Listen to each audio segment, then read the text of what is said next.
Put these on the Another edge. If you got a dispellable debuff, another put it tank on the funnel going edge. on the ping. Don't be between the boss and the ping. Do not be between the boss and the ping. You'd be behind the boss right now. That's spawning soon.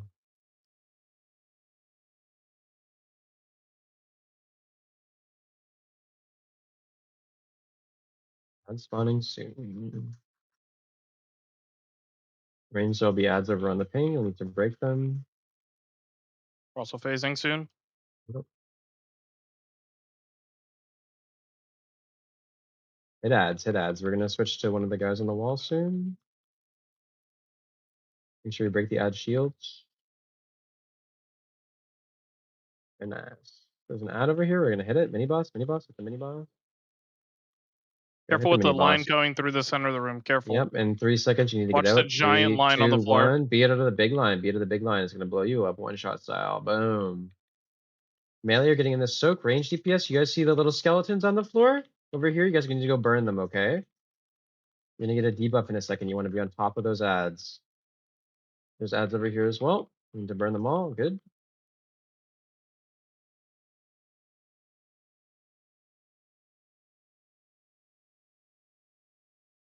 Would be yaman.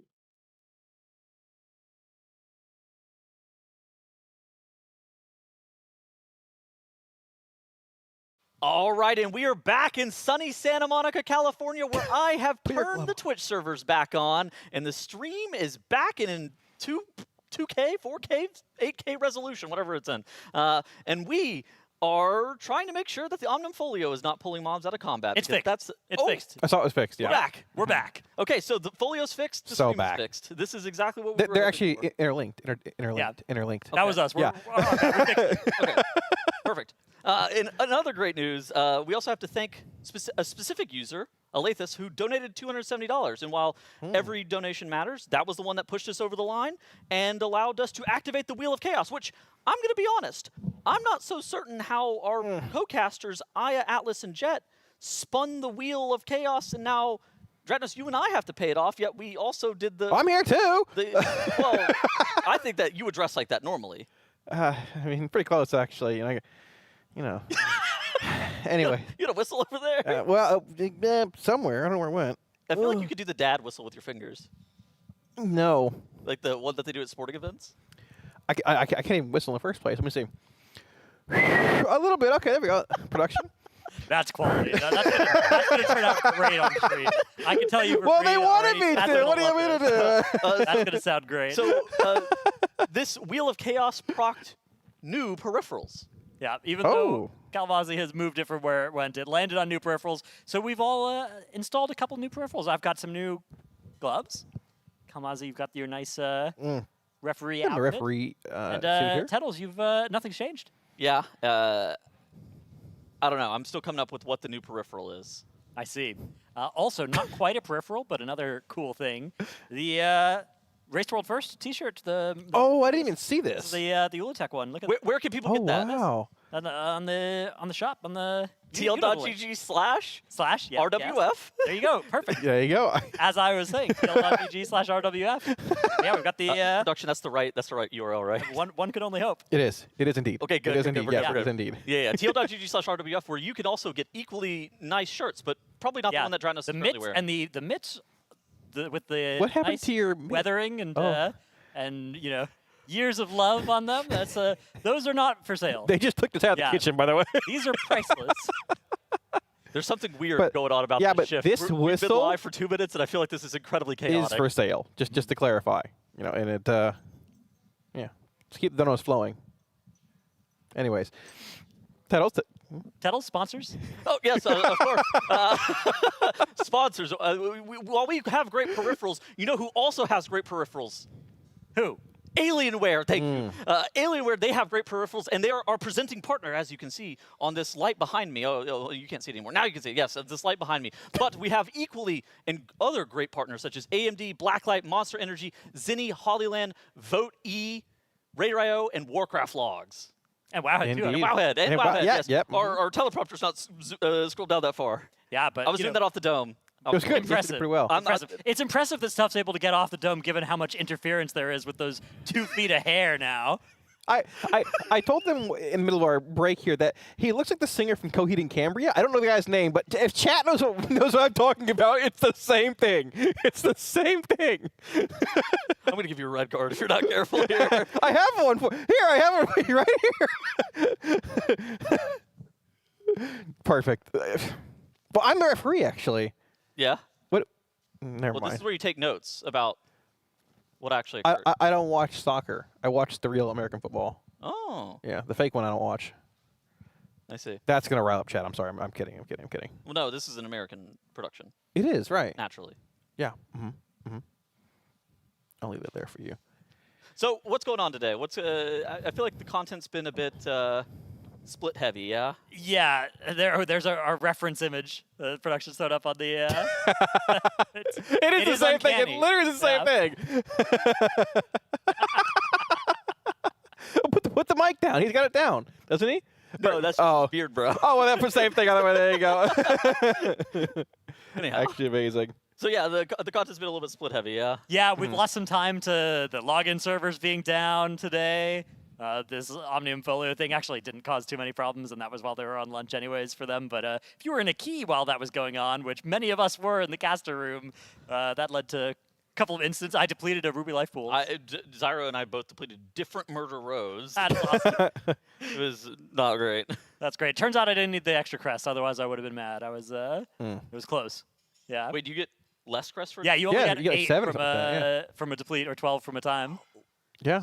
It's harsh. Can I get a mail-in rebate on those crests? I hope so. I feel like we're owed.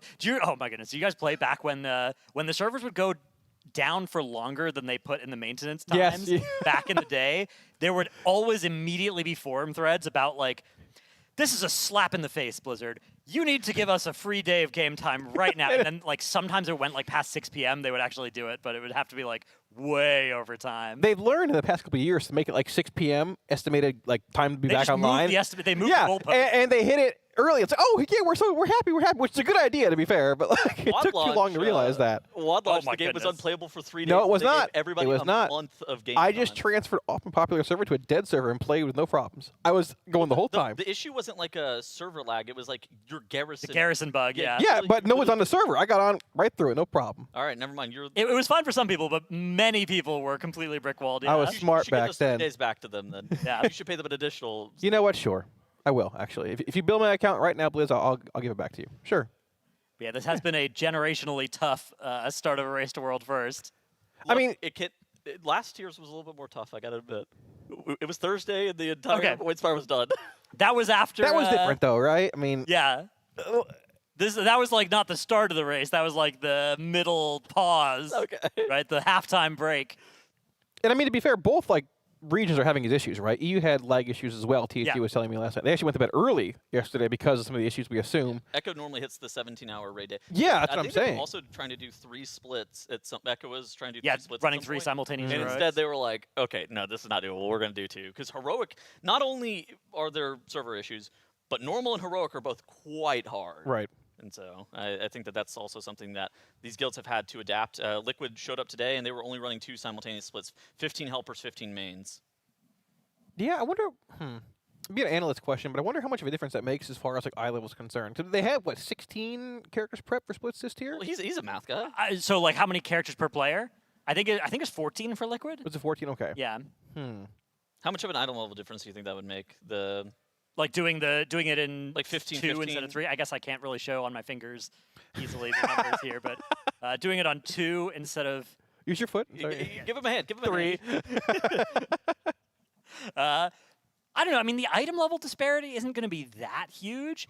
It's a question of like generating the trinkets, but these bosses don't really drop those important trinkets anyways, too many. Yeah. And then getting a bunch of 4 pieces, like realistically, they're going to be okay. It's just going to be a little bit less comfy than if they were doing as many as they did initially planned. But the real thing that I think is maybe going to be a bigger problem is I think we're not going to be able to have helpers in Coiled Altar at all.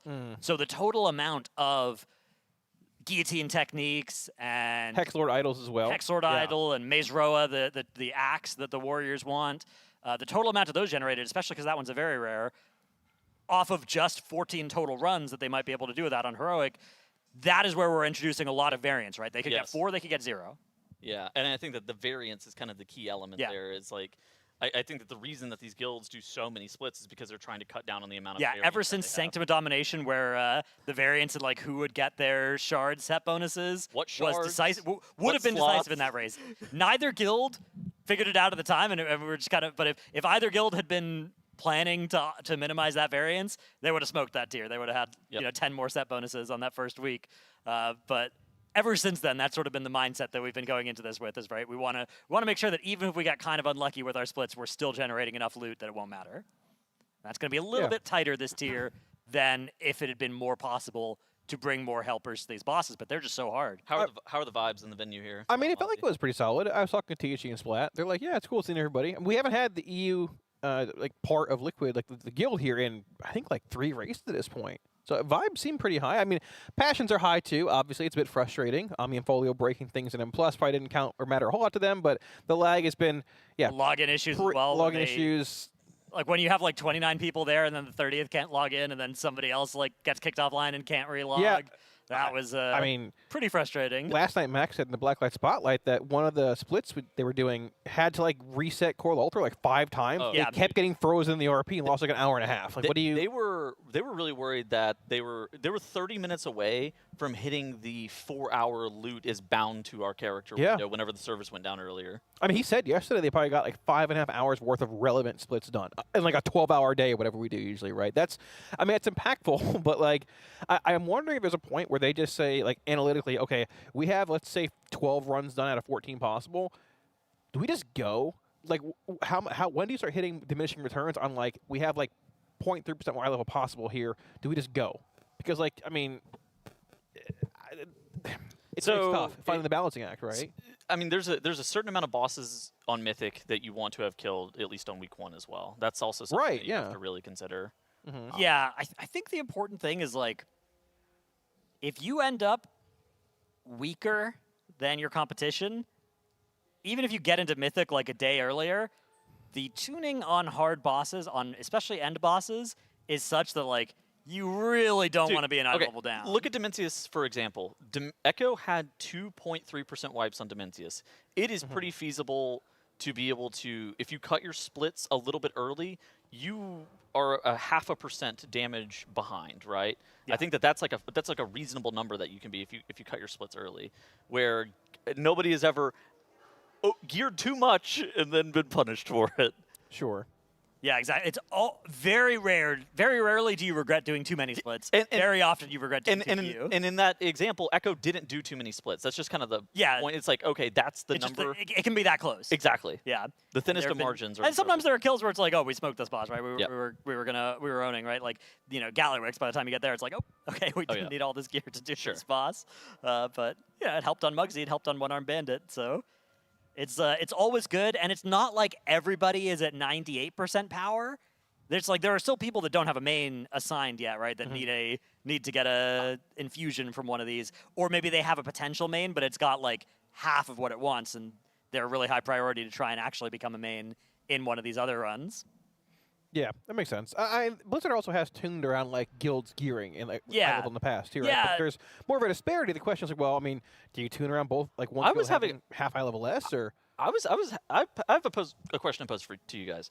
Do you think that if Liquid and Echo decided to do less character splits, Blizzard would then make the raid on the whole a little bit easier? Tuning wise, I think so. Yeah, I Max think so. has said he thinks they would. Yeah, and I'm inclined to agree. I think that basically they make them at the pinnacle of what you could do week 1, what these guilds can do week 1, and if that pinnacle goes lower a little bit because there's a little bit less gear, then I bet they would respond that way. It kind of needs to be everybody doing it though. I think if at least one guild is still going all out, they would keep the tuning like this. Sure. I mean, to be fair, the last few tiers tuning has been like really tight as well. I mean, Dementius was like cinema. Lura was cinema for multiple perspectives, right? They hit like the cusp of just having enough tuning to kill that boss with the gear they had. Ansurek, Dementius, and Lura are the 3 hardest bosses, and even whenever these happened, they were the hardest bosses that we'd ever seen be killable, right?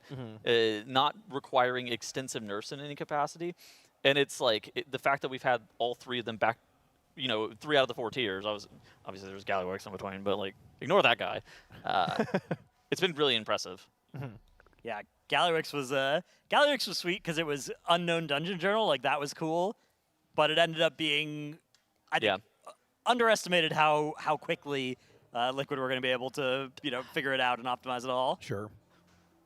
and how hard those mechanics would end up actually being. How much harder would the raid be, or like even the race be, if there was no dungeon journal and no PTR testing? Do you think it would be like noticeably harder?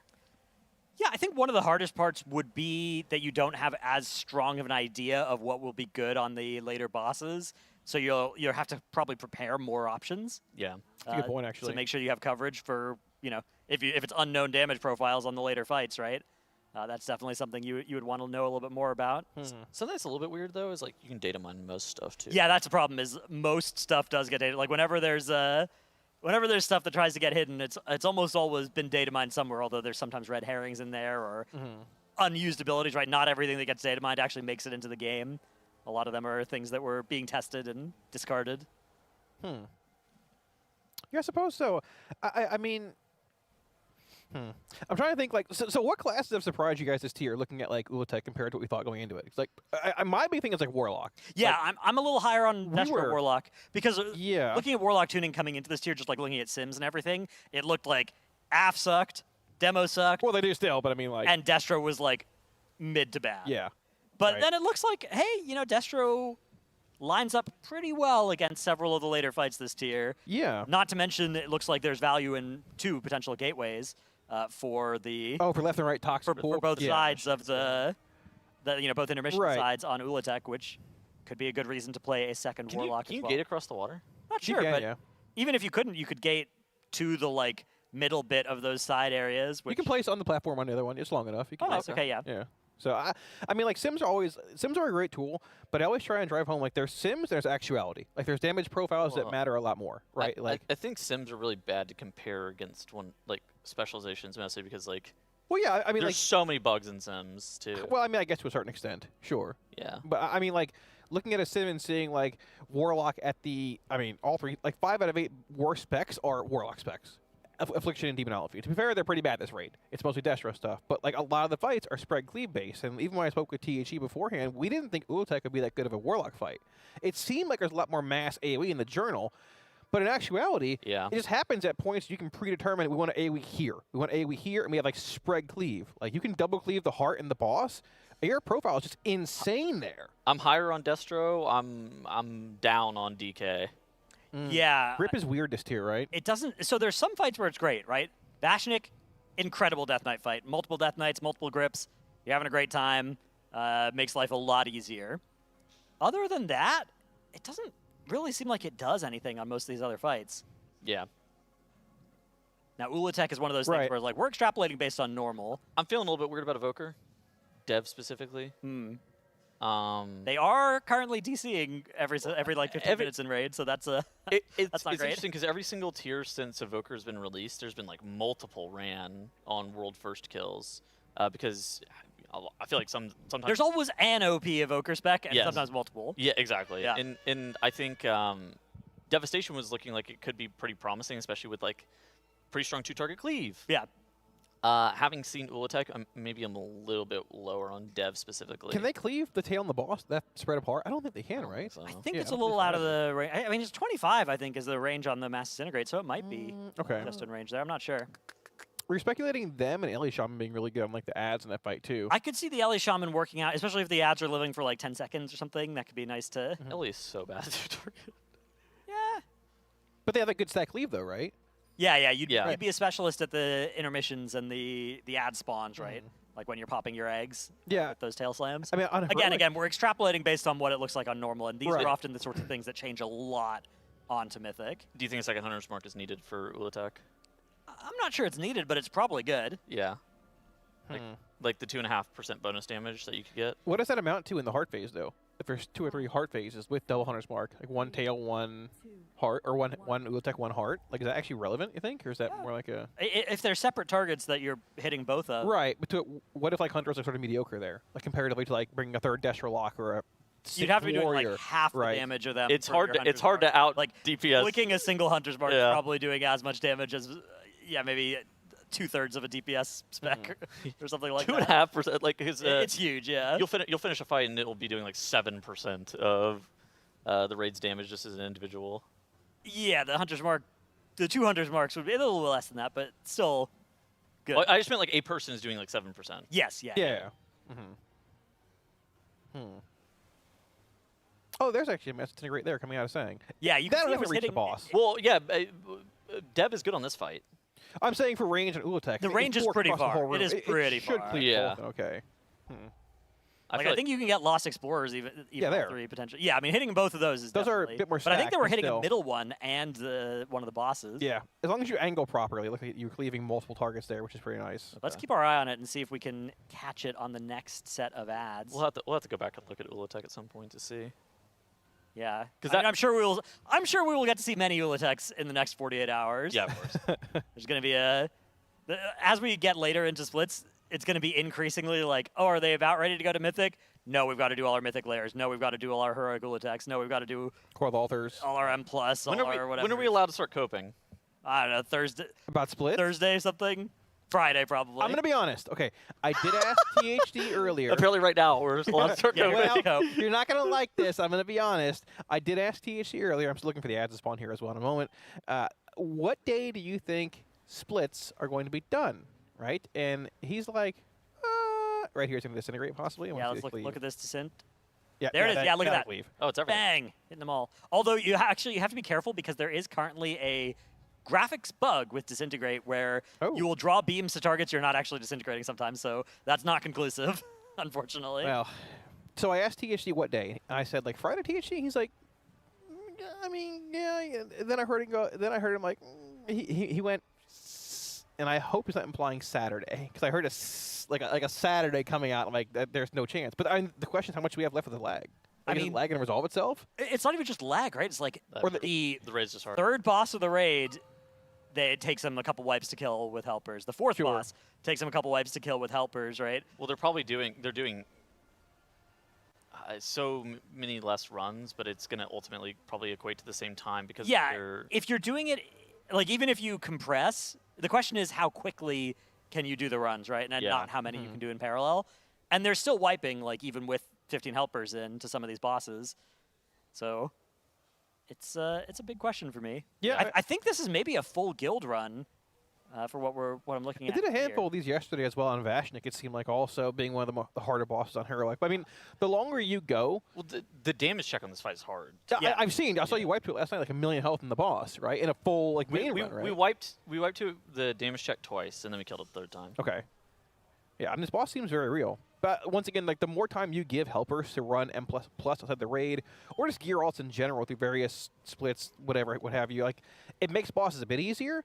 But yeah, I mean, I'm curious what they're gonna have to do for Coral Altar. Like, do you experiment with bringing 10 helpers and saying, "This is our baseline. We go up and down from here"? Like, I mean, I'm sure they have some number in their heads, like internally right now. But the more mains you bring in, the less options you have for those rare items or those niche trinket items. Dude, stuff, look at Zach right now. You see the Disintegrate Beam. He's casting other spells, and he's still got a Disintegrate Beam linking him to that boss there. Yeah. That is awesome. Bro, Wall Life is doing so much damage right now. This is... Yeah, Arms Warrior. Stonks. Warrior is currently within our damage targets. Oh, Don't get me started. I don't want.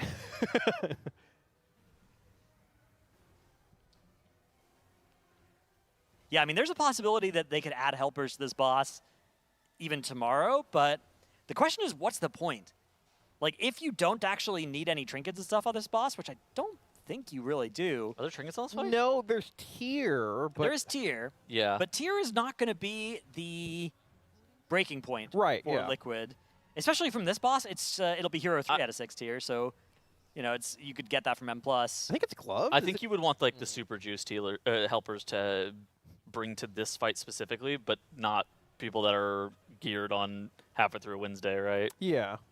Yeah, I mean, I just, it's one of those things where it's like you probably could do it if you had to, but is it worth the time? Yeah. I think the answer is probably no. And then it's like, if you could on a Coiled Altar, it would be more worth it, but it's even harder to do. I think the enrage on the site's like 7.5 minutes. I was going to say, it's been going on for a good while here. I don't think Sang has an actual duration timer on his UI, but... oh, he does, right above details. It's 5:10. So you have about 1.5 minutes, about 2 minutes left here to kill this boss.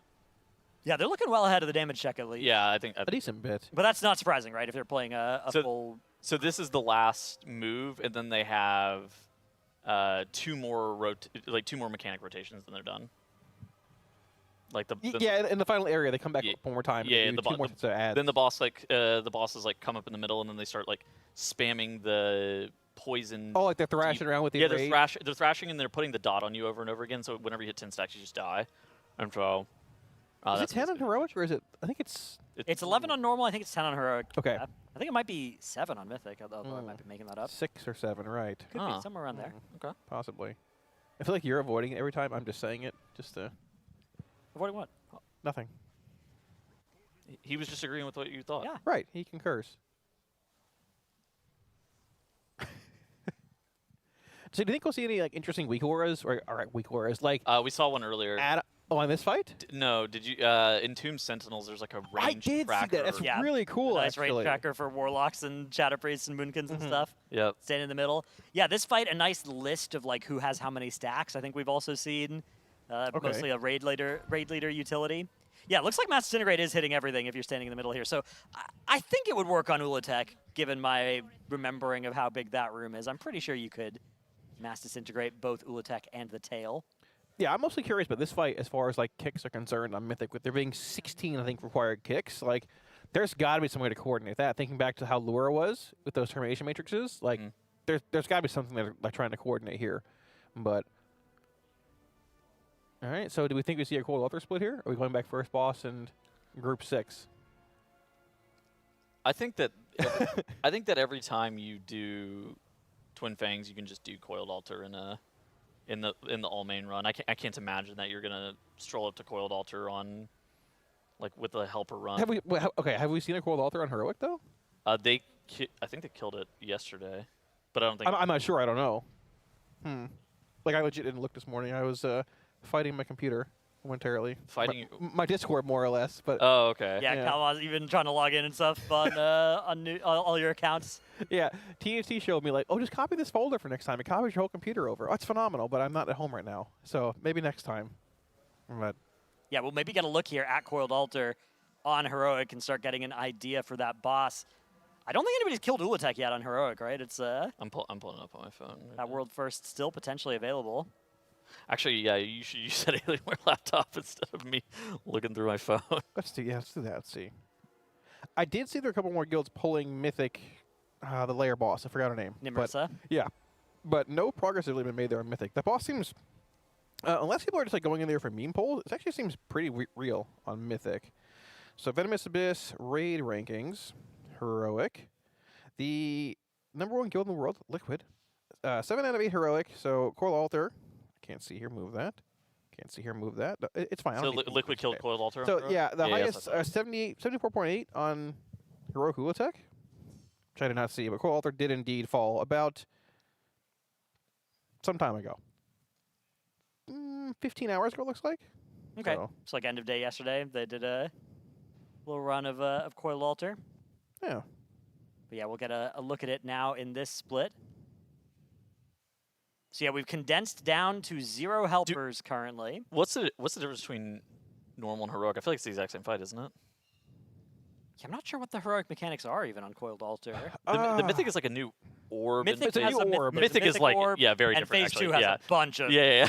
So shenanigans. I yeah. know on Heroic in Phase 2 with Malacrest only, there's a ghost that spawns that you need to kick to break the CC shield. Ah, on him. yeah. Okay. Oh, Right. Those yeah. ads Okay. in P2, yeah. I Yeah. forgot that. Yeah. And besides that, I don't actually. I think they're present in Phase 3 as well. The ghosts. yeah. Yes. Because Like, Phase 3 has kick like and every CC. Phase 1 But, and Phase 2 mechanic. Right. Phase 3, the ghosts were present even on normal.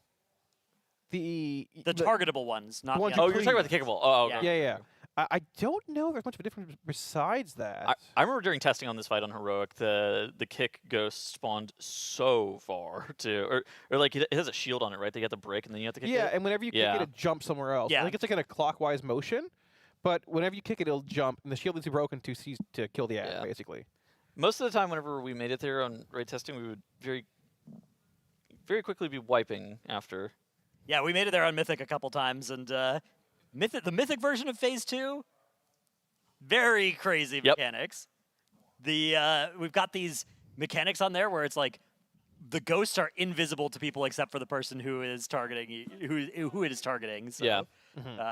and then they also can't get near another ghost or else they pulse AoE. I feel like the strategy that they ran on normal seemed like it was going to be pretty consistent. I'd be shocked if they were doing a lot different on heroic. Maybe there's going to be some difference in strategy. Kalamazoo knocking something off the desk. It could be a difference in strategy for how they get the ghosts broken, but with those frontals. But we'll see.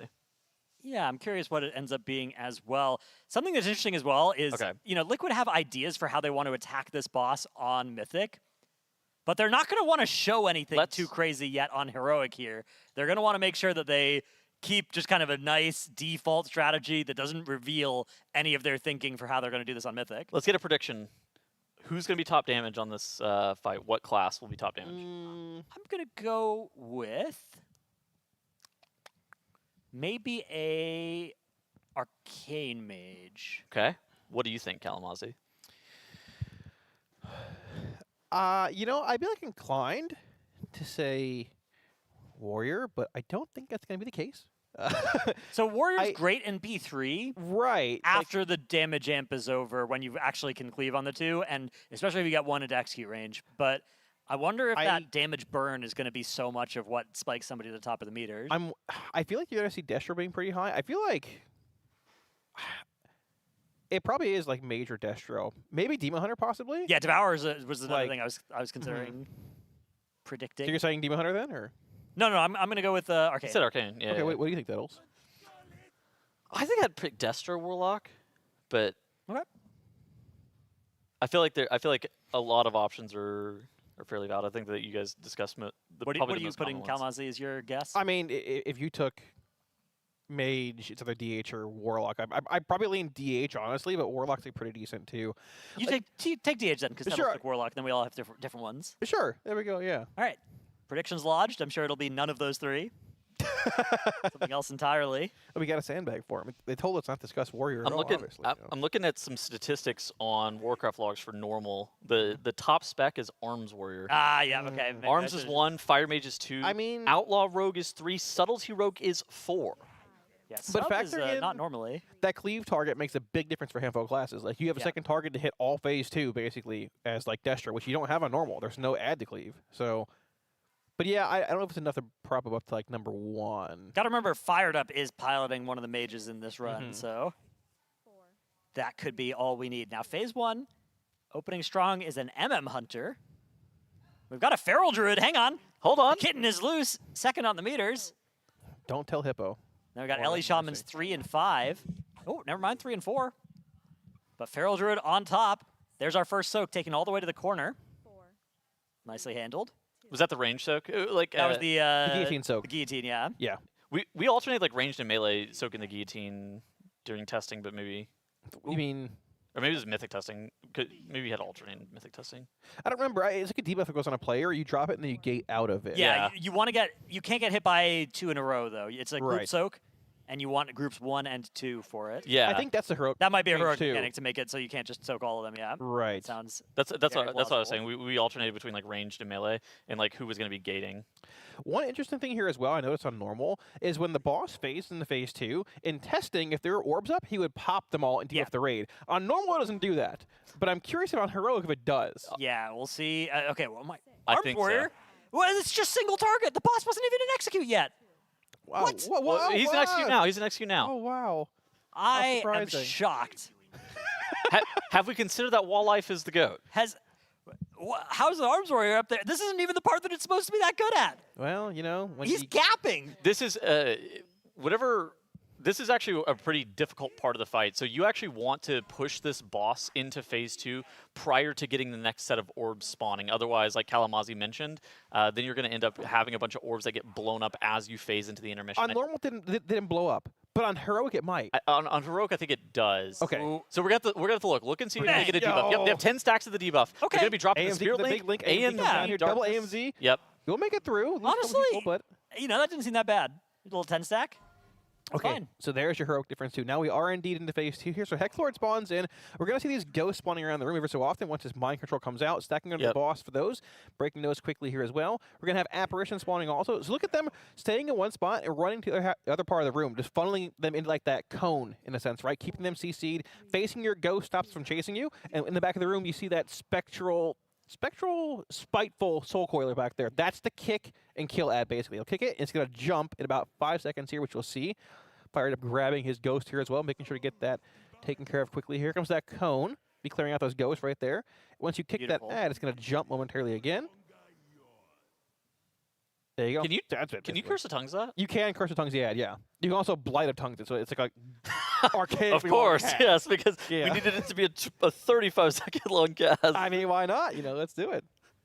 All right, so we've got some ghosts spawning. Everybody's just running now to the other side, and they're going to freeze their ghost in the middle of the room by turning around and looking at them. Oh, nice. They're actually dragging the boss close enough for a lot of classes to be able to cleave on that additional ad. And look at that. It gets killed off almost immediately for Liquid. That's nice to be able to move the boss like that. Ellie Shaman now sitting at top of our meters. Devourer in second, though. Kalamazzi looking good there. We have a, Dev Evoker fighting for that silver medal. So Dev is not going to like the burn here. The burn is going to kind of suck. Look at this. They haven't lusted yet. So that's going to be burn. Yeah. The double or the damage amp. Whenever both of the ads are going to be targetable at the exact same time, that's where we're going to see some specializations really just cement themselves at the top of the meter. Yeah, it's basically Nexus King Bird Amp, but the problem also is like the ghosts you're soaking, they hurt really bad even on normal. On heroic, they're going to actually crush, and if any hit the boss, it heals for 3% additionally. So you're soaking ghost, like dodging bullet hell, and also trying to burn the boss as much as you can. Looks like they are going to kill off this ad before making that phase push. Looks like they have and frontal a bunch of these ghosts. Death on Zevi. Yeah, most of the raid is still alive. We do have an angel as well out there. If he has restitution, then it's whatever. All right, here we go. Time to burn. Yep. There's that lust, and now I'm counting on Fired Up to do something crazy for this boss. I need to at least see him on the meters, or else I'm going to feel rather foolish about the Arcane Mage gas earlier. What do you think about that Fire Mage that's currently in 4th place? He's ascending. Yeah, hang on. This could be a crazy Fire Mage spot. I mean, Shaman's just pulling ahead at the same time here, too. I guess Malarcus is rising up on that Marks Hunter as well, but, like, it's just sort of gapping 220, 230 from the Shaman here, ascending past 231. I mean, Zul'jan's at 27% here, but, like, this burn's almost over already. This next phase, though, is kind of bad for Elemental Shaman. He's ascending! Yes! Out of nowhere! From downtown! Oh, okay, there's still like 2.5 more minutes of the fight, Dratos. Okay, all right. Everybody else just needs to stop damage for a little bit. Oh, goodness, my poor Warlock. All right, maybe not. Yeah. Okay, so into phase 3 here, we have both targets active, being both Zul'jan and Hexlord Malacrass. We're going to have mechanics in both phases coming in. There are those orbs being moved in the middle of the room for that frontal cleave. You're going to have these dread bombs coming out, spreading with these and soaking your ghost. You're also going to have the guillotines coming in, and that cleave ad spawning momentarily as well. You can see it right there on the top of the screen. It looks like the guillotine is what caused those dread bombs to spawn as well. It was like after the guillotine popped there. They did a great job of taking that into the corner. We've got the link now as all of these swirlies to dodge, focusing damage into the Hexlord because Zul'jan is already low, but because there is a low target and execute, there is a warrior that is absolutely demolishing the meters right now. This is not going to be close at the end of the day. There's an Ellie Shaman on top right now. That is not going to last very long. This warrior is going to go absolutely crazy over the next minute here. This is the this is the fight that people looked at during testing and saw that Arms Warrior was OP, and this is one of the reasons that they think that Arms Warrior is going to be the stacked class of the tier, is because a fight like this, you just get so much value in this last phase from their 2-target cleave. All right, so now we're heading to the other side of the room so that we can freeze all these ghosts behind us. Nice. You want to be sort of along this middle part of the room because the edges are going to get polluted once that altar gets desecrated here by the Hexlord soon. So we're going to have a lot of garbage to dodge. Fired Up doing a great job of doing all the mechanics. That's why the Arcane Mage isn't on top of the meters, because Fired Up's doing so many mechanics. Oh, okay. Too many mechanics even. Yeah, a little slow in clearing the last orb there, but not a big deal. Next set will clear that as well. We're going to have these pools spawning inside the room here. These pools hurt tremendously as well, so you're funneled into this very narrow line to clear these orbs out while dealing with dread bombs here, and you're going to have that Eternal Nightfall cast coming in about 20 seconds here while Fire Up jumps into the pool to save that last orb. He's going to drop it and blink out right before the smash here also, just in the nick of time to save it. Yeah, Hunter now on top of the meters. Wow. Actually also destroying this 2-target situation. But the warrior is finally taking the crown, and I don't think that is going to get relinquished there. The arms warrior just doing tremendous damage. The boss shielding once more. Does need to get kicked here. They have to be careful to not kill Zul'Jan too early as well. If you kill Zul'Jan and Malakras isn't like sub 3%, you are going to wipe. If it does the next mechanic. Otherwise, at least your tanks are going to be in a lot of pain. What we could do now is start ignoring some of these orbs. But there's so many, though. Yeah, but at this point, blowing them up and getting the stack on everybody might be more dangerous than just letting them tick for the remainder of the fight. You're probably just going to have to move the boss across the room. You probably have to kill the right boss. Just commit. You're fine. now. All right, Ah, so Jan gets big. Malakras is down. Oh, everybody's ticking. Nice. Dropping low, but they've done a good job of killing both. Oh, most we got an frequently. idol. Yeah, so we got one Hex Lord idol. That's good. Is there a weapon there, Dranos? Oh, there I is. think isn't so, there? yeah, there it is. Nice. Is that Mazeroa? Eh, Warlord's Fury? Or the other one? I I think it's the one-hander. a Marinub. I think. Hey, wait. Yeah, okay. And we have the warrior on top of the meters. But hey, of our 3 predictions, Okay. it actually ended up being Arcane and then Destro. And then Where's Kel- Destro, and there's no Devourer Where's anywhere to be seen. Kelmazi, what's going I on was there, buddy? forced to take Demon Hunter. I don't know what you're talking about. You forced Why me didn't to you take Demon Warrior? Hunter. What were you You thinking? know, well, we were told the sandbag, right? That's it. I swapped it up. Warlock is Warlock is dead. It's all Warrior is dead. life. That's good. I can let you take a couple L's or W's, titles over the course of the race. I'll let you have some things here. All right, so for anybody wondering, I think they're pretty unlikely to continue to Ula'tek in this run. Yeah. Ula'tek it does drop some important very rare items and cantrip items, but it also drops Omni tokens that help finish out any set bonuses for any players that are unlucky. So they might want to delay their Ula'teks until they know exactly where those need to go, because those are guaranteed loot. And then they can always make sure that they have, one person who needs each of the other items as well in each split. But at least juggling it so that those Omni tokens finish all of their 4-piece bonuses is going to be usually the most important thing with a heroic end boss. So yeah, we'll probably see all of the Ula'teks be one of the last things that they do before splits. Maybe sometime tomorrow, maybe early Friday, maybe both. So probably we're going to see a sequence now of multiple of these little 2-boss runs, heroic Twin Fangs into heroic Coiled Altars. I mean, this was mostly a liquid stack, though, correct? It was, yeah. So This is 100% liquid stuff. It was a full liquid. right. So do you think No we're going to helpers. see like 8 runs, or like 'cause we have or 14 Well, characters total, right? you're only like going to do 7? these runs on the characters that previously did the 5 or Right. 6 boss from earlier today. Okay. So I don't know exactly how many of those they have. It's certainly not all of them yet. Yeah, Yeah. they certainly owe more of the first half of the raid. Yeah, still. because they want, let's say, 20 players in the two boss that aren't very good, right? Or maybe even more. Maybe they want 25 of the liquid characters that have already been ruled out of being a potential main, and then they have the 5 characters that are the potential main quality that are in the 2 boss run. And so I think there's only so many of them that they can do, but it's probably like 3 or 4 runs in total. So what do we have left? We have these 2 bosses. We have Ula'tek on heroic, which we're not sure how it's going to be split at some point, right? About a billion heroic runs. Well, okay, and then we have Nimrisa Wavecaller, which we assume is going to be split a mythic a lot too, as long as it's like relatively easy. Which is also a question on its own, because there are some polls in that boss, albeit not by like a lot of guilds, but they're all dying at the same point. I think that there are a lot more of the 5 boss Venomous Abyss runs ahead of us. Right. I think that there are. Yeah, that's probably going to be the bulk of the time commitment ahead of us, is a lot more of those. But because they've done one of these Twin Fangs into Coiled Altars, I wouldn't be surprised if they're batching a bunch of those. Yeah, I think it doesn't make sense to like, oh, let's do one of these. Oh, let's go do another thing. I was thinking like 3 or 4. Yeah, I think at least getting a few of those out of the way, maybe up until dinner type thing. It's could be it's a contingent on sensible thing to do. It's contingent on how many main quality characters you have and how many alt quality characters you have. Right. But yeah, I think that it does make sense to batch them. Looks like Fired Up logged out inside March on Keldonas right now. Maybe a nice place, a nice stable raid instance to load into that's not not Silver Moon. Maybe a little bit of tinfoil to reduce the chance of not being able to log in. Yeah, out we go. I like that new loading screen. Is it new? I think so. It's new to this patch, yeah. I didn't raid much of S1 until the very end, so I don't actually remember what they were. That's the. I think that's just like the. It's just the world. default. Yeah, the game open loading world screen. Yeah. loading screen now for Midnight Zones. Kalamazoo not playing much of Midnight Season 1, as it turns out, as well. Yeah, Tuttles, I had a question I wanted to ask you, but so it might be a little off topic. Okay. But we're a bit of a character swap here. What is this rumor I heard about you killing Lure with no tier on?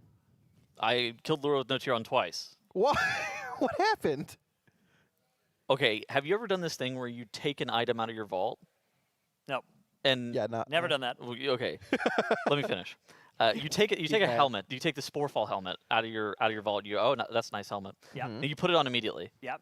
And what you should have done is walked over to the catalyst after you put it on immediately and catalyze it. But instead you go, that's enough World of Warcraft for me today. I'll log in right before raid and catalyze this. Yeah, And then okay, you also yeah. Okay, yeah, that's fair. And I see how then that happened. one thing leads to another, and I never catalyzed it. So we only did 2 more raids. This was like back in June.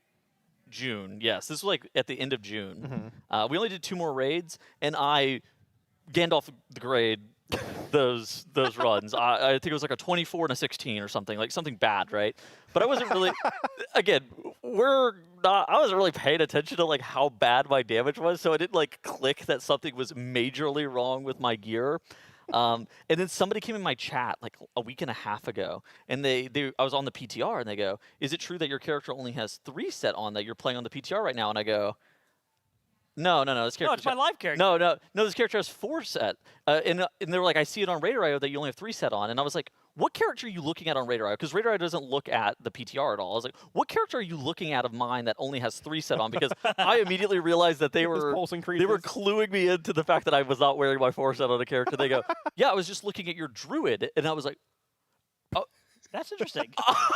And I log into my Druid Alive, and I'm wearing 3 set, and I was like, "Oh no!" And then people in my chat started doing like investigating how long I wasn't wearing my tier set, and they were like, gosh. "Oh, I found a lure log where you weren't wearing it. Oh, I found a second." I was like, "Okay, enough investigating. This is enough. I made a mistake. Okay, we might have messed up." Phenomenal. Because I heard about this, but I wasn't really sure. Oh no, that was not great. We all make mistakes, Tuttles. It's okay. It's okay. I was just gray parsing. Well, hey, Tuttles, we're all getting older. Some things just come with age. Now, admittedly, I'm not good at that. I wasn't good at that boss to begin with, so the gray parsing was on the table, I think, regardless for me. I wasn't in on prog, and so then I'm like trying to just not wipe our raid the entire time, so I'm not really focusing on trying to do as much damage as possible, although I shouldn't have gotten a 16. I mean, if you think about it, right, you don't have to parse if you're tanking, which is why Dratnos tanks now. That's right. So maybe it's a tank swap. Well, no, he takes out of necessity. Yeah, true. But it is nice that you can be washed up and not do good damage, and it's fine. As long Okay. as you don't die, they long as don't you don't care die, what yeah. you're doing. It's fine. I see. I might have a tank arc in my future, actually. Look at Yeah. that. I have my own 7 TV mode, actually. Do you know that, Tuttles? For you tanking? From my name in chat. Oh, yeah. I also have a 17 VM mode in my chat for you as well. It's you getting a 6 percentile parse. On Gallywix, yeah. On Gallywix, yeah.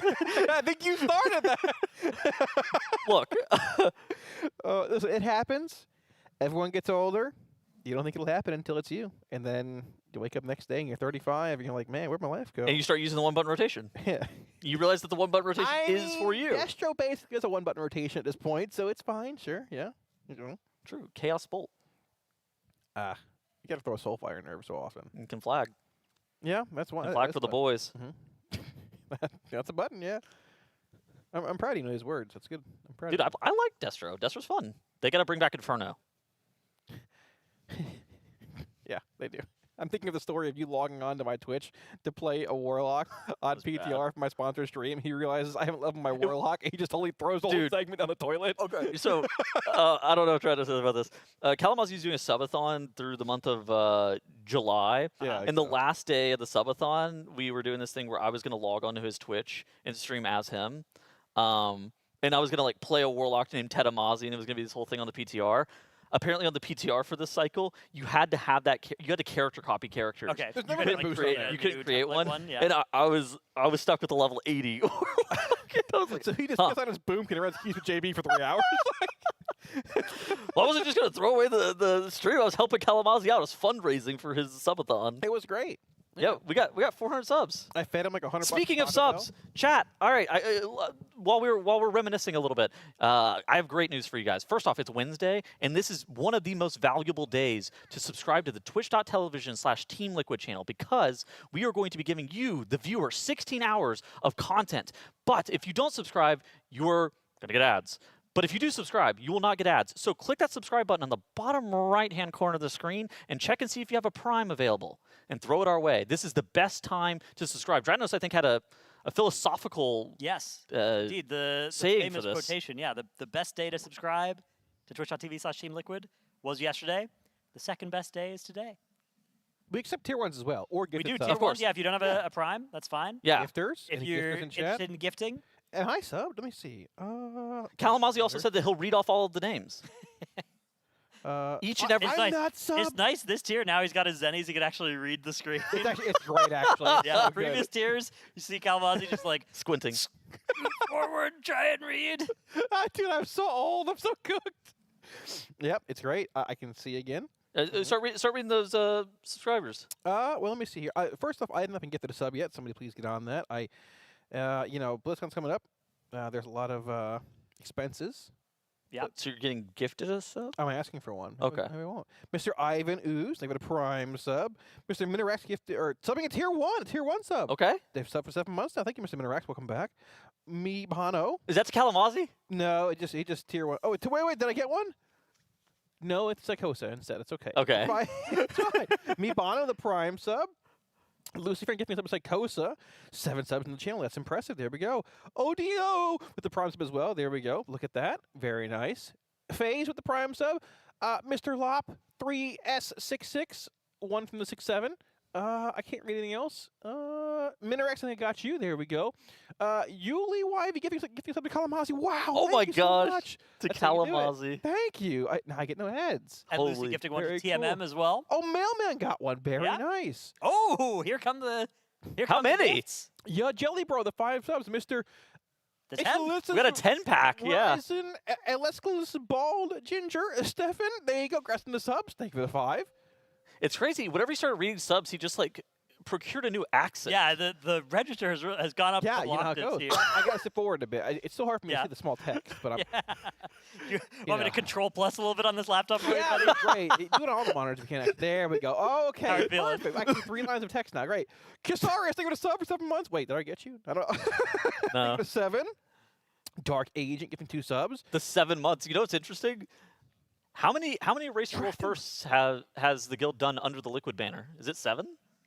I think it's been more than. I think it's. Er, I mean, Okay. Sepulcher. it'd be All of 3 of the Dragonflight Razageth ones. is where it began. Yeah, So, Sepulchre. and then All 3 three War of the- Within, All 3 of the War Within. Okay. and then Midnight 1. Midnight 1. So this is the 9th. This will be the 9th. All right. So they got most of them. Yeah. Yeah, there we go. Oh, did I get one? Okay, zoom Oh my out. God, Zoom another out, 10 right. pack. How do you zoom out in this one? It's too much. Did Dranos get one? He did get one, I think so, yeah. And we got another 10-pack from Yo Jelly Bro. Wow. That's nice. You want to read them all off, Stratos? Read We the also names have that were gifted. Good Times, or G0, Ood. Odd, Okay. One. Mez. Mez. While you guys are also reading the subs, let's get a prediction as to who is going to end what class is going to damage end on the this damage one? meter. Yeah. I think that's fun. Okay. Arms Warrior. Yeah, no, I was going to say that too. It's going to be Warrior, followed by Warlock, followed by Hunter. Okay. I'm going top 3. Okay. Tettleton, what you got? I'll take the Windwalker monk. Ooh. Okay. Walk in the winds. Don't forget Mr. Sang, though. Lizard's pretty good, too. No Yeah, damage the vote? lizards do fall off Yeah. a bit as the fight progresses, although that's nowhere near as true as when they first debuted that spec. The Oh yeah, it's a lot Dragon less Slayer important. was ridiculous. Yeah. Now it's a little bit more cosmetic. Getting more subs, Kalamazoo? Lucy, if you're gifting some Taco Bell. Oh We my- got a gifted sub. The bell. Very nice. Yeah, Liv Moss, please come give us some food tonight. That'd be great. Mr. Red Valakut, I think. Close enough.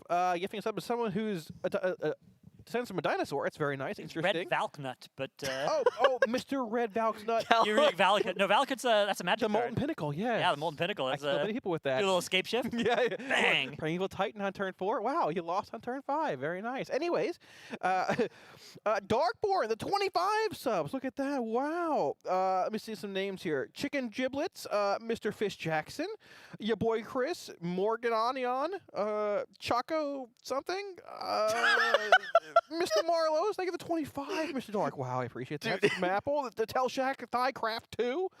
Shorgarth, the Prime sub. Yes, that'll Where does he get this accent from? I mean, You gotta get it going. You gotta get it going. That's how it is. He starts talking faster and he sounds like Boomhauer. Dude. Never mind. I'm not gonna say what I was gonna say. Yes, thank you. A Petals. rare display of restraint from the Kalamazoo there. Yeah, you know. Yeah. Z Trustin got a sub. Storlermy got a sub. Luke 20000008747 got one. Grass, Mr. Luke. There we go. Tettles. Oh, yeah. Okay, he's good. He's good. Bomba Clock got one, I think. I'm pretty sure as well. Very nice. Congrats, Mr. Bomba. There we go. All right. We're all caught up. All right, checking back in on the damage meters. Arms Warrior. Okay. And Dev. Got a Dev in third. It's a Warlock rising up in 5th here, though. Yeah, As we long got as Warlocks Knock in- that Dev out. Was Positions Marksmanship 5, Hunter 6, and 7. Marksmanship Hunter? I don't think was projected to be like super sick. I feel like it's been low key, really good on the last. It was Yeah, on Quote Alter. Now it's looking pretty solid If on you this fight too. factored in Hunter's Mark, Yeah, that spec is really good. it would be very good. I guess Battle Shout has to count towards the Warriors in that case, but you know, Hunter's Mark's more. But the Hunter's Mark is not. I won't say nice, but the Hunter's Mark is unique because you can actually play 2 Hunters yeah, as it's well. a bit more stackable. Like on this fight, 2 Hunters are bringing Hunter's Mark. That's true. Yeah. Whereas only 1 Warrior will execute sudden death proc. Is there a scenario where you wouldn't play 2 Hunters on a fight like this? Or is it just basically 2 Hunters marked for 2 targets? That's sort of it. at this You'd point? probably play 2 or 0. It's- would be the optimal number. Like yes. If the Hunter is so bad that the second one isn't good, the first one is like as good. Like 1 and 2 are equal value. So and that value is probably high enough to play both. Okay. Yeah. These Warlocks need to fall down below the Hunter, though. This is throwing off my prediction. Two Warriors, 2 Warlocks, a Lizard, and a Mage. Followed by Splat's going to pick it up. Followed by another Warlock. Well, you know, Splat will rise him eventually. He's fine. It's fine. It's all RNG in this fight for Warlock now, too. We got our Windwalker making an appearance there in 9th place. Oh, there we go. Okay. Ramping. Ramping a little bit, perhaps. That spec is actually. That spec during raid testing was really good on this fight. Was it? Yeah. I have no idea. That spec, I think Windwalker is the one that people just do not know anything about. I Yeah. know. I've heard they're insane and they're terrible this patch. I don't know if anyone ever knows what they actually are at this point. Like Liquid walked in I think Liberation of Undermine. We're like, yeah, no one had Warrior on their list or Windwalker, Yeah, yeah. Windwalker, and they're insane. They were stackable. They were stacked yeah. that tier. Yeah. That is Yeah. the spec I feel like that people know the least about. Ask I think Trill. it has some of the fewest mains, Yeah. like compared to other classes. Monks can see that are being a thing one of the too. least popular. Mains are also kind of a relic of the past nowadays. That's true. Well, for some, I guess that makes PhD is on a sense. Warlock. I feel like there are some classes that people just main and some people just swap around with. Like Yeah. there are Warlock mains, Windwalker mains, like Shadow Priest mains. I just more meant it in context of like Blizzard has designed a game for you to like log in and out of different classes. Yeah, the warband paradigm is definitely a lot more friendly to jump in and out of playing a bunch of gearing. different characters. Yep. And the crest system and how that works as well, and the like fact what that crests aren't tradable or like across your account is diabolical later in the season. Like it is insane. I firmly think that the Hero of the Dawn, Myth of the Dawn achievement, instead of it being Oh, cost tank soak, reduction, oh my tank goodness, soak issue. Okay, we're chilling. instead of it being cost reduction, I think it should be Warbound? no, you get more crests Oh, from sure. drop from sources. Yeah, Yeah, so Like- that you don't have the incentive to like hoard until then. Yeah. sure. Yeah, And you can't like have your alt leapfrog your main randomly. yeah. I don't know. I want to play all later in the season, and I just realized that it takes 85 keys to grind that. I just play a different game instead. Yeah, I just don't really care about grinding a million crests out. Yep. But either way, Twin Nice. Fangs Falls and decent loot here. So we're not looking for anything super specific in Yeah, this boss, I right? want to see the Just- 2 pieces of tier. That's I think the main Right. thing that would be nice. Unless there are, Oh. you know, actually that's true in most of our guilds. That might not be true for Liquid. They might have enough tier that the tier is actually the dud. I'm not sure there is any like insane piece off of. Yeah, I Twin think there's Fangs. I don't think a so. couple of off pieces, maybe some jewelry that's okay. You get 20 but hero crests too. It's pretty good. yeah, I don't mind if we do. Did the last two get Mythcrest on this difficulty Yeah. as well? Yep. Okay. 15-15 again, right? Or is it 2020? I don't know I actually. can't remember. I haven't killed it yet. I'm not sure. Have you guys killed the question mark boss yet? Drynas was farming it earlier. Yeah, I've done it on 2 guys now. Mm-hmm. I did it in a party last night. And, like one shot it. It's I don't know if it's like free in a party or just like free in general, but it was like, okay, you just walk by different places and kill an ad. And it's over. I miss Kaiveza. I miss her Yeah. so Okay. much. I feel like that was. That was awesome. I haven't. Teddle's jumping out the window. Dude, that fight was infuriating. But that fight made me feel something, and these Nemesis bosses have been made for mole people. I mean, the memory game is a bit of a real mechanic. Sure. I've seen people But you know, fight to it. You know what I'm saying, right? I heard people in my Yeah. guild, like, we were just all in Discord together, and then there was like a group that was doing it, and they were just like, saying out the symbols, and then I started saying other symbols and caused them to wipe. Got yelled at. Then they dropped down another channel. Who was it? Just group of 5 in there. You don't want to expose them? Okay, that's fine. Okay. All right. Not sure. I don't remember. Oh, the voices sound the same. I in did my them. head. I did them solo. The Oh well, you're too strong. question mark. But that's like when you're playing a tank, it's usually pretty easy to solo Yeah, them. that's fair. That's fair. I will say Valera feels kind of weak. Like, Did you level her up or no? yeah, I have her at level 80, and she's like, Hmm. she's there to either dispel you or kick the boss. It's like, and nothing else. And the kick, she needs to be a DPS, right? Yeah, you need her to be DPS to kick or healer to dispel, and then you have to figure out how to do the Okay. other one. That's kind of the. So I just play her as a healer usually, but I feel like I didn't level her. And I felt like low-key wasn't worth it. But I mean, yeah, I don't know. I think they heavily nerfed how much she does, even if she's leveled in the question mark. That's unfortunate. So she's not gonna like just carry your damage. No fun can be had. No fun can be had. What's the fast way to get her to 80? So there was, you can if you get the curio that lets you loot like the Doon's urns Favor, I by think? walking over them. Yeah, Dun's favor, and then you just zone into Ring of Blood, either in stealth or mounted up as a tank spec, ideally, and you just run around and run over all the mislaid curiosities, and then zone out, reset it, go back in. Do this on a tier 11 as well. It'll take you maybe a couple hours to go from 60 to 80 of just doing that. I'm like So 41. I was just dissociated doing that. Actually, yesterday while I was here, after I set up my computer, just like there's nothing else to do. Dude, I was just streaming doing it, just talking, just yapping to chat during the dead week. It was How there was many- nothing better to do, right? I meant to ask you yesterday, Drynos, how many monsters have you had like in the first 2 days so far? I've done 2 per day today and yesterday. Is there going to be a third today or no? Could be after the shift. A little power up. Yeah, because Drynos was here at like 2:30 in the morning with us last night, and he had the first shift today too. Yeah, And I was like, Cam's like, why are you here? Oh, passion. I came to game. He was just doing keys. Look, All right. I'm with you, right? I live for the race to world first. It is some of But the you most. don't even start. You put on this facade No, of there's being no here. dude. You leave so early every night. What do you mean? I get here at 9 every morning Why? because leaving it's up. time to game. Passion. Okay. Passion.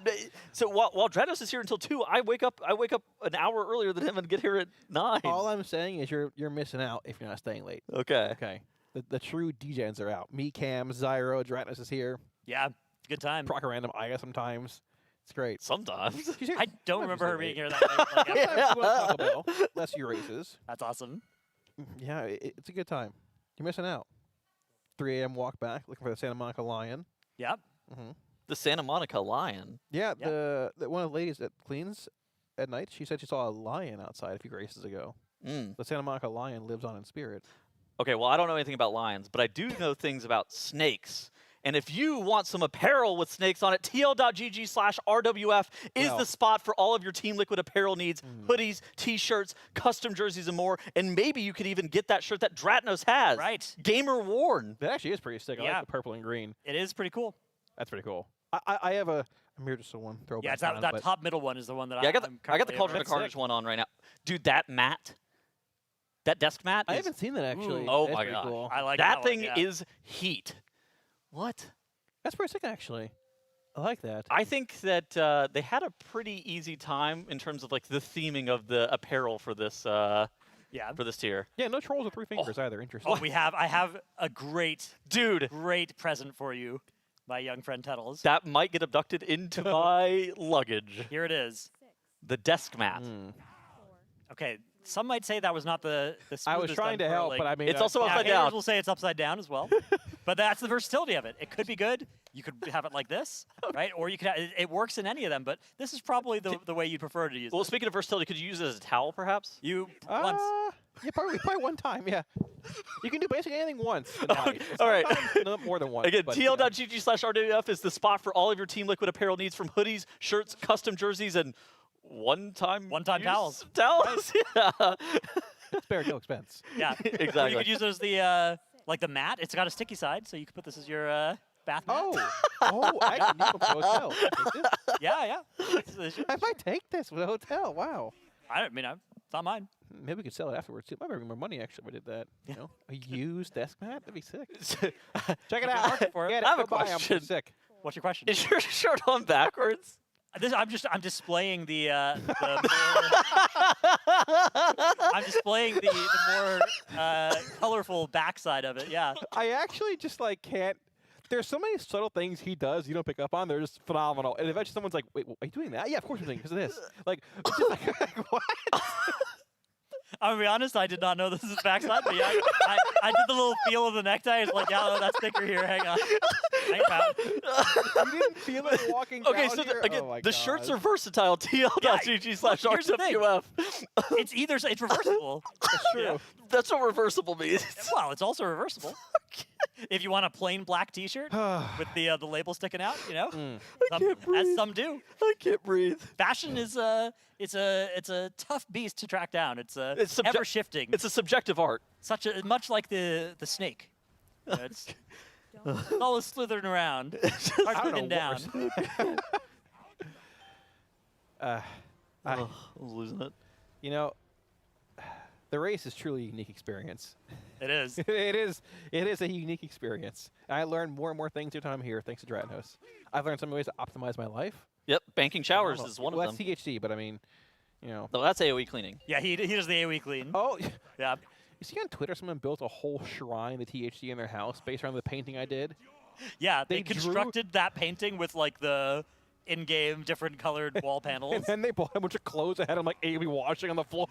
That- I was like, what is Well, happening? that is the kind of fandom that I need. That is elite. I love stuff like that. Can you explain your banking shower strategy briefly? Yeah, it's just you shower like 5 or 6 times before the race starts, and then you don't have to do that for the first 5 or 6 days of the race. Yeah. That gives you more time. Like if you're wondering, like, oh, Tranos, how are you leaving at 2 a.m. and getting here at 9 a.m. every day? It's like, well, I don't shower. Are there Bang, sheets plus in your 10 Well, minutes. no, bed, you do like, shower. You do colored? shower. Yeah, well, I've already showered. Yeah, you pre-showered. I pre-showered. Yeah. Exactly. Is this wait? Did you do it before you got on the plane or after when you got here? No, I did before I got on my plane. You won't want to do it at my home shower. It's nicer. Well, than, okay, here. Well, okay, they're pretty nice here. They are actually today.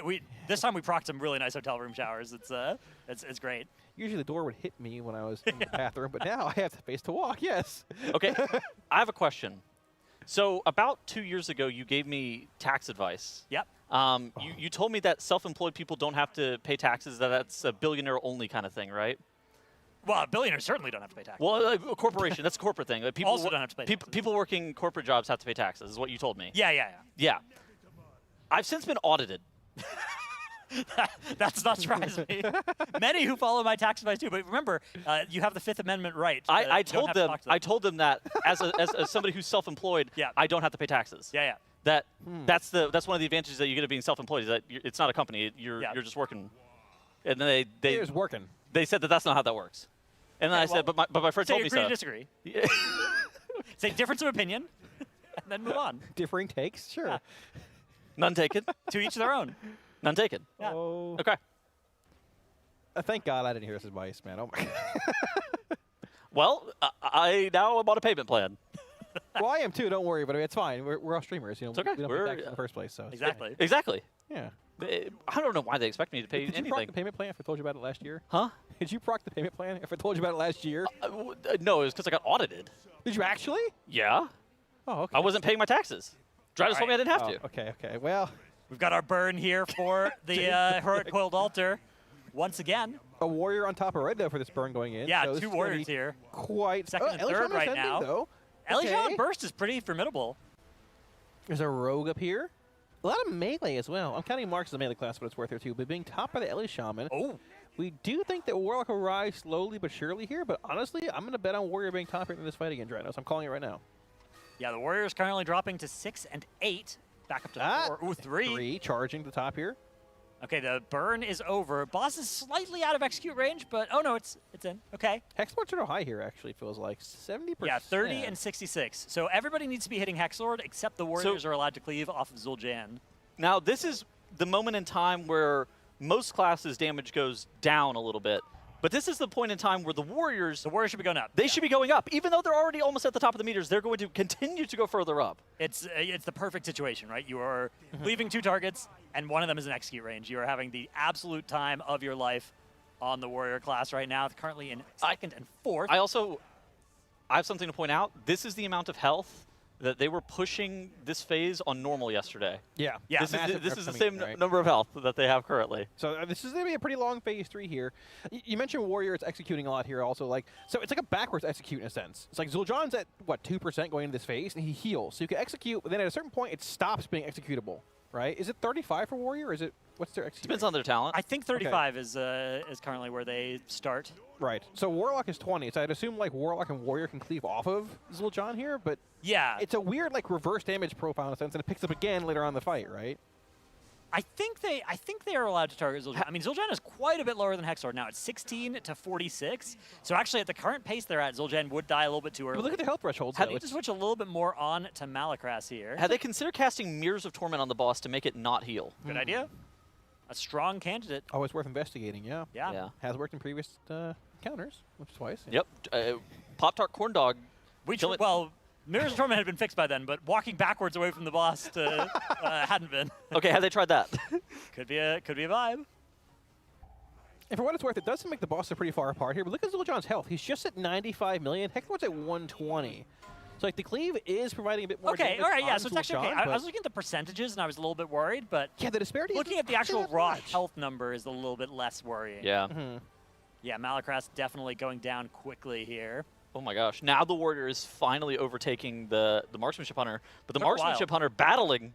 Yeah, fighting valiantly, but now both targets in XE range. Warriors just having the time of their lives right now. Yeah, both pretty low here. We're going to have that tank frontal coming in, clearing out this next set of orbs here. It looks like Zul'Jon's going to fall momentarily. We're not going to beat this next Nightfall. Yeah, a shield on the Hexlord. Needs to be broken and kicked before the cast finishes. Yeah, but this means also that there's more danger of Zul'Jon dying before the Hexlord does by a substantial amount. Got to make sure we're focusing it. 40 mil plays 20. So we got to do 2 times as much damage to the Hexlord as Zul'Jon. There's a tank here. We lost a tank. Before Rez comes out now, we should be okay to make it through here. We're going to have the guillotine coming in momentarily. Another set of MCs. Yeah, not the end of the world. That's Ghost fine. as well. Just target the boss. Tunnel boss. We got easily handled. Oh, another trinket. Another idol. And I think that's 6 items again. Is that... okay, yeah, the Warlord's Vengeance. Very rare. Dropping once more. That's the one-hander, or the main hand axe. Okay. I think that Hexlord's Dooming Idol, with the amount of burst encounters, like encounters that have damage amps on them, I actually think that trinket's going to be more valuable than originally anticipated. I think on this fight, it's good for a lot of classes. I feel like on Ula'tek, it's what? Insane. Yeah, that's what I don't think it's a good Ula'tek. Really? I think it's okay, but I think the heart burn phases happen too often. We were running numbers, so I think the heart burns are... It's like every, what, 2.5 minutes, I think? So 215, 445, 925. The 445, 925 is enough for sure. That's a huge stack. Yeah. I don't know if 215 and 445 is enough. Maybe you just go like 0 on pull, nothing obviously, then 4 and 9. Yeah. That early burn you probably wouldn't have big stacks. I think that would make sense. But that would make a lot of sense. 049. And yeah, in that scenario, when you're cleaving both second pot, and 9 minutes. Yeah, you just blast there, right? Yeah, that's true. You pot second burn, 4, and you pot with trinket again at 9. Oh, yeah, actually. Huge. I guess that's true, it depends on the total length of the fight on Mythic. You know, as also, we start looking at potentially going over 10 minutes, then, of course, a third pot and a second lust get back on the table, but might not be worth doing. The last couple of tiers, the boss has been like just under 10 minutes, so you can't get that second lust, you can't get that third pot. Right. It's a good point, though. Because I was assuming it was a bit faster between second and third burn. Like, you want the stack there, right? Like, looking at Spy Masters back in the day, like, there was a point, I think it was a 40 stack max. Like, quite often, you'd see players skip CDing with that trinket, their second CD set. Just to hold for, like, it was Silken Court, big burn on both bosses at the end, burn on the first stun. but skip second or so on. Well, and so yeah, I forth, mean, right? it took about 4 minutes of effective Yeah. in combat time to fully stack the Spy Right. Master's Web. Oh my god, is that a 5-pack of gifted subs? Ooh. Fate. Wow. Oh my gosh. Read those names, right? Let's read those 5 names right there. Rated K, Bambi QT, Frezzy AT, Drint SR, and Killer Kind Bud. You need to teach him how to become a streamer again. You We know, need the return of the Yeah, king. I gotta hit the start streaming button. you Mythic ready? difficulty. right. We need the return of the king. Oh, Mr. Faye, thank you for 5 subs. Oh my gosh. Rated K, Bambi QT, Freezy AT, Drint SR, Killer Kai, but 85. Wow. Thank you Yo, for 5. Dub's in the chat. W in the Yippee! chat. Parker's in the chat. Dude, I can't stand myself. Yeah. I hate myself. I'm a 35-year-old man. I wish we'd proc a random rat in a stream every so often. Yeah, He's retired, bro. at some point, you know, hit the button again at random sometime. Could do. The last stream was Answer, I think. Queen Ansarek. Yep. thought it and was we, like- we haven't seen him since. I thought it was a Pandaria remix one, wasn't there? I think that was before then. Was it? Okay. When was Mop Remix? I feel like that was before War Within, right? Mop, yeah, War Mop Within Remix had was Legion before War Remix, Within. right? Mop Yep. Remix Oh, was during, yeah. during Dragonflight. What remix do we get this time, I wonder, if we get one? Shadowlands. Classic Plus. Take it or leave it. Oh, yeah, Classic. If there's Classic Plus, maybe there's no remix. I think it's Shadowlands. Wasn't there data mined? Shadowlands remix? Oh my gosh. Elements fun? whatever a few months ago. Delia gifted a sub to Juno Shaw. That's just a waste of money. Yeah, we're gonna probably refund that and ban him actually, so it's fine. He got timed out this morning too for something stupid. I don't know what it was. Probably typed in something dumb. There he goes again. He has like 87 timeouts on the channel so far. Typing something dumb. Well, I mean, par for the course. Hear me out. A remix that is TBC and WAD, and you have an extra action button that shifts you between the timelines. I personally am still waiting for them to bring back the shipyard.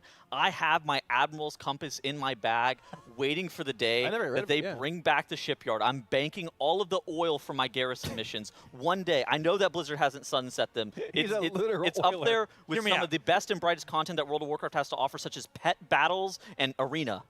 A remix where it's just all the mission tables from the different expansions that have had mission Yeah, tables. let's go. We just get to do the shipyard, we get to do garrison missions, we get to do All right. order hall missions, And bring back we the get to phone do app. war missions, The we get phone to do app for the table? Shadowlands Oh my auto God. battler missions. I'm down only if you make me a deal. They bring back the iPhone app That's so what I'm then I saying. can play Yes. while I would Doing set other my things. alarm I to remember. bed to wake up, do missions, go back to Yeah. bed. Yeah. Dude, I actually opened up the shipyard table the other day.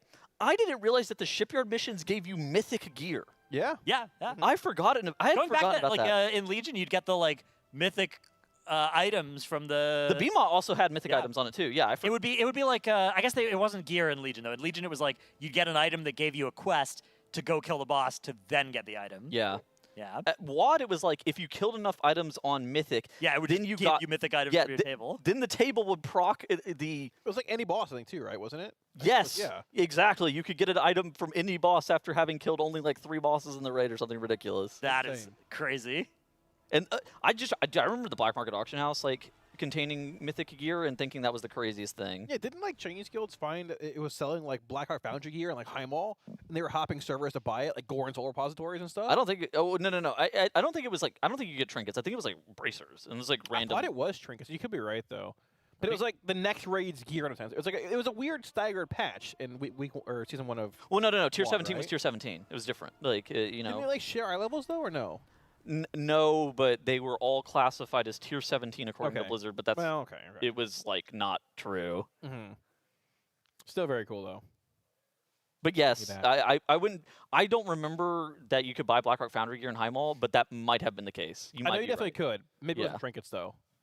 'Cause there's some big thing about it, and Blizz fixed it like a few weeks into the patch. Like, oh, this shouldn't be a thing. You shouldn't be able to buy mythic gear off the black market auction Right. house regardless. So Right. like, that was ridiculous to begin with. I bought my tier 3 back then before the gold cap went up. Very Ooh. nice. We have some more subs.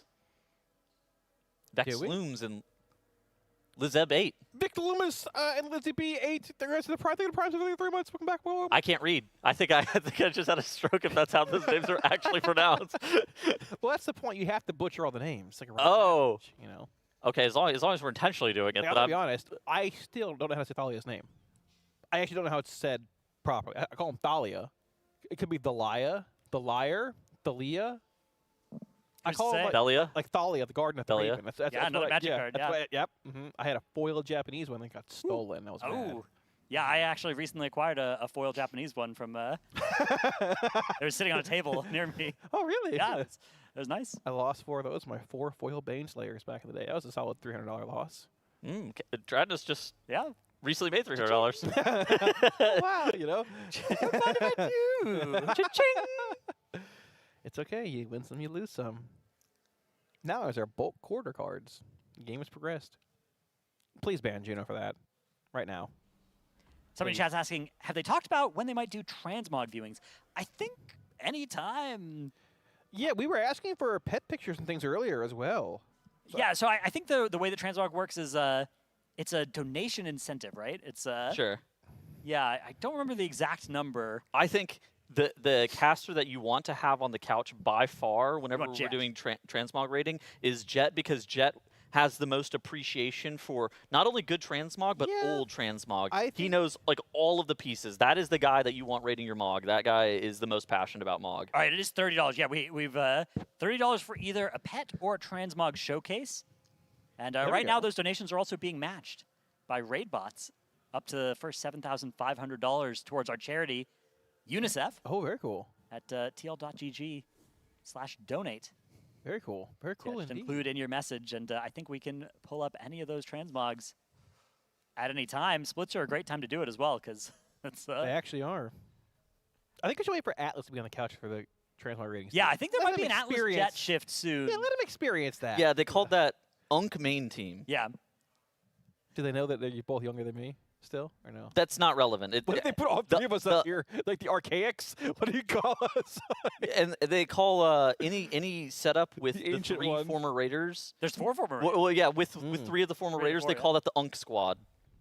Well, I mean, Atlas said he was enjoying it a lot yesterday. Actually, he's like, yeah, I had a good time with Ooh. it. I see Shay is zoning into. Is that Ula'tek? This looks like an instance where Coiled Altar is dead, so this might They be. were sending a lot of 2 pieces and a catalyst there, so you might be making some tier sets and pulling Ula'tek. I wouldn't be surprised. Dude, there was an insane bug today where survival hunters, Yeah. Like if they get just the had their TPs. 2 set, they got the catalyst drops to unlock. They got the Yeah. catalyst drop achievement. Phenomenal. Apparently that is now fixed, so I'm not sure if it was removed from players that had already gotten it, though. They Not did it fixed that way. before my Zarver. guildies logged into Yep. the game and Yep. Ching. swapped to survival. Chances are very low that's the case. So, okay. There's also a bug with sparks this week, I heard, apparently. Some people are not getting their 4th spark. So, like, it'll say 4 out of 4, but they only have 3 in their bags. No, that doesn't sound like Which, that's likely. I mean, well, it's on Wowhead. Like, I saw it. Are you sure, though, the game doesn't have bugs? It's a They're polished features. Yeah, well, experience, obviously, yeah. Palmazzi. You know, of course. I never have an issue. I also recently checked Dratnus's Twitter, and if you look at the chart, there's only 2 of the possible 3 things that are allowed to be fixed at the exact same time, which are servers, sparks, and the Omnium Folio. Ah, Right. yes. And Yeah, you can for only those who missed it a couple hours ago, the Omnium Folio for about half an hour to an hour was broken such that one of the runes that pretty much everybody had on was pulling every mob in like a 50-yard range around you. All of us bricked a key. Every single caster in the caster room. We were all in different keys, and I believe we bricked all of them. we were all malding. Yeah. none of us were happy For about like it. 10 minutes, you're just like trying to figure out like what is happening. Who is pulling all this stuff? You know, you blame whoever's the scapegoat in your guild. Ooh, we actually do some Ula'tek. Yeah, we're Yeah, in front of Ula'tek. all here. right. This could be the first Ula'tek we I see. think it is. 'Cause Probably I've seen anywhere. some I've seen some catalyst charges getting spent, people making their Yeah. 4-piece. It makes me think they are trying to have the power. Interesting. to do So this. Has this been done on Heroic yet by anybody? I don't think so. No. I It could think be a world first. they had some polls, I Heroic think, Ula'tek last set. night or today around 70%, which All right. seems pretty early into phase 1, probably on first burn, but yeah. Interesting. Do you think comp in this first poll matters much for titles, or is this more just like we're going in with what we have? And I can't. can you deduce any like I maybe can't this is what they're imagine. favoring at this point, or just Well, more no, like- I don't think you'll know yet from what they do in Heroic because they're going to Right. play all of them on Heroic, right? Yeah, all exactly. The characters that they've been prepping. But maybe the ones that they play in the early attempts are their stronger classes. Right. Because then they'll figure they'll have more gear and experience by the time they get there with their weaker characters later. So if that is true, then they do have, 3 Warlocks in here? A bunch of Shadow Priests as well. I think they want like Shadow 2 of. Priests. I think they want like 2 of everything just for class coverage. Yeah. Sure, Options. too. I I think that this isn't going to be super telling. I think that everybody's going to get multiple splits of Ula'tek where they're the character that's prioritized gear. Now, items that we are looking for off of Ula'tek, there's actually a bunch of items. Probably the most premium is the Heart of Ula'tek Agility / Strength Trinket. That is like Gigabis. There are weapons that drop off of Ula'tek, but in a Race World First World, the weapon is a lot less valuable because they're more likely to craft a two-handed weapon because they're trying to optimize killing Ula'tek on Mythic on week 2. Very important to hit on. As opposed to... Yeah. You know, a lot of people are going to try bonus roll this fight, but that's not going to be the case for Race Roll First Skills. Even just the random armor pieces, though, they're Venom cursed from Ula'tek. Yes. So they are over budget. They have a bunch of extra stuff. The Reliquary necklace. That's true. That thing is insane. And now It that is has a insane. limited edition version this week. This week it's a crit necklace. Next week it's an all-stat necklace. But so I think by far the two best pieces are the Reliquary necklace and then the trinket. If we get like 2 trinket drops, that's Gigabis. Like that's all we were hoping for, really. yeah, I think some of the the dagger and stuff probably are still quite good. And then there are 3 curios that'll drop off this boss Right. also. Right.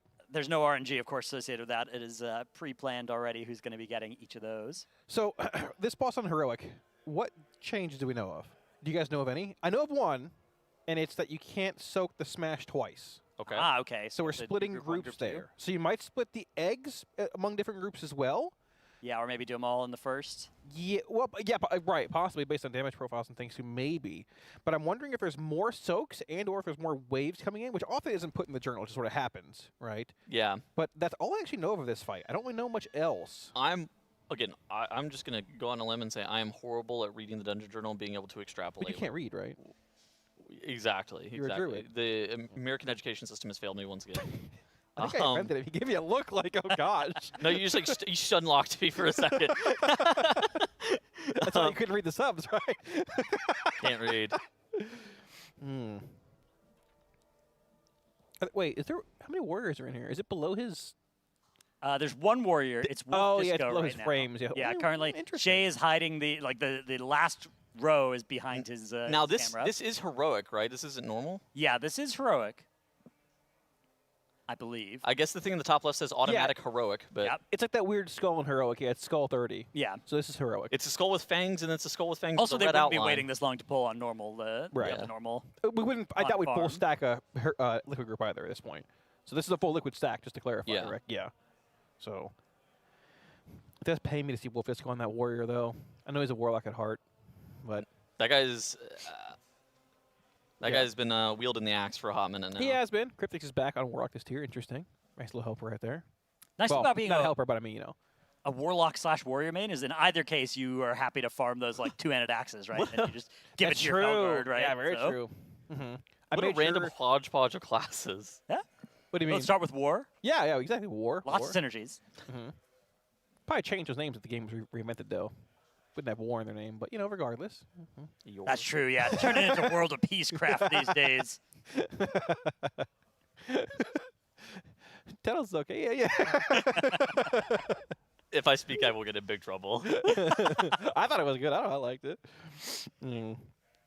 Okay, I'm going to guess there's more eggs in this fight. That's not in the journal. I'm going to So we guess see there's more 3 waves as still well. in the middle. So it's still at least going to start with 3, but Right. the later spawns, yeah, we already know on normal there's already a bunch more in the later spawns. So yeah, there might be even more. Is there another tail? Did they mention that anywhere for being a second tail? Well, I mean, this boss surely doesn't have a bifurcated tail, He right? might. Who knows? Could be.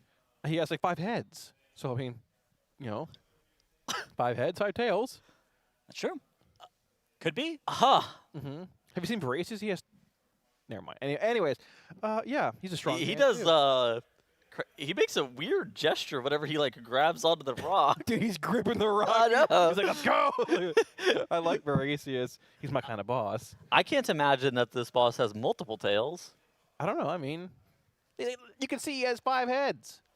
I wonder if there'll be anything on Mythic where when they pull this, we're like, whoa. Like that. Imagine if there was a tail on all 3 of the other spots, but you know. I mean, I would hope so.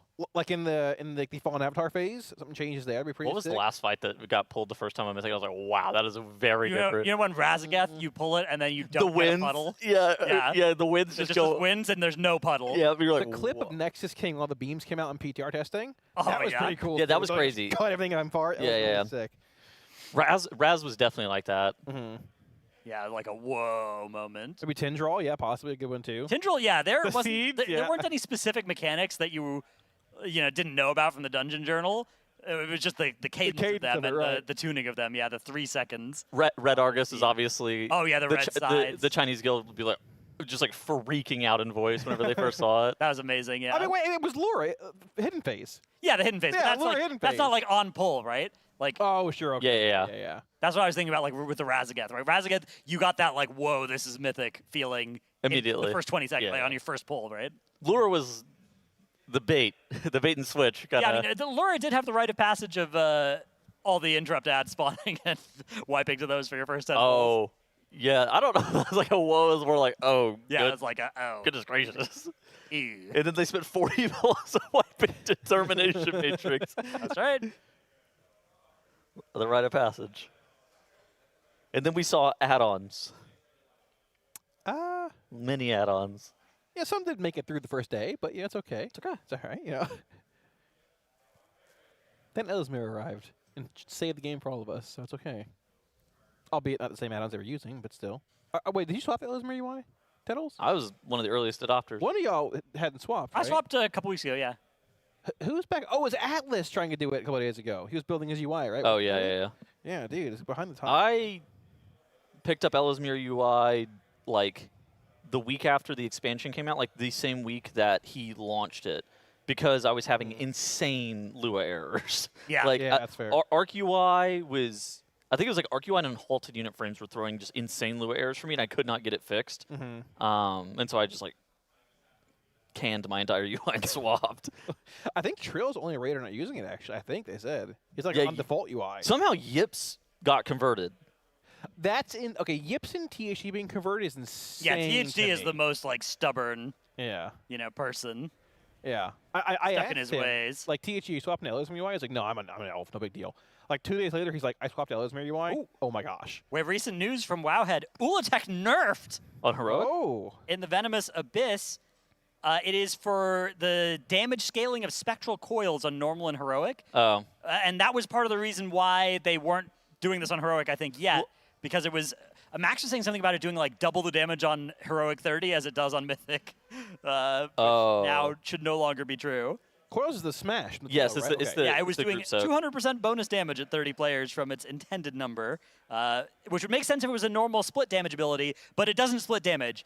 Each player just reduces the amount of AoE damage. So in a 10-player raid, if you reduced it by 50%, you'd take 340k. Thank you. Whereas in a 30-player raid, you would take a mil. Thank you, Blizzard. But for yeah, doing now this. no longer scales with raid size. So it's like no longer double scaling with raid size, basically. phenomenal. I've raided an hour and a half. Yeah. We only got Coiled Altar and Ula'tek on Heroic left to kill. Me too, actually. Thank you, Blizzard, for nerfing it. I didn't realize it was late, actually. It's like almost 5 o'clock. I'm in trouble. All right, Ula'tek in combat now. Heroic Ula'tek pulled by Team Liquid. Right off the bat, we've got the tail over on the side. We've got smacked, or who is that? Is that Monster Can? Is that Scott on Monster Can, the might be. bear? I mean, it's gotta be. Gotta be right. Yeah, so look, they're split here for these tail soaks, right? So they split the raid into 2 sides. We Yeah. have egg spawning on They the just popped all of them right. on the first soak. Right. That makes sense. There's okay. There's only one tail. It looks like so far. Everything else looks pretty similar, but the waves are coming out in a moment. I'm That's telling what I you, want to see here. I don't Here think comes caustic waves. So both the tail and the boss are going to be spawning waves. The tail did 3 on normal, and the boss did like 7. And it looks Three. like It looks the same. that is a similar mechanic at least. Now the boss does waves from the other side. Yeah. If Right. it's similar to normal. Yep, and it's the exact same pattern for the waves on. Okay. So far, Heroic. so good. The only main difference being the splitting your raid rather than all standing in both soaks. And now here comes the Submerge. Ula'tek re-emerging over on the other side. We get more eggs, don't we? And We a tail should as well. Yeah, there momentarily- should be a yeah. huge spawn of eggs now. Let's see how many of these Like 8 or something. show up. Mother's Wrath being cast here as well. I think this is raid damage. I could be wrong. Are each of those green circles going to come with an egg? Yes, it looks like It looks like yes. 10, maybe even like 12. A lot of eggs for sure. Yeah. So we need to grab these and be ready to soak that tail smash coming momentarily here as well. We need to split the raid among 2 piles also. So I'm curious to see if they split them in 2 different sections. But before that, Yeah, though, we you have could these just waves do coming in. egg people and then non-egg people You if could, there's yeah, this you many. could. Could be a nice, easy way to sort Same of have it be waves. YOLOable. Right, second wave set coming in here. We should have the soak coming in right after this as well. But yeah, no extra waves here. It looks like on heroic, which is interesting. Oh wow, no, there are extra waves. Oh wait, in the back they came Yeah. in late. Yeah, they don't. They also don't spawn off the side of the tail. Instead, they spawn Interesting. from the spectral tail. I guess is like Okay. off the corner. Okay, yeah, here they're comes that split first too. slam. And it looks like they are splitting the eggs half and half, so we're going to be spawning some eggs off this side and some off the other side. The earthquake already coming down as well. Help get these taken care of. It looks like most of the eggs were actually spawned off that Oh, right the side damage down one. here That already. first Look, the one. heart's already exposed. Yeah, all right. The timing we're- is so we're tight nuking there. everything under the boss here with the Venomous Heart active and just having everything hopefully die inside this burn window. The raid damage not looking too scary either. They're doing a really good job of keeping everybody topped through this. Boss getting down sub 70% after this first Venomous Heart burn. 68%, almost 67 here as well. We're going to have the intermission coming up now too, which we see both sides splitting off. Both Yep, have Warlock Warlock Gate gateways down as are well. prepped. Yep, once that glowing mob disappears, we can gate over there. So Congratulations on your raid spot, buddy, Yeah, I'm so Kalmazi. That is excited, nice to yippee! see. The So- gateway coming in big there. This intermission has to be done by 4:45. That's when the next heart phase begins on Ula'tek. So I wouldn't be shocked if it's actually like 4:15 or something like that this needs to be completed by. So they are going to have to kill off these Doomscale ads and then pick up and carry some of the eggs to, I guess I would describe it as like an altar. Maybe it's like a more like a font, fountain. yeah. Something like that. And deposit the egg. That will end up spawning additional ads that you have to kill off. And then you will make your way back onto the main platform. I believe the eggs spawn at full health. They're not put into the font, but they're in there. They spawn at half health. Right. Okay. So you're able to just burn them down a lot faster, which gives you more time to come back to main platform, obviously. Yep, but Warden being burnt down here with these last two eggs also. I don't know Yeah, if the gestation cast in 8 seconds will finish, and they're able to beat them in time, which means they're just going to get these rawlings, I think, rather than the Vipers that would have happened if that cast had finished. Although I'm not 100% sure on that part. Warden nearly dead here, approaching that 4-minute timer in the fight. And there's that egg Yeah. up at the front now. So they've got a bunch of other eggs to pick up and You gotta- bring yeah, back these to smaller the ones here, platform as too. well. The heart was active at 4:45 on normal, which I'd be shocked if so it was. there's They're so many tossing it ads all here. into the pot. You can take them onto the They main spawn at platform. 78% too, not 50. They're higher health here when you dunked it. Okay. So we've got one weakened Doomscale, and the rest are those Rawlings. Looks like there are a lot of players starting to die, though. We've got a bunch of stacks of something building up on people, too. 7 you can see on Shay. I think it was depositing the egg give you a stack. Maybe. I think. It's like a 20-second debuff. Oh, interesting. Oh, jeez. So you have to find a way to stagger the deposits into the font, I think. Maybe, Also yeah, or maybe you burn have to the take ads some of those down. eggs back with you to the main platform and That could be it. deal with them in the second phase. I think if you're holding an egg for too long, it starts pulsing on the entire raid for AoE damage. Ah, okay, so that could be what was going on as well. Okay. Although it didn't seem like they'd been holding on to them for that long. I wonder what would happen if somebody died with them though. I'm not 100% sure. Like I know that you could. I know that I've seen that debuff from holding the egg too long on the main platform. But I don't know exactly what the cause of it would be during that intermission. All right. Cool. So the fight seems doable on Heroic so far. It didn't seem like there was anything too crazy about this difficulty now that the damage is reasonable. Did, of course, all end up dying in that second phase over on the sides, just as they were about to be able to reconvene and do that intermission. It's a weird intermission as well. On normal, it's a very empty feeling intermission. I wonder if there's more going on in that sort of triple tail slam intermission. I'm sure on Mythic, but I wonder if on Heroic as well. I think that this is something that whenever we saw the fight on normal, it looked like it was so fast-paced that I wouldn't be shocked if this is just kind of the way that the fight was supposed to be intended on both normal and heroic in terms of pacing. It feels complete. While that intermission is a little bit weird, I think that the intermission is ultimately designed in a way that is a little bit weird, more or less. All right, so we'll see if another pull timer can get put up here. We've got Feast coming out once more. Any changes being made? Nope, not yet. I don't think so. I mean, what would you change? Well, world marker. They've got the 8 world markers down. Oh, I thought you were talking about like comp changes or something. I don't was think like, they're going to need to change. what? Oh, okay. Let's take a look at the damage. Shay, they're A looking rogue at and it. A Shadow Priest. Very interesting. Yeah, we got the actually. sub rogue really ascending here. Well, you're gonna get two more damage burns on this fight, where the boss is taking like double damage. Right. I think that those are the things that you're going to be looking. It's more to like try to double, it's like optimize triple for. damage in a sense, right? Because like heart double, boss full. Like you're Okay. leaving. Yeah. Yeah. Like, there's some classes that are just going to ascend at that point. Desher's going to nuke the boss there. I assume Warrior, other stack classes being Sub very Rogue, good I think, well. is actually high key Yeah. very good too. Yeah. Like, Rogue has had a few tiers in a row where they have just been unbelievably bad, and they haven't changed Rogue, but they just buffed them over and over again to the dude, point where how they do no we longer miss suck. the fact that a Trophic was working for like the last 5 years or whatever it was. How do we miss that, by the way?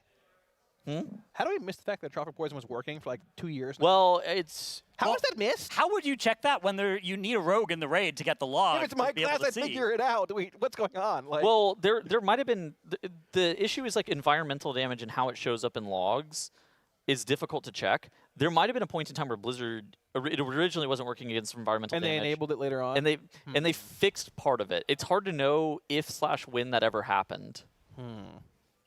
All right, pull timer comes up for attempt number 2 of the day on Heroic Ula'tek. This would be world first Heroic Ula'tek if they could get it down here. yeah, Perhaps so made possible by that hotfix No. It's made possible by Alienware. and the hotfix Okay. in conjunction there. both working together simultaneously. Exactly. Right, yes, exactly. So not a whole lot changes from normal, it seems, here. We know that there's an extra wave coming in momentarily, or every so often. Yeah. Like a third wave from the back of the room, it seemed like. Where was it spawning from? It was spawning from one of those like spectral tails. Maybe in the place where the old tail used to be. Yeah, It didn't seem like it was happening on that first set of waves. So, but the second one it was. in normal, the spectral tails and like how they spawn the wave, it was like right next to this gore rattle ad, right? The second part of Ula'tek, and they never actually went away. But I think did you just get meleeed? I think so, yeah. I think that might have been, and they don't have a res either because Trill had already died as well. Maybe to that same thing, got that meleeed. tail just being a little bit of a problem. Huh. And now we have those waves spawning. No tank currently in range of that tail, although maybe they don't need one for right now because it is doing that animation. Yeah, if you outrange the boss with tail here, I think they just thrash around and do like insane raid damage. So I think they put a debuff on your entire raid. I Yeah, think but it maybe stacks. It's like the tank hit where it slows I think you. they knew that they didn't have to be in range for a little while there because it was doing the wave straight into the submerge, though. And now Ula'tek moving over. We've got a great view of the entire platform here from Shade's POV. Yeah. So second tail spawning here. This is the larger egg set. We're going to grab like 10, 12 eggs here. And you have to split the raid here between these two soaks. That's the one big change from normal. So you're going to have 2 piles of eggs basically spawning. And right after that, the cadence is so fast, right into the boss's burn. So like on normal, the boss chills for 10 seconds. On Heroic, the second slam comes and the boss is already exposing its heart. You're burning damage there. So that's something you have to optimize on a bit more. But at the same time, you have to be in a different part of the room for that tail coming in. Are there 6 healers? It looks like it, yeah. 3 priests, 2 resto, 1 holy paladin. Oh no, is it? Nick's There's perspective. 7. Yeah, there's a Oh yeah, Presovoker as well. Yeah, look at that, Presovoker yeah. sitting there too. Yips, of course, currently in 5th on the healing meter. Oh my on goodness that blood gracious! delay. This is Gallywix-esque 7 healing. Well, I mean, hey. I mean, it actually is like Gallywix, right? Gallywix is 7 healed. Yeah. It does feel like heroic bosses have been like pretty tough HPS checks in the last few I mean, recent 30 recent players is a patches. lot of players. Like It is, to 7 be is fair. not that overhealy. All right, so both soaks come out here, and you can see the boss is already having that heart exposed right now. That Wrath is going out, I believe, coming up. We can see up top of his screen there. So you have 20 seconds to burn the boss here and the heart. We know after this, the boss will then be going into that phase 2 where we split into 2 parts of the room, and that's where we wiped last time. I want to keep an eye on how those stacks actually are put out on the raid. If it's around deposits or if people are just holding eggs for too long. We couldn't catch it last time. Yeah. The raid split off in 2 parties here. Get the nice Warlock gateway. Little gate, Kalamazi yeah, yes. securing his raid spot. I secured another way. I've got Nick able to heal this side. Someone's got to take the floor. On that Resto Druid here, not a spec that I was thinking was going to be doing all that much HPS. It does work particularly well in the 30-player raid size, as does Holy Priest. Sure. But it's also, a lot of HPS right now, coming out of all 3 of the specs that we're seeing on the top of those meters, the Holy Paladin, Holy Priest, as well as the Resto Druid. The other side actually is down to their DPS players. Yes, they might have a little bit more trouble making the check over there. Yeah. Yeah, Ula'tek will periodically pop up on one side too and do like this large frontal effect, correct? It looks like we have shifted. Like, you look at the bottom of Group 2 there. Oh, you can see Impact is over. They've shifted. Yeah, Oh, they've okay, adapted nice. to 2 players being dead from one group to make sure that they are 14-14 rather than 15-13. Really clever on-the-fly adjustment, making sure that they're aware of the ramifications of who's dead. Okay, So we have eggs, just 1 stack rolling now on the Oh raid. my goodness. See? Everybody's So- just absolutely getting murdered over here. yeah. Stack count? It it looked like they got a really bad Ula'tek. Whenever Kalamazoo was talking about that Ula'tek spawns on the side and then he puts a bunch of ground effects on the ground, it looked like they were in just a perilous position. Yeah, Nick watching his feet here. How about another death over on this side? A couple more on the other side as well. 5 players total down. So 25 still alive. Yeah, this might spiral rapidly for the other side here. Maybe they can make it through enough. You can drag the ads back to the platform a bit, but they frontal, which makes it really hard to dodge when you're like pretty sure on time here as well coming out of the intermission. If we can kill this Doomscale before it heads back over there, it's phenomenal. We need, again, the next one happens at appearing in 10 4:45. seconds. Yeah, we have like 12 seconds to the boss is appearing with that weakened heart state again. And there's that frontal we're talking about there, having to dodge that. Here's the gate.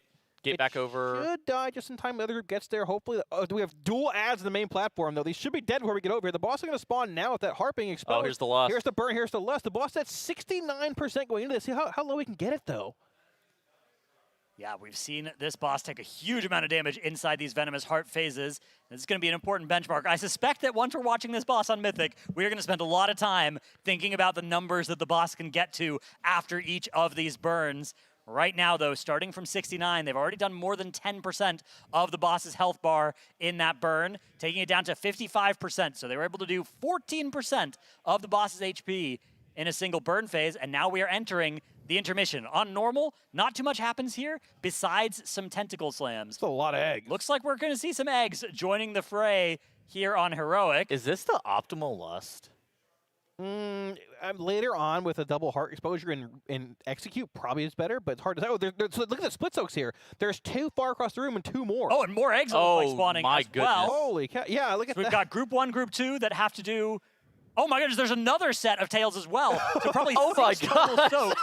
And Group 1 and Group 2 both have to do... you either have to do 1-3-5 or 2-4-6. It looks like somehow everybody is able to stay alive, though, and they have been able to pop all of these eggs. Actually, not all. Most of these eggs. Avatar. Yeah, we make it through a few Rawlings alive here. So this is the last, basically last check of the fight, though. Yeah. This is that fallen avatar phase where the room is split into four sections here, and the further we go, you're going to have less and less room to deal with these mechanics coming out. The boss has 55% health still too, and less has been committed already. You, All right. you get another burn at 9:25. Okay, so that'll lead. That's still a lot of health to burn through, though. You're absolutely right. And something that happens is whenever you jump from platform to platform, then the boss will spawn additional ads. Oh, the eggs, right? The egg. So there's going to be eggs on each platform, but whenever the platform gets broken, there's going to be a platform breaking ability from the boss here in a couple seconds, and then It's like any future eggs that would have spawned there just hatch right away. Yep, they just hatch so you just immediately. get vipers. Yeah, look at these soaks coming out here, too. So these need to be soaked. These are like toxic, basically health leech effects. You have to clear those debuffs so the player gets frozen for 10 seconds. Yeah. So you clear them fast, but you have to move quickly as well, too. Like, the platform's going to be broken momentarily, right? Yeah, so, we're going to have the spread. So the players that are spreading on Ula'tek's platform have to get off right after these green circles go. Oh, the damage! Good golly! Wow. How much did that hit for? Is that 828K? 828K. Okay, well, that's a number for sure. So we're sacking That was those a- players. Is that a tuned number? No, that was the spread mechanic, wasn't it? I think that was the spread. yeah. That everybody That's what I'm gets. saying. Okay, so you can avoid that, I believe. number. The people that get the spread mechanic are the ones that soak the That was only the ones effect. that soak. Yeah. I see. So if you don't soak, I don't think you get it. So you probably just sack those players, maybe. But at the same time, if no one soaks their effect, they're frozen for like 10 seconds. So I assume they die. But if it's overtuned, unless we're missing something here, you might just have to sack those players. Because everyone got one shot there. They hit it for your whole health bar. Like, that is pretty wild. Plus, there's like 6 soaks, too, going out of the second intermission. That's actually wild. Wow.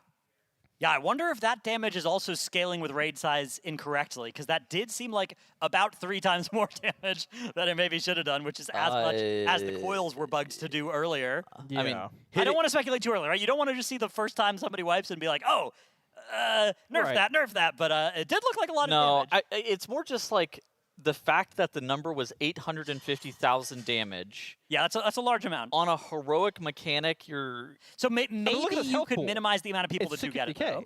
Like, it's overkill by 200K. And I'm sure they're calling for mitigation there, too, right? Like, that's Maybe just, something is enhancing the damage. Maybe there's Yeah. something that is causing it to do more, like, some Like buff or something that makes you take 50% increased damage. maybe to the amount venom. of people that you soak down. Maybe that's a triple Sure. stack or something of it, and you could only get one if you just soaked one person. Because I know Nick was standing in all 3 of those red circles, so I maybe tend that's to- why he's doing triple. I tend to agree. It's hard to be like, oh yes, this is completely overtuned because there may be a mechanic that was like Yeah, missed. that we don't really understand yet. We'll, Yeah, for we'll sure. react with curiosity before Harsh before too judgment. much concern. Yeah. I believe it does transfer stacks from I the player see. that has the toxic debuff. Basically, it might have been some people Yeah. had too many stacks. Because Nick was very aggressively over-soaking there, but it did The seem whole like a raid lot of was. people died, right? Like, Yeah. if it was doing that, you would think, oh, some people died, and some people took nothing, right? Unless it- But there it looked like most people died. Unless everybody over soaked and it checks on a tick based rate, Maybe. just taking everybody at the same time. Maybe. That seems weird. I mean, they were like Venn diagramming it. and Yeah. people were sending in, sometimes they make anti-Venn diagram mechanics, right? Where if you're taking ticks from 2, then it's more impactful on you. Interesting. Wish I had the dungeon journal in front of me to see if there's any documentation of what on earth that might have been. Cool fight. Nick taking a nice. Oh, he's taking a double swig of the monster. Oh my goodness. Boss stands no chance now. I That think looks I'll like do one of the the grape ones as well. Nice. Did we have this strawberry lemonade ones here with the red, white, and blue on them? You had this one? I have not. No, I gotta try that one. Oh, the Patriot one. Yeah, dude, it's very good. It's very good. Taylor, you should try it too sometime. I will. Thoughts. All right. Okay. All right. I'm acknowledging. I'm sipping. Thank you. Thank you very much for that. Thank you for sipping in my ear. That's what we needed. You know, well, gotta keep the blood flowing. It's only midday. Got raid in an hour. Yeah, we gotta lock in. I think we all do actually, don't we? Yeah. Yep. Day ends and Y. Getting in the raid, baby. Dude, Dranos is a menace. Day ends and Y. Dude. He literally is raiding 7 days a week. We gotta try and win by BlizzCon. The only people who are on NA that are rivaling Liquid are Pop Tart Corn Dog, the 7-day-a-week raid right. specialist. Yeah, 4 hours is the same as 16. Good comms. Somebody asked, I forgot who it was, like, Dranos has every first shift. Why is that? Because he raids every single day. Like, what?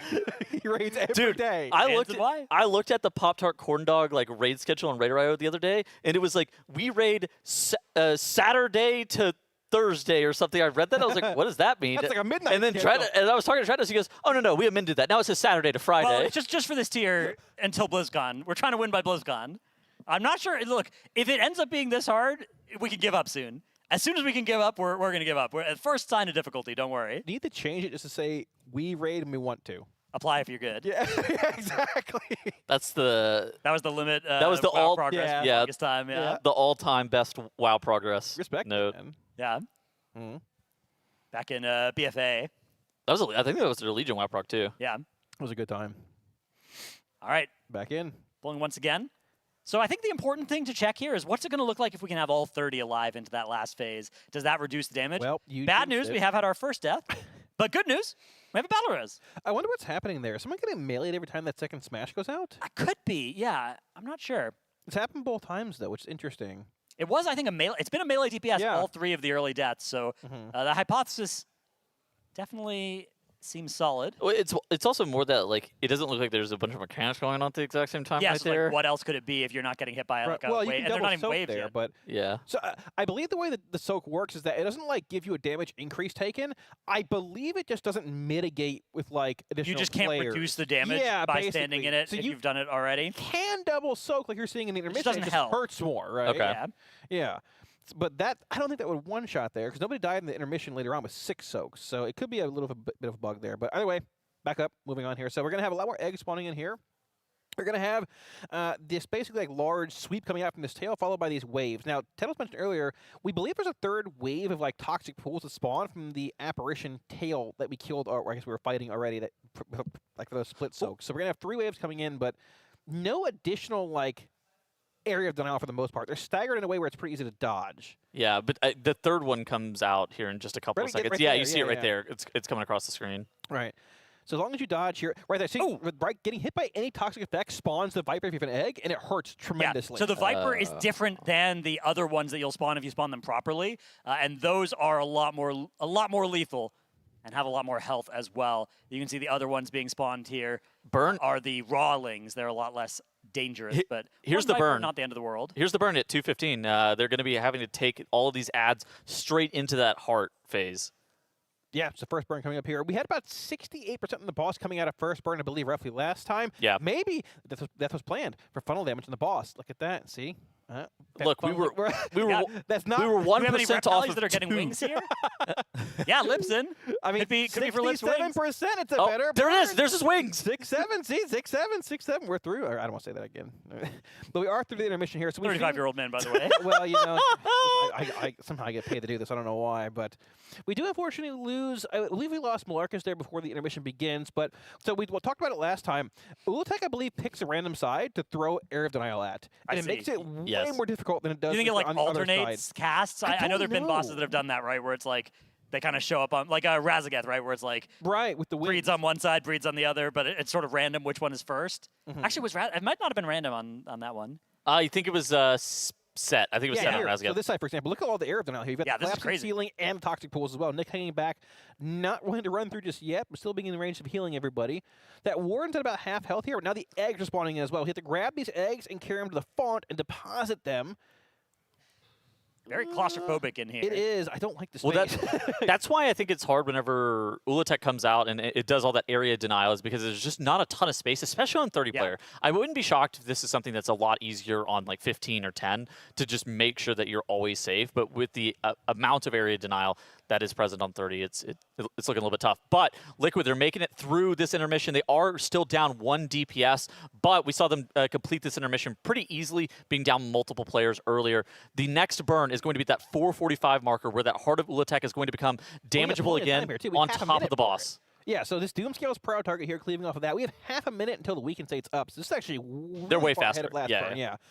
So big difference here. We can gate over early. You probably want to kill the Doomscale over here if you can to avoid the frontals, but as long as you can get over here in time and not die to it, it's probably the same roughly. Yeah, both sides have it still a little bit of HP. Yeah, I guess you can get actual cleave from other side here You as gotta be a well. little careful, yeah, with those frontals. Yeah. Nice new cone graphic though, although not a defined back end of that cone. It's a little bit hard to see These are going to die. exactly where it's safe, but Right about now, Ula'tek's re-emerging right into that weakened state with the heart being exposed here. This is where they committed last time. Less committed here as well. 67% going into this burn. See if we can end up here. 20-second big burn. The boss taking full damage and the heart taking double damage here. Oh, interesting. There's like a 3-second wind up on the heart, even taking bonus damage. Is there? I didn't notice that. it's like a wind up before the cast starts, yeah. And Oh, okay, yeah, then gotcha, you get gotcha. the 20 seconds, so you get a little bit more time, but not with the double damage. Well, I mean, there's a bunch of classes that actually benefit heavily from that, from nice building setup resources. levels. Yep, The exactly. ramp, right, exactly. So boss is Hunter's Mark too. 50%. 4. Yeah, about 5% lower than last time, actually. Not bad. So Yeah. both the phase 1 and burn damage there better. And now we are going to enter this crazy intermission. Is Got a lot of eggs. So what's going to happen here is we have a group 1 and a group 2. Group 1 needs to soak the first, third, and fifth of these slams. So there's, you can see one. Group 2, meanwhile, heading over to that second one. Now Group 1 is going to head over to the left and get that third one. And Group 2, meanwhile, is going to go find the fourth one somewhere out of frame. It's just random spawn locations, too. It's crazy. I mean, they might be random, but That's the wrong spot. Yeah, Look, yep. Nick, Got to go go back. into this one. And then the sixth one over there, you can see the pings. That's where Group 2 is going to go. Look at that ray And damage all not making handled. it soak. It's so much damage, too. We made it through somehow. As long as we kill these ads here, we're going to have that fallen avatar phase starting momentarily here where the platform split in 4. And, I mean, basically, this is a race against the clock. It's us or the boss, and it's at half health still going into this. It seems super high, but is this doable? I mean... Okay, what I want to see next here is that Venom mechanic, right? We talked about last time, where 3 players will get circles around them, and you have to like soak it with the raid, similar to Vashnik. But it's going to debuff players as well to get those large green circles around them. yeah. I want to see if they try to soak it all here, or if they just sort of ignore it. Because if they ignore it, those 3 players that get it are going to be basically petrified, turned into stone for half a minute. But let's see what they end up I doing feel like here. you can't just ignore it. Well, here I they think come. you have to like group soak it. But it seems like the incoming damage. So what Kalamazoo was pointing out was Look at this. Now they're Yeah. spreading them. So this might be the way that you make It's a this a little pre-spread. bit less bad. They have these different platforms, and you can tell they definitely had assigned people for these platforms because a specific set of players gatewayed over to this platform at the start of the phase. And now they are bringing one of these to each platform, and now that turns into these Defensives green here. soaks afterwards. Boom. Is this going to kill everybody? No. No. All right. So we figured out how to make it not do 800K. Oh, that dot that's on the entire raid also is hitting very It hard hurts right very now. hard, yeah. Yeah, nobody dying, though, to it. We have got that one death, but I think that might have been 2 other damage. I think those are 2 waves is what it looks Yeah, like. now we've got a tail slam that does need to get soaked.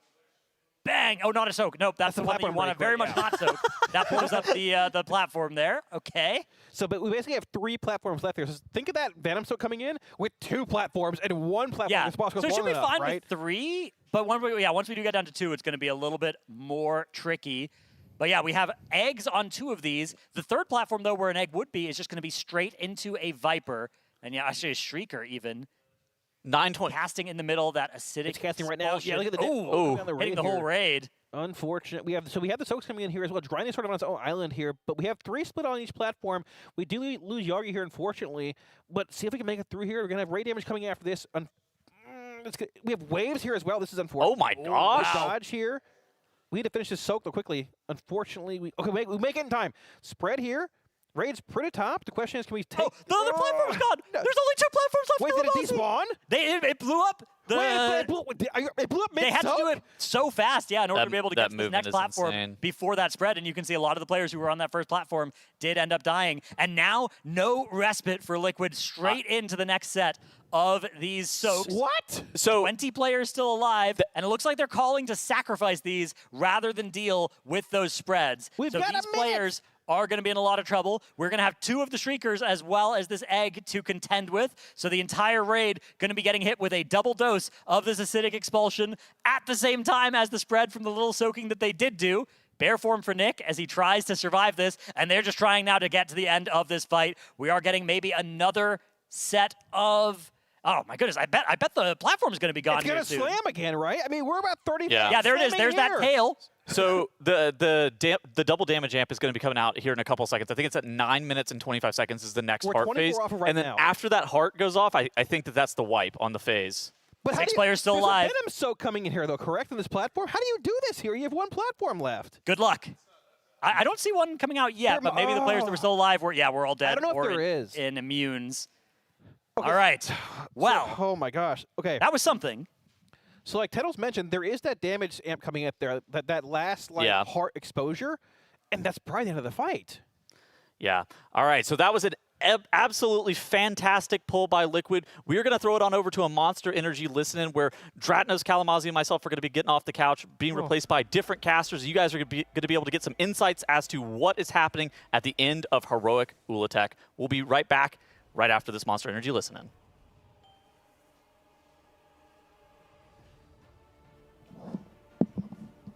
I love life. Been the new DMs of Bubbles Puzzle. DM.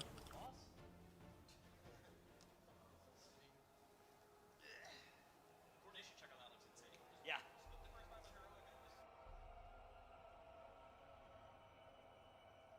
All right.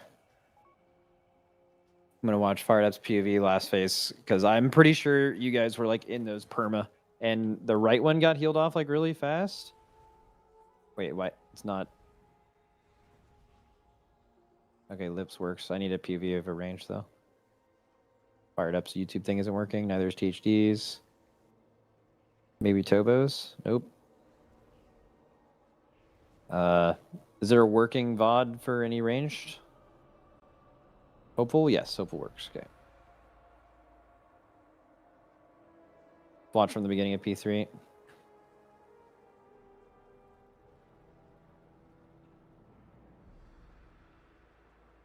Not working? Okay, here we go. All right, check this out. So all these are out, which by the way, I think you can be in them right away.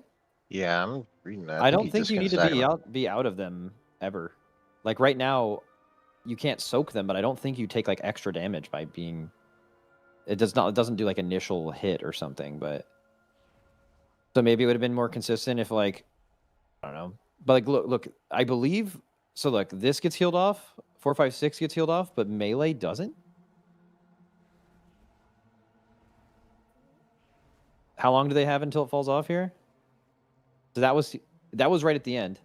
So did that person live? Did this person live? The first one?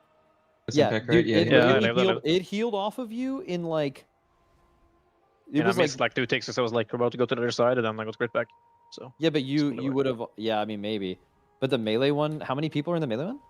1, 2, 3, 4, 5, 6, 7 people, including the person. Maybe they're just light on people. I think it might be Wait, possible that someone went out trying to clear this egg.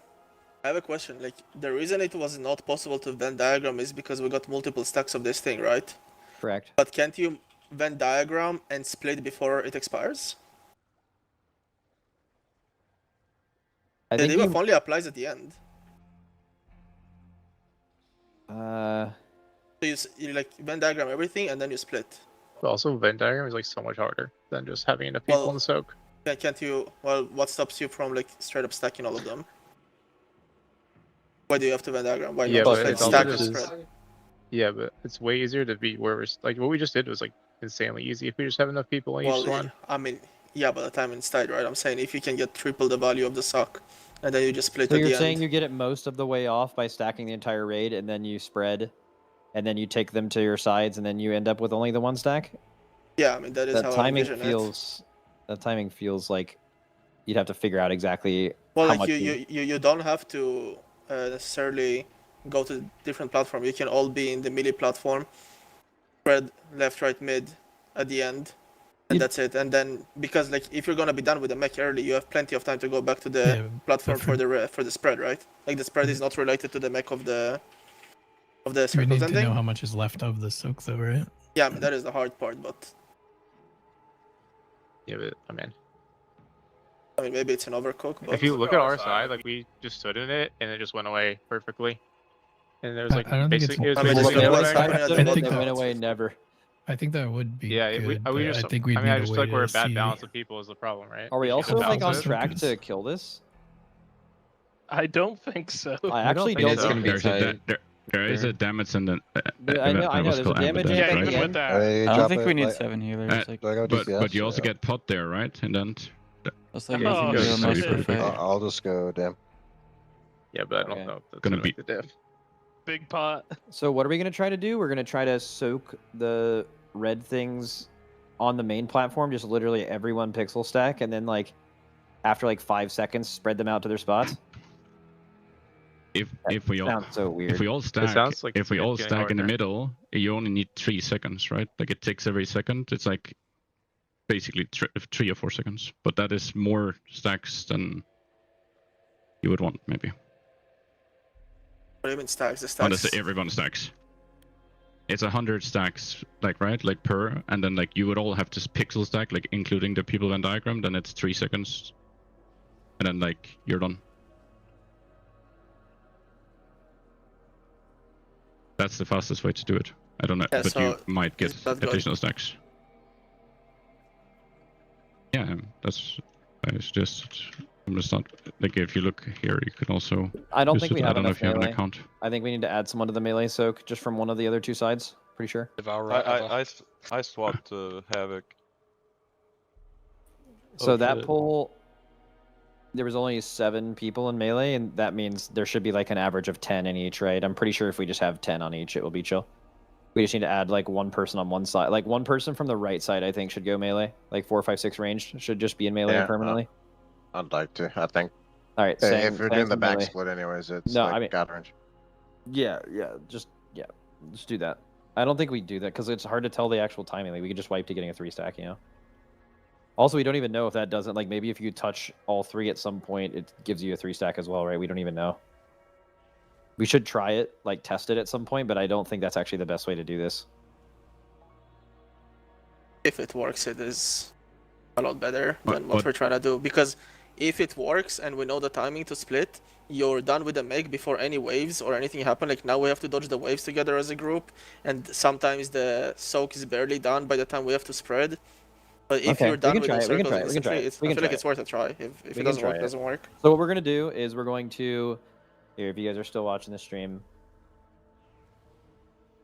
I feel like the movement's I gonna be link awful. you the raid plan as well. It's tab 8 if you want to do anything. I'm just gonna do a fucking freshie. But it would be nice if we used tab 8 in the raid plan, so we don't like make a first one every So time. let's say we're all on this front platform. All 3 circles stack up. We all stand in it, and then 1, 2, 3 ranged go left, 4, 5, 6 ranged go right with their circle, and then you finish it here. But like what, like 2 seconds of soaking everyone and then split them? Is the timing 3 seconds total normal for the entire raid for the count? So like Yeah. this. Yes, we do it's like 1 2? stack per second, And so just 30 times. just before they yeah. activate, the circles don't like stack them up immediately before they activate. Like be in a formation like Before. this, so you know where you're split after. It's gonna be probably 4 seconds more likely. Yeah. So we just So like I do think we 2-3 just go in seconds for 2 together seconds, and then we split. immediately Yeah, we should split. just play it safe for sure. And then you go to your platform. Right out. All right, let's go. No melees. Be in the boss's body. Get in the lava. This fight is so fucking cool. 5, 4, 3, 2, 1. All right.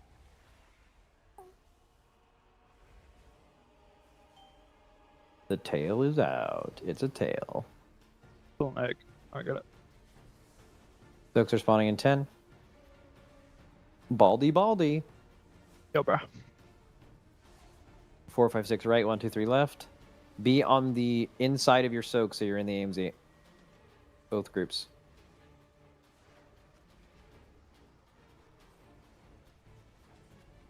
Nice. Out.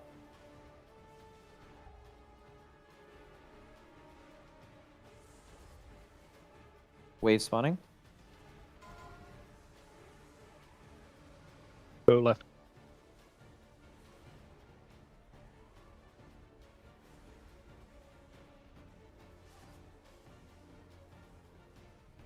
Those as well.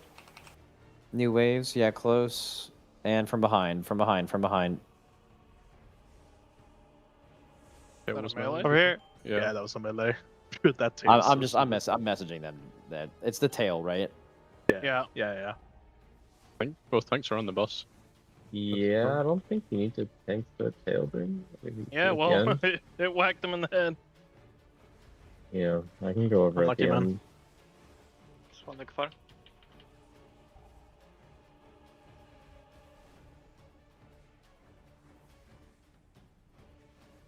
Okay, waves now. Go right. And watch from back right here. Oh, it's easy actually. And then go This is left. a hard one. It's multiple, and we have to get back to the tentacle. I just fucked up. Got caught between two waves. 4, 5, 6 right, 1, 2, 3 left. Be on the inside. Doesn't look like we're using anything anyway.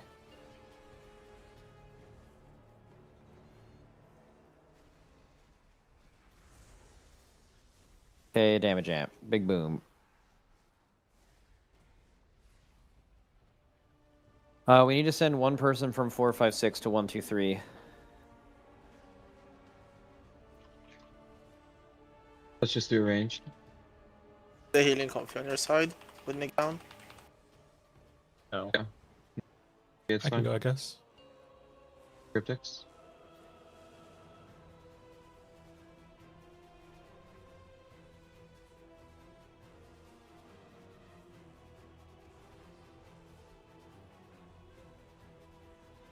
Okay, spit in 10 seconds. By the way, whoever's responsible for timers here, the second spit is wrong. It's like earlier than it says.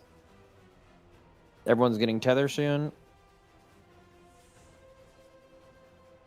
Tether in 3, 2, 1, pop. Only 5, should have 8. Don't do it late. We just chained. Okay. Guys, you have to be way faster than that. We're taking so much extra damage for no reason.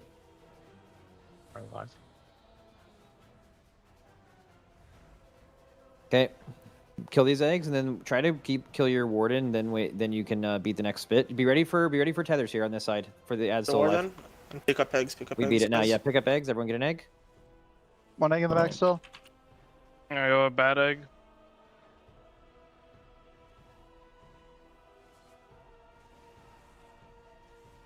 Also, don't pre-stand on the gateway, like waiting on the timer. Should I come over and I'll just come over now? Maybe I can save you guys. No, we're dead. Whoever we're all rests. What spawned the bad egg? Someone got hit by a swirly, right? Or died with the egg? Because the swirly does a lot. Every time you see Ula'tek on your side, you got to be on the watch for those, and don't get yourself cornered. Just it.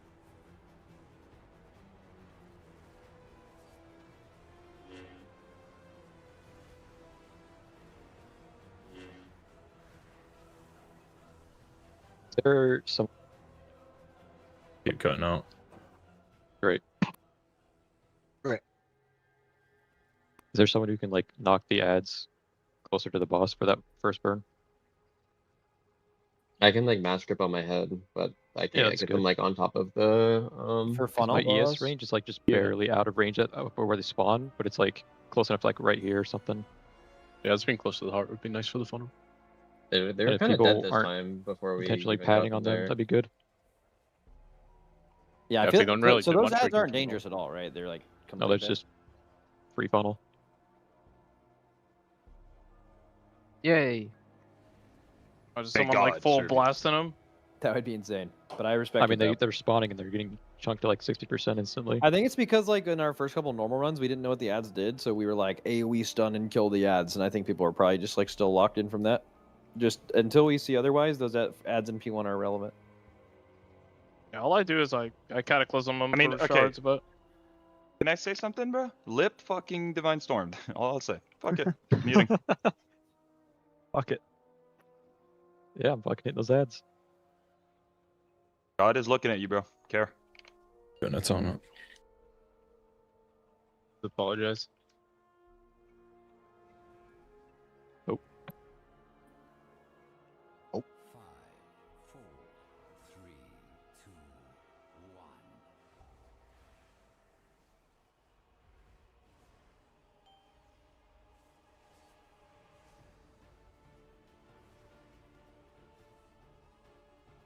Nice. Soaks upcoming. Hello. Yo, Hello. I cannot play. I don't know what You're can good. You're good. happen. You're not. I'll play for you, okay? EU down. Exit lag. Is it the same deal with these ads? You don't want these to be touched? At least I don't care. Yeah. I mean, it's probably good. I mean, Not I that keep greedy. it. It's good for How's me. your case Keep be them alive. aggro? I just, I mean, I can't get aggro There's because no if reason to I AoE walk 1 them, yard away from the basically. tentacle, it melees someone, so... Unless Like you're if they- gaining resources. Okay, If they have wave legends here. or nothing, it's nice. Right. My Go right. moving. Ball tip, because left would have been bad. Thanks. Welcome back to the Race to World First, everybody. I'm Zyronic, joined by Atlas and Jet on the desk here. We're in Heroic Ula'tek already. We'll get back as quickly as possible, but before we do that, quick segment to thank our sponsors for the event here, our presenting partner, Alienware, as well as AMD, Blacklight, Monster Energy, Zenny, Hollyland, Vote-E, Raider.io, Wowhead, Warcraft Logs, and of course our charity partner UNICEF. This fight is really hard, guys. We've seen them wipe to it already 3 or 4 times. This time around, though, it's all 30 Liquid Raiders. They're not splitting with any helpers right now. Mm-hmm. Yeah, I think it's valuable. You know, this boss is like super difficult. And the helpers probably would struggle a little bit. There's clearly a giant coordination check, and like every single end boss on 30-man heroic in the last couple of years, it just does damage nonstop. Big giant hits. Yeah, we already saw there was a big nerf to the slam damage on heroic. It was doing like 300% extra damage in a 30-man group earlier. Yeah. But in general, like all of the numbers seem super overtuned, right? Like they're getting into the last phase right now with the boss at 50% HP right now. Yeah, people are whispers in the wind about one more heartburn phase at the very end of P3. So with that, it's probably doable, but kind of crazy still to see a really, really tight damage check coming on this end boss. Yeah, a lot of damage sponges in terms of bosses in this raid. You know, we can even go all the way back to like the 2 robots, and it being like an 8-minute fight. It's I wonder how this boss is gonna look after like a couple of weeks from now, even on heroic. Yeah, I mean, I was looking at some numbers before we came on the desk here because I was curious. We've been talking a lot about the item level differentials in this raid because they buffed all the item levels of loot, like 7 item levels about a month ago on PTR. They're about 17 item levels below what this boss drops right now. Yeah. So pretty off the mark. I wanted to compare that to a previous tier, so I looked at Dimensius. They were only 13 item levels behind when they killed that boss for the first time. They also did that in a full 30-man raid group. So, I mean, 4 item levels might not sound like a lot, but it's a pretty big amount of health, healing, damage across the entire raid. Can reach certain breakpoints too, right? In terms of just like surviving mechanics, especially on this boss where you're just getting pummeled 24/7.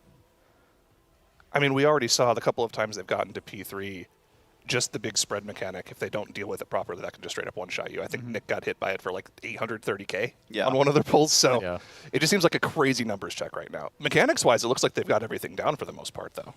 Yeah, it's not particularly too demanding of what it's asking for you. It is a heroic boss at the end of the day. There's pretty straightforward phases, pretty straightforward expectations of what you need to do. The last phase definitely feels a little bit cramped with 30 players on each platform, but as long as you're able to spread out on the other platforms, it's okay. I imagine once they get down to one platform, that's going to turn into absolute hell. Well, I overheard Tettles and Dranos talking about it in the last segment. They think that last hard phase that we're talking about might happen on the very last platform. Yeah. Hopefully there's no other mechanics going on at the time, because I don't know how you're going to be able to have everyone stacked up and cleaving the two bosses down. But they still had the boss at something like 35% HP when they got to that last platform. No lust. Maybe you have cooldowns coming up. It seems like a lot of HP to chew through. What kind of, we've seen a couple of those burns before they go here, right? Or like one of them. How much HP have you noticed, if you've been paying attention, that they've been able to take off at that point, right? Is it maybe like 10% in a burn? It's not a lot. Yeah. I think they're actually using a lot of cooldowns in this intermission phase right now. We're going to see a burn right now. They're saving their lust for this burn coming up, and they've got the boss at, is that 60? 3.7. 63, okay. I thought it was 67. That would have been a problem. 63%. This is the lust burn. Hopefully they have cooldowns prepped for this as well. Let's see how much they can do in this phase, though. It doesn't really seem that bad when it's isolated on the giant platform like this too, but imagine all these swirlies on one tiny platform with all your players alive. It's like going to be an intricate dance. Like, I imagine some people would get hit and die. Look at the fight timer. I assume that's the fight timer on the right side of THD's UI. We're at the 5-minute mark and we're doing our lust. So yeah. like 17-ish% with the lust on a damage amp. I mean, granted they're down lit, but it's still looking a little sketchy. Yeah. Is this going to be the first time? Well, probably not, but I'm going to say, like, based on recency bias, this has got to be the first time we're going to see a guild like this prog a heroic boss, and then potentially they do, like, a nerf to, like, let them kill it. No, I think it's definitely killable. It's going to take some level of damage optimization and honestly just people living through the fight. On a heroic boss, right? Yeah. Yeah. Well, yeah, there's a level of progression that's happening here on these heroic bosses that hasn't really been present in other heroic bosses in the past. Usually whenever we get to one of these 30-man heroic bosses, it's mainly a mechanical check. Sure, there's some DPS check. People have to live through the fight, but think of something like Demencius, Yeah. Like, you weren't living to the enrage on that fight. You were killing it very, very soon after the second Devour. So this is a bit unique in terms of their tuning target on health on things. It seems like the knob just got turned up to like 1.2 multiplier on like what they normally have. Yeah, and even like those little the clutches at the back, some of those get really close to finishing their cast. I noticed on some of their pulls. So it's a lot of like, you can't just like hit the boss. There's a lot of damage being taken off the boss that you can't even like do cleave on top of. And, get a little bit of, like, efficient damage going there. Oh, full Venn diagram on the soaks there at the start, just to make sure they got a lot of the stacks off early, and then they could spread them out to make the spread later on a little bit easier. Because right after this is the full 30-man group spread, and they had to get out of that. Okay, no stacks? Look, it looks like they got it. Oh, no, Bloodspouts, actually. Jeez. That's just a tough overlap. Because you have to get rid of those Venoms before the spread. So they did the full Ven, but they just didn't get the spread. Then you got the clutches and you got the waves. This is this is nuts, man. Jeez. I'm really appreciating the fact that the heroic bosses are harder than normal. This is fun. Yeah, like this is honestly like a third mythic boss. Yeah. In terms of difficulty. Yeah. This has got to be like way harder than like the first 3 or 4 on Mythic right now, right? As it stands. 4 depends on which fourth you're talking about, I think. But yeah, in terms of coordination and what's required of you, this one is looking scary. Man, I'm trying to think in the past of what heroic and level bosses have been on this level of difficulty. Does anything like spring to mind? I think Sylvanas was like very. Oh, that was heroic. Yeah. Sylvanas was pretty hard. Denathrius wasn't super hard, but it was tuned tight. Yeah, that was that was tuned pretty in tight terms there. of like everybody had to live and actually do the entire fight. Well, that was also in a weird era where like we didn't actually do mirror ults. You did. You were like one of like the 5 people in the guild that did. But I remember I played like a warlock, a mage, a hunter, and a shaman that tier. Yeah. I just played whatever. Well, I had the benefit of playing DK at the time where DK was peak. So yeah, that was peak DK. If you weren't playing a mirror ult in DK. that tier, that was the last time we got triple DK, right? Quadruple. Quadruple, Yeah, right? That's yeah, right. Shaq, Impact, you, me, and Lip. And Lip, yeah. It's been a while since we had a triple a couple times. Triple Demencius here? It was a triple Demencius tier. It was me, Wolf, Disco, and Lip. Yeah. And also a Shine had one, but Ellie just ended up being really good. Yeah. It was really close to being a quadruple one. Ellie again. looks good here too, actually. Mm-hmm. He's doing pretty good here in some of these pulls. I'm actually kind of surprised by how good Ellie looks because, yeah, I mean, obviously it was insane on Bellerin. Yeah. Just for that burst, but I think that's all I thought it was good at. But then we saw on their heroic coiled altar splits, it seemed like really, really good for the 2-target burn on that boss. Yeah. Yeah, it looks pretty solid. That's why I was thinking you probably won't see a Resto Shaman, even though Resto Shaman's a pretty good healer. And they actually, between last patch and this patch, got exactly what they needed, which was like a Riptide buff to help with rot damage. And so they're in a really good spot for raid healing, but, you know, you could just run an Ellie Shaman and then run like either double disc or double press, both of which are very strong healers in the raid going into this raid. I'm curious, have either of you guys' opinions on what kind of raid comp we were thinking of seeing in the raid changed from yesterday to today after seeing this boss on heroic? Well, the ads don't seem to be much of an issue at all. When I was reading the Dungeon Journal, I imagined that there would be a really strong emphasis on some people that have to blow up ads. Yeah. But it seems like they're almost a non-issue. They exist just to get patted on, honestly. They don't seem to have any sort of impact on the flow of the fight. There's no rush to kill any of them at all. It seems more so that as long as you deal with the egg properly and dispose of it in the cauldron, then you're fine. I think that single, 2-target, and spread, those are the three. I think spread in the last phase, 2-target for the burns, single just for like, you know, single is always important on the bosses. Yeah. So I think those three, I think like burst AoE and things like that doesn't seem like it's that important, but you probably still need some. Like on Mythic, you'll need like just enough, you know, just to take care of them at a good pace. But you know, we were talking about this yesterday at a certain point that like it looks like a nice balance between, you know, all sorts of different profiles that you would expect to see. I have personal beef with this boss. Yeah? And it's a lifelong crusade. What the hell is supposed to be gripped? Where the hell are grippable mobs?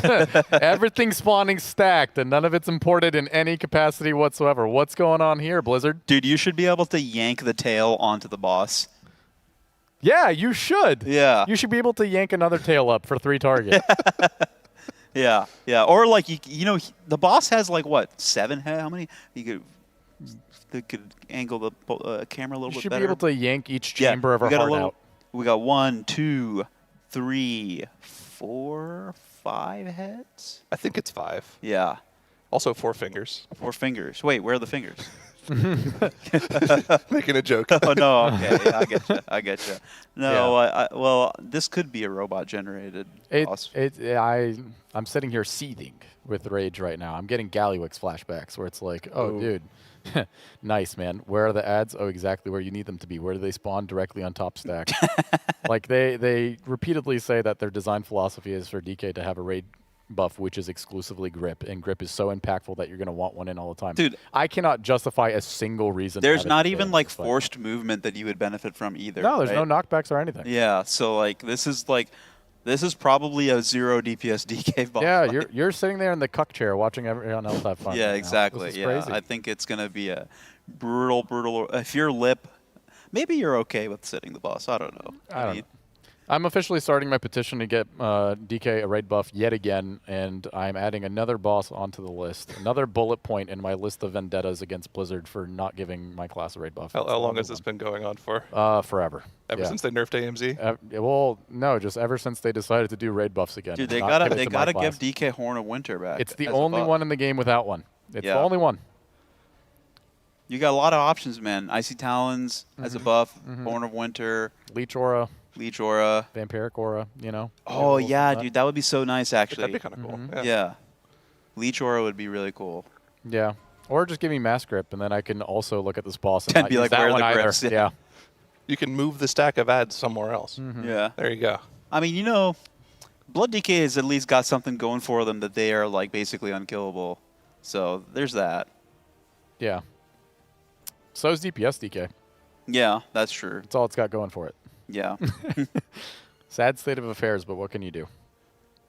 What actually is the situation with DPS DKs right now? Look, what are the 2 specs actually good at damage-wise right now? A lot of nothing. Oh, really? Is that yeah, bad? yeah. It used to be significantly overtuned on PTR. They kind of cranked the shaft a little bit too much. There's a big playstyle difference with the new tier set where Frost was playing dual wield EN for the first time in a really long time. Okay. The tier set basically gave you stacking attack speed and something called Icy Death Torrent damage, which basically duplicates off their auto attacks. But they didn't like that. It was definitely overperforming way too much. It's still doing the same thing it always does, though. They didn't tank the boss. Oh, yeah. That's the cast that the boss does when there's nobody in range of it. That's wonderful. All right. Whoops.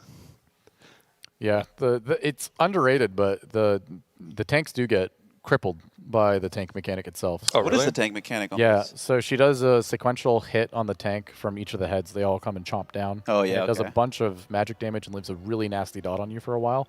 But more importantly than that, it completely cripples your move speed. I think it's like a 40 or 50% move speed You can't slow for freedom like out of it or anything? over a minute. Yeah, so you're basically crippled. And It doesn't seem like a fun tank boss. The tank is not moving. There's no like movement optimization or anything. It's pretty simplistic. Yeah. There's not much going on. There's not much positional requirement asked of you. So I imagine the difficulty and the engagement of it will just be you're getting destroyed. Yeah, you're just going to get destroyed, yeah. But all things considered, it is still a cool boss. Yeah, it's one of the cooler bosses that we've seen. I think probably the best one this tier, pretty easily so far. I think we were all pretty interested when we saw that last phase of the platforms breaking. Want to remind you guys, while the players are on a break time, are here to help us raise money for our charity partner for the race here. It's UNICEF. You can go to tl.gg/donate to go ahead and help our cause here. We're already at $3,650 here. I think our next breakpoint for one of our caster incentives is at $5,000, but also up to $10,000 every $1,000. We're going to be painting a little Mecha Chameleon character and hiding it around the set. We've got a few of them all over the place right now. I like this monster one the best. That's actually one of the coolest ones. That's not something one of the casters painted. You know, you can just donate just for the love of the game, or if you want to send us a picture of your pet, maybe a transmog for us to rate, you can do that as well. $30 if you want to do that. And yeah, we'll continue supporting a great cause in UNICEF here. Yo, when are you killing the boss? Any thoughts? Johnny walked by and said, All right. unkillable boss. And then Zyro asked his question about when he's killing it. He said never. So that's probably the mindset there. I mean, I'm sure a little bit of it is in jest, but it is. I think this is probably the hardest heroic boss they've ever made. I really like the unique situation we find ourselves in this race where they backloaded all of the good items in the entire raid onto the last two bosses and made both of them impossible. Yeah. Yeah, I didn't get a chance to watch them do heroic coiled altar, so I wonder how that went. They were all one-shots. It was super Really? clean. Yeah, I mean, they killed it off stream last night in one of their groups. Yeah. And they got a pretty good strat out of it then. The last phase was probably about as difficult as the normal was one, like pre-nerf. The boss on heroic had the same amount of HP as the pre-nerf normal one did, so they kind of already knew the length of the fight. That's funny. They just did a little more damage. They had all the movement down, so it was like super clean. They just went across the room for ghosts, Gotcha. dealt with the orbs. It was super clean. They didn't even get close to the enrage on any of their groups. Missed the days of heroic Starkreth, where it was very easy to do. Oh, yeah. I remember when we were doing heroic Starkreth splits, we like in ID, you know how the mechanic is like the tank gets the bomb and then you have to like go under. We didn't know that the tank had to go under, and so Brad would just explode on the raid over and over. We killed every split run with that, and we were like, man, this boss is really hard to heal. Dude, I actually remember that the first night he just didn't know he had to go down. The second night we're like, so turns out you're not supposed to take that damage at all. It's a way easier way to do that, boss. Yeah. I think we did it with 10 raiders, 20 helpers in every single run. They were just about one shot. I mean, it was still easy. Like we still killed it pretty easily, Like but we were like, man, that last phase is like weirdly hard to heal. I actually do remember heroic boss that might have been as difficult as this one. Do you remember heroic Blackhand? Yeah. The random video we did. That one was like, yeah, but like that one was like a scaling diff, right? Yeah, Like because at like 30 man, for some reason you get like so many of those gunners that would just pelt the raid and you'd melt. Yeah, that one was tough. Remember we dropped our raid size down like 5 players just to make it work because Yeah, it was that's just like too much AoE damage. Dude, that's like a humiliation ritual when you have to do that. Like it's bad enough when you go from like split into like a submerged or not a converging group with all your mains. It's like bad when you have to downsize on top of that. I mean, it doesn't look like there's anything in this raid like that would warrant that. Nor would they want to. I mean, right? You don't want to add more I splits. think you would never want that in this situation, especially. The only thing I could see being a problem with 30 minutes is the spreads in the last phase. Yeah. That's pretty much it. Yeah, the spreads are pretty tight. You're probably going to have to find a couple classes that are totally okay with double stacking and just admit that it's going to completely destroy those people, but or even jumping in the pool for like a second, but it's not looking good. Something else that actually looked kind of difficult in that last phase was the spread eggs. Like you mentioned, Jed, it's kind of hard to DPS them down in the back. Some of them almost got their Just Day cast off. They don't have any boomkins in this raid. I feel like that class in particular would be really good at doing damage. Yeah, they do have 3 Warlocks, though, and that's another class that is good at that kind of stuff. And, the Dev Evoker, since they started out at full HP to get the mastery benefit going on those eggs, so they can do a little bit of bursty damage on them. But yeah, I mean, I do think that Moonkin would be very good. I think they have Feral, they have 2 Resto Druids and a Guardian. So yeah, we're missing the chicken. We're inevitably going to get to one of these splits that just has an imbalanced comp just out of necessity, and you couldn't spread it everywhere, and I'm sure they're going to run into some really funny problems with that. Yeah. Hopefully that's this one. Hopefully it's the hardest one first so that they can This do looks easy pretty splits out there. balanced, honestly. Like, they also have a Shadow Priest in there. Doing pretty good there. Well, the thing when I was playing that was always funny is you get to like run 12 or 11, and then you'd look at the run and it's like, oh, geez. Dorvan, Bubba, what's going on? We got no shaman. Yeah. We're missing a shaman buff in the raid, you know? Which happens from time to time, but even outside of just essential raid buffs, sometimes some classes just shine incredibly hard on these fights. Yeah. And you're going to want them in and stack them a little bit to make this boss easier.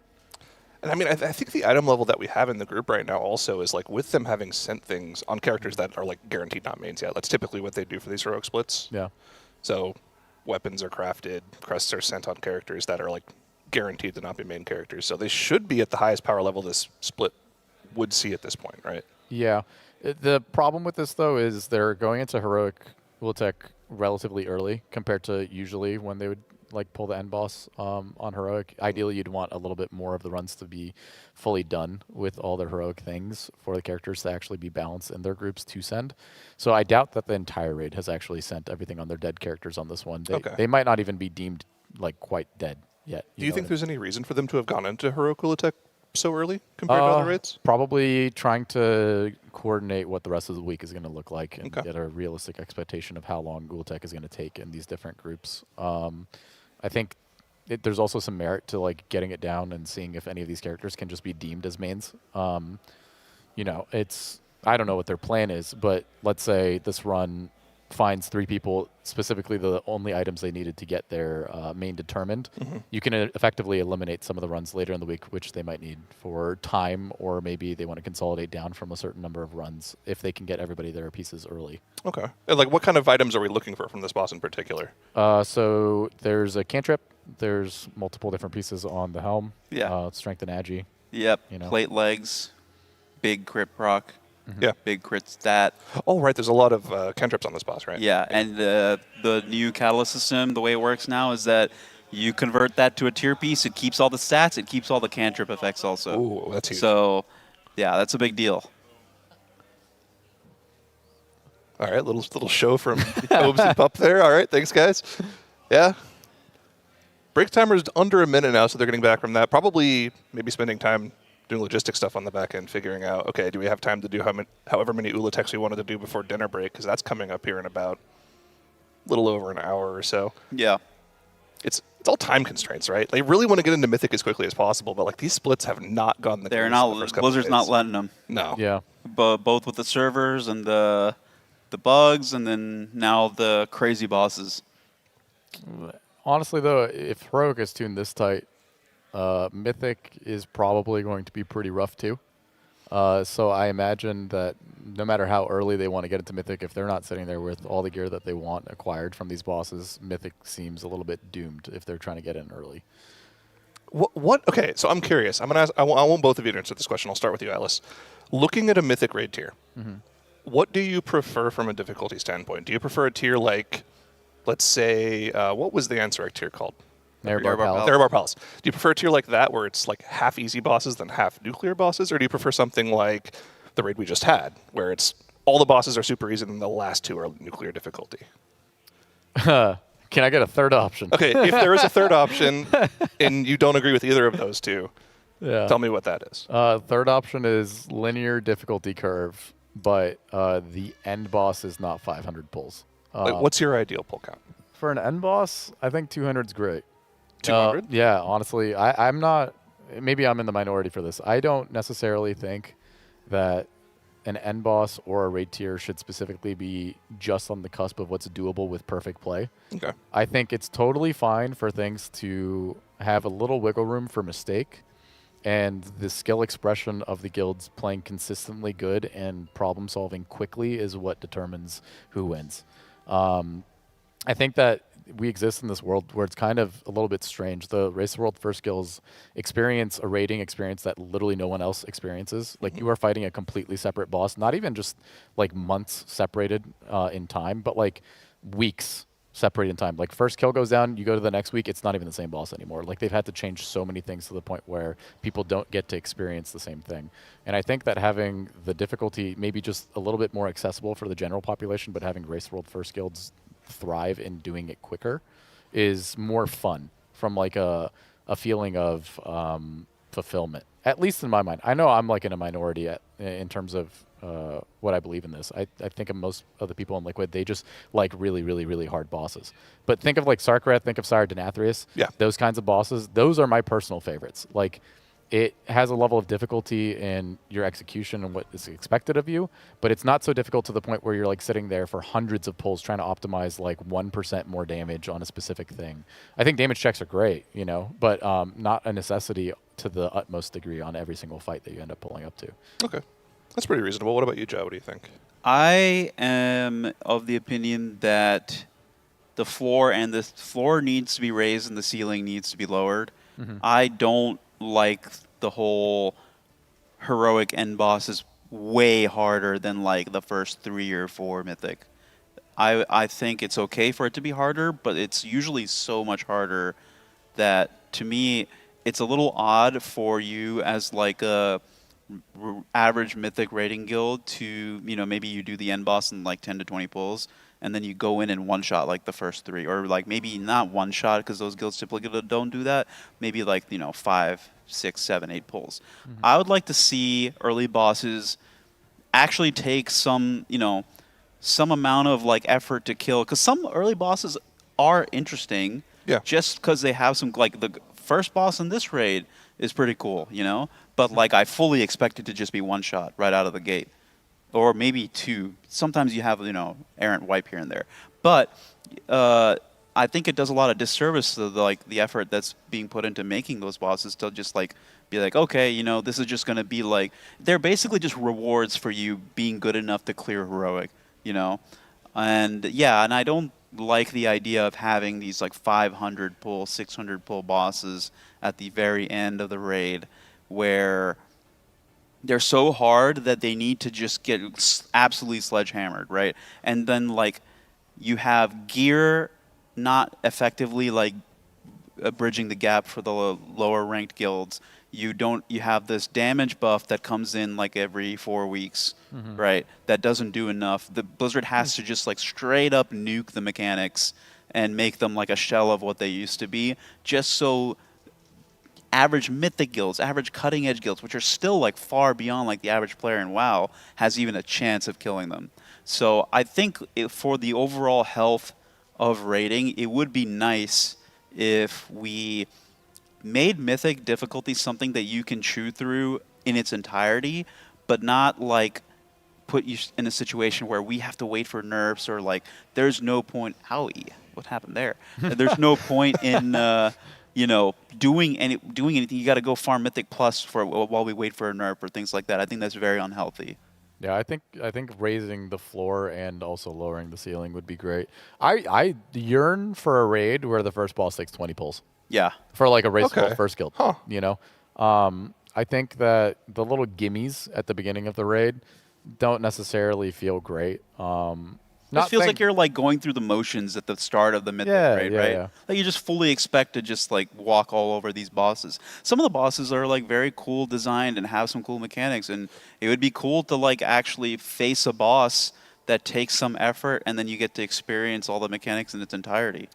Yeah, no, I just feel like there are some bosses that are at the beginning of raids that, like you said, they have something pretty unique about them, but then it just dies in one pull, and you're like, okay, well that was like I think my best example of this, and this really is the Unk desk for me saying this. I was thinking of like Dark Inquisitor in Nihilitha. Remember that boss where you had to like bounce the balls around? Xanash, yeah. Yeah. You had to bounce the balls around into the goal. Yeah. And it was like a cool concept, but you just kind of had to wait until your groups figured it out, and then it died in like 10 pulls. Yeah. Yeah. But even a 10 pull boss on like the 4th boss. That's still like pretty good pretty for an early decent. boss. Especially for, what was that, a 12 boss raid or something like that? It was a long raid. Was it 12? Maybe 11? 13? Was it 13? I think it was 13. No, you had Rathion, then you had the guy with the damage amp, damage reflect. Mott. Yeah, Mott. Then you had the Skitra. Then Xanash was the 4th boss. Then Raden. Then Hive Mind. Then you would do. Then the hole. Then the hole, the dreaded hole. Yeah, we didn't go there. Yeah, dreaded hole. Oganoth, Drestagath. Dog, Shadar. Yeah, Shadhar.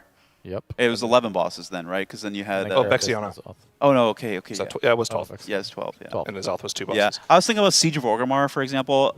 Even though early Siege bosses were pretty easy, you still had like Shot Pride. Shot Pride was great. Took a good few amount of pulls. Iron Juggernaut was like a big gear check. Yeah. Dark Shamans was pretty easy. Nazgrim was pretty easy. Then you got into Malkorok, which was like a pretty solid like patchwork fight. How did Trill get up there? He's always finding ways to get up there, man. That's his bit. Yeah. Yeah. He loves getting up there. And then you got into like Spoils, which was not too bad. Then you did Thok. Then you did Siegecrafter, Paragons, Garrosh. That whole stretch of bosses that were like not the hardest bosses, but they weren't exactly like just gimmies. That's a good stretch. That's what I'm looking for, you know. So if there was a raid that got closest to your ideal raid, what would it be? It would probably be Siege. I think Siege. What about you guys? That one's actually really tough. And you can say one got close, but like there was one major outlier. The thing is, I don't think they've ever made a raid that aligns with what I would ideally want. Really? Like, there's always some miss, you know? Yeah. I think Voidspire was on track for it, but, like, it was too easy is the problem. Like, if Voidspire just had the knob turned up a little bit, then going from boss to boss would kind of fit the mold that I want it to get into. I think if both raids came out at the same time, it would get there. Yeah, absolutely. Okay, yeah. Both raids coming out at the same time, and, you know, obviously Lura and Beleren being easier than they were would probably be an apt description. I think for me it would be Castle Nathria, but if Stone Legion Generals was like, it worked. Yeah, Castle Nathria is also a great, you know, example of that. Nerva would need to be harder.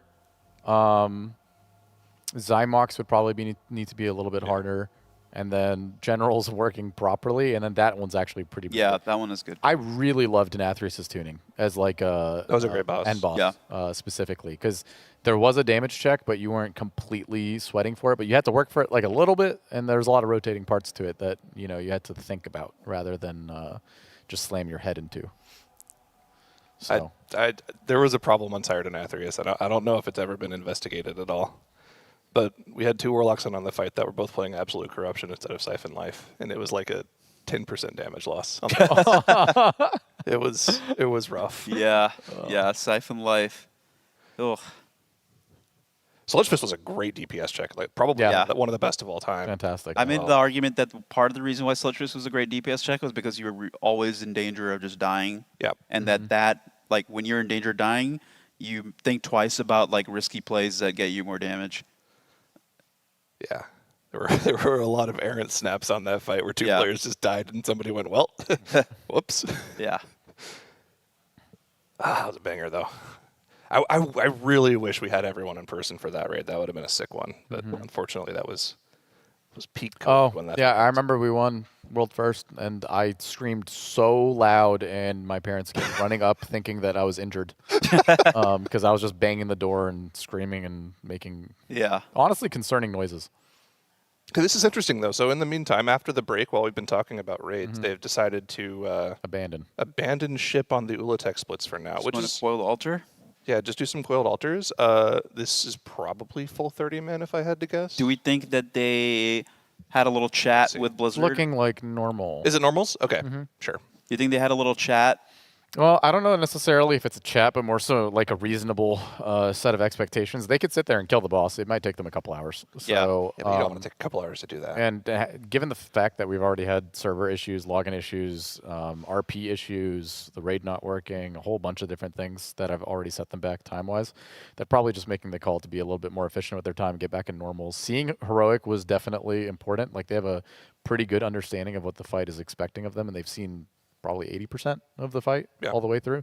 So I imagine they're just going to go in and spend their time wisely and then hope that maybe there's like a heroic nerf. Yeah. I mean, I think so, because if you think about it, they got to the end of that boss fight pretty quickly, and then it's just insanely backloaded in difficulty for various reasons.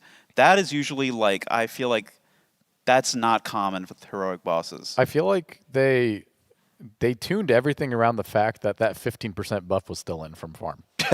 Yeah. Because it all seems like a bit 15% out of reach. Yeah.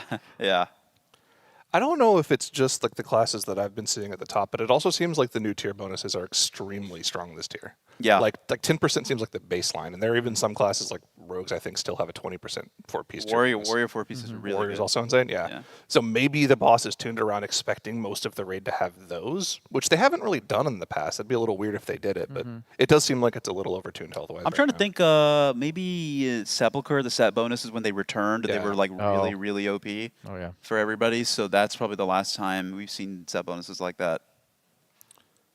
It's actually pretty crazy. Like normally it's the last tier of the expansion, like Sepulchre was before we get these bonuses that are just such massive power increases.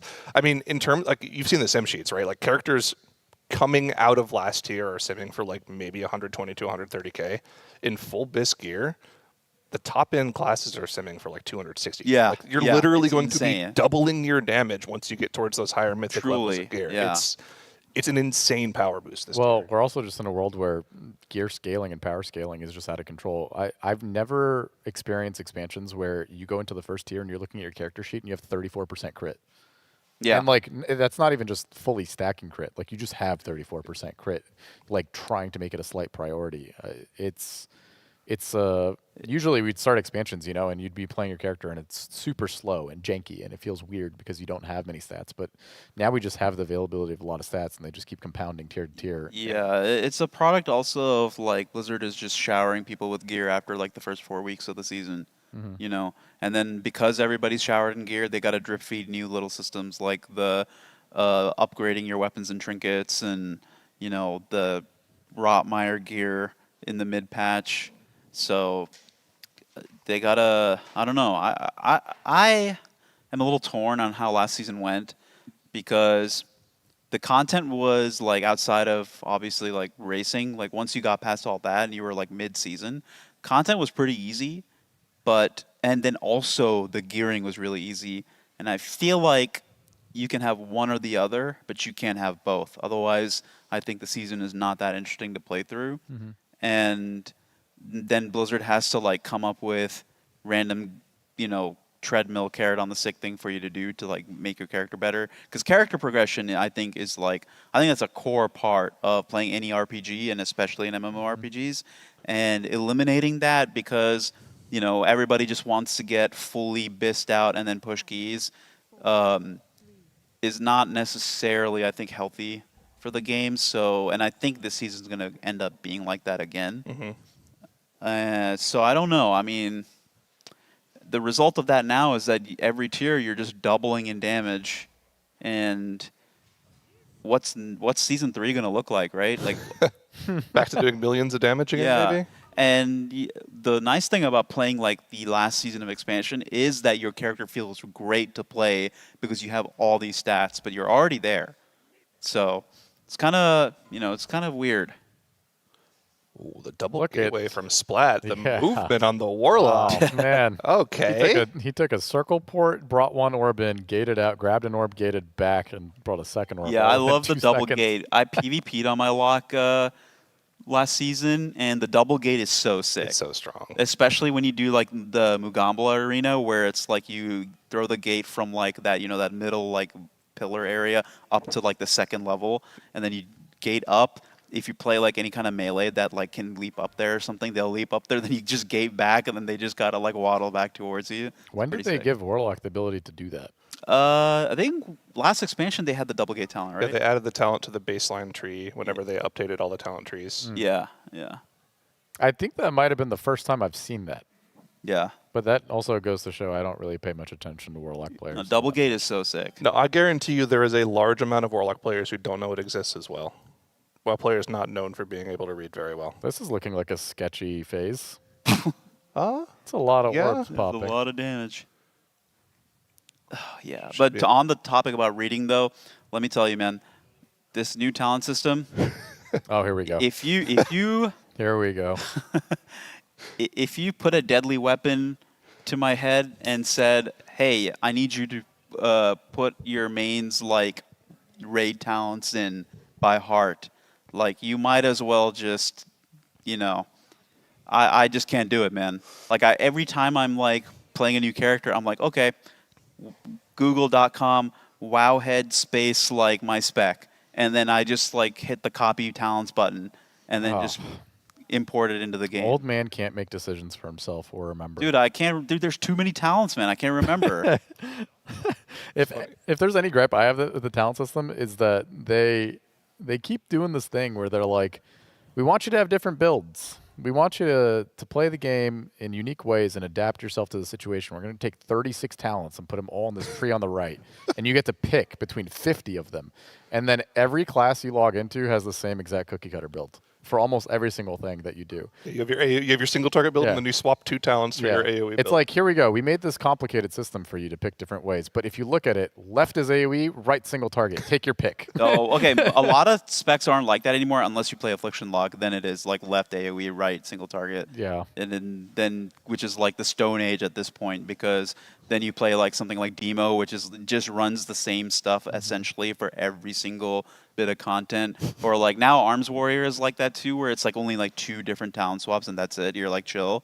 I mean, and then you look at certain specs like Affliction Lock, where it's like, oh, you know what? You want your Seed of Corruption to actually do something? You gotta like shift the entire left side to the right side. Yeah, I just think they have a bunch of nothing burger talents in there. Yeah. Well, okay. Oh man, it's so annoying. You look at it and it's like, oh boy, I'm working my way down the tree. What kind of cool stuff am I going to get? Haste increased by 2%. And that's like the note, you know? And it's like, okay, I mean, I'll take the stats, but like, I don't give a single shit about actually picking this. Like, it doesn't make me excited about it. Yeah, I mean, I also think it's really, you know, you can think about like player responsibility versus Blizzard protecting the player base from themselves, but like, I really think Blizzard should not allow you to spec out of like Disease Dispel and Poison Dispel. Man, like it's so insane. Oh, hey, we're doing Murder Row and the Warlocks put a Curse of Doom that nukes the person that it's on. Hey, Mage, can you dispel the curse? Oh, I'm sorry, I didn't spec into Curse Dispel. Hey, what are you doing in my group, pal? Like, what's going on here? Like, when I was pushing keys last season, at the very end of the season, oh my gosh, man. Doing Pit of Saron with that heal absorb, you know, like when you do a high enough key, that heal absorb will like global you if you don't like I was playing a Mistweaver, so if there's enough mobs, you can spin it off instantly, but near the end of the pull when it's like 2 or 3 mobs, you gotta like use a external on someone, or like if you have burst heal like lined up to it, but sometimes the 2 debuffs out. Mage, man, you gotta remove curse, listen, please. I hear it, please, dude. man. I was doing an altar today. You know, the first room with those mobs that just completely chunk the tank if they keep swinging on them, and I'm just running around like a chicken with my head cut off. And I asked the hunter in my group, I'm like, "Hey, dude, do you have binding shot?" And he goes, "Not in this build." It's like, dude, you don't have binding shot in a dungeon where I need to kite. You need to be bound to a chair and flagellated. That's the binding shot we need. It's so right now. crazy, man. I can't stand that you are allowed to not spec into that shit. It's absurd. It actually sends me off the wall. Yep. And then even like on a healer, like granted, like there are some dungeons where there isn't like a poison dispel. Well, not this season, but like last season. And then you can spec out a poison dispel and get something nice if your tree allows you to do that. But I mean, it just shouldn't be like that, man. It should just be like you should just have the tools that you used to have before this new talent tree system that got put in the game in Dragonflight, and then you know you should like have all the tools you need. I shouldn't have to rely on you to spec into it. The talent trees just need something with a little bit of motion. None of these talents have motion. Yeah. I feel you know like what I mean? that's what hero talents were supposed to be, but then it also became a thing where you just pick every single one and like there's no real choice. I'm reading my hero talents. You know what they say? Death coil damage by 10%. Death and decay damage by 10%. You know? Like, my horsemen do 5% more damage. There's nothing in there that makes me feel excited about life whatsoever. And the shitty part is they have talents that do have motion, you know? There's like a couple in there, which means that they're capable of designing them, they're capable of picking them, but then at a certain point, they just give up and put slop in there. Yeah, I mean, when there's 100 of them, it's hard to make them all interesting. We should go back to 10 talents. Yeah, We've never been at 10. We had 6 before, but I'm Yeah. a firm believer we should have 10 in rows of 3, and then you get to pick, and they all have insane motion. Like, you're looking at them, and your eyes are popping out of your skull. You're like, oh my god, I'm getting a little bit wet and wild just thinking about what I could pick here. Yeah, when I set up my pally at the start of this expansion, I like imported a build because obviously, like I said, you couldn't pay me to like memorize any of the talent builds for any of my classes I play. And then I pulled it off WoW, and I'm like, why do I not have Blessing of Protection? And it's just like, why are you telling people to not take this talent when there are bleeds in these dungeons and things like you could bop off? Yeah, it's not ideal for sure. We need to bring motion back to World of Warcraft. Yeah, We're in like a massive swag gap. Yeah, within the for game. sure. Like, what are we going to do in the last Titan? We're going to add another row of talents?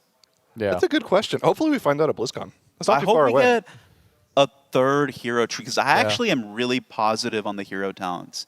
I think, like, the hero talents, they need to lean into them more, because some specs have, like, a totally different playstyle depending on what you pick. Devour is, like, a really good example, where you play Void Scarred, and it's obviously it's like not very well designed in terms of gameplay, but like the idea is good.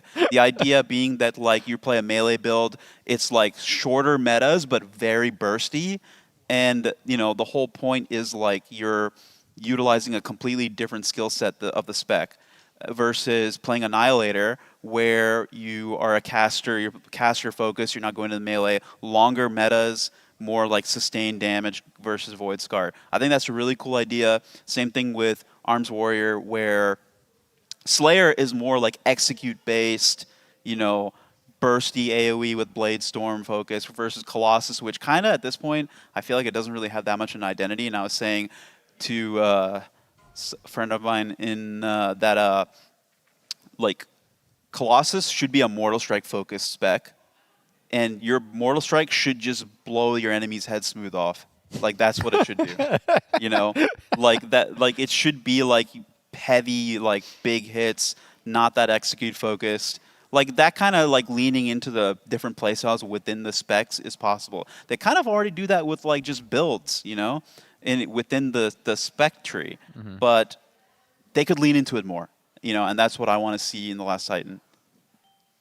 Yeah, I get that a lot. I mean, when you look at the Warlock hero talents, I think it's kind of like the opposite end of the spectrum, where it's like, okay, whatever, let me just pick whatever random demon that's going to spawn and do a little bit more damage. Like, there's no real, there's no motion to it. Yeah, like, there's no motion to it, yeah.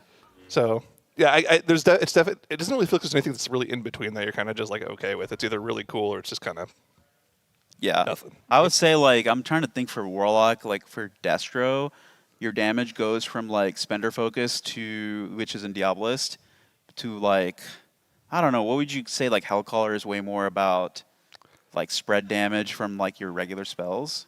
I think it's more cooldown focused because you try to overlap your Malevolence with your Infernal, but even then it feels weird because it's a minute cooldown and a minute 30 cooldown. It's just like I really don't like the minute 30 Infernal. I'm not a fan at all. But yeah, it's like that's, you know, some hero trees don't have that identity focused. So I don't know if like maybe the ones that do were kind of like a happy accident, or if there was a goal for all the hero trees to have that identity and like build focus and they just didn't hit the mark. World of Warcraft has lost its sauce. I'll say it. You're getting jaded on. Yeah, I'm getting worked up. I'm not going to be a SOD proponent all the time, but you know, I hate to bring it up in every conversation. So good, man. Dude, SOD had motion, man. SOD had insane. SOD had too much motion, as a matter of fact. Like, it felt like it was running away from you, like too quickly, even. No, man. The coolest thing for like Shadow Priest, for example, is like they had a thing where they let you Mind Spike while you're channeling Mind Flay. So you could like shoot off mind spikes like that, and then the mind spike debuff that made your mind blast do like 90% crit once you stacked it up 3 times. It was so satisfying. It was just a fantastic game mode. They need to bring some of that kooky stuff to live. Yeah. I think like that is a criticism about WoW in general that I have is like it's a little too reserved. It's formulaic. Yeah, it's formulaic, but it's like a little too reserved. We could get really crazy with it. We could get freaky with it. Yeah, we got to bring swag and whimsy back to retail class design. Yeah. On one of our segments yesterday, we were talking about how it's weird that AUG was added to the game as a support spec, but they haven't really had it anything else since then. It's been 4 years since AUG came They're out. scared. There's no support spec. There's a lot of cool ideas you could do for support specs. Chat was like giving a lot of suggestions. Like you could have a shaman spec where your totems buff your group or do random things, or warriors. What? Your totems just buff your group or do random things.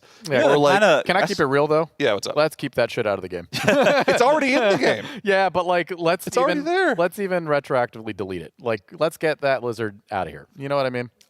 My take was that by this expansion, AUG was going to be a full DPS spec. It's kind of, unfortunately, it was looking good for a while. Like they were reining it in more and more, but then they were back to like it's like really, really good, and then this season it's kind of been neutered. I just need all the support specs to get out of the game. I think the people who strongly are proponents in saying, "Oh, I love playing support specs. I find that so much fun." They're looking for an excuse to be able to play the game with their hands in a bag of chips with the other one. They want to eat while they're playing the game. You know what I mean? They want the path of least resistance, and I can't support that. The sad thing is, AUG last season, it was a very boosted spec, but at the same time, it was actually like you needed to be good at it to like actually get the most out of it. But it was so hard to tell because it's funny. We have in-game damage meters, and yet it was only this season, or it's not even this season, right? It's like the next patch that AUG can like account for the damage in the meters. Oh, can they actually do that next patch? I didn't realize. I think they're talking about finally getting to that point, but like if we had it like last patch, it would have been really nice since AUG was meta and very good both in raid and dungeons. I would have liked to see like it's hard to tell when you're playing with a bad AUG outside of like utility usage. It's really easy to tell when you're playing with a great AUG though. That is true. Yeah, they're everywhere. Yeah. They've got motion. Yeah. know? They're flying around. They're knocking mobs up. They're giving you movement speed increases. Yeah, you're feeling it. Well, the thing is like everyone who plays AUG for the first time, they're like super into like all their utility abilities and stuff. They're like, oh yeah, I can rescue and then like let me knock up. Let me do a knockback here, and then like eventually they just give up on it. They just like give up on doing that stuff. You know what they should add from SOD onto live? Rogue tanks. Yeah. Rogue tanks would be sick. I think they could go for adding more extra roles like rogue tank, mage healer was really cool. Or hear me out. This one's a crazy take, but warlock tank. For the people who played Final Fantasy, they have this class called Ninja. Yeah. And you basically like do an input of different abilities in sequence to activate ninjutsu, right? I want a tank that does that. I want different rotational ability combos that give you a Fizz DR, a Magic DR. I want a different sequence of complicated for the combos for AoE and single target. I want something like that in the game. That has motion. You know what I mean? Yeah. It could be complicated, but like that's fine. Have something complicated in the game. That'd be fun. You played Ninja in Final Fantasy? Briefly, yeah. Okay. I was a monk player mainly. Gotcha. Okay. Bro brought out the Tenchi Gen tech. Yeah. It would be super, super, super cool. WoW is missing classes that operate in that way. We find ourselves in a world where basically everything is neutered down to the same three things. It's like hit the buttons on cooldown. There's that archetype. Yep. There's the ramping like cycle archetype. It's like Shadow Priest and Devourer. Yep. And then there's the flatline. None of my buttons matter, but as long as I'm hitting them constantly, then we're good. Which class is that? Warrior. Warrior, Windwalker. I'm trying to think. Frost DK. You know that kind. I would say for warrior, like execute matters. Because you get so many of them. Execute has motion. Yeah, I'll give it that. Uh, When you have like a 4 or 5 stack executioner buff, you get like 25 seconds of CDR on Bladestorm. It's actually sick to kind of play around. But yeah, other than that, yeah. Well, we kind of didn't have it until this season of like classes doing more sustained damage versus burstiness, and I think it was the right call by Blizzard to take a lot of power out of cooldowns. Mm-hmm. Because I think we got into, I think it was probably like Mythic Plus influence, because of the playstyle of Mythic Plus is you do a big pull with cooldowns, right?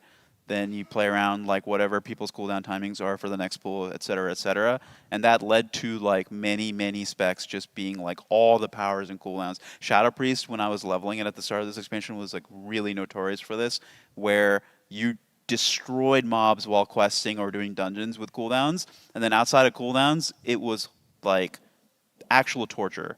So I think that a lot of specs ended up being like that, and then in this season, during a lot of the class changes, it was taking power out of cooldowns and putting more sustained. I think it's good to have a little bit of variety when it comes to that kind of stuff. Yeah, I think I was kind of hoping for Devourer to be more like a Red Mage style class when it came out, because the melee playstyle where you go into a melee combo, go back out, be a range spec for a little while.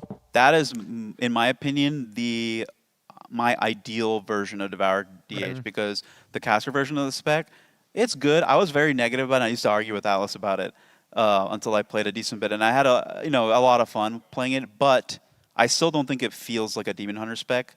The Void Scarred version of it feels like a DH spec, but it's just like it's got the good bones for it, but it needs a little bit more adjustment, I think. Yeah. But it feels like a DH. It feels like you're playing a Demon Hunter, and I think like that's the direction that spec needs to go. I had a crazy take earlier when I was doing keys, and we were talking about our DHs and what I think they should have as a spec.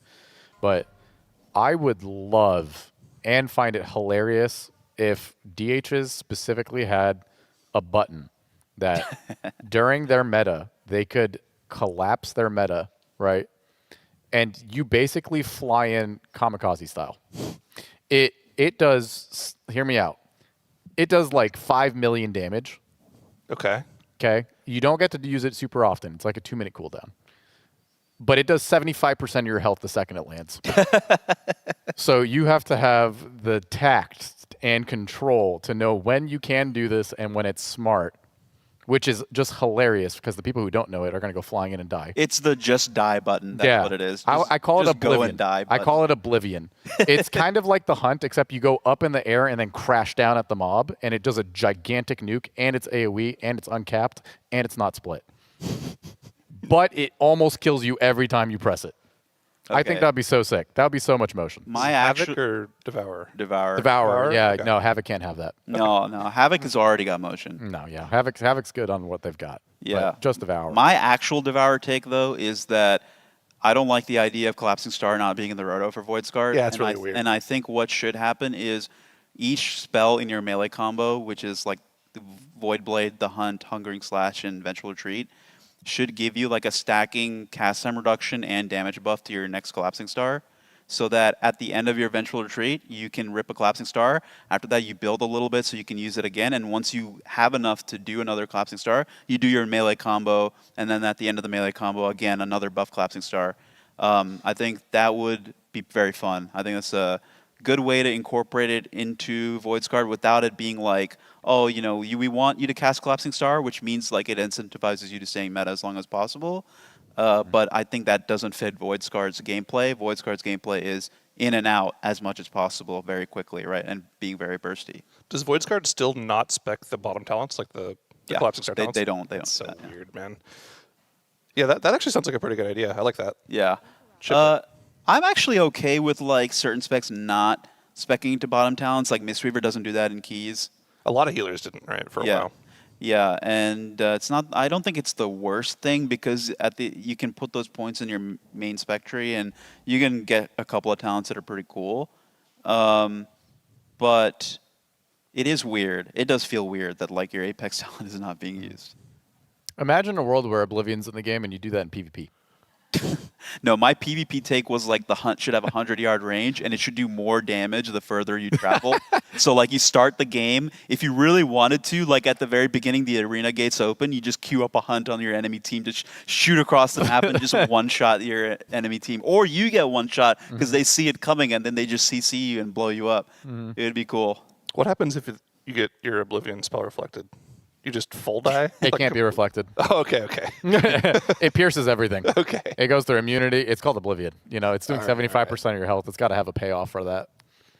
I think it's a good time to give people more of a recap where we are, because we've been kind of talking specs for about an hour here or so. For those of you just tuning in, over the past couple of hours, Liquid's been working on heroic splits for a while. They did a few coiled altars, did a few twin fangs. They got to heroic Ula'tek and started pulling the boss for a little while, but after about, say, 30, 45 minutes, they decided that time spent on the boss wasn't being efficient. They were getting to the last phase, but the boss is pretty healthy. They didn't feel like they were close to killing it.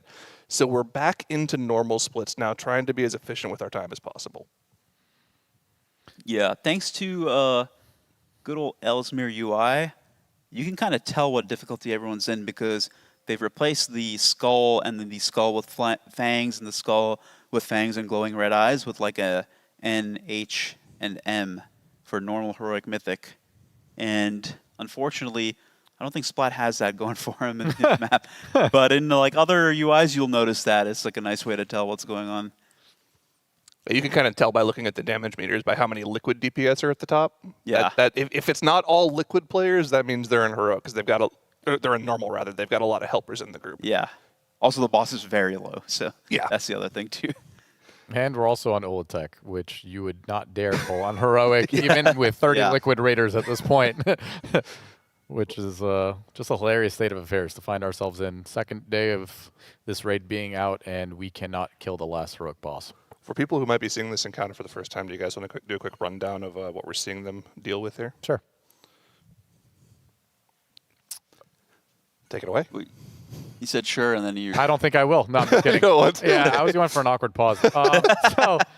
We've gotten through most of the beginning of the fight already. Ula'tek spawns. She has a tail. Both of them need to be tanked. If there's not an active tank in front of either, then the boss gets incredibly mad and kills the entire raid. These spectral tails will spawn towards the side of the actual tail itself and do some group soaks.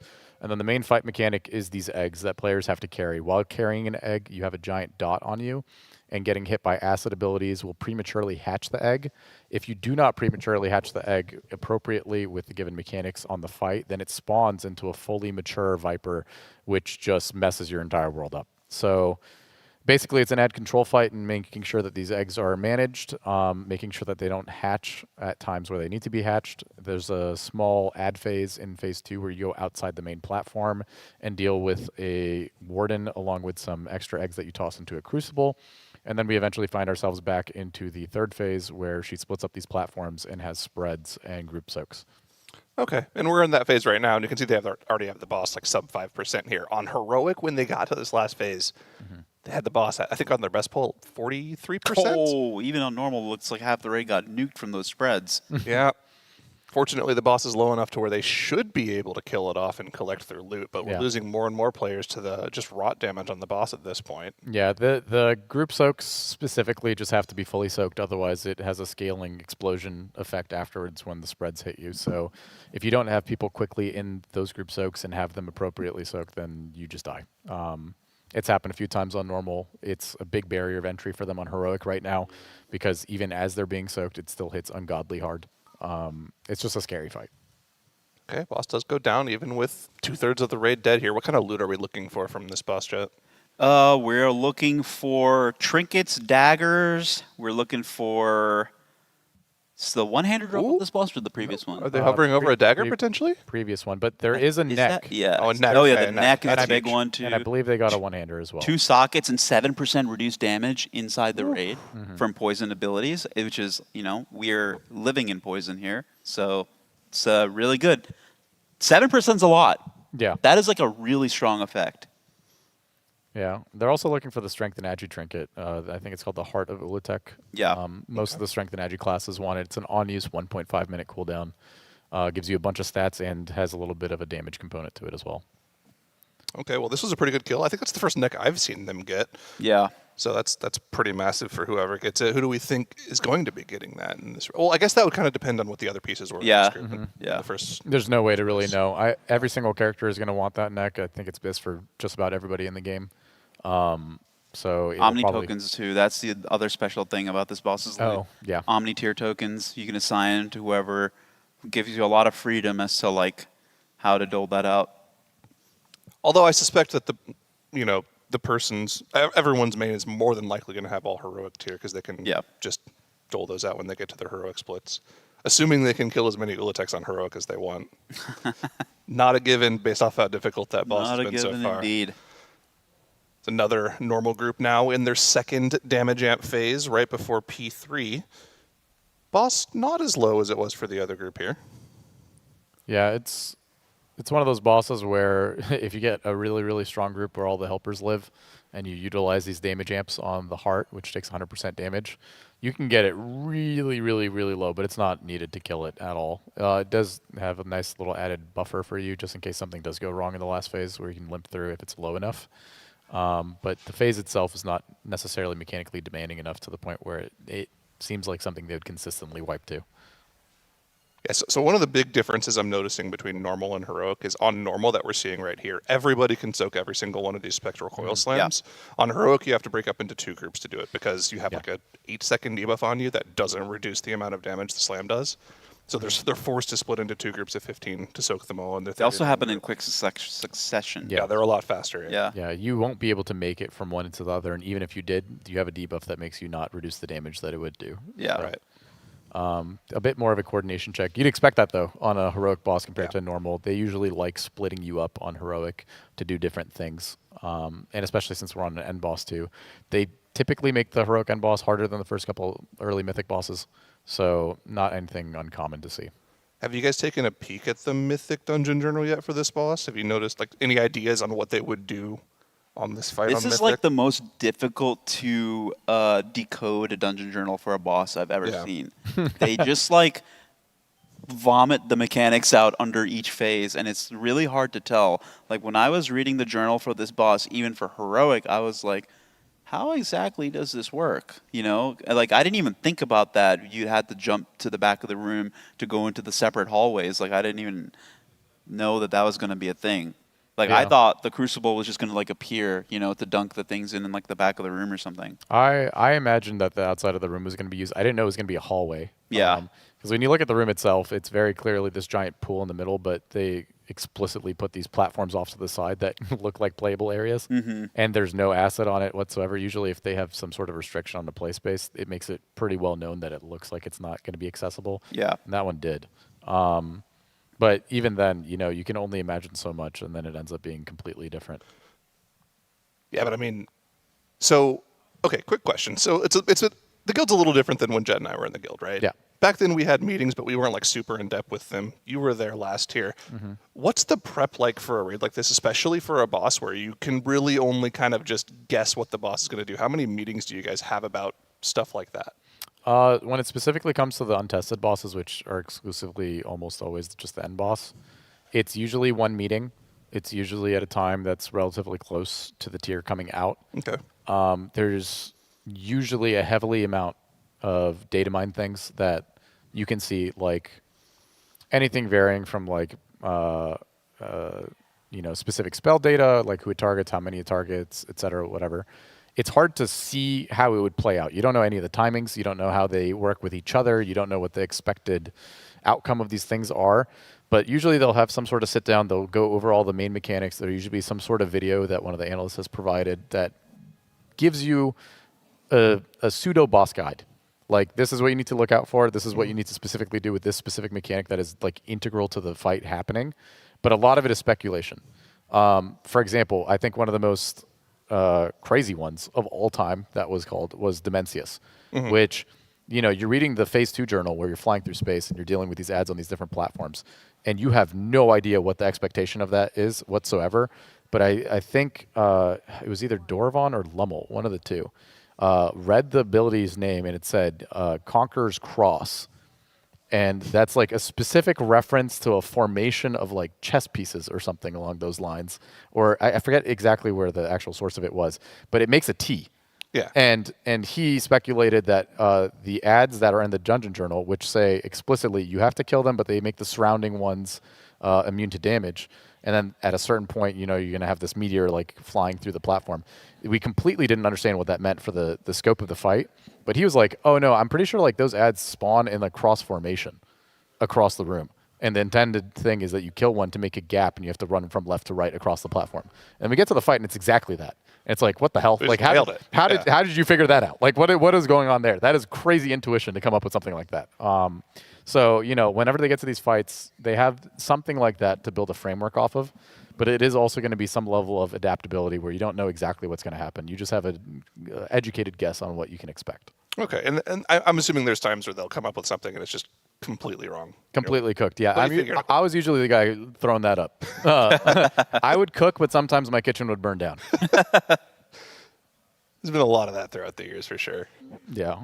Well, I love the kooky stuff. I love to theorize. Oh man, the animation on the boss for the tank ability is so funny looking. Yeah. It goes chomp, chomp, chomp from like different heads. Yeah.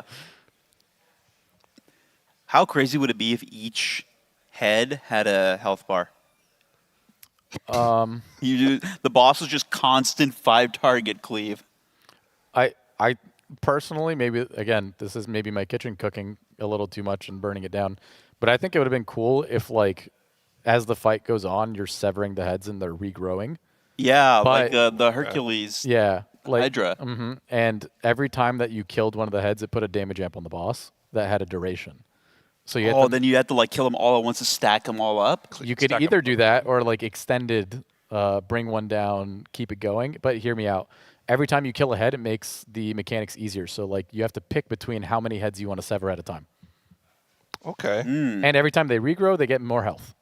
So it reaches a point where you cannot keep chopping down the heads. And with every head that it regrows 2, and then the tank mechanic gets harder. Yeah. Because it adds an additional strike to the tank mechanic where you don't want to kill the head. Yeah, and then you have a satyr who is voiced by Danny DeVito that keeps telling you to get up on the Hydra's back. Yep. And I'll say it. You got to grip something. Let's put something that gets gripped. What gets gripped? What's your grip target? Okay, hear me out. You chop off the head, right? You kill the health bar of one specific head, but you don't get any of the positive effects whatsoever until a Death Knight targets the vein in the wound you left from chopping off the head and rips the vein out. Okay. I mean, that's actually pretty cool. Okay. We're starting to burn the kitchen. I can smell the smoke. No, I'm baking a beautiful cake right now. I'm smelling something burnt. If I ever get the opportunity to design a raid boss, it's going to be the most ridiculous thing of all time. I was going to say, did you choose the right profession? I'm pretty sure Blizzard's hiring encounter devs right now. I'm having fun on the couch. I'm liking where I'm at. Also, if I ever designed a raid boss, I think that I would lose a lot of friendships that I have within Liquid Guild specifically. They would hold that against me until the end of time. Oh, dude, Wolf Disco's part of the Pango gang. What was your favorite toy to use in raids? Were you a toy user? Were you a character changer? I wasn't spamming them all the time, but there was 2 specifically that I had like a special place in my heart for.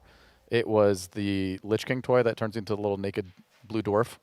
Yeah, okay. I'll use that a lot. Love that one. And then the Rime of the Time Lost Mariner. Oh, that's a good which one. turns you into a little spectral skeleton. Little pink skeleton. Yeah, and he has like a little sword. Liberation of Undermine brought to me my favorite toy of all time, which is the permanent Noggenfogger elixir that charges you 10 silver every time you use it, so you don't have to keep buying Noggenfogger elixirs. That was that's probably the best toy they've ever put in the game. And then I like Bergie Blackheart's little ghostly gnome costume that has no CD, so you can just keep using it. Yeah, if you remember, Xeris used to use that all the time. Oh, yeah. Yeah. That one's another favorite of mine. So those are the 2. I like the recalibrator and like RNGing like a different race. Oh yeah, that's a nice one. That's a classic. Yeah. Everyone has a pad nowadays, so you can toss those down like crazy. Yeah. The coolest thing I think I like about the Time Lost Mariner toy is you can use it first and then pop another toy, and it'll give the spectral form of that toy. Yeah, yeah. So you get to mix and match a couple little themes. Little combo draw. We were talking about how like all the Liquid Raiders kind of have their own little tendencies and tricks that they like to do. Like Driny likes to be the big egg. Oh, Driny likes just being anything. His main thing is turning into that gigantic Yeti. Yeah. With the club. Yeah. And then becoming the size of the boss room and then spinning around. Yeah. The entire time. That's his thing. He does that at least 20 times a tier. Does Lip still turn into the noodle signs? shop sign? Yep. Yeah. Everyone's got their favorites. Everyone's got their bits. Fired Up's always looking like a panda that just got back from like Maui. Yeah.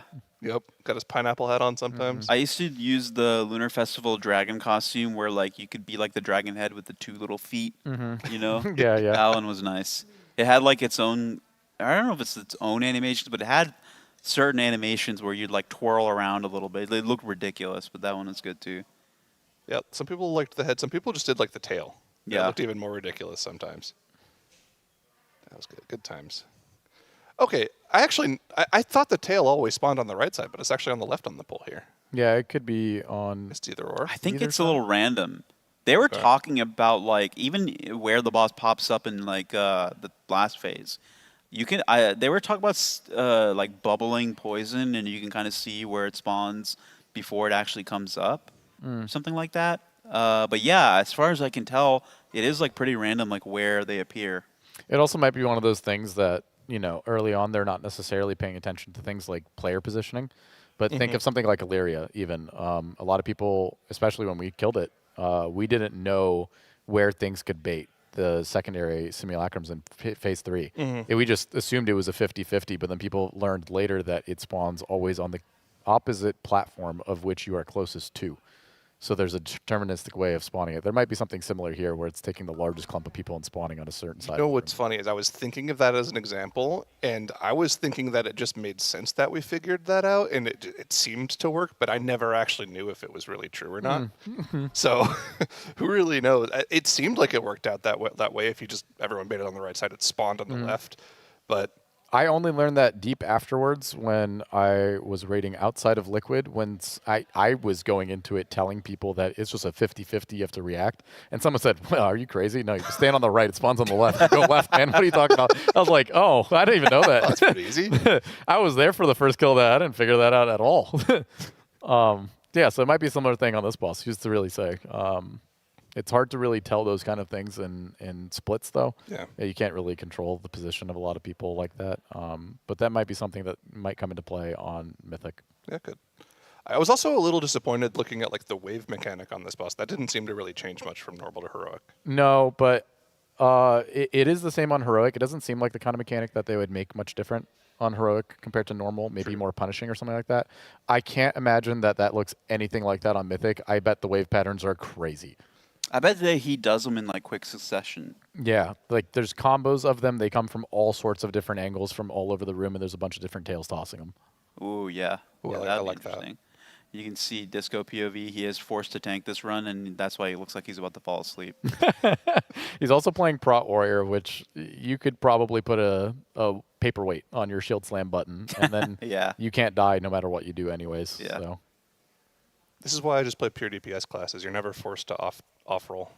Always That's do a good damage. strat. Yeah, it is a good strat. Great strat. I never learned my lesson on that one. But It won't be routine.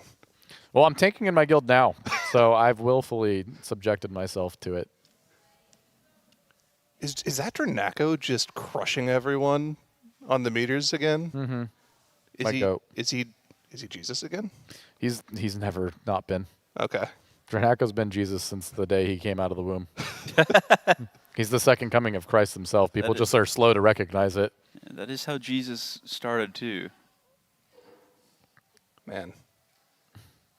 Dranako's really come into like a position of confidence now within the guild. Yeah? Yeah, he's always been somebody who's been very quiet spoken, not really said all too much, you know, like he would always have ideas and things like that.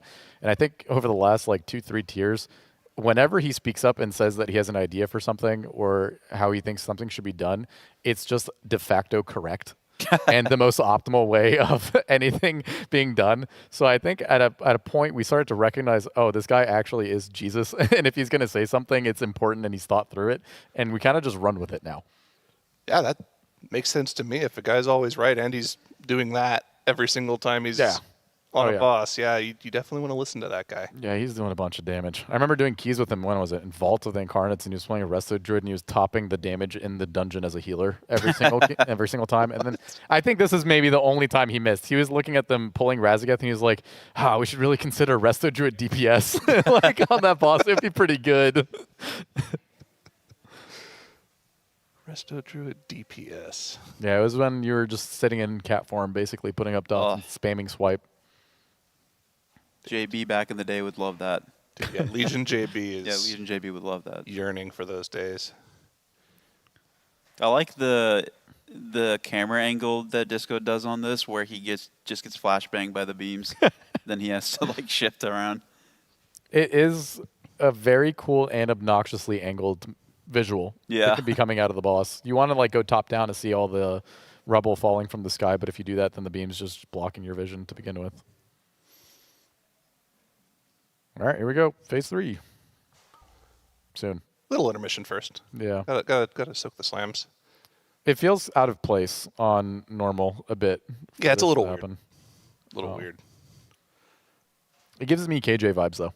I was kind of hoping that like the mythic intermission here, if they do another like intermission like this, is I hope they knock you back across the room, and you have to like get knocked, knocked into your slam, just like KJ. It is in the dungeon journal.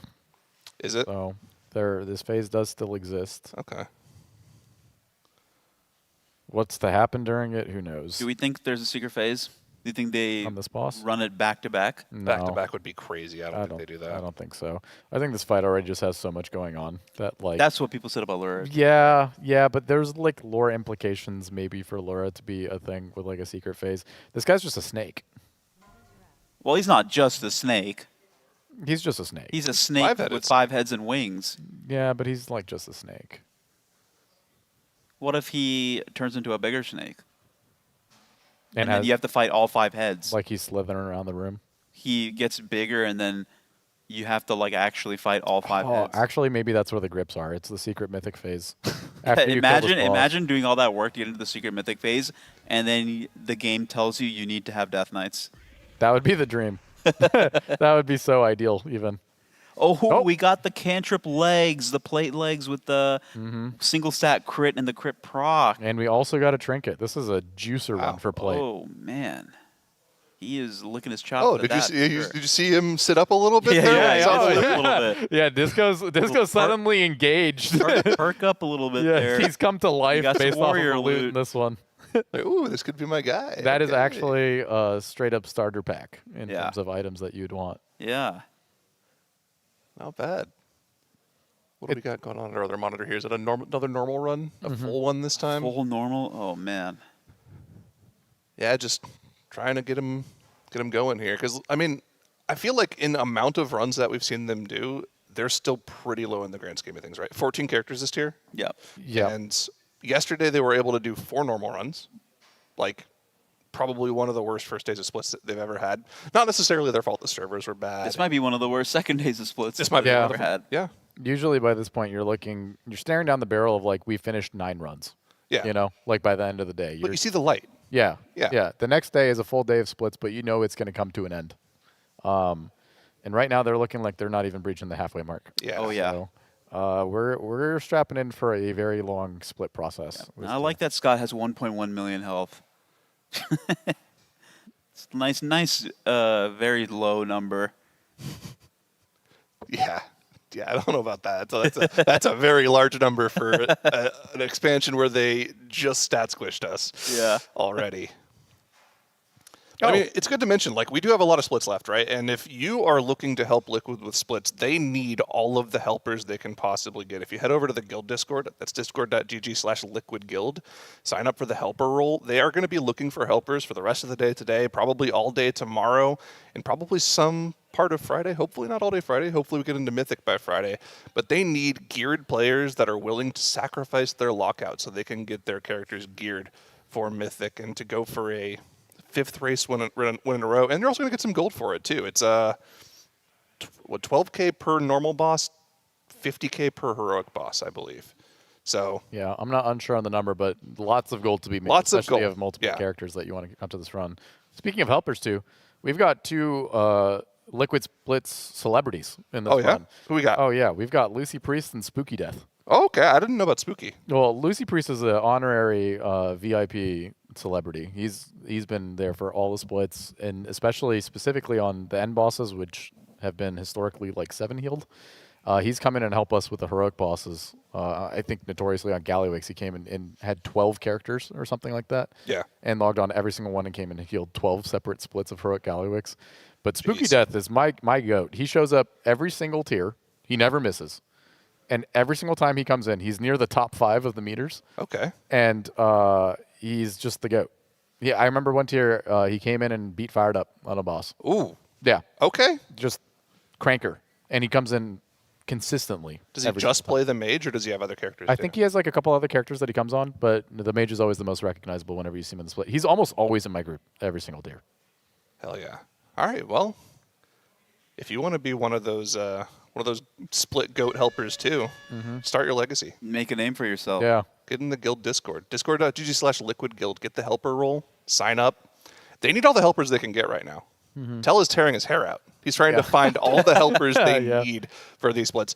And like, it's not just one group going at a time. We're only showing one group at a time here, but if you go across all the liquid streams, they're running 4 normals at a time. They're consolidating those into 2 heroics at a time. And then I think when they get the Twin Fangs, they're just doing all liquid raiders for the next 3. But for everything else, they need all the helpers they can get. They need something like 90 helpers every time they do normal splits. Yeah. It's crazy. We did Twin Fangs in-house, and I think we had 5 helpers within our guild, and that boss surprisingly just randomly has a DPS check. Yeah. Which Really? is hilarious for like a 6 boss. Well, everybody needs to live is what the DPS check is. Yeah, if You have everybody people- lives, then it's like pretty chill. Yeah. But if you start losing people, then it's tough. It gets a little sketchy. We wiped it in rage like 2 or 3 We had like a times, 1% wipe, right? Like that was pretty brutal. which is shocking that you're seeing like enrage casts go off on not even the last boss on heroic or even the second last boss on heroic. Well, I'm sure you had people that were farming Mythic Plus all day too, right? So you had we had some more gear. guys. Yeah, we had decent amounts of gear. It wasn't the most in the world, but it was more than your average person who would be walking into that raid and trying to fight that boss. How many splits are you guys doing? 2. 2? Okay. No, we got our main, we got our alt, and the alt for almost everybody is dead. It just serves the purpose. It's just a body. It's a body to get like the few people in our guild that cover 2 classes some gear. But yeah, we're not leaning into the splits at all. This is the nursing home, you know. Yep. This is where the old liquid raiders have come to eventually sundown. Yeah, hopefully you guys can steal that title from our guild, because they have erroneously a title that like given it to Velocity. Everyone's like really trying to do the liquid retirement home thing with like ID and then with Velocity, which is like not accurate. But this guild is like the actual retirement home. I mean, you've got all my It's goats like almost in that guild, man. Yeah, all of them. Almost everyone's in there. Well, we got a lot of people there, but also even more than that, it is truly retirement based. Yeah, it is. Hey, Yeah. Take for example Dazer. Love Dazer. Great guy. He shows up and he's like, I got no idea what's going on. Let's pull a boss. And he just like runs in and starts doing laps around the boss the entire time he's pulling it on his horse. You know, we're just there to have some fun. Dude, but like there are guys that I haven't seen play WoW in years. Like, how did you get Cyrith to play the game again? Oh yeah, that's really funny Like, actually. Yeah, we got Cyrith to start playing the game. He's had really bad internet issues, but we basically just shot Hail Marys in every single direction. Eric's in there too. Eric's in there, yeah. And that guy hasn't missed a step either. That guy's still a beast. Oh, yeah. Surprising. That guy's one of the goats for sure. Yeah. Miss that guy. We got a lot of old heads in there making yeah. a return. We even got Evade.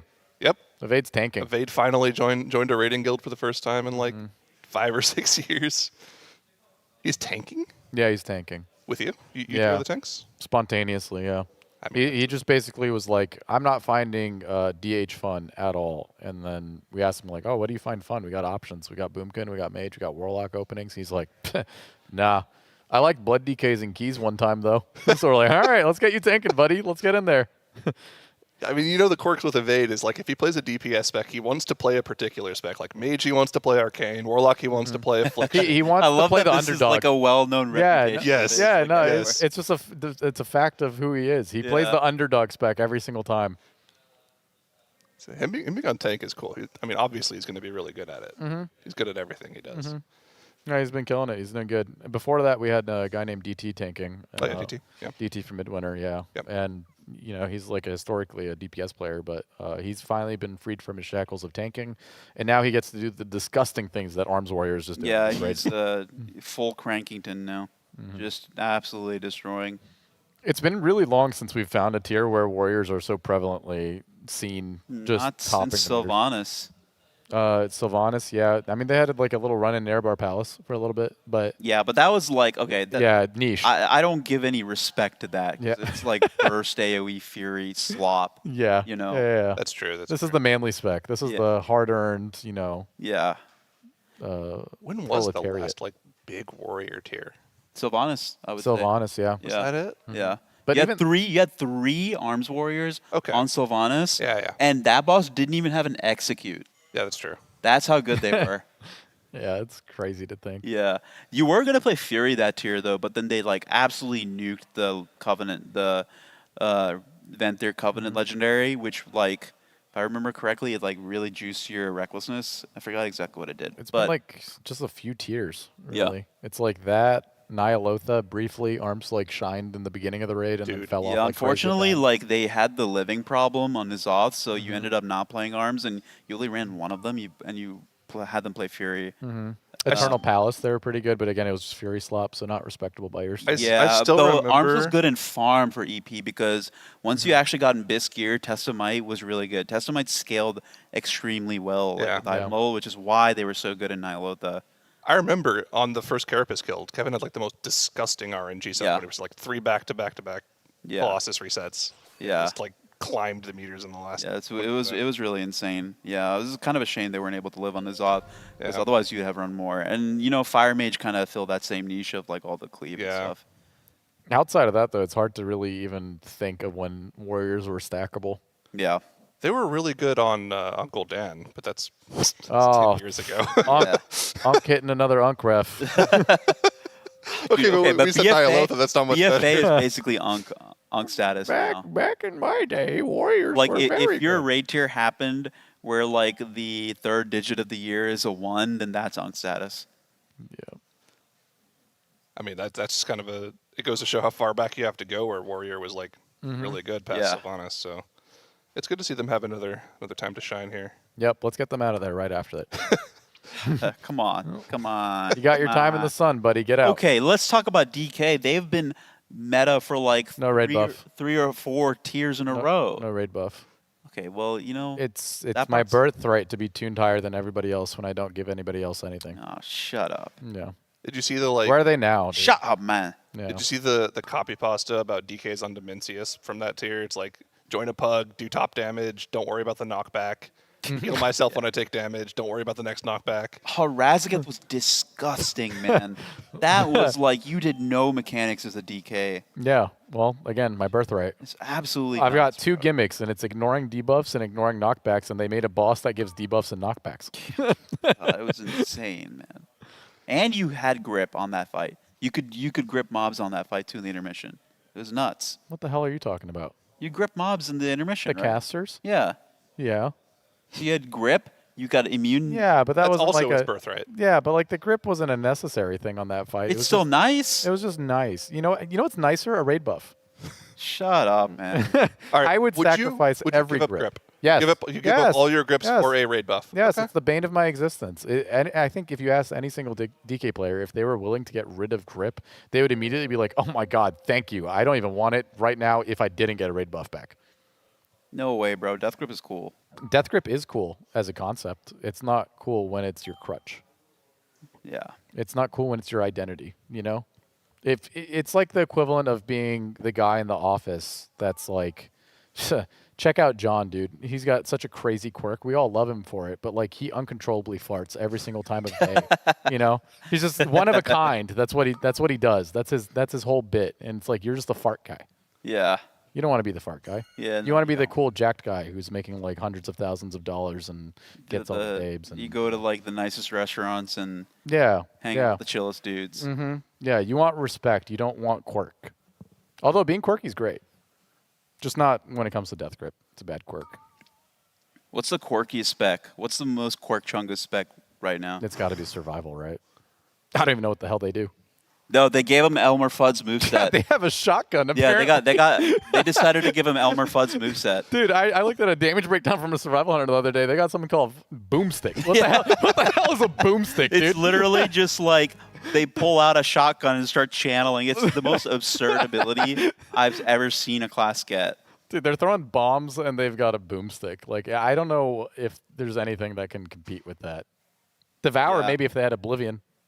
Oh no. Well, yeah, maybe. That'd be quirky. Yeah. That'd be super quirky. Oh, I think you're dead on. I think it's Survival Hunter. For They got sure. they got boomstick. They got I'm hunting rabbits.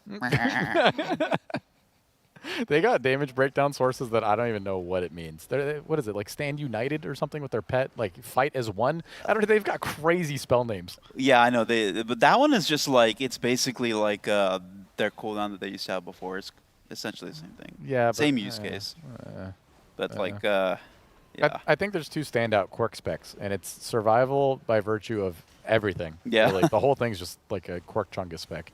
And then the second one is Feral Druid, just by virtue of like, you know, it's that's a player based problem. Yeah. I mean, listen, love my Feral players, love Shay, right? Great guy. Literally great guy. Great guy. But because back in the I hate that we are like the Unk lineup here at this caster event, but I gotta go back when I used to think of Feral Druid, I used to think of Fragnance, right? Yeah. Who's a beast. Alpha spec. Absolute beast. Now it's like totally Quirk Chungus. Yeah, Feral Druid players are kind of like the kid in the classroom that when you're like paying attention to class and everyone's taking notes, you like turn around and there's that one guy in the back corner eating his own boogers. Yeah. Yeah, those are the Feral. I used to have that opinion about Enhance, but like Enhance actually has just like been that guy that's like, be careful who you make fun of in high school. And then now it's just like an absolute Chad spec. It's so fun. And they always cook like every patch, even if it's like not the best spec, it's so fun. Enhance is just like such an awesome spec. It's had a big glow up for sure. I still don't know what they do, but I can respect what they do. Yeah. I can't respect the Survival Hunter. No. The boomstick, The dude. thing is it's kind of fun. You throw bombs and you have a boomstick. The boomstick is just too much. The boomstick is too much for sure. We got to get like old Survival back. You know? Oh yeah. Let's get that boy in range. Let's get him shooting some arrows and shooting some traps. I kind of like melee survival. I feel like the old Survival Hunter was like never good though. I think it had like a 1 tier in High Mall that it was okay. It was good. I think it was good in Kata. Was it good in Kata? Yeah. Okay. So like again, so even it's just further. it's just so unk at this point. I hate. I don't like it. I'm young at heart. I promise, guys. But it's like Kata. It was good in farm in mop, and then in wad high mall. And then after that, the problem is with survival. It was like overlapping a lot with like the other hunter specs. It felt too same-ish. Yeah. You know. So then they were like, we'd do something different. Get the melee survival. I think melee survival is fun. It was really, really fun when it was OP in last season of Shadowlands. Before the Fated season. You know what I feel about Survival Hunters? It's given the kind of like, what's the word I'm looking for?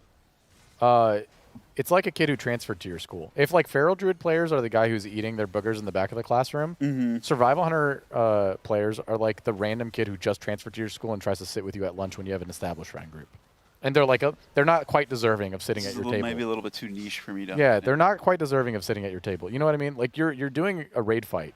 And man, were you a bully in high school, man? No, absolutely not. I was bullied like crazy. I was like 5 feet tall. Oh, so you're speaking from experience here. Yeah, I was the kid at the table. Just imagine this, right? Like you're doing a fight, right? Yeah, raid fight. You're looking to your left. Things are dire. You're in like a stressful situation. Raid mechanics are popping off. Everyone's health is low. To your right, you got your trusty rep paladin, right?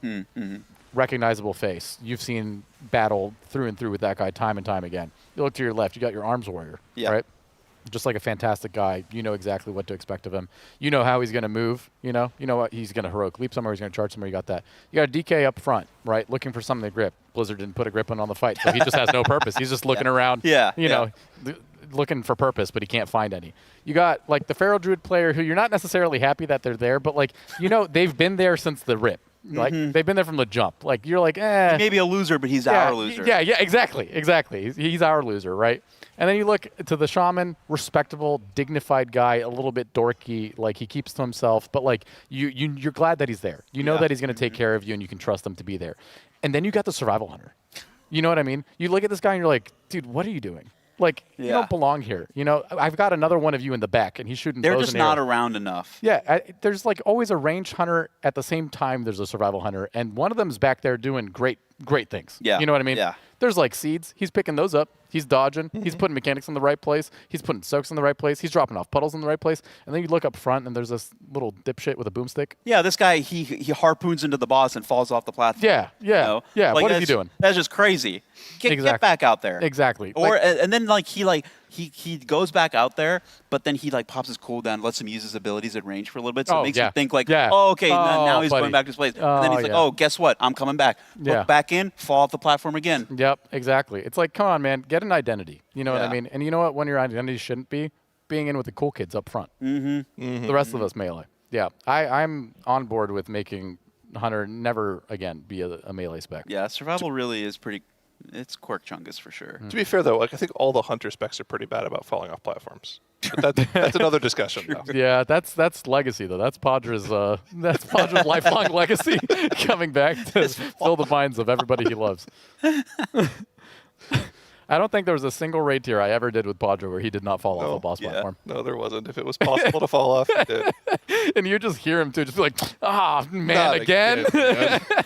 No, Padro is so funny at the Sepulchre event because or any event really, because he is like a very animated, like you hear him when he gets frustrated at himself, and then he doesn't hit or bang anything really, but he's very vocal, so he's like, oh man, son of a, and, he's yelling and stuff. It's so funny to get caught off guard by that.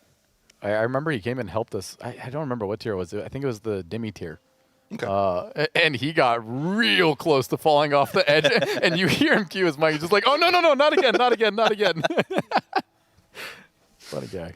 Yeah. Love Padre. I miss Padre, man. Him and I were in the pit together, the original pit. Oh, yeah. Oh, yeah. Yeah, back to back. We'd bump into each other all the time. Now, I remember also, Guild has, a no social media policy during the race, but Padre would never listen to that. And then he'd, every morning, he'd be like, guess what Echo's doing? Stuff like that. I don't want to know, man. I'm good. But you got to know, man. They're doing this really cool thing. No, I'm gonna focus on us. Yeah. THD does that, too. There's always those couple people that just, don't care and do their own thing.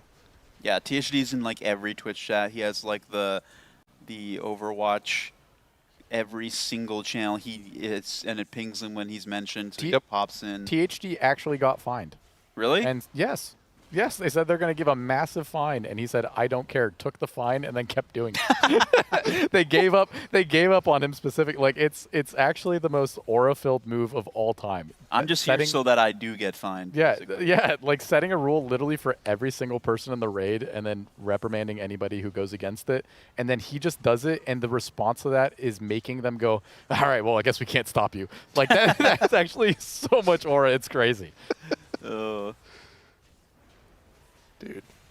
And it's funny because he reads the chats too. If you ping him in a chat, he will respond to you. Maybe it won't be right away because he's focused on the fight, but at some point, when you go on break, he'll be like, who pinged me? Yeah. What are you doing? I'm busy. His entire personality is being a contrarian, which I can respect and also hate at the same time. It's funny. He's such a Chad because when he first joined the guild, I remember people really tried to take him down a notch and not humble him necessarily, but it's your quirkiness is a little too much right off the gate, and he just tanked it all and basically forced everyone to bend to his will. Yeah, he doubles down. He trial faced for the first 6 months, and then he went full quirk. Yeah, he went full quirk, and then anytime someone told him to stop or don't speak or something like that, he didn't care. Yeah. Everyone bent to his will. Dude, Sang had crazy trial phase too.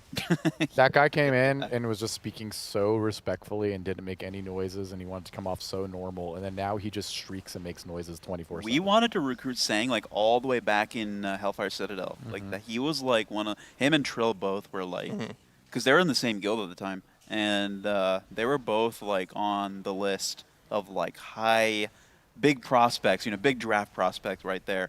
And we got Trill in Nighthole Farm, and then we got Sang a little bit after that.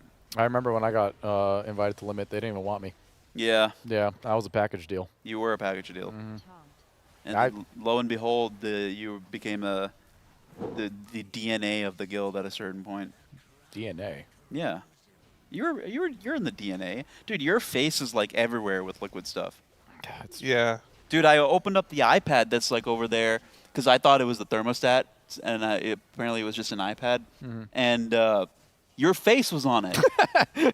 Yeah, they also just have random photos of me hugging a monitor with giant hearts all over it. Just Yeah. intermittently dispersed throughout the area. When did you actually join? Because like you've pretty much been in the guild for as long as most people at this point. You know, up until last year, obviously, up until now. But wait, when was that? It was Antor's Farm leading into Uldir when we went for World First. Was that because Encore died? Is that what it was? No, I left. You just left. Okay. Yeah, Kevin left like I want to say 2-3 weeks prior to me. Okay. And then he joined, and I remember at the time they asked him, they were like, anybody else get an Encore that you think would like make it here and like want to play with us? And I was brought up, and I don't remember who exactly in Limit at the time said what about Atlas. And Kevin basically said, "Oh, absolutely not. That guy's in school full time. There's literally 0% chance that he's able to make it whatsoever." And then I remember hearing that from him himself and being like, "Oh, dude, yeah, that would have been cool, but like, no way, dude. Yeah, literally not a possibility at all for me to like show up for not only farm but like an actual progression cycle." And then we ended up spending like another week of me like sitting on it and then learning that raid tier was coming out during the summer. And then I reached out and I was like, "Hey guys, like I want to join, but like I'm available for this summer and I can't speak to anything beyond the summer." And then the conversation was basically, "Sure, we'll take you. We'll do like the tier with you, but like, you know, it is what it is." And I was like, "Cool, I'm gonna try to make it work." We did the tier and then they're like, "All right, you should stay." And I was like, "All right, I'll try." It was also a good Frost DK tier, that tier. So you got a really good opportunity there. Yeah. You went beast mode. Yeah. Unfortunately, the last boss didn't have any use for a DK at all. Yeah. I didn't kill many bosses that tier. I pulled all of them, but I only killed Mother and Zool. Yeah, I mean, I was going to say, like, Zol, Feta Devour, Mother. Oh, oh boy. Wait, why are you looking at me? Oh, No nothing. reason. Oh, I was looking at your Zennies. Your Yeah. Zennies, bro. Just thinking you look great with those Zennies on Not you. only do I have Zennies. Yeah. That guy over there? Mm-hmm. Zyro knows business. Oh, he does. He knows That's what- ball? He knows the business of Zenny. Ooh. Seems you two haven't quite caught on yet. I haven't caught on yet, so if you could clue me in. Well, you're lucky that I'm here. Yeah. Because if you go to tl.gg/Zenny, guess what? You can get up to 25% off. 25? Wow. Yup. A quarter off. And then watch this. Look. Don't we look good? Oh, yeah. With our Zennies? Yeah, you did.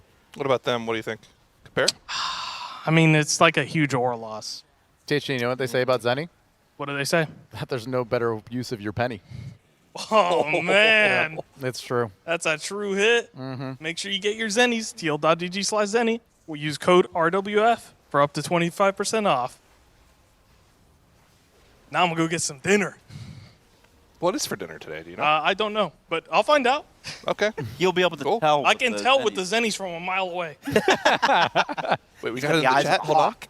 Hold on. Oven roasted chicken, scalloped potatoes, green beans, and arugula salad. Ooh. Sounds good to me. So we do have a couple of groups still going in the normal split, though. But obviously, THG's group is done for now. Heading to dinner already. Means we get to get dinner in a little bit. Kind of hungry. I had a big breakfast and a big lunch, so I'll probably be very, very light. Oh, come on. I'm trying to lose weight, man. Oh, come on. You don't need it. I unfortunately had that, like, it was, okay, granted, before I say this, it was very delicious and I enjoyed it a lot, but I had that giant turd-shaped cookie, and it was fully chocolate, okay? Nothing else in it. Chocolate, very delicious. Yeah. Questionable shape. Oh, Sure. come on. Shape dictating whether or not you're going to enjoy your food is just childish. Well, no, okay, presentation matters a little bit, but, Okay. you know, when it comes to cookies, they kind of take on the shape that you put them in when you put them in the oven. And it was very delicious, fully chocolate, nothing else in it, questionable shape. Well, regardless, I don't think you should skimp out on your dinner. You look fantastic, and you deserve to have a nice hearty meal to close Well, out I'm the just day. trying to get back to my regular weight, and I'm quite a bit overdue. Okay, well, Yeah. whatever makes you feel fulfilled. Yeah. Man, are you going to wipe to this, boss? Please don't. This boss is smoke. Oh, and they're going in the fountain. This boss is smoke, no, man. No. Boom, boom, boom. Oh, dinner delayed, or they just go now anyways. What do you think? Oh. I don't know. Sometimes food is a good motivator. Yeah. That's why they call it a carrot on a stick. Because makes, you go after the carrot. Well, we've already talked about carrots on broadcast, and we came to the conclusion that carrot is propaganda. Well, no, it's not a conclusion. It was like a fact, actual fact. De facto. But it looks like the dinner timer went up, and they will be allowed to reach that carrot in the form of oven roasted chicken and arugula and whatever else we were getting. Okay, so they're not going to be pulling the boss again. That's the break timer up for them. 30-minute break for dinner for the team there.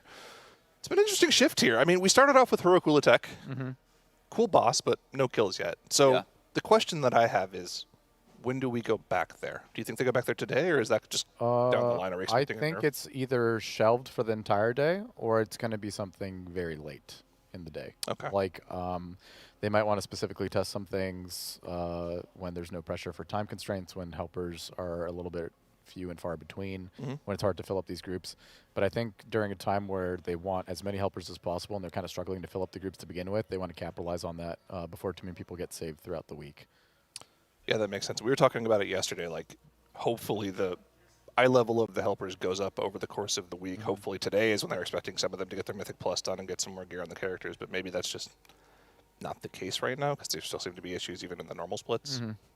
So it's rough to see, but hopefully it just continues to get better because they still have a lot left. We were talking about, like, they're probably not even halfway done with splits right now. Yeah, they're just shy of half. Sadly.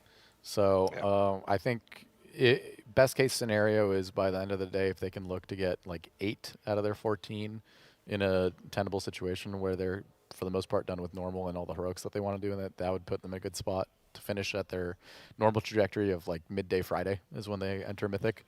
But things have been delayed significantly this tier around in terms of like splits going smoothly. And we haven't even really seen any guilds go into Mythic yet either. Like, no other guilds are really attempting Heroic Ula'tek.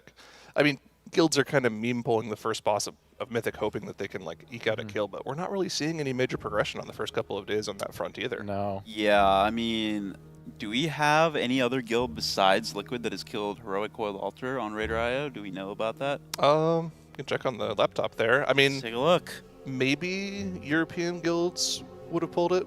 Has ID pulled it? I imagine I think ID was pulling it before they got nerfed. Yeah, I know ID got to Coiled Altar and then pulled it a few times and then gave up. But that was yesterday. Was that pre-nerf yesterday? Yeah, pre-nerf yesterday. So I imagine they should be there now. All right, so we have a Big Fly on US Illidan that has also killed the Coiled Altar. Okay. They killed that yesterday. But they don't seem to have a logged pull of Ula'tek itself. Yeah, it doesn't seem like it. No one else is really. Yeah. We have a couple of P3 pulls from Vesper. Method actually put in a little bit of time on Coiled Altar yesterday. Weird. Who's that at number 7? Oh, it is the guild Lucid. Interesting. Okay. Who are those guys? Oh, who is that? Some washed up nursing home guys. Yeah, or as we like to call them, goaded in certain circles. Oh yeah. Oh, is that okay? That's the official story. That's okay. that's the actual name of the guild that has been stripped and wrongfully taken away from us. Lucid actually is, I think, a pretty good guild name. I like it a lot. You and Kevin can start a fan club of 2 people. Nobody else likes it, really? No, absolutely not. It's just like a classic like one name cool guild name. It's like supposed to be the cool single word cool guild name. You're like the ominous Latin guild name that exists as well. Okay, that was terrible. But Lucid's fine. It's a I was in a guild in TBC. It was called Ordo Malleus. What were some other obvious ones? Duality, Vigil, classic one-liners from back in Encore. Yeah, but those are cooler, you know. Lucid's not cool. No, Lucid's not cool. There's just no branding behind it yet. Yeah. Well, they have like a nice little logo. I actually like the logo a lot. Oh, yeah? Just an open eye. Do you guys have any like goals for the tier, or are you just like we're raiding? Love of the game. We're just raiding. And where you end. We're just having fun. Just having fun. Yeah. Kill the bosses. Don't want to kill each other. I think it's hard to have like defined goals when you're raiding 3 days. Yeah, that's true. Know? Yeah. I think when we made Limit, we had our goal was like top 20 world, right? Yeah, it was like a loose goal though. It wasn't like a guaranteed thing. Yeah. But we did it like based off of we know how much we're rating. We're rating like a fairly significant amount, and we were like, oh, top 20 girl. Like we were like, oh, that what was the guild? Ascendance or Ascension? Ascendance? Like there was a EU guild that we were trying to like match up with. I think it was Ascension. Ascension, yeah. We were like, oh, if we did as well as them, because we had similar raid hours, like we'd be good. And then we finished at top 10. It was nice. It was like 15th in the Black Hand tier. That was like late in the tier though. Oh no, I was talking about Hellfire Citadel. And then Hellfire Citadel was 7th. Yeah, that was crazy. We've got no expectations. We've got barely any prep. We're just going in there and trying to kill some bosses and have some fun and play a game that we still enjoy. Yeah, I think like after the first year, you kind of get a good idea of what you're capable of, and then, some good stuff. I'm interested in seeing how you guys do because I think your roster is kind of nuts. I've said that a few times already. Yeah. Yeah, and you guys have been raising a lot of money for our charity here. Already up to $3,770 for UNICEF. And I believe we have a few transmogs to rate here. Jed, are you excited? First time Sure, in a while? as long as it's not trading post stuff, because I haven't been keeping up with that. So like I can't recognize it off the bat. Okay. Yeah. Atlas, first time? Are you Transmog competitions? Transmogs? Oh, I take my transmog very seriously. So I will be a tough critic. Oh. Okay. I'm sorry. Whatever. I mean, that's fine. But they're some of them are ridiculous. Yeah, some of them are iconic. You see my character pull up, you know that's me. That is true. Yeah. When I see a certain mog that is reminiscent of Alice, I'm like, that's an Alice mog for sure. So we have our first one on the left side there, next to our character, next to my us. God. This is Sorfarion donated their character Taco Dive. Okay. So this is one of the ones that Joe was talking about. So the helm is like what from the Maniforge Omega, I think. Well, it's not from the raid, right? It's like the open world gear. Yeah. Yeah, that's the helm, and then the shoulders is the shop set, which is a really cool set, but it makes me mad that it's the shop thing. I kind of can't tell what the left shoulder is. What do you think that is? Not the winged red one, the other one. The blue one? Yeah. I don't know. I've never seen that. Yeah, and then it's got a little dangly I think bit. the gloves are part of the lock CM set, isn't it? Doesn't that look like that, Zyra? A little bit, yeah. Yeah, It's got that color. It's kind of hard to tell because it's like a gnome character, so everything's just squished. We've got a lot of trading post shops. And then, is that chest? It's the Tier 3 lock? No, it's the Sundancer chest from the trading post. Oh, okay, yeah, of course. Yeah, you got me with I don't know if it's Sundancer. I don't know if that's the name of it, but like it's. And then I think the skirts like also from the trading post. I think it's like the sarong or whatever, right? The Yep. And then oh, you're a diaper gnome, They're bro. a I can mecha see the gnome. mecha Oh, gnome man. shoes. You're a diaper baby. Is the belt Aw. anything, or is that just whatever belt they happen to have on? The belt is like a the pool floaty. Yeah, Oh, pool okay, floaty, okay. Yeah. Yeah. I mean, honestly, it's got character. You know? Okay. Well, what would you rate it out of 10? Well, I said character. That's it could have character, but still irk me. You know, I'll give it a good 6 out of 10. It's 6 got out of 10? It's got a sense of identity there. You know, You can use decimals. A if you sense want. of identity? yes. You're telling me if you saw somebody pull up on that, you wouldn't be like, "Pff, that's unique. I would be You're like, not seeing characters pull up like that. The little dangly bits off the shoulder, really. You know. I'm not giving this a 2 out of 10, man. I'm not giving it a 6 out of 10 in terms of cohesion. Because, like, I'm not, like, looking for a mog necessarily that looks cool. It doesn't have to look cool, but it's got to make me feel something, man. Like, am I laughing at this? No, not No. really. No. Yeah, I'm giving it a 6. I'm giving it a 2 out of 10, bro. Two is. I'm sorry. I'm so sorry. I thought I was a tough critic. Jeez. I mean, Jet said it was going to be tough. I think I'm in between you guys. Like, I just don't think it looks like something that I want my character to look like, to be honest. This is not whimsical. No. Like, there's a difference between whimsical and just, like, absurdity. Or not even absurdity. It's like, you gotta, like, hit the whimsy, and you're not hitting the whimsy. Like, they were going for whimsy and went a little bit too far. Yeah, there's too much There's random gotta be generation. even chaos has a little bit of a direction, paradoxically. Yeah. Either way, thank you for that, Sorfarion. We got another one We here. appreciate it, though. We appreciate it. Brandy Buck donated the transmog. No character name with this one, though, so nothing to go off with a name, but okay, more cohesive. This has time. direction. Yeah, Got we direction. got the artifact weapon for Holy Priest there. This is it has a lot of cohesion. I like the shoulders. Yeah. What are those shoulders? I'm not sure, but it's. I like the mask. I like the shoulders. I like the accents on the Mog in terms of coloring. Is the mask from, like, Torghast? Like, is that a Torghast appearance? That's what it reminds me of. That looks like the Delve cosmetic during Nerebar Palace. Oh yeah. from the, Yeah, I know Bethesda it's like stuff. one of those cosmetic. Yeah. It's not like from a actual piece of gear. Yeah. Yeah, it looks cool. I like I mean, the colors are lining up pretty well. It's hard to do that nowadays. Do we know what class this one is? It's a priest. Ooh. Because Okay. it's an artifact. Well, Holy oh priest yeah, artifact. yeah. You can't Yeah. transmog into that No, unless you you are a can't do that. priest. So it's a Okay. priest, yeah. Well, I think that if this is a healing priest, I give it an 8 out of 10. Okay. If it's a shadow priest, it's a 2 out of 10. You can't be a shadow priest and mog to holy artifact weapon. I don't think. Okay. Oh wait, no, I think you can can. now. No, you can. You You can can. now. Yeah. Yeah. I assume this is a holy priest. I'm gonna give it like a 7 out of 10. I think it's pretty good. It's really missing on the cape section though. Yeah, I think it's Yeah. just generally okay. Good. I'm Yeah, I'm I in think the cloak sevens could be as better. well. The cloak could be better. I think this is not like the submitter's fault, but Undead Male.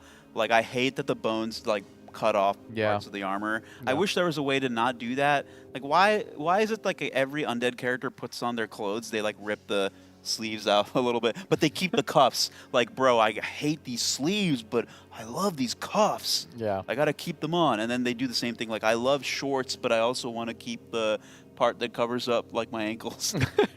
Like I don't get it, but that's not your fault. You know, it's a good set. I'll give this an 8 out of 10. If it was gender changed to be a female undead, it would bump me up for 8.5 Yeah, out of me me. too. Yeah, I Okay, think so, okay. but it's still good.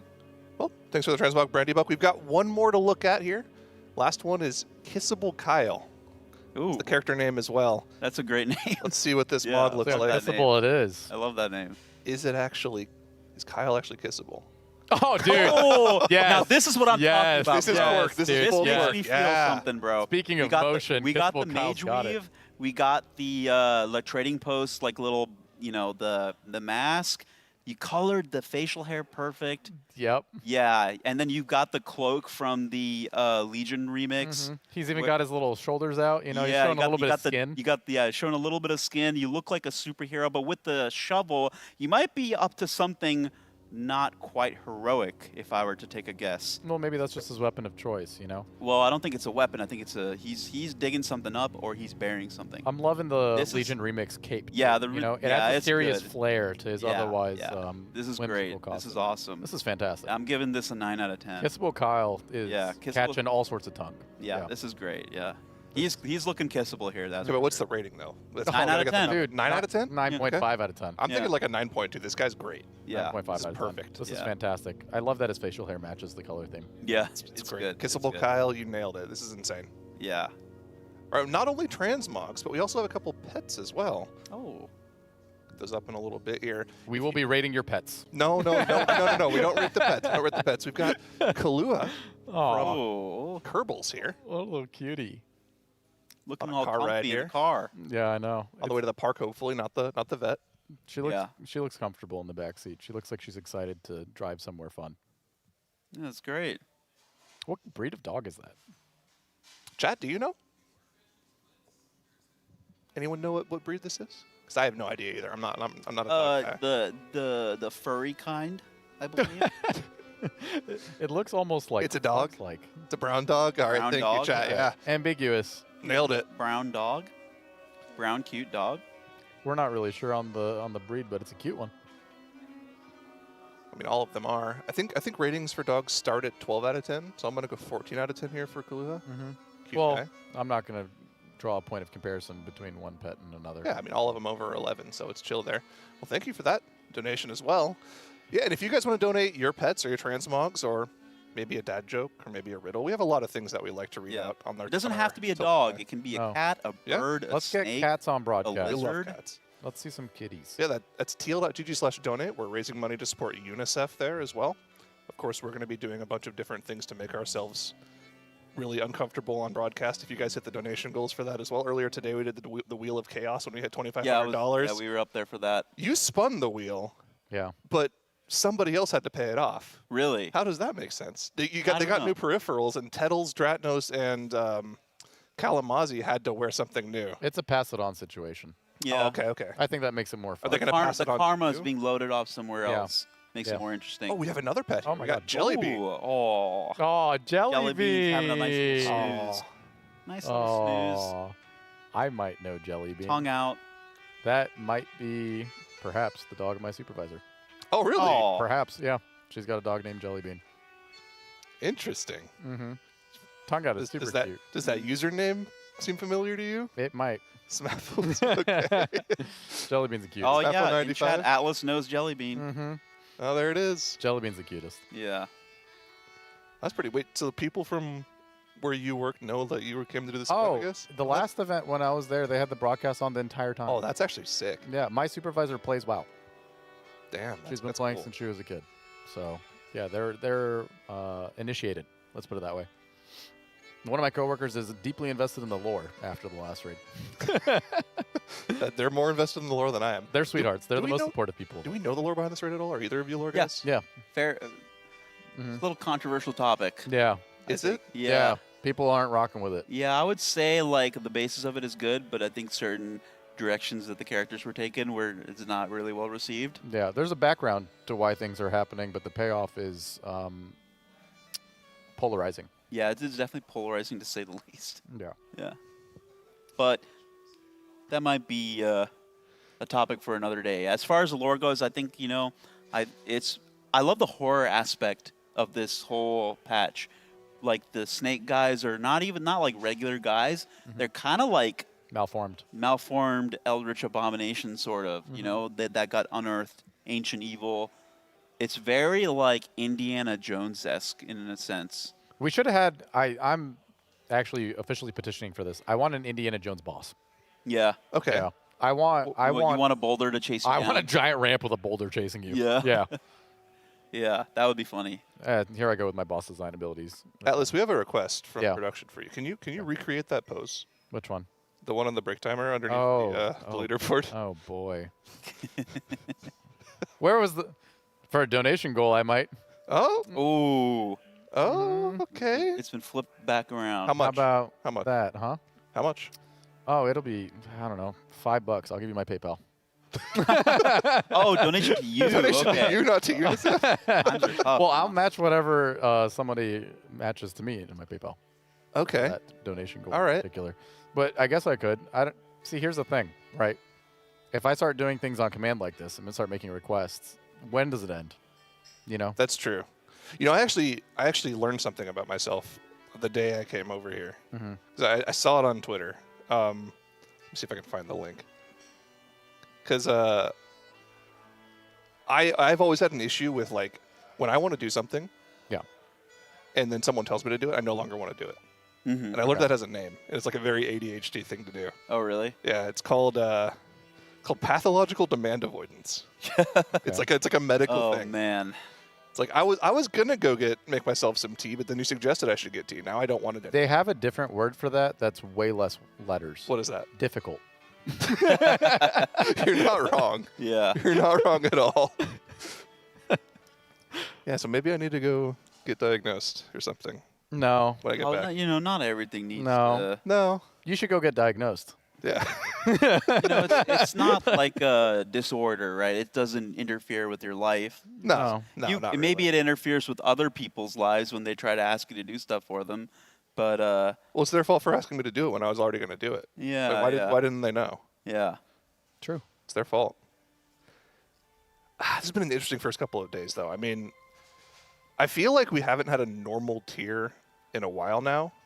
Even Dimensius had some weird things happen in splits, too. Mm-hmm. Obviously, last tier, the split raids was really weird. Could go on and on about that for hours. But the first couple of days here have just been, like, very annoying, it seems. It doesn't feel like the race is happening.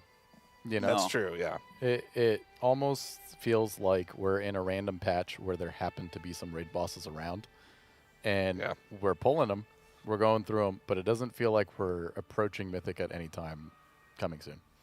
Do you have any predictions for when we're going to get into Mythic? Friday evening. Friday evening. Yeah. Yeah, is when I would guess. I don't see any way, especially if they don't change that boss. I don't see any way we see Mythic on Thursday. Like, no shot. Yeah, you can't really compare it to last year because we had a whole heroic week, right? Yeah. But Dimensius, when did they get into Mythic in that tier? I think it was also Friday. It was Friday. Yeah. Yeah. Yep. Yeah. Even with the delays here, I mean, they can lock in for the next couple days. I think, like, it would be crazy if we had more technical difficulties on a Thursday. That would be Max would explode probably. There would be a crater over there if that happened. If we had more technical difficulties on Thursday. I'm surprised that side of the building is intact still. Yeah. After the first day here. But so I'm going to be optimistic and expect no more technical difficulties on that part.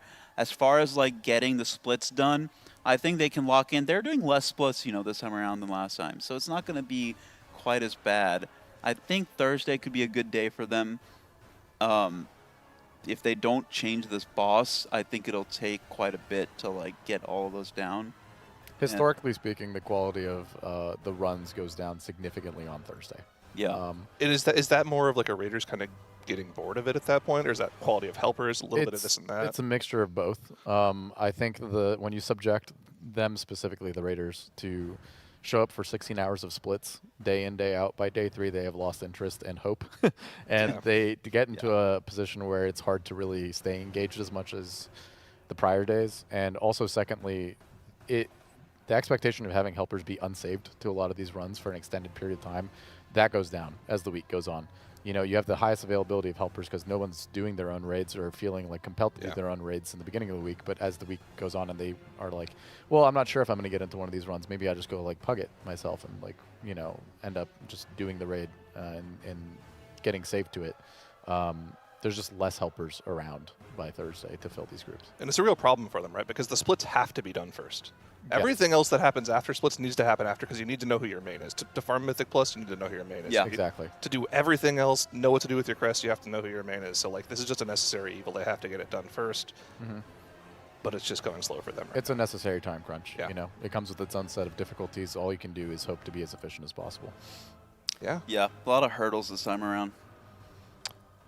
Well, they still have more to come. Obviously, we're in dinner breaks right now. We're going to have a set of new casters soon, but just for a few more minutes here, let's talk a little bit about what we've seen today already. Yesterday, they started with 4 normal splits. Slow day. Today, a little bit more server issues. They got into Heroic. We saw Ula'tek for a little while. Yeah. I've already talked to you guys about that, but again, I want to ask, do we think that boss is going to get nerfed from what we saw today? I could see it. I don't think it needs it, but I could see it happening. What do you think they do to the boss if it's nerfed? Probably, if anything, just health. Yeah, health, something in P3. I think the difficulty is very backloaded. I think for a heroic boss, it's pretty uncharacteristic to get to the end right away and then like you're just stonewalled for that P3. Yeah, that's pretty non-normal for a heroic boss. I think one of two things needs to happen. Either the fight runs its full duration on heroic, you get to the enrage cast, and the abilities need to be tuned down a little bit to accommodate for the fact that you're seeing the entire fight. And also on 30 man, it has its own set of difficulties, specifically with the spreads. Like, how do you spread 30 people on that one singular platform without everybody dying if it's doing that much damage? Or the health gets nerfed to the point where you don't see the whole fight. And, you know, if you're liquid quality raiders and you're going in there, you're going to kill the boss before you have to play out the entirety of the 4th platform. Yeah, and you have to think about this. It is heroic, right? So, like, there's a way bigger audience of overall players, even in this first week, that are going to be approaching that. I think it probably needs to get nerfed for them, too. Yeah. It's one thing if it's, like, a mythic boss. Then it's like, oh, we can really hold back on nerfing it because these are race to world first kills. They're, like, really the only people getting there. They're the only ones working on it. But for a heroic boss, I think, you know, I would be very liberal in terms of, hey, man, maybe this is, like, a little bit too tough. I think, you know, more casual players should definitely have something that they feel proud of and, like, have the opportunity to progress a heroic boss, especially the end boss. Right? From the majority of people that play a little bit more casually, that's the sentiment that I hear pretty often. It's like, we don't want just a gimme. Because sometimes we feel Mythic might be out of reach, but we want to feel like we have the same sense of rewarding fulfillment from raiding that everybody else tends to get. But you also conversely don't want that to be too difficult. You don't want people who are pulling up to Ula'tek on Heroic after their weekly raids are done being completely stonewalled by it and being like, why are we waiting for a second reset of gear as somebody who just plays the game like 10 hours a week or something like that, and we feel like it's out of reach for us too.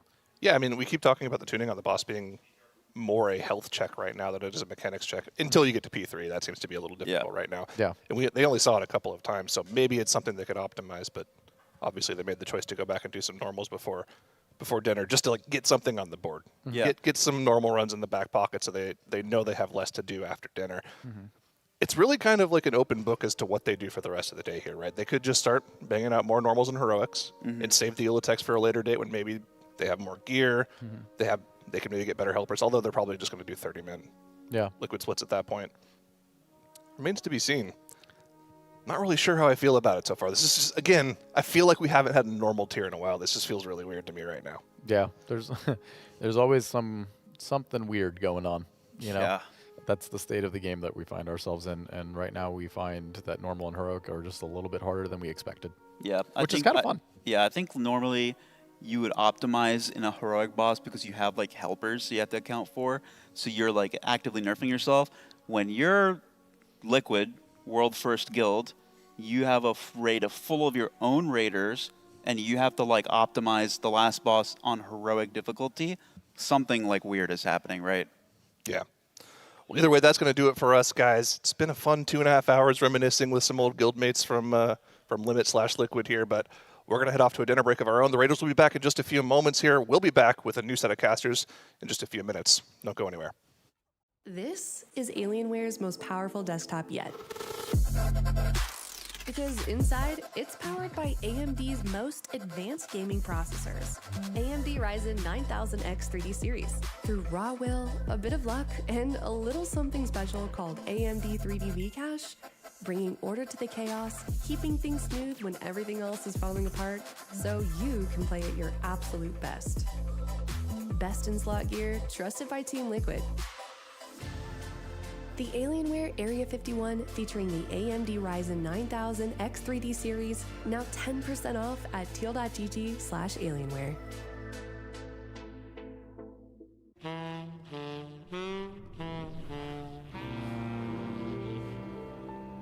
Pretty comfy, huh?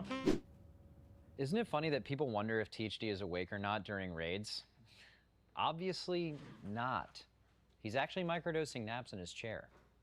Sitting on a soft supportive memory foam seat really makes all the difference, you know? But he's not just sleeping.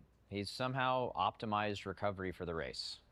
And the trick is getting the 4-way lumbar support on this thing just right to keep my posture ready. So it's not even a nap, it's a cooldown. Watch this. It's so awkward when I'm trying to call comms in the raid and he's asleep. Like at least recline or something. That's one of the best parts of the chair.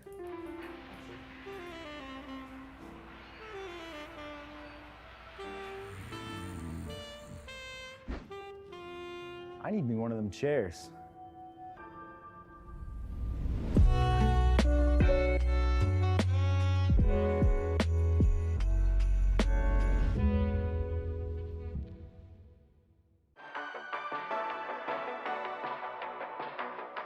Stop guessing your way through the season. Get a cheat sheet. Liquid Armory, built on the same tools top guilds use. So you're not sitting there theory crafting, you just know what to run. It's kind of like a one-stop shop for all type of improvement stuff. That means it helps you gear, it helps you get to where your character needs to be. Every drop, every trinket, every decision.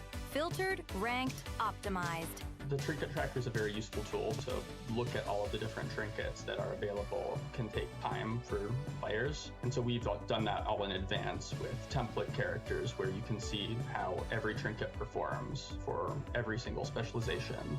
No login, no friction, just the data that actually wins fights. New season, you're caught up in seconds.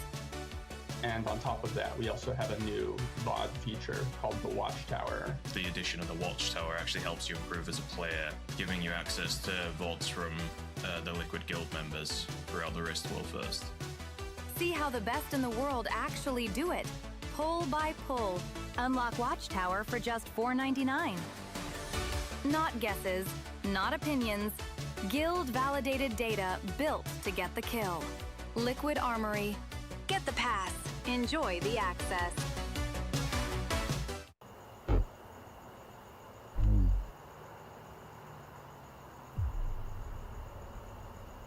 wish race started already. Hey, THC, what are you doing out here? The race started.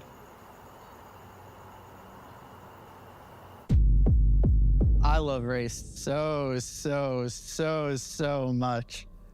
A love only the glasses of Zenny can help me see. I just think it's weird that race started all of a sudden.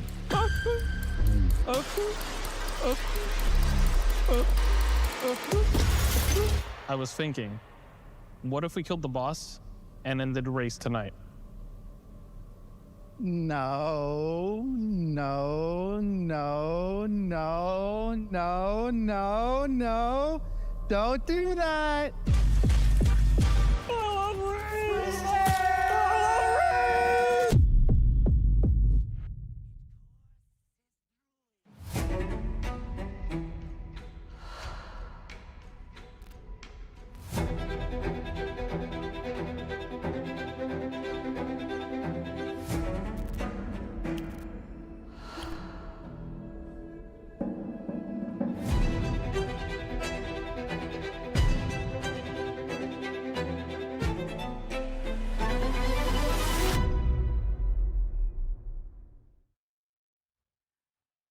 This is what a 27-inch OLED looks like on your desk. Colors that pop, black that disappears into nothing.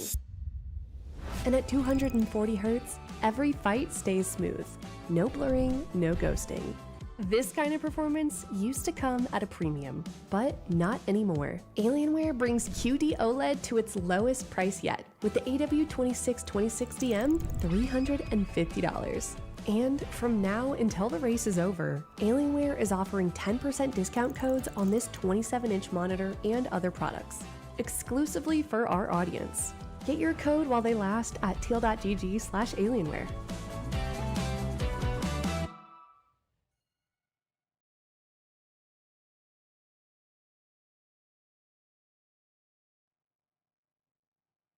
I got Michael. No, someone got him. Boom. I'll do Luda. Boom. Nobody clicked me. That's okay. They're clicking me now. Yeah, let's hit it. Yeah. Doing timer. Bro, I think most people underestimate. Never mind.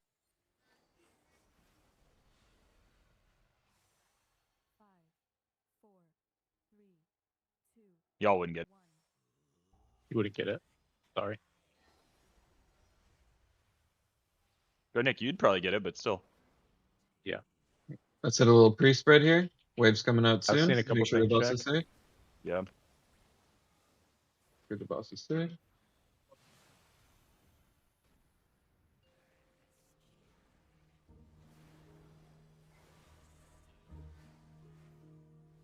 Kill this red end. We got soaks coming up.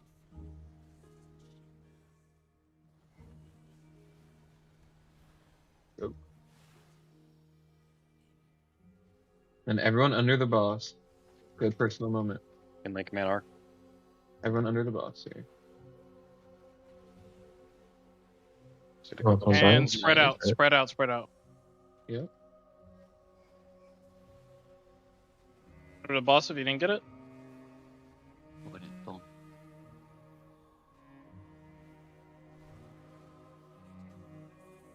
Get these dispels going. Yeah, pips. I have one grip. That's it. Should I kill the out of it or something? Good. More soaks, guys. We're moving over towards the ping.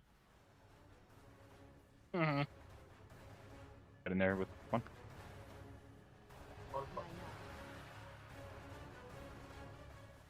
Make sure the boss is safe here.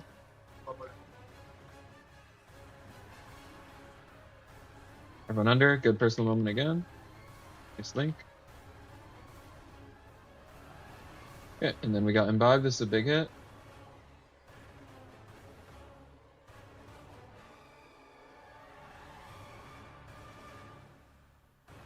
More Armageddon soaks coming.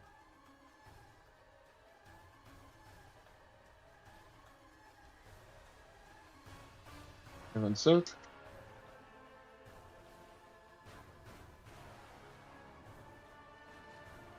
Heal absorbs.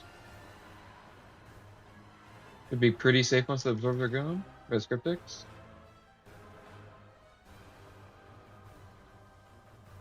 Make sure the boss is safe here, guys. Could hit some dispels.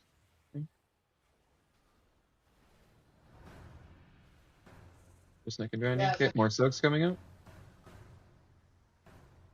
You get those spells probably ready. Yeah. Just keep going. And then in 10 seconds, we're spreading again. We got the waves. Be careful, Cindy has 2. Spell. Get him. Okay, we're good. Grab, guys. Make sure the boss is safe.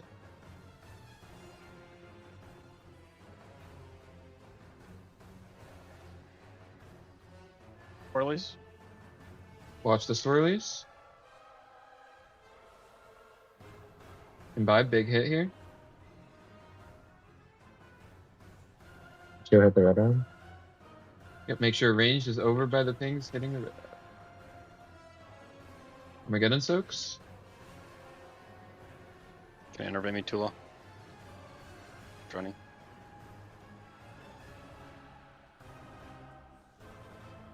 Heal absorbs going out. Plus You can everyone link under, this. big personal moment. Try to follow the And boss here. Then. Link if you have. Spirit link. Water vortex. Make sure the boss is safe here. Restart in 10.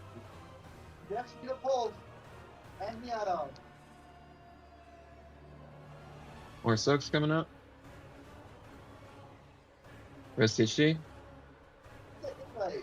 Soaks here.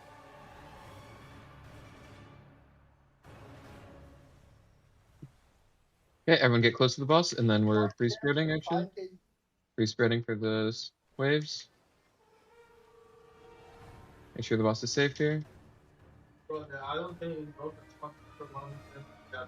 Run under. If you have a heal absorb, do not be under. Watch your feet. Watch the swirlies here. Nice, good job. Get this last heal absorb off, and big hit here. Everyone stop. We should be safe. Yeah. Okay, first thing is soaks coming up. Armageddon soaks.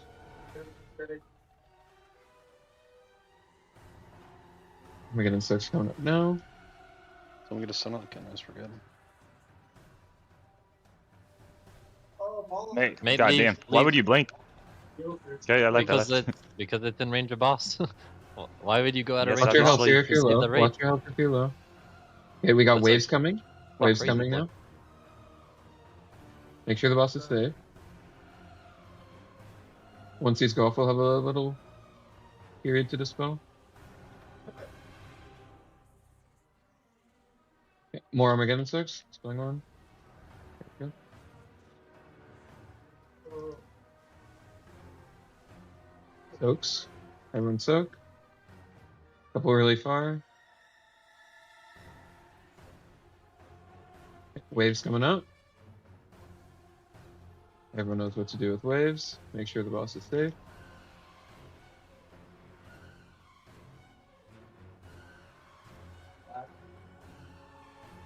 And we got a big imbibe hit in 5 seconds. If you're not topped, watch your health. Looks like we'll be good. Just don't dispel.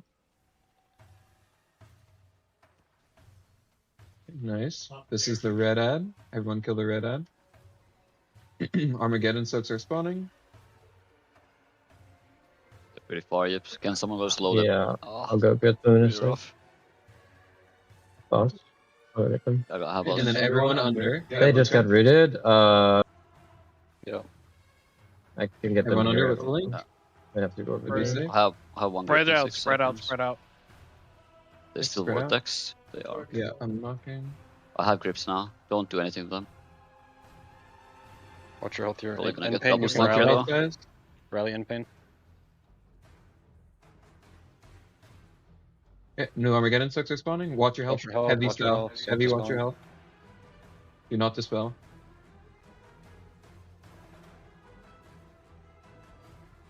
Okay, soaks. Little period of reprieve. In 5 seconds, we're gonna get the waves. You really want to get the spells if you Anyone can. got your rate, Charlie? Okay, spread, guys. Good Spread. rest, you got your rate. Watch your health, especially if you have the debuff, the exploding debuff. Watch fired up. Okay, and imbibe. We just need to live this imbibe and we'll win. Use everything here. Everyone under? Darkness, aim these. If you use everything you have left. We live this, we're good. We're just burning boss. Special Defensive focus on the people personal. with the... Link, yeah. Nice, good link. Yeah, we're good. Good job, guys. Nice kill, lads. I think we had like 15 fucking dots there. Yeah, that was insane. That's fucking giga. Nick, what are you doing on the spell? I had no mana. Yeah, you had no Neither mana. did I. He probably just didn't have mana, bro. Chill out. Where are you on the HPS train? Let's talk about that. I'm a utility player. Okay. That's a good answer.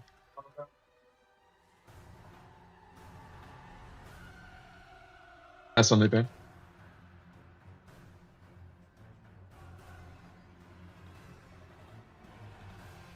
Jack Cryptic's yard.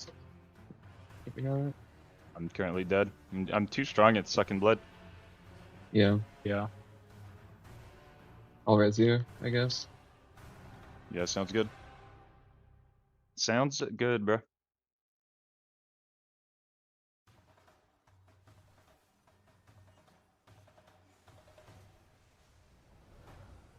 Yargi.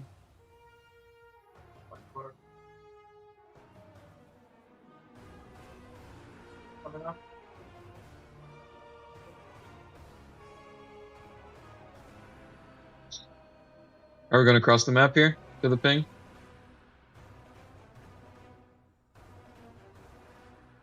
Get the green buff. Yep, green buff speeds you up.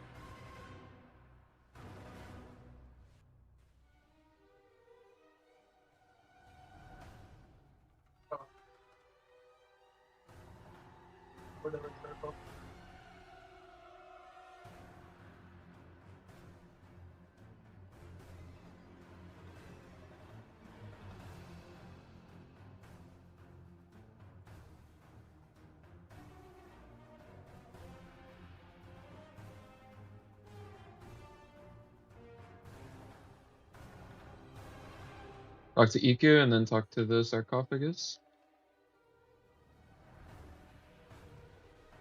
Alright, we're good. Back to the main plot. Everyone's with us. Shouldn't need to summon. Does someone have a new Hardy? Yep. Came prepared. Everyone eat.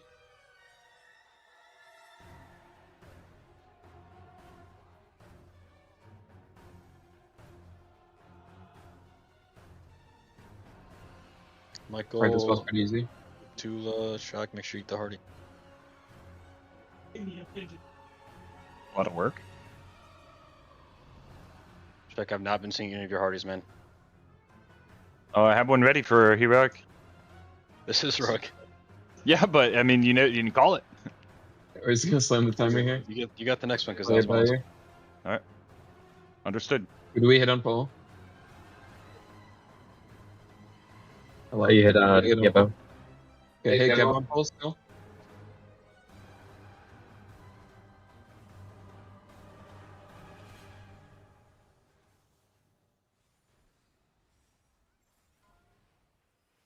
Make Nova goes away.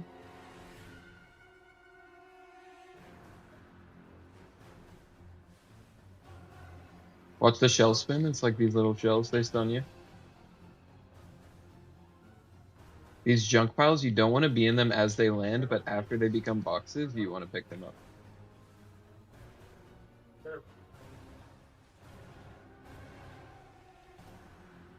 Who we Another slapping? Blink Nova going out here. That beats you. I have fish. I have it. Move away It's if you can. Wait, you didn't. I felt like I was inside the fish. What? You have to click on it. You have to click, right? Watch the shells. Watch the shells, they stun you. Let's show you here. Pick up the boxes, guys. Alright, this is very important.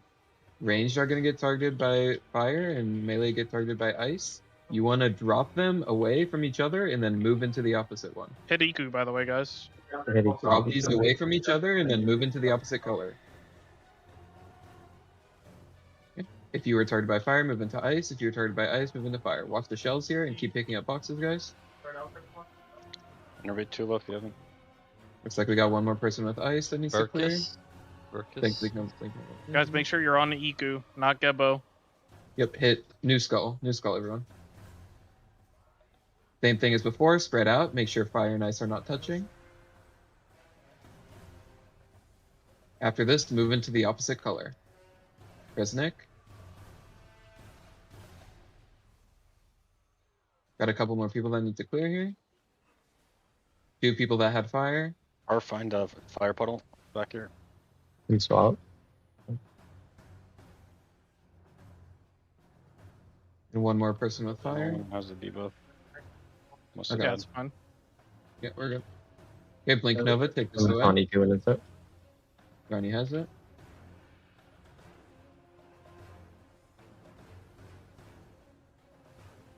Watch the shells, they stun you. Keep hitting EQ.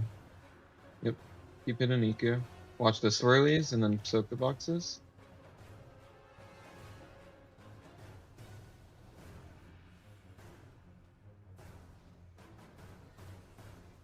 Watch the shells. Fish is down. Tishi has it. We have a little bit of time before we need to dunk. Big hit here. Watch the shells. Tishi is dunking now. Alright, this phase is pretty easy. There's going to be 3 soaks. You want to make a line with them, and then you can just soak the one closest to boss, and it'll knock you to the next soak. Make a line with these guys to the middle. Move a little Just like closer. crossfire after this. This is good. And then just get in a a little little bit, bit. a little bit. Let's move over here. The next one. Go. And then keep it pushing. Boxes to soak. Wait for them to land first.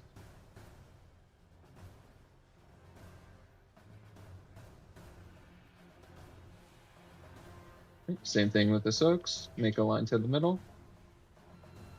And rally Perfect. in Pain War.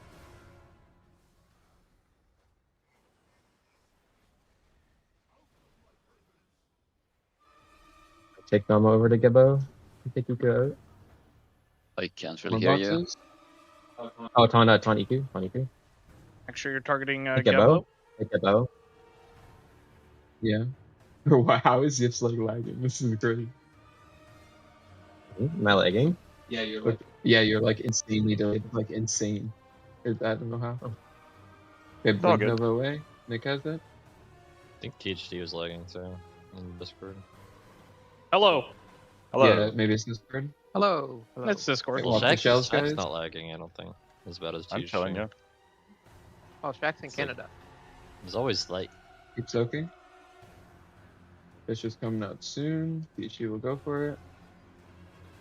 Keep soaking. Maybe some range try to like Blink Nova coming out. hit EQ. Hit EQ though. Yeah, range hit EQ. Range hit Skull. EQ. He's out of the group. Do you have the thing, Tishi?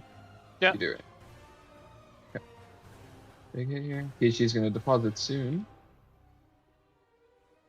Gibbo.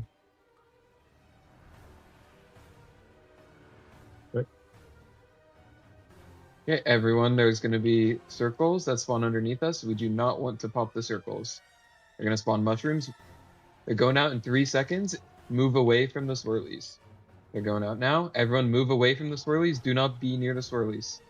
Briny got Range to hit the bottom. Gibbo. He's going to take it away. Yep, range hit Gebo. Skull across the map. Okay, and then this bomb is going to blow up. We're going to count it down. We beat. Kill the boss. Nah. Okay, we beat. Yeah, we're good. Nice, good kill. kill, lads. Woohoo! Congrats. Very nice Whoever's made this kill. list. Probably mine. Yeah. Very nice kill. Not if I win Any the hunters? All right, let's keep it moving. Going this way. Alright, Grat Shaq. Thank you. Make sure to equip that right away.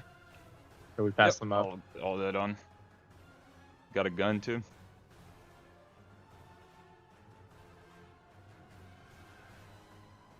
Yeah, we'll get Ula'tek, don't stress.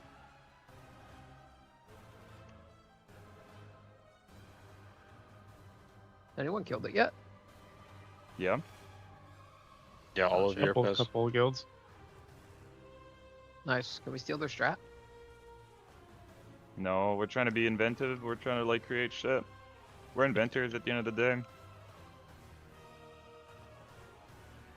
Ronnie, name a boss where you came up with the strat. Twin Fangs, the journey safe spot, named by Lomo. Okay.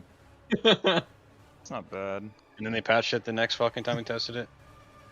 Yeah, yours is actually good. Mine was the jailer gate through the shit. Oh, nice. I was legit. That was actually good. Bro. Did you It come was up with actually phase good. 2? Was that your entire phase 2 cook? Yeah. Which was, I mean, it was good right up wasn't until. our phase 2 good? Yeah, it was good until it wasn't. Legit legendary. I mean, it was good until we swapped it. Man. Everyone move up to the you guys pings. like hitting the move up boss to or the some pings. shit? Get on the stairs. Bro, Boom was legit mid brawl tournament, saw our strat and tuned out. I have never seen something like that in my days. Alright, everyone, it's very important you get up to the stairs here. He's gonna do a big knockback. Try and get to the ping.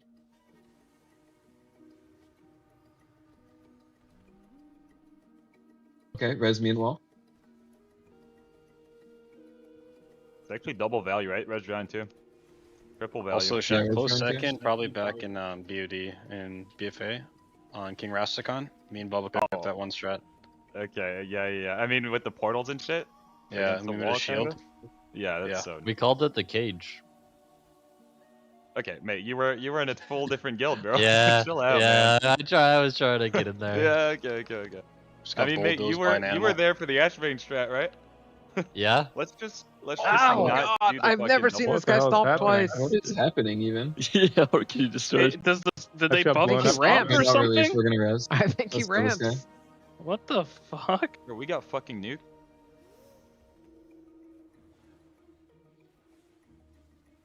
Guy to my left is dead. Guy to my right is dead.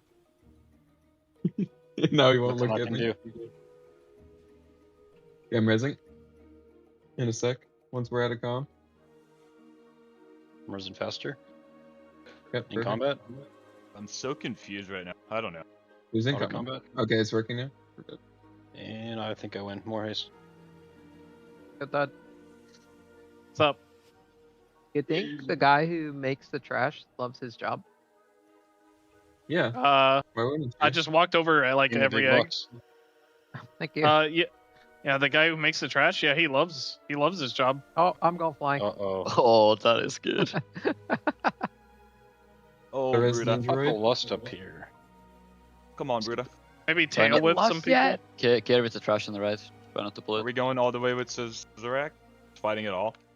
Yeah. Okay, get ready, guys. We're gonna pull the boss soon, so we're It's gonna have good. yours 1, It's 2, and good 3. for I don't think they go well if you walk over that bridge. Want to see what happens when you tail whip into Fine, the room? I'm pressing meta. I'm about to one-shot everything. 3, 2, 1, boom! You're just down here next, Jack. Okay. Nice. Drill and Yips, can you guys hit /AFK so it goes off my frames, please? Thank you. Holy fucking banana. Alright, let's summon Ninja. And then we're good to go.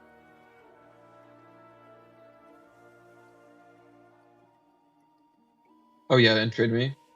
Who is it? It's Shaq, fired up, Goop. Like I'm always so busy doing these fights because I have to trade so. Trying to get out of my trade window, Almost bro. topped that loot, bro. Get out the trade window, kid. There's still an ad bonds? Just you, bro. Let's get a summon on the rogue and let's get going. Let's be nice and give that gun to Mikkel. Let's be nice. Groups, or does it not matter? Let's. The group's let's already split, right? We just need to swap the tank, right? Yeah. Hello, everybody. Welcome back from that Monster Energy Listen In. My name is Aya. I am here with Zayronic and a special guest. We have Hula Hoops once again from Radar.io for the Radar.io recap. Before we get into that, I think your guild fell down a little bit on the leaderboard there. We're still on there, and that's what matters. Okay, you can. I'm just squinting to see if maybe I'm reading. We're still there, and that's what matters. Oh. We lasted a full day. Still I'm on the so leaderboard. proud of you guys. Thank you. We're I think very it's excited. becoming a bit now because all these guilds know they're not going to clear it. They're just like, we want to get on the top 10 now. Almost everyone there only has one pull. I love it. So, I yeah. like it. We know exactly what you're doing. We see you and we appreciate We're you. taking screenshots. Yeah. They're everywhere. But speaking of appreciating, we appreciate Radar.io and the Radar.io recap. And you've got some fun information for us. I do actually. So about 10 minutes ago. Okay. Wow. Yeah, we Fresh. actually we hit a record.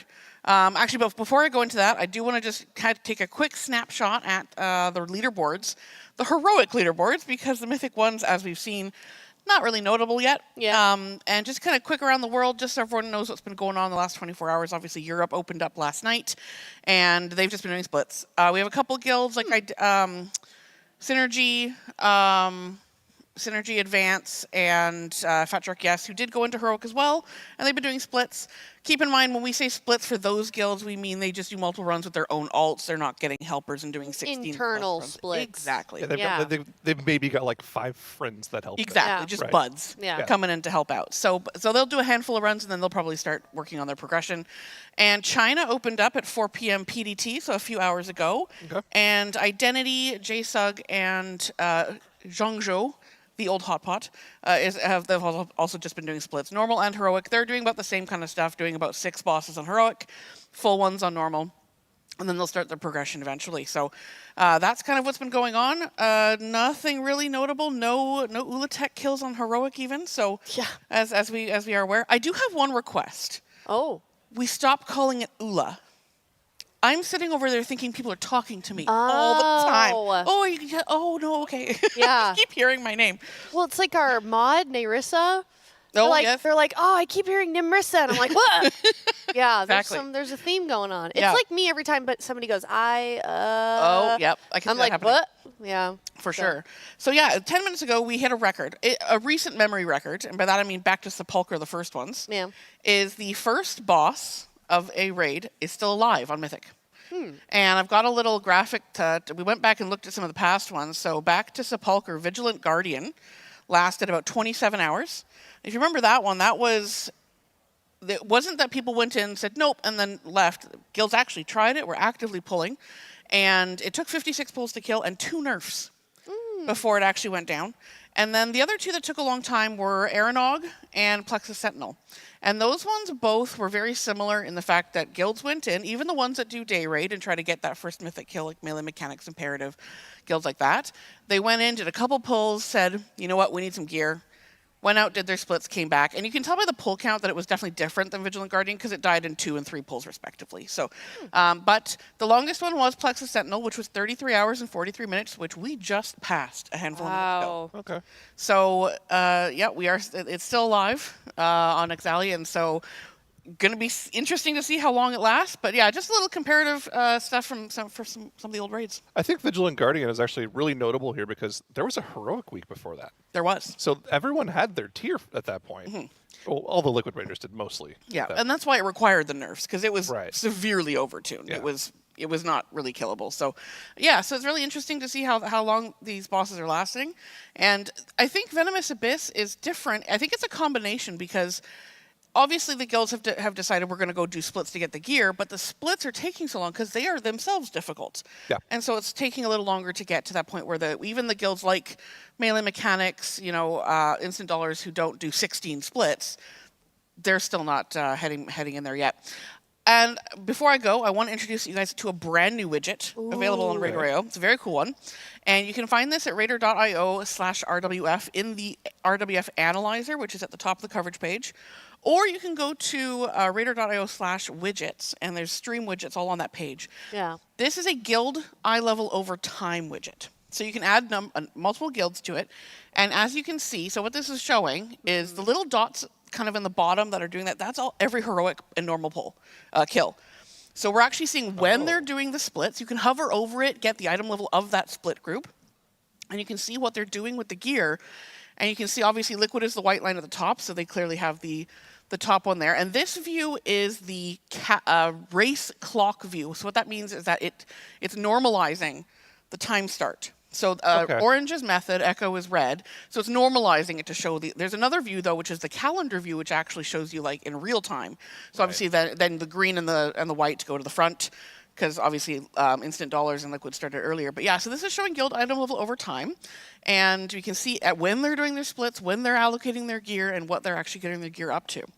So as we can see, of course, Liquid is at the top, and we have, sorry, yes. So the top line is the top 20 raiders in the guild, and then the white dots are the item level of the group that's doing the individual builds. Exactly. Okay, yeah, cool. The specific group. So we have a couple splits down here where obviously probably more helpers, lower item level of that group specifically, but the top line is yes, the top 20 item level in the guild roster. So and then if once you see this, you're thinking, okay, well, what are they doing with that gear? Where is it going? Then we can go back to the analyzer and take a look at, say, liquids, item level, and split by like classes. So you can actually see which classes are getting the gear, and I think we have another slide to show for that in a moment here. But I guess Zyro, can you guess who they're giving the gear to? Well, you kind of told me. It's kind of cheating at this point. But the thing is, it's what I would have guessed. Yeah, it's the Warriors. Yes, it is the Warriors. So as we can see, the Warriors have by far the highest item level in the raid. It's not surprising. Yeah, and so you can also sort this by roles. You can look at tanks versus healers versus DPS. Where's Sang? Where's he at? The Evoke, I can't see that from here. Evoker's number 2? Yeah. Number 2. Wait a minute. Yeah, Evoker's up there. All right. Okay, we were worried He's about getting him. some gear. No, yeah, good. He's getting his gear. So you can see what they're prioritizing or who's just been lucky. Yeah. And who the splits are geared for. So, this is a great thing to see while all the splits are happening. You can look at this for every guild out there, your own guild if you want, if you're doing splits. You can see how your item level is progressing over time and how basically, Zyro, as you put it, how efficient your splits are being. Wow. So I think it's cool. yeah, you can find that on Radar.io, on the Raceful First coverage page in the analyzer, or just on the stream widgets page. Cool. Okay, I've Before got you go, really. Can I ask her one question? I want to ask you You the go. same question that I asked Jet and Alice at the end of last shift. Do you think Ula'tek is getting nerfed on Heroic?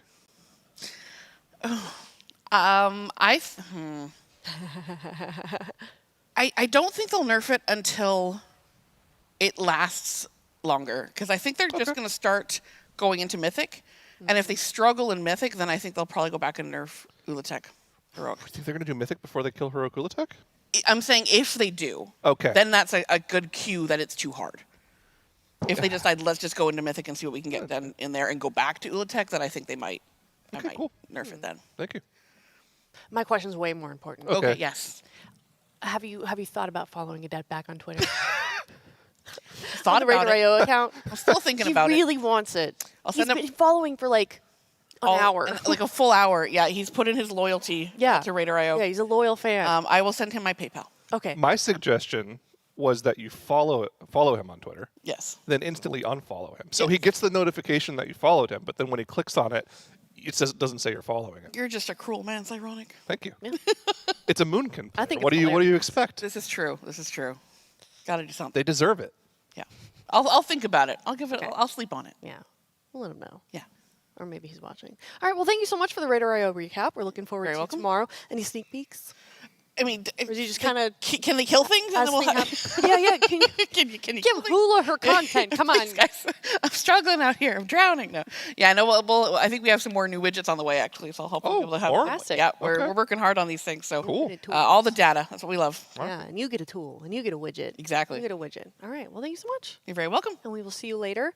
And Radar.io, definitely an amazing partner to be working here with the Race World First. And in the meantime, surprise, Zyronic, they're still doing splits over here. No way. No, wait a minute. What? Is that a split? What flavor of splits are we doing? That's the real important question. What flavor of splits? Let's see. Let's look at the raid group here. Yeah, okay. How many Liquid Raiders do we see? I can't see that far, unfortunately. So in the group on our other monitor here, I see. Oh, true. Yes. I see Shay, I see Hopeful, I see Scott, I see Impact or Naka. Looks like more than like the 6 that I normally would see. So maybe they're doing, I think they're doing Heroic. I think they're doing 2 Heroic splits right now. That is my guess. I think that's a good guess. Now to catch everybody up, Zyro, I've been hearing people say that this is the hardest Heroic raid of all time. What do you say to that? I don't know how I feel about that. It's certainly one of the harder tuned Heroic raids that we've seen. Yeah. I mean, even normal, right? When's the last time you saw a raid where Liquid wiped a lot in normal, like they did on Coiled Altars yesterday? Yeah, it was probably an issue with the tuning on the boss, and that got fixed relatively quickly, but it certainly is one of the harder tuned raids that we've seen. What do you think, Camps? Yo, I'm here. Welcome back. Yo, Tams. It seems very tough, and I would like to say they are going to nerf Ula'tek. Ooh. I can feel it. I've heard some things that it sounds like that boss is literally going to need to be nerfed. On heroic, right? Or do you Yes. think mythic as well? Mythic, I have no idea. They could Okay. go in and do like a 20% buff or nerf across every Yeah. ability. I'm not sure. It was interesting to see the fight when we first saw it, because they only pulled it for about an hour, Mhm. and it seems like they figured out most of the fight pretty quickly. Not a lot changed from normal to heroic. It was mostly just numbers go up, health go up. There are like a couple side mechanics that change a little bit, Mhm. like the smashes have to be soaked in a certain way because you have to split the group to make sure that you're actually reducing the damage of the smashes enough. But like other than that, the fight didn't really change that much from normal. It's just a really tough numbers check, and they're not going to have a lot of gear right now. They don't really No. want to gear up until they get done with their splits so they know who their mains are. So it's like a really tough sort of prisoner's dilemma sort of for them right now, where they have to do something, right? They have to get through a bunch of normal splits still. They still have to do a lot of their like 6 of 8, 7 of 8s in heroic. But at some point they're going to have to go into Ula'tek, and if the boss doesn't get nerfed and they're going to stay at the same power level that they're at right now, something's going to have to give. Yeah, I think, well, so if they're not doing any kind of power reservation that they don't normally do, then it's definitely just harder than every raid before, because they wouldn't be ripping certain upgrades. Like they're already doing like what they do every other tier, I assume. Yeah. Do you know what I mean? So if they have to do extra work to then kill Ula'tek, a heroic boss, then it's probably, I would say, too hard. Maybe Blizzard wants it to be hard. Maybe they're trying to like slow roll the raid in the season, like rein it back a little bit from last time. But yeah, I'm not sure. I guess just they don't want. I'm blanking on the name of the Void Spire. They don't want that again, I'm sure. Yeah. But I also don't know if they want Allura again. That was pretty crazy. Pretty hard for like every guild that ever did it, not just the Race to World First. You know, a thought occurred to me as well that like there could be some crazy world where the splits go horribly this week. They don't really get to get that far on Mythic, but maybe the first 4 or 5 bosses in Mythic are easy enough to where they're like, okay, we're going to call it a wash here. Just do a whole bunch of 4 or 5 of 8 Mythic splits so that they can do the main character swapperoo that they did last year with Void Spire, so they could have super juice characters for week 2. Just calling week 1. Calling it a wash, 4. Sacking your progression week 1, letting the other guilds figure something out for you, and then you just go in with ultra juice characters for week 2. I hope it does not come down to that. If we have to go through Mythic split thing again, and that's all we're doing this week after last tier, then I'll be disappointed. But yeah, I don't know. It's hard to tell. Like the tuning is always a little bit different, but raid to raid, there's always something that comes up every raid. You know, that it might be on one of the Mythic bosses or somewhere in heroic where you just go like, huh, this is different than last time. And that's kind of how it was when they got to the second to last boss on normal. It was like, okay, this doesn't usually happen. Is this planned from Blizzard? Do they want this stuff to be a little bit harder, or do they just kind of accidentally make stuff just a little bit too far to the right? Yeah. I mean, who really knows? Only the encounter designers over at Blizzard really know what's going on there. And I'm sure if it is going to get nerfed, it would get nerfed sometime, either tonight or tomorrow. Mhm. Tomorrow in the middle of the day, so that's not really any advantage for anybody. But like, I'm for people who don't know what I'm talking about with the week 2 mains thing, this is something that was really weird in Void Spire, right? Like, just to take you back to last year, it was a split raid. Like, it was really weird. We had Void Spire and Chimeras in week 1, and then they didn't unlock March on Koldanos until week 2. So what all of the guilds individually came up with was a strategy where you have 2 separate mains. You have a week 1 main and a week 2 main.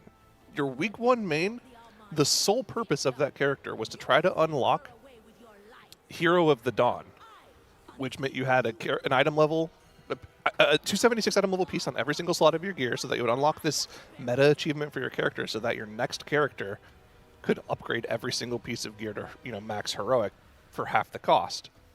And then you would use your week 2 main, upgrade all the gear on that character for free pretty much, because you had enough crest to upgrade every single piece of loot on your character. And then you would just have a super juice character for week 2. At the end of week 1, they had like characters like 274, 275. After they were done juicing on week 2, they were like 280 average across the board. It was insane. Now, I don't know if they're not gonna have time for that. Certainly, it's not a split raid. But like I said, No. if they want to call this week a wash after splits go as bad as they have in the first Go couple into of days Sunday? for them, like maybe Saturday comes around and they're struggling on the 6th boss, and they're like, okay, we're probably not going to make any real headway on the 7th boss. Maybe we just spend the next 2 days doing mythic splits of the first 4 or 5. Yeah, I mean, at this point, anything could happen after last tier, after what I've seen. I mean, at least there's no heroic week this time, or maybe there should have been. Maybe that would have helped slow this out and get some of these numbers and some of this tuning more even. But yeah, because they're making the raid loot a little bit better than Mythic Plus, and so I feel like they want to get more people into raiding through the loot, and like maybe they want to make the like raids more epic and like hard throughout to make up for the loot. I'm not sure if that's part of the reason why it's like this. Well, I'm pretty sure we all should know why there's no heroic week this time. It's What? very time constrained.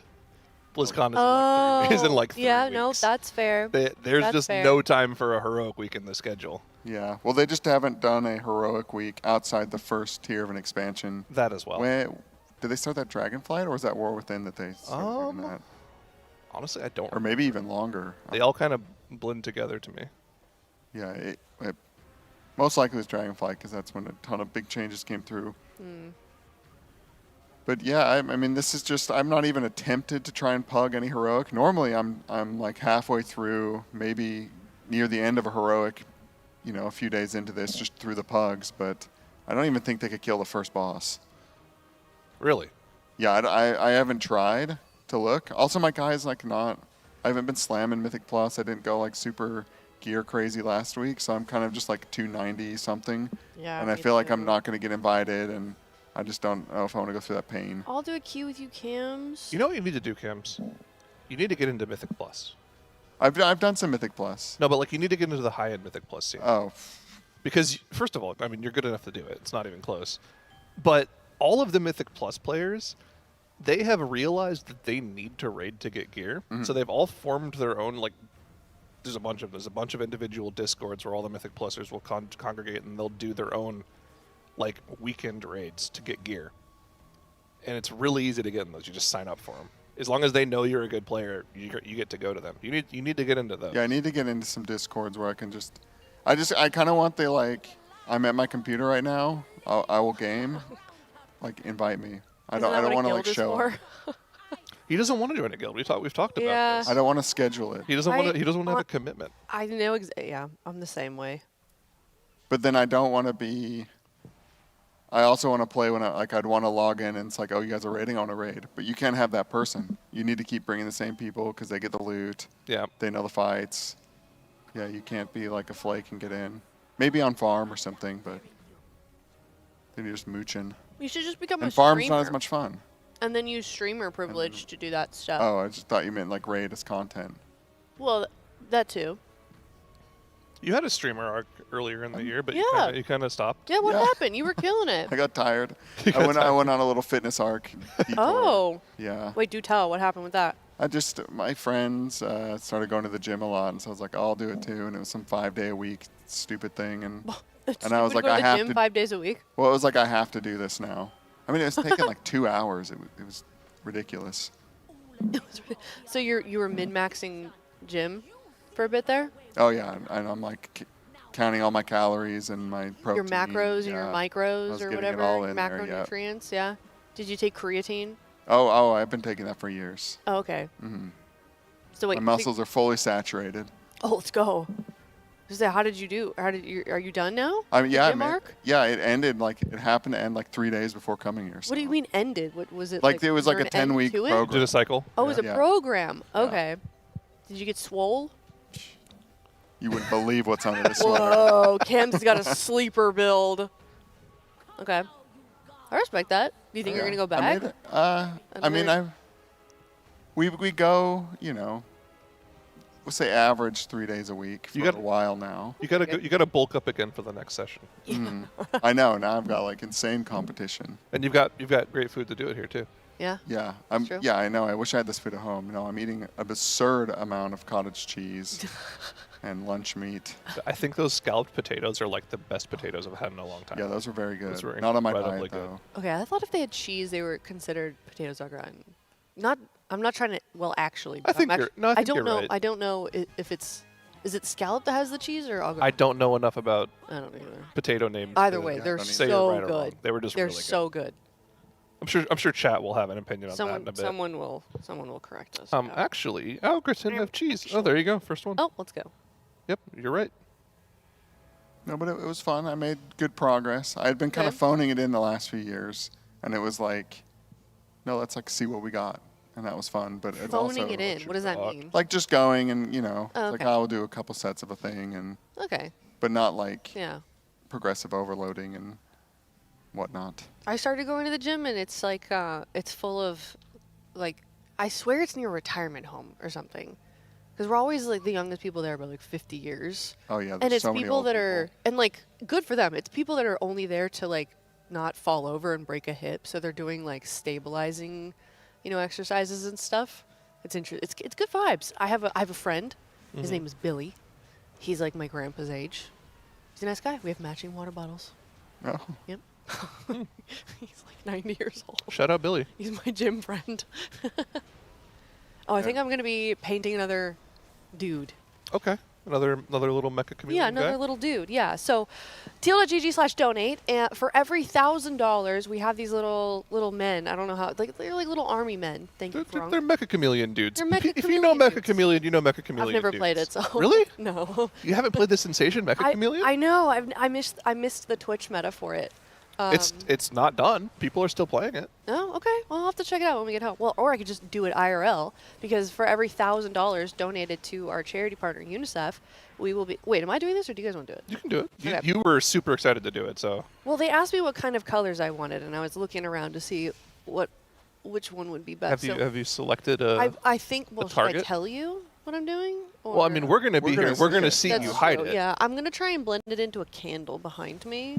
Ooh, do We you got know these which little one? like prop candles? No, I don't know. Just like the one at the corner. But the problem is I'm kind of far away from it, so Okay. we'll see. I might have to You get have up to, you just have to kind of like eyeball it. color Wait, match it. Well, have you played that like dialed.gg daily game? Where it's literally they show you a color hue and you have to try to match it from memory. no, but have you ever played Hue? Yeah, I actually have. So fun. I Little- was the addicted board to game? it like Very good. 2019 BlizzCon. No, but I'll check that out. Is it a mobile game? Yeah, you can play it on your phone. Oh, okay. No, I'll have to do it. That sounds pretty dope. Did they do Bob Ross earlier? I saw somebody wearing a wig. No, that was the Wheel of Punishment? the Wheel of Doom, Wheel of the Curse Wheel. It was, I think it was a $2,500 Venomous wheel. Yeah, and they spun it and they got new peripherals as their land. Oh, wait, so a They landed on? peripheral was a Bob Ross wig? Yeah, so Tettles had a wig. Okay. Kalamazoo was a referee. He was wearing the referee shirt and the hat, and he had the Alright. red card and yellow card, and Dratnos got mittens. I don't know how that.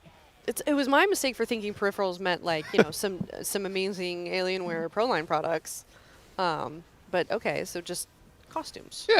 Yeah. Little things, little knickknacks. All right, that's fun. And then there was what other ones have we had? That's it Is so it just far. I it? think it's just Oh, those well, two. geez. If we get more money, we can get to the Bob Ross challenge. For $5,000, casters will be like 1v1 dueling painting. We've got Bob Ross wigs. I'm going to assume is what that wig was. It's got to be. I feel like Kalamazoo has to do it. I mean, Kalamazoo would be the best for sure. Yeah. Because he literally is the Bob Ross of WoW. Yeah. He knows his trees and he knows his rocks. He does. He knows both of those very well. And he probably has the best portrait of THG that anybody has ever drawn in their life in the history It's of the so world. good. Yeah. I think we actually have that picture here. might did he be bring here. it? He's brought it before. He's brought it before. I thought he brought it and then brought it back home. I'm not sure.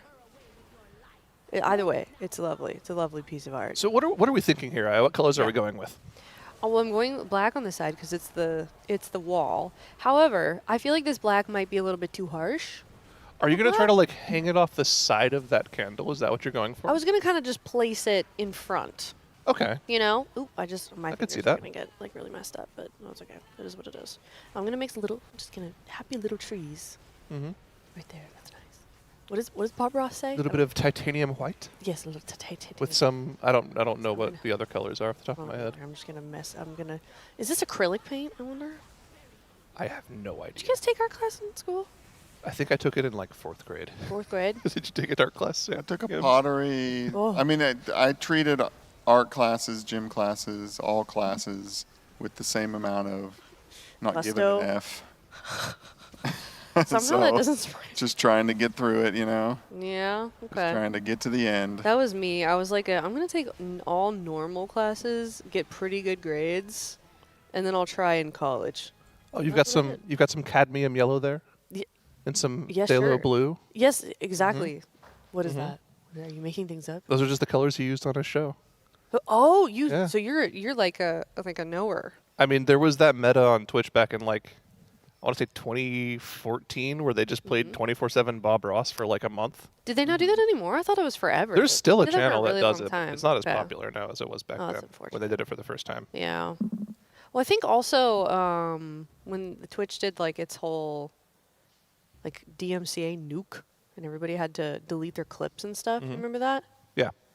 I feel like a lot of channels. I remember they had to stop running the Recful channel because of that. Yep. Yeah, which Yep. was unfortunate. Okay, I'm trying to do the candle color. I might have to request more. No, you're on the right track for I sure. think I'm doing okay. Should someone bring you a candle? Is One that of those cheating? candles? No, know. not at all. Could somebody bring me a candle? Oh, Like Zach is running. Zach is on the way. Get there. Our the, hero the Zach. one on the end, like the far left, my left. That one. Yeah, that one. Yeah. That was the one I was eyeballing. Thank you so much. Okay. Okay. Oh, it looks a little different. Okay, I'm glad I did this because this looks way different up close. This is cool. It's like an actual wax thing. Yeah. With It's not like plastic. a fake. No, I think it's wax. I think it's a little lighter than that though when it's up Yeah. there because it has the Yeah. floodlights on it. We're breaking the immersion right now. Okay. But that guy will also have the lights on it. That's true. Yeah. No, good shout actually. So it should be the same down here as it is up there. I might need more white. I'm so sorry, production. Can I have more white? Titanium white, please. Titanium white. It's white, yeah. Just a gloop of it, like a nice dollop. Maybe. We'll see. We'll see. I'll bet you can look this I'll up. do my best. Bob Ross paint colors. Might need to study for this because we might be on the Bob Ross. Yeah. segment later. Yeah. Make sure. Let's see. Let's see what we got. And then also on that note, every dollar up until $7,500 will be matched by raid bots if you want to check that out. TL.gg/donate if you'd like to help us raise money for UNICEF. And then after that, Warcraft log/Archon will be matching. So dollar for dollar. So if you donate $1, Wow. you're basically getting a $1 to $1. So you donate $1, you're kind of donating $2 if you think about it. It's very generous. Thank you. Very generous. Thank you, raid bots. Oh, this is what I Vlogs. should have known. Alizarin Crimson. He says that so much. Yeah, if you What? He only used these colors, or Yeah, these sounds are like these a- are the Bob Ross Mostly. colors. Sounds like a breed of snake or something. Take a little bit of Alizarin Crimson here, mix it with the Midnight Black. that his family could become billionaires? They turned that into a makeup palette. They probably. I mean, Oh, I forgot. I'm pretty sure they did, or at least a paint palette. I think I made it too easy. but makeup's how you Prussian become blue. billionaire. Yeah. Van Dyke Brown. Yeah, these are all. I remember these from watching the Bob Ross These are nice, yeah. Twitch channel. Okay. Gotta add some depth to it somehow. Let's see. Some- I think the some color is pretty waxiness. good. Also, please don't ask for a goop. He's busy raiding right now. What about goop? He's busy raiding right now. You asked for a little Oh. a goop of white You're right, I did. paint, and Sorry. he's raiding right now. That does look That's pretty my bad. close. Thank you. You're getting well. That's actually really nice. Thank you. Yeah. Yeah. Really nice, yes. I feel like I sound like Kalamazoo. It's nice. It's nice. Nice. Yeah. Yes. All right, I want to add, let's see, how do I make this look like it's in front of a wall? You know what I mean? Yeah. I think I need to add a little, how do I do this? It's like almost, So it's going to be half against the black wall, half yeah, against kind the of, candle. yeah. I need white. Are you going to stick it to the wall behind the candle to try to make it? How no, are are you going going to put stick it like it? right in front of it, like just kind of standing up? Oh, you like know? on. Okay. Yeah. I think you could do a lot of those things. You could Yeah. you could either stand it up in front of it. You could put it like on the wall behind the candle, so it kind of blends in a little bit. Yeah. Does it have an adhesive? We have You these. can- yeah, we have we've got these some little kind of Oh, stickers. putty that's what those thing. are. Yeah. Okay. Yeah. Let's see. Okay. I'm just trying to make it look. Oh no! It's okay. No, it's fine. It's fine. It's okay. Okay. I gotta focus. This has to be very sharp. The problem is I'm not letting it dry, so it's just like I'm focusing. Sorry, it's gonna be really cold. How long do we have to let it dry for when she's done? It dries pretty quickly. I think it's like craft paint or something. Okay. I just remember that because I got it all over my hands last time, and it dried really fast, or it like crumbled off. Oh, okay. When you guys were in school, did you ever put like glue, like Elmer's glue on your hand and then let it dry and then peel it off because it was fun? Yeah. Yes. I don't think I did that on purpose, but it definitely happened at some point. It was fun. Maybe I did it like on a finger. I need to get a little fingerprint or something. Yeah. The fads that I remember from elementary school and middle school, Mm-hmm. I remember in 3rd grade, gel pens were the craze. Did you go through that phase in your schools? Yeah, I remember the gel pens. Everyone had like the 50-pack of a billion different colors of gel pens. We went through Sharpie pens. Sharpie pens, okay. Sharpie pens were a big one, yeah. Remember people would take like the lead from mechanical pencils and like push it through the tip of their finger my for some gosh. reason. Oh yeah, like through the skin. Yeah. Which was really weird, but And you know, we were all stimming, really. yeah, pretty much. I feel like is what that is. What did you guys? Okay, maybe you guys didn't have this in your school, but Mm. there was a thing that kids would do. They'd fold up a piece of paper really tightly Mhm. and fold it over into like sort of a V shape, Oh, yeah. and then they'd shoot them at each other with rubber bands. Oh. Or like flick them. They were like football. We called them like wasps or hornets because they stung when you hit something. Oh, we didn't have a name for those. I used to take like foil from gum wrappers and peel it off, Mhm. and then Yeah, oh yeah. like decorate your whole notebook on it or something. I peeled so many gum wrappers in church. Mhm. In church. Uh huh. Okay. I don't know how to do this without making it look weird. All right, I've got a question of the evening. Do I crack open this M? Yeah, I'm 100%. on until the Do end it. of the raid. Yes. Okay, so I was gonna go with the rehab. Is that That's are those nice and both light. yours? I'll take whichever one you don't crack. Okay, but then Kalamazi's trying to trick me into drinking one with the sugar with some calories because it gives you the extra energy. So I kind of went in the middle, and this Monster Reserve Orange Dreamsicle. You know it's high end because it's the reserve. Mm-hmm. There's not that many barrels of that. It has 120 calories, so it's in the middle. The regular ones have 200. This one's got like 25. Some have 0. Yeah. This is 120. So That's the in premium. That's middle. the premium monster. Hand me that rehab. You want the rehab? Yeah, I don't have we an M up cracking? there. Yeah, we'll Yeah, we might be here till 2 a.m. again. I was doing a lot of hard work. We I'm need locked in. All right, we're going in. I'm in. to get in there. Cheers. Cheers. But when I went and grabbed these, ooh, yeah. Just the thought of having a sugary one started giving me like a little placebo like juice. So I wasn't sure if I was going to do it, but that's good. That is good. That's a good one now. Clean brushes. Oh no. Yeah. It's okay. I got it. I have like one little tiny bit left of white. Yeah, the beginning of the race, at least we're kind of in this splits haze because especially lately since the baby, my sleep schedule's become very normy. I used to be like Kalamazi degen, you know, going to bed when the sun came up and stuff like that. And now I go to bed at like 9 to 10 p.m. So this is a huge adjustment, and I need to kind of like force myself to staying up to like 4 or something tonight. Because I need the energy when 4 it's a.m.? midnight. Or, you know, I'm going to be up here when it's like 10 p.m. Yeah. and they're going to be killing a boss or something. You need to be alive. You need to be awake, yeah. Yeah, I can't just be half asleep. I have personally ruined my sleep cycle and sleep schedule over the years of gaming. I can like get my sleep schedule back on track a little bit when it comes to events like this, but the second I get back home, it just shifts back a bunch, and I start going to sleep at like 2 a.m. on the first day, 4 a.m. on the second day, 6 a.m. on the third day, and it's just like, okay, now I'm going to sleep at 6 or 7 a.m., waking up at 5 p.m., you know? Do you get that like second wind when you like, it's dark, you sit down at your computer, it's like 10 p.m. or something, Yes. and you're just like, you get the like rush. I don't know what that is, but that'll keep you up. Yep. All night. Yeah, that's gone. I'm very tired.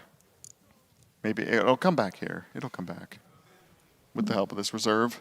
It's really a problem because like I'll get on the good sleep schedule, and then 11 p.m. comes. I'm kind of tired. I'm thinking about going to sleep, and then I'll get a DM from Lip or Drying, and they'll be like, "Yo, hop on BF6," and I'm like, "All right, I'm in." We saw. I think it was a bunch of the helpers jumped off the edge there, got mind controlled. Hopefully they can still do it. Should It's be been good. nerfed, so they should be fine.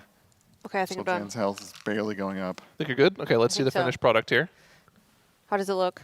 Well, let's hold up the candle next to it. Oh, yeah. Yep. Oh, that's really close. Yeah. Okay, I'm gonna That's put it. really I'm good. taking off my headset. And I think you need to let it dry first, right? You think, Is it already dry? What do you think? I'll hold it until it's dry. You can just set it down here. I don't want to like, in the transferring, I don't want to like bump anything. Okay. I kept messing up its foot because I ran out of brushes. Okay. But I think it's pretty good. Okay. It's my little guy. Your little mecha chameleon. Yeah, my little mecha chameleon. Did you have fun doing that? I did. I love painting. I love art. You would love the game. I'm telling you. Yeah, I should try it. Do you paint in the game? Yeah, that's how the game works. You With like your mouse? you go into a room. Yeah. Like you have a little guy that looks like that, and you can Okay. you can choose a bunch of different poses. Doesn't have Yeah. to be that pose. Okay. And you look around the room and you think, okay, I want to hide in that corner, and then you paint your guy to blend into the spot you picked. Oh my gosh. Yeah. I would own at that. I would destroy. Maybe we should do a casters play Mecha Chameleon. Is it free? It's cheap. It's like $10. I'd be down. Okay.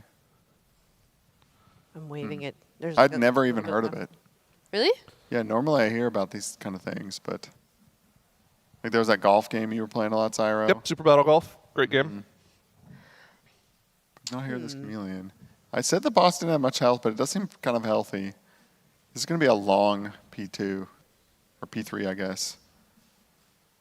They have to kill these at the same time, and you have to kill them very at the same time. The second that thing becomes enraged, it's like almost over. Usually it's a little more lenient on that kind of thing, and you would expect on a fight like this that the boss would like res the other one, because he already did that. But no, he just enrages and gets crazy. Yeah, I'm trying to look up the peak for this game. It was like 2 months ago. It had 340,000 concurrent Wow. players on You Steam. can look up the. What are you doing on like Celinome or something? It's on Steam charts. Oh, okay. Just look at games. That's I have ever looked that's at that. huge for a Steam game. Oh, everybody can see me waving my little guy. Yeah. Hey. Blowing it off. Keeping it dry. Just helping him. Yeah. You know, just helping him along. He's hot. Making sure the paint stays Yeah. when you put them up there. I tried really hard to make this black have some depth, but it's just flat. Yep. Unfortunately. Oh well. It was okay. It's okay. Yeah. What's your sleep schedule like, Aya? So I went to bed at like midnight last night and I woke up at 6:30. What's it like at home? About that, honestly. Okay. Yeah. You're pretty normal. Only lately though, because it's been super hot, and I try and wake up. I go running in the morning, and I try to wake up before the heat gets crazy. Yeah. So like the earlier I can wake up, like sometimes I'll wake up like 5, and then I'll do the thing, and then I'll come back and I'll like nap. That sounds nice. Yeah, it was rough. Well, the nap sounds nice. The nap is getting nice. up early and all Yeah. the running, no. Yeah. It's fun. It's good. But I don't know if it's any cooler. It's been really bad. But did you ever have a time when you were like staying up all night for like years? It's been a long time. Like I think I used to.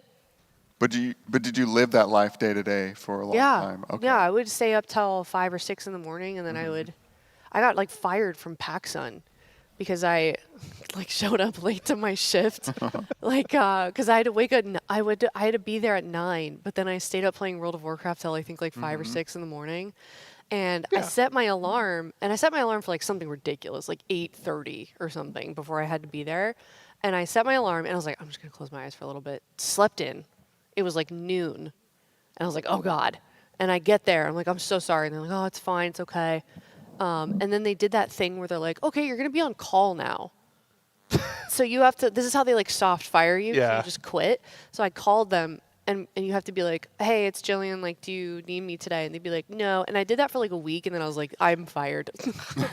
They don't want me here anymore. You didn't need them. I didn't need them. Well, at the time, I had also like kind of started streaming. So I just started streaming more instead. So maybe it's a good thing I got fired from PacSun. Yeah. Yeah. Yeah. My manager wasn't Part of the very nice origin anyway. story. Yeah. Yeah. It was good.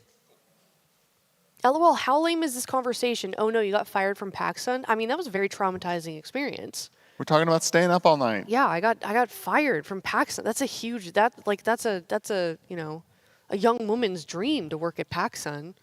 That's true. And then I got fired. And you're making fun of my trauma. Listen, you don't know what it's like to live the life where you're going to bed at 7 a.m. for 5 years straight, doom scrolling all night. Yeah. Doing who knows what to your mental state. You have no idea what I've been through. You don't know what that's like. And then Paxson put you on call. They put me on call. It was horrible. It was so embarrassing. And then sometimes I'd go back because it was the only clothing store in my town. Like, hey guys, I'm here for some jeans. All right, I'm gonna get up and put my thing. It's dry now. All right. I'm gonna go do that. 1 second. Be right back. Okay. All right. Taking the headset off, just standing up. Make sure you bring the candle back with you. Yep. She's got the Okay, candle. got She's the gonna candle. go match it. Oh, you need some putty? You need some putty to put it up, right? Putty to stick it to something. Or are you just going to stand it up? She's getting putty. Tyro is giving her the putty. What do you need? What do you just like one little square? Like is that too much? Too little? It's the kind of stuff you stick glow-in-the-dark stars to a ceiling with, maybe.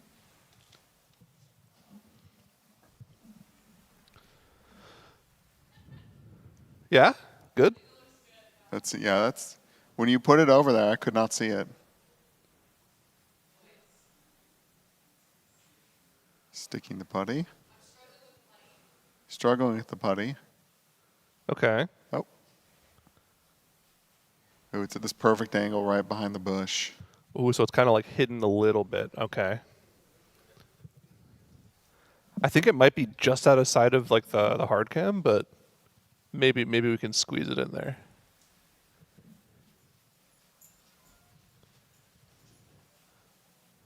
How's your work look? What do you think? This is a good one. Let's take a look. We got to get the right angle of it. We got to get the right angle of it. And she's directing the camera. The perfect angle. The perfect angle. Exposing. Oh. Okay. All right. Yeah. Yeah. Yeah. A little sneaky guy. Yeah, but see, if you go to the side now, it looks really bad. It Just look at it at the right But angle. if you go to the right angle, yes. Also, nope. It's Go doing back. the See, it's that doing, looks it's doing the pretty caught bad, but emote too. but then, That's yeah, a good yeah, one. yeah. But Caught. then wait for it, wait for it. Look at that. Good way to go. Yeah. Also, my line got messed up when I was doing that. I might go back and fix it. Okay. It's gonna bother me. That's good. That's Thank a good you. one. Yeah. Good idea. Yeah. And so there's other ones hidden around? There are. Yeah, so there's a few of them. One like right actually. Oh, don't tell me. Okay. I know there's one on the monster can. Yeah. So if you go to the main camera, so you know the monster cam. Okay? Uh-huh. If you go to the main camera, there's two of them that are visible of the camera. Oh, of like the big the main this big one? camera. Yeah, there's two of them on camera right now. Are they back there? Like, can I see them right now? One or of are them. they One of too them's. small? One of them's back there. You can see them. It's also mine. Oh, you've done two? Yeah. One of them is really hard to see, but one of them is pretty obvious once you see it. I mean, I just updated my prescriptions. New Zennies are on the way, and this is not a lie. So I'm a little blurry. I have no idea. Juno says, "Oh yeah, it's right there." Okay, so look at the table. Okay. On the left side of the table in the Oh, front, I you see see the little him. guy lying down. Yep. And then one back there. Oh, Yep, right there. There he is. And then Aya, you did the one. Where Should exactly we try is and it? tell Cams where it is? Do you want to find it or do you want me to tell you where it is? It's behind me. Yeah. It's behind you. Yeah. Is it up in this foliage? It is also a foliage man. Oh, I see him. Is he sitting down yeah, on like, he's the branch? sitting right there, yeah. Yep. Yeah. It's a good one. Yeah, that one I Oh. had to turn to good look. ones. I I'm can't- pretty good at color matching. And then of on course, camera, you cannot see that guy at all. Cams No. knows this one already, but there's a little guy on this monster can as well. It's pretty sweet. Brooklyn did this one. Yeah, that one one's looks really really good. good. Yeah. Yeah, you can't even tell. Like, You can only see it when I turn it sideways. Oh, they're showing off Oh, they're my showing oh, there's that guy. The sitting I guy. can't even see it Yeah, in the he's- shot. I was just looking at him. I can't even. Oh no, I see him now. Yeah. He's like to the left of the furthest monster. Oh, there's the finger. Yeah, right there. Right there, yeah. Yep. Yeah, he's sneaky. Yeah, sneaky little fella. I feel like I might be cheating because it's kind of wedged in there a little bit, maybe. I don't know. I don't know the rules. As long as you're in view, it's fine. Yeah. Yeah. Well, for another $1,000, we get to do another one. Mm-hmm. What would you do? What would you paint? I'd have to Your- think about it. Yeah. Think about it. I feel like the brick would be fun. Yeah, we need to not do any more foliage ones because we already have two of those. Yeah. Well, to be fair, I didn't know that there was already a foliage one when I started that one, or I would have done something else. I think it'd be really funny to do something obvious, like put a guy right here on the couch. Yeah. Just try to make it the same color as Wait, the couch. yeah. Yeah, I was thinking like here, but Yeah. it'd get moved. It'd be too hard. Maybe a little third caster in there. That'd be kind of cute. Yeah. Have to think about it. I don't know. About it. Trying to think too. Maybe put something on the back of one of the laptops. Oh, that's a good idea. Alienware laptops. Maybe like Yeah. put it over the Alienware logo, so you actually have to do a little bit of paint work. Oh, I like that. Could be tough. Yeah, just paint one black and put it on the wall. I'm surprised nobody's done that yet, just for the joke. Like, oh yeah, I'm gonna. It'd be hard to like have it in a spot where the light's not hitting it and doing a weird shadow. That's true. And put it up there. Yeah. Is there a set cool this year? Since we're talking about it now. Oh, the set is Doesn't it awesome. look great. Set's great. Yeah. Yeah. Yeah, I like Brooklyn did it. Is Brooklyn did it. Yes. Wow. I Yeah, like, it looks I like, very I like nice. our foliage drapes that we have on the chair. This is a very artsy tier for us. Oh yeah. We're painting Mecha Chameleon. We're doing Bob Ross. We've got our muralist Eve working on the mural out there. Look at us. Oh, I haven't looked at the mural since she did the outline. Has she done anything more today? She's painting the base like a neon pink. Okay. And she said Oh, here it is. Yeah. So it's a neon pink. I think it's showing up. You can see kind of the color on the left in that like jug. Okay. But she said it's to make it more like the colors pop more. Okay, Yeah, the green on top of the pink is going to make it really stand so out. Makes sense. Yeah, and she's streaming as well. I don't think right now, but when Oh, she's, is that with when the she's in camera? the building, yeah, she's streaming on her own channel. And I feel really bad because I forget what the URL is. It's like I sweat you or something. I don't know if anybody knows and can link that. Maybe we should get a command going for it. But yeah, she's super cool. It's really cool to have her. This is how I know I'm not artistic, because I would never think of doing like a base layer of orange paint. I would just paint the things the color I want to see, and it would look really bad. Color theory is weird. Yeah. I took the only this is so ridiculous. The only advanced class I ever took in high school, everything else was just regular, not even honors, was AP Art.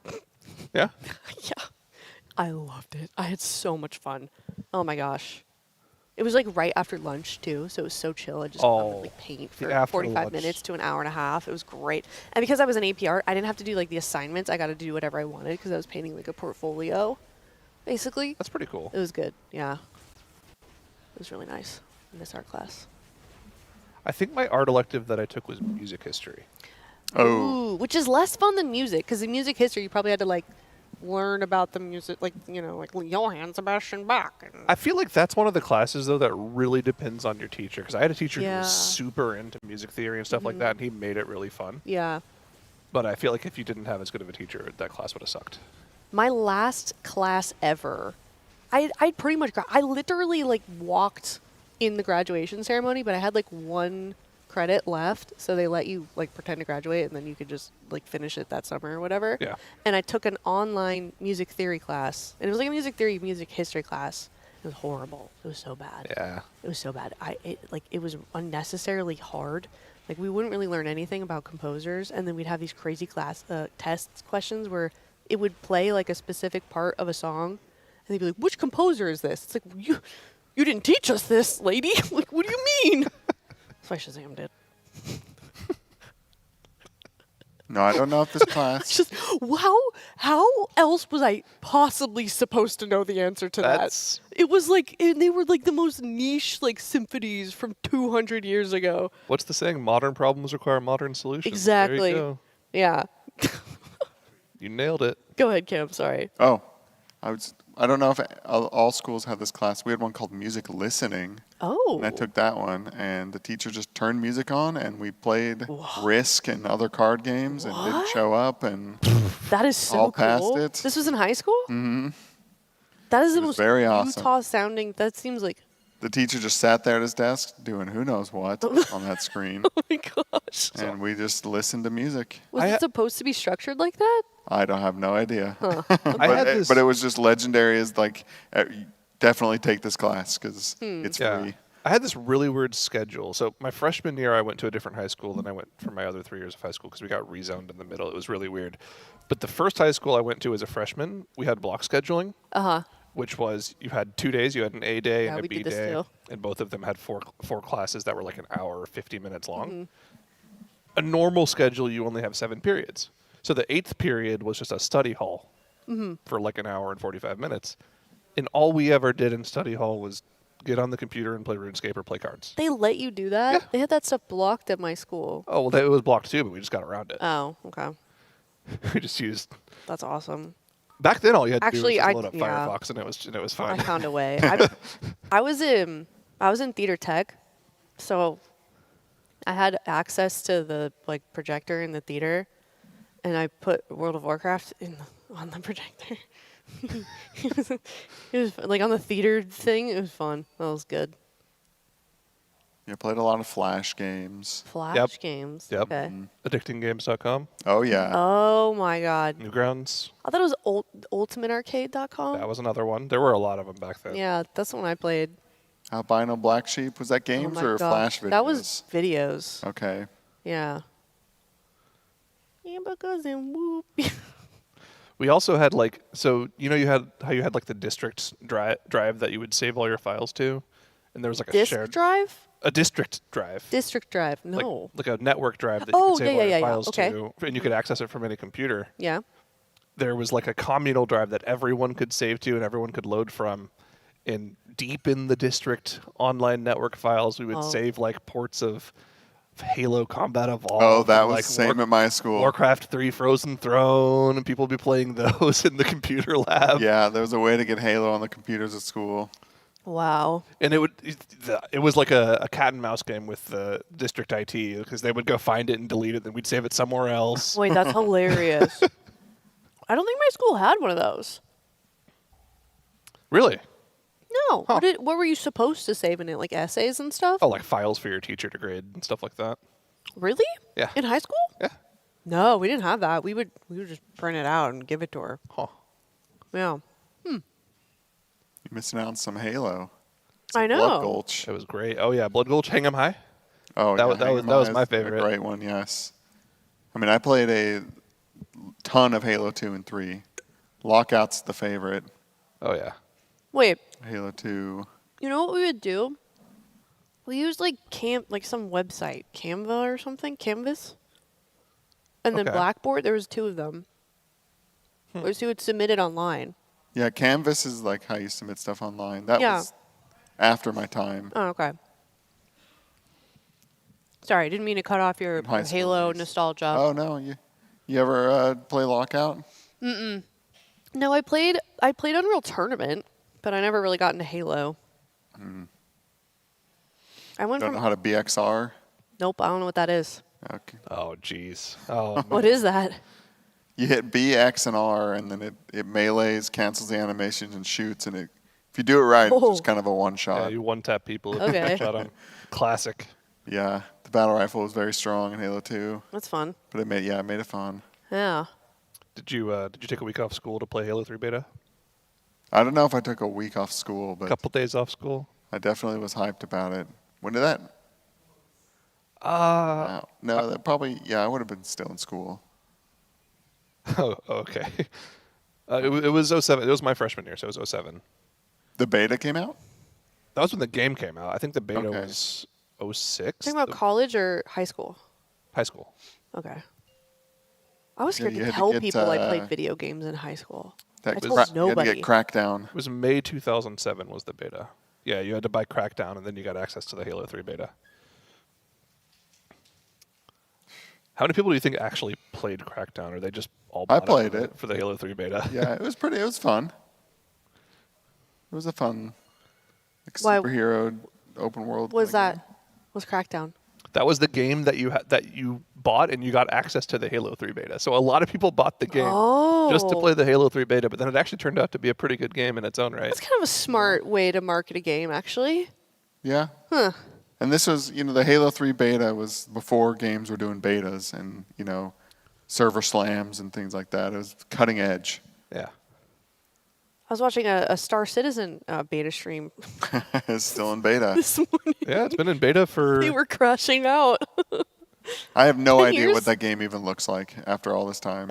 Space? Yeah, E? space, but I don't Yeah. know what you do. I know people spend like tens of millions of dollars buying their ships and things, and Yeah. I have no idea. I don't know either. I just stick to World of Warcraft. I have this one guy that I play tennis with. I have a lot of guys that I play tennis with, but one guy in particular, like, actually is kind of in tune with the gaming scene. And the last time I saw him at the tennis courts, he's like, "Hey, what's up? I just finally started playing Star Citizen." I'm like, What? What? What does it mean, finally? It's like, well, I donated to it like 10 years ago, and then it never really got to be playable, but it's apparently playable now. So I logged on it the other day, and I'm like, that's wild to me. Don't they have a convention? I think they have a convention and everything. It's like Citizen Con or something like I that. have no idea. I don't but, know like, either. I would check it that's what out. he was Is saying it to free? me. No. Oh, never mind then. We won't be doing that. What is this big thing Trill has over his raid frames? It's like a little weak aura looking icon. That's a great question. I don't know. Is he on Monk right now? Yeah. It It's seems like something from disappearing. the boss, but he doesn't have a Okay, debuff. it's back. It's like it. It's back and it's gone. It's back. Hmm. And it's gone. Wait, it's. Oh, never mind. I was gonna No, say it's still there. It's always it's right over group 3. These, I think they're called the Serpent's Bite. These like venom soaking pool things. Yep. They're kind of strange mechanic that you can just sack them. Like the other person, he stood in the corner when the waves came out. He kind of stepped into it and just died. It like doesn't explode or anything. Yeah. And it's actually what causes these circles too. So like when you soak that thing, you get the debuff, and when the debuff falls, you get this circle. So like they're tied together, so you can maybe on like the weird overlaps, kind of do things differently. Oh, he's got a ton of the icons. Oh, now. look at all of them now. What is going on? I thought that you meant the thing directly above his character. No, on Like, the isn't that raid just a frames, all the prop or little like. something? Yeah, no, I see it Little now. demons. Yeah. Yeah, they're just gonna sack all of these, but well, they're not even gonna die probably because the boss is dead. Much more manageable on normal. Heroic, the health of the boss is pretty crazy. These acidic expulsions are going to go off here and do a lot of damage to them. Oh, they got it. They got it's it. free. They got it. Boss looked like it was already 3 dead. mil, 3 mil. Big touch of death, Trill. Ooh. Big touch of death. I can't tell how many people are alive or dead I know, because right? there's now more of the little demons on the screen. Maybe it's these ads. Oh no. What is Trill? going on? What are all of these images? Trill, Is it one for Trill, each ad? Trill, 800K, touch of death, big touch of death. It's so cursed. Come on, Trill, kill it. 300K. Platform being destroyed. Oh, no. Oh, no, Trill. Oh, he almost clutched it. We got a little giggle out of Oh, no. it. That's so funny. Dude, I was in the other room, like before we got on, I was telling Kalamazi, it's like, it feels like nothing has happened. These splits are such a slog. Yeah. I don't know, like, because we just are watching them do the same thing over and over. It's hard to keep track of it all, like even previous races. But for this one, it just seems like they've not done anything. Somebody in chat says, what kind of boomer UI is he using? Well, Trill is a PvPer at heart. Yeah. And is a slow adapter when it comes to weak auras previously and UIs. And I wouldn't call leave him an alone. adapter. This is Mr. World of Warcraft we're talking about. It is Mr. World of Warcraft. Still the only player in World of Warcraft history to win an AWC at BlizzCon and also win a Race to World First multiple times. Yep. He does it all. And he was in an MDI, but they did not win. He hasn't But won he the still MDI. got He's there. participated. Close, yeah. He almost got the 3 sweep. I really want him to go compete in that just so he can have all Just three get it titles. all? That'd be so cool. Get the EGOT of WoW. He is very, very smart when it comes to that kind of thing. When he played with the Limit team a few years ago, I'm not going to say how many years ago, he competed against my team, and we ended up somehow beating them because we had like a better map pool than him. But like after we beat them, he messaged me on Discord and showed me VODs of some of the strats and some of the dungeons they did. It's like I would never would have thought of any of this. He's Like really he creative. is unbelievably creative Yeah. with how he plays the game. Yeah, I've heard his teammates, his AWC teammates say the same thing about him. A lot of brain. Just a little more background on Trill. When he joined the guild in the PTR cycle for Tomb of Sargeras, and he was playing a monk back then, like he does now all the time. And when we did our PTR testing, he was like, "I can do whatever." So he tanked some mythic raid bosses. He healed some mythic raid bosses. He windwalkered some mythic raid bosses in PTR testing. It's like, okay, this guy might just be the GOAT. Yep. But then when we got to Kill Jaden, do you remember the mythic Kill Jaden final phase mechanic? The obelisks. There were the obelisks that started multiplying in number as you got further and further into the phase. They added an extra obelisk every time you did the mechanic, and you had to find a safe spot to stand. It was a very tough mechanic. You had to entrust one person in your raid to say, this is the safe spot for that mechanic. And in his first tier in the guild, he was the guy who placed the raid markers for us to stand. Yeah. Well, for me, the mechanic was easy because I just ran to the marker. Yeah. But for whoever was placing it, the whole raid, like Zai was saying, it's like it would just be like this grid of these obelisks, and they'd shoot out in like cardinal directions or something, and you just had to go, okay, all the lasers are not going to hit this little square. Yep. He was that guy in his first tier in the guild. That's crazy. Sometimes it would go wrong because that just happens, and you're just like, you run to your safe spot, and then just everyone's gone. I think he messed it up like once. Yeah. Like it was not an issue. No one had any doubt that he would find the spot. Everyone trusted him. I mean, look at him. You can't not trust that guy. Yeah. Yeah. I was on a birthday recently. Mm-hmm. Yeah. Make sure you say happy late birthday to him if you haven't yet. You too. Thank you. And smacked. And smacked. Yep. You have any more guild birthdays coming up? I was just trying to think. I know Telly's is also like early August, or maybe it's late August. Telegon's is, I think. Isn't it? Or am I making it up? I think it's 2 days before mine. Okay. I think he's like. Oh yeah, right happy around late the same birthday to you time. too. Thank you. Yeah. Oh, we could go 34, not 35, like Tettles was talking about yesterday. What do you mean? Tettles said I was 35 on stream yesterday. Oh, that's kind of rude. I'm 34. Still young. I learned Still something. young. Well, actually, Eva was telling me this that 34 is when your telomeres really start to break down. 34 is like. Nah, not mine. You really not yours? Mine are holding steady. Yeah, your telomere maxing. Yeah. Telomere maxing. It's like Telegon should name an alt telomere. Yeah. He should. That's a good name. Yeah. He's got a lot of great. He's got a lot of Does names, he? but he has a lot of characters too. Yeah. 'Cause- You got to start getting creative at some point. Yeah. I think he kind of phoned in a few of them just to like have characters. He's got Telelock A, Telelock B. Actually, it's Teleglock A, Yeah. Teleglock B. Or all his warlocks for summoning helpers to the raid. That's what he names those ones specifically. Well, yeah, because they're locks. Yeah. His name is okay. Telegon. Oh, that so makes sense. That makes sense. Yeah. Lock. It's just a happy circumstance that the name is Teleglock. Yeah. Okay. What else does he have? His demon hunter is Athleta, like Athleta. So Like athlete. the brand? Yeah. Like the legging brand? I think so. Why? That's just what it is. Okay. Because you hop all over the place, I guess. Do I they don't even know. sell men's clothing? I have no idea. Okay, that's funny. His brewmaster. Is this other one Aloe Yoga? Like what is it? His brewmaster for the longest time was named Boomy 5 or Boomy 6. Boomy 6. That's so funny. Okay. Because he just tribute to the goat, Boomy, and everyone actually thought Boomy was still in the guild when he played that character one tier. Okay. Let me think of his other names. He's got some good ones. Okay. Gonna watch and see if that little demon pops up over the raid frames again. I wonder if it was just the ad, like when an ad was out. Do they like focus the tank or something? Yeah, the frontals are focused the tank. Yeah, so they're really easy. I don't know the character names. You've got some great names, Aya. Thank you. You put a lot of work into those. I do. I like to rage bait people. Yeah. And put on Naked Mog. Yep. And name my character all Blood Elves because what the heck is a course. racial? Who cares? And yeah, I've got Ula'tek. My DK, her name is Spray Tan this season. Spray Tan. I miss Aspartame. Yeah, Aspartame was a good one. Yeah, and I don't know who your guildie was that said Aspartame, but that was. Do you remember who that was? No, I don't. Someone was like, "Who's Aspartame?" That sounds like something Rav would say. Yeah, maybe. Yeah, I got Spray Ula'tek. I have a Birkin bag. I have an Erewhon girl. I have a hardcore character named Setting Spray. Okay. Yeah, What is setting spray? It's like you do all your makeup and then you spray your face at the end and it kind of like locks it in. It's like hairspray for your makeup. Yeah. Yeah. What about you, Cams? What about your character names?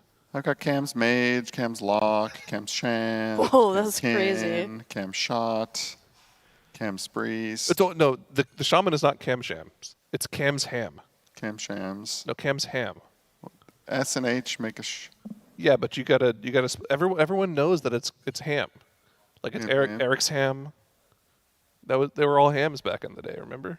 All the shamans? Not Cam Shams. Okay, all right. Maybe not. Maybe not Cam Shams. No, that one's special. What are the others? Cam's D Hunter, Cam's DK, Cam's W. Sensing a Cam's trend. R. Sensing a trend here. I'm waiting for a combo breaker of something like wild. No, they're all cam something. It's really interesting. What have you got, Zyronic? Well, to defend myself, we would do okay, a bunch sure. of splits and stuff in Raid, and it is more helpful if your name is your name. Yeah, but it's less fun. Back before people had add-ons that could like consolidate all of your names and say like just assign you a nickname on your raid frames, it was more useful to like have all those. And especially like set. when you like if you went to a new guild Yeah. and you're the new guy, you know they might think you're the buyer or something with a weird name. So then they would Only all know buyers like, have oh, weird okay, names, that's right? Cam's because it's right there in the name. That's so. fair. I kind of do something similar, but I feel like I'm a little different. Like, obviously my warlocks have always been like Zyronic or Zyron or Zyro or something like that. Yeah. I did have Zybeen for a little while. That's funny. That was one of my warlocks for a bit after I got banned. What? Zybeen Let me was ask. the name. Zybeen, okay. My demon hunter is Zybeam. I like that. Or Ibeam. It's funny, yeah. Well, I have a lot of names that are like shout outs to the old goats. So like my Ellie shaman is Zyro Leaf, named after Brightleaf from back in the day. Priest is Zyro XO because all of the priests and limits always put XO at the end of their name. It's cute. Yeah, little things like that. And then there's Shakib. Yeah, well that's the chaotic strat. Max does that too. Yeah, I respect He's got it. Horse Boy, Shark Shoes, things like that. Of course, Shakib has all his fun names. You never really know what he's going to come up with. I find it's my favorite part of the year. Like, what new name do we have from Shakib? My favorite was during Sepulchre when he changed his character name between polls. I don't know from what to what. It was Donkey Gary. Donkey Gary was the new character what name. was this? What was it before? I don't remember. Was that the start of his arc? Of his weird naming? No, he was always doing name characters, but that was the first time he really broke the mold and said, "I'm gonna make the raid wait 30 minutes while my character name change goes through." Fix my weak ores, yeah. And you got people like THD. All of his characters are THD lock, THD lock boring. A, THD Yeah. lock B, THD lock C. I think he's got up to like Q and R now. Yeah. He's got so many of them. Yeah, it's basically the full alphabet. I'm sure he has all those reserved too, just in case they do 26 characters. But it's funny, every single tier he somehow manages to have THD lock be his main. Really? I think he double name changes them, to be honest. That's ridiculous. Huh. No, I think, last time I feel like it was like L, I think, and I asked him which lock is going to be your lock, and he said L. That was his week 1 main. Yeah. Oh, yeah. His week 2 main just happens to be THD lock. There are a lot of good name schemes. Like Exile has a lot of good names too. Oh yeah. He's got a lot of bait names. Like he's got Ben's Rogue. So people think he's Ben. Okay, that's funny. He's got one JPC character. So people think he's JPC. Okay. That's a good bit. He's got a lot of Path of Exile based names. So Karui Chopper was his main one tier. Is that why his name is Exile? No, that's completely different. Okay. It's just a funny happenstance. Okay. Yeah, all of his names are either bait or Path of Exile related. You know what I realized the other day? What's that? You can judge me. Sure. Pal World. Mm-hmm. They're pals. Yeah. They're your pals, and it's Pal World. What did... I never realized that it was Pal World. I just accepted it Pal World. Huh? Oh. What did you think it was? I don't know. I never thought about the meaning of it. You just thought it was just a name they came up It's a with world randomly? of pals. Yeah. I don't know. I never thought about the Okay. Pal World. I thought this was a safe space. No, that's fine. That's crazy. There's nothing wrong with that. No, I'm reading chat. Man, I trusted you guys. I support you, Aya. Thank you. You've never thought about a word and you're like, oh. That's happened to me before. I can't think of an example of it off the top of my head right now, but that's definitely happened to me before. Or another one when you learn a word by reading it first. Oh yeah, and you pronounce it And incorrectly. then yeah. That's embarrassing. I did that with hors d'oeuvres when I was a kid. Oh, what did you say? I think I pronounced every hors d'oeuvres. Howard do it? Yeah. I did that with Hermione. Oh yeah, Hermie one. Hermie one. Yeah. I think everybody read Hermie one. Yeah. Sweetheart. Oh, yeah. I read it as Switherton. Epitome. Epitome. Yeah, that was the one. I got made fun of for that one in school. I said it out loud. A pothede. A pothede? What is it? What is the actual word? Pothead. Oh, poothied. Poothied. That's a good Where were you reading that word? I'm just thinking of things. Oh, okay. As a Texan, you get access to a bunch of like free ones, like jalapeno and tortilla. Oh, yeah. And Yeah. quesadilla. Quesadilla. Tina! Yep. Had a chicken quesadilla. Quesadilla. Aren't they making a Napoleon Dynamite too? Or am I making that up? I hope you're making that up. I hope they don't make a second one. It's going to be so bad. I learned that the farmer in that movie, he was just like some guy. He was like some farmer. And they gave him a script, but like that was just him talking. And they're like, okay, we'll keep that in actually. The guy that had the chickens. It's been a long time since I've seen that movie, but I think I know what you're talking about. He kind of says like gibberish. Yeah. Yeah, it's when he goes and gets a job. He's like, this is like 10 cents an hour or something. I don't know. All right. Any loot? Any good loot? I'm not sure. I've not done my loot reading up as I probably should have. He's just going to greed it. Well, need That's everything. kind of crazy, actually. Trade it all. What? This is kind of greedy. Oh. Eating and greed and everything. He's got to make sure the helpers don't get it. I know. I was kidding. The necks are probably good. Yeah. A lot of this new words come around. Cantrip, everybody's saying. Oh. Bonus effect item. They're just forcing down all this lingo. I know. Hey, you know what? At least, I mean, this isn't a recent change, but I'm really glad that they made the crests actually the name of the thing that it upgrades. That was a good change. Yeah. That was so confusing at first. Yeah, you just had to remember, like, gilded. Yeah.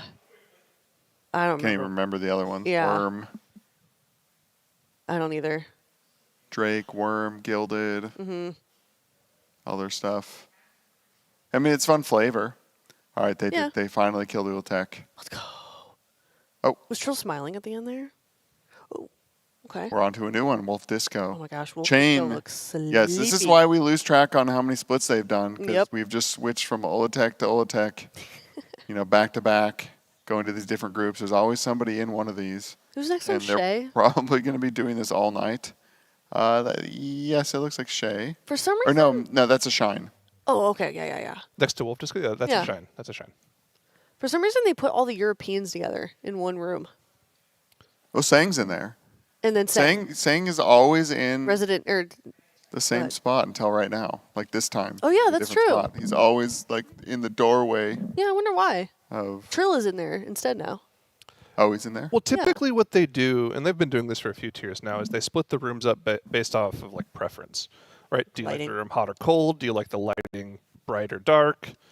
And then they separate them up as best they can based off of that. Like the healer room is always no lights, cold. That's how they like it. They keep it like that. Everyone in there is happy that way. Pro Lab is normally split in two, right? Normally the back of the Pro Lab is no lights, front light, bright. But this time the whole Pro Lab has been dark the entire Dark time. and moody.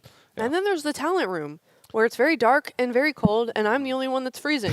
Everybody else is super cold. Okay, you I'm have like the standing up. I'm like, guys, is it cold in here? Yeah, Cam's who agrees with me. Everybody else is like, so I was like, I think it feels really nice. Okay, in but here, see, actually. I'm literally here's the thing, shivering right? in the back. Here's the thing, though, right? If you're cold, you can put layers on. Oh, what layers? Where? Put a jacket on. You've got a jacket on. It's not enough. Put another jacket on. I ordered a blanket. Okay, there on you Amazon. go. If you're too hot, you can't really take Skill layers issue. off. No, you're not wrong. I don't want you guys to all be uncomfortable on account of me, but I think I got a cold yesterday. That's crazy. So cold. It's set to 72 in there, but It's not. You do have the vent pointing right at That's true. I've been meaning to push that towards you. I'm gonna take a groom I'll and be put it fine. in your direction. If you okay. point the vent at me, I'm I doing will it. be okay. If it's extra drafty yesterday, you'll know what happened. There you go. Okay, I want to look really closely at a mechanic on this guy that I guess is a problem on heroic. It's the dungeon journal on this boss is very bad, I'd say. Not very helpful. Doesn't even follow the rules of other dungeon journals. But he does a tether, and I was always trying to like figure out what it was, and I've noticed it. He puts like a little green thing on the ground, and That thing on the left. That thing. No, that's like an egg that. swirling. Okay. Oh, you can see someone running away with it right now. Yeah. It like tethers them to the ground, and if you get the POV of the person, it does like 4 of them. I think 2 on each side. They have like a circle. They just run out and snap it. And I guess on Heroic, it does a dot that you're supposed to stagger, and the dot is like unmanageable. And that is why they have come to do normals. It is that specific tether mechanic. But I never even saw it like happening. It's really hard to see unless the person, like you're on the POV of the person who happens to get it. Yeah. And yeah, like I was saying in the Dungeon Journal, I was reading the mob and it says something about a snap. But normally it's like it'll apply, you know, venomous tether to somebody and then you drop down and there's the ability and it's like anchors to the ground, run 10 yards away, breaks, puts it on people. It just says something like applies something to the players and they like it is removed by snapping. Weird. Like that's what it says in the Dungeon Journal. There's no other description of it anywhere else. It's very strange. That is strange. And then, yeah, like Excited to see it on abilities that are Mythic. just like in the description of the enemy. It's like this mob casts this ability and you can mouse over it, but it's not like in the drop down below like they normally do. Yeah. It's I really don't know what's weird. going on with the Dungeon Journal on this boss. It's like, so when you look at phase 2, there are like 8 different things to look at. And when you click on a mob, there are like 4 new things underneath that mob that you have to look at. One of them has like 7 different entries, and they're all split up into a bunch of different pieces. It's really hard to follow. It's like reading a choose your own adventure book from like back in the 90s, and you have to like flip around all over the place to figure out what's going on. And even then, you don't have a good idea of what you have to do until you see somebody do it. Like on Heroic, that tether mechanic, the difference between normal and Heroic is that the tether hits everyone. Everyone gets hit by the tether, and then you have to choose how you want to break it, because every time you break a tether, it puts a dot on everyone in the raid. Break them all at the same time, you get 15 dots. It's a lot of damage that your healers have to deal with, in addition to the passive ticking damage that's already on the fight. And that's something they were wiping to sometimes. So, yeah, that's definitely like a weird way to do the fight, for sure. Yeah, it's just different than it's always been hard for me to read through the journal and figure out what's going on, but in particular, you know, I don't know if it's a little bit rushed or what, but it is definitely like breaking conventions. It is placing spells where they normally don't go and kind of leaving things out and not being very descriptive. Maybe it's on purpose so they can button it up in the way that they want. They're like, no, we meant to do this. Yeah, I don't know. I don't know. It's You a know, choice. Ambiguity offers freedom. And maybe they should have Perhaps. done the Crown of the Cosmos Gallywix thing. It's like you go into the poison and things happen. Yeah, maybe. But, I mean, outside of that little trill wipe there, just kind of getting through all these normal Ula'teks. Is it a helper that's dead? I see one person I dead. cannot tell. Yeah. No, I don't know if are they using helpers for, I mean, I guess they must be. There's between so many groups. We're going to watch it? Oh, nope. All Yeah, right. this fight's Nice done. not nearly as hard as the especially unnerfed coil altar. All right. Well, after that poll, that does mean that we have time for a quick Alienware analysis segment. And you've got the Alienware laptop ready to go, Zyra. What do you have for us? Yeah, so, you know, I'm sure people are curious. The big question of the day is, why aren't they doing Heroic Ula'tek right now? They pulled it earlier in the day. It's a hard boss. Let's break down part of why it is so hard. We have a VOD here from their longest pull they had earlier today from Hopeful's POV on the Demon Hunter here. And the crazy thing about this fight is there's not a lot that's different on Heroic. Most of the numbers are tuned up a ton. Lots of damage going up, but you also have to do a ton of damage to the boss. The first major change that I think you have to focus on is here. When you're soaking these 2 corporeal spectral slams here, the way this mechanic works in particular, it's a little different from most AoE soaks that are in the game. Normally what happens when you soak these is like a massive amount of damage that's split between players, but the way this works is it hits every player that's in the circle for a certain amount of damage. It's like 650k. And for each player that's in the circle, that's reduced by some amount. It's not specified exactly how much it is, but the more players that are in the circle, the less damage it does.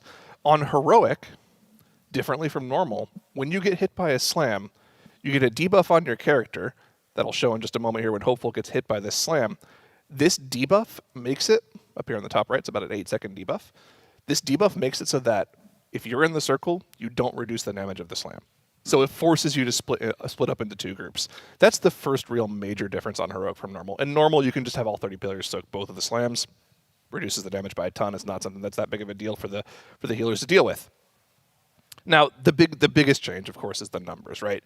On normal, coming out of this first phase, they had the boss at something like 50%. On Heroic, they were lucky to get it into the 70s. It just has so much HP. And the thing as well is on Heroic, this is a full 30-man Liquid roster that they're dealing with.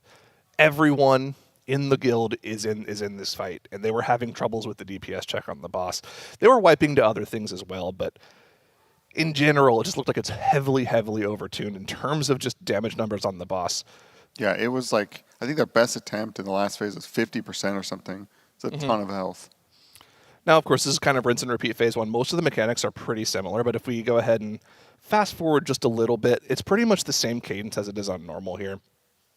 You get to the first heart phase here where you do get the damage amp on the heart phase with a little bit of cleave on the boss. That heart is taking a ton of extra damage, so the warlocks are going to be really good. Shadow Priest, Mage, Arms Warrior, they're going to love their life on this fight.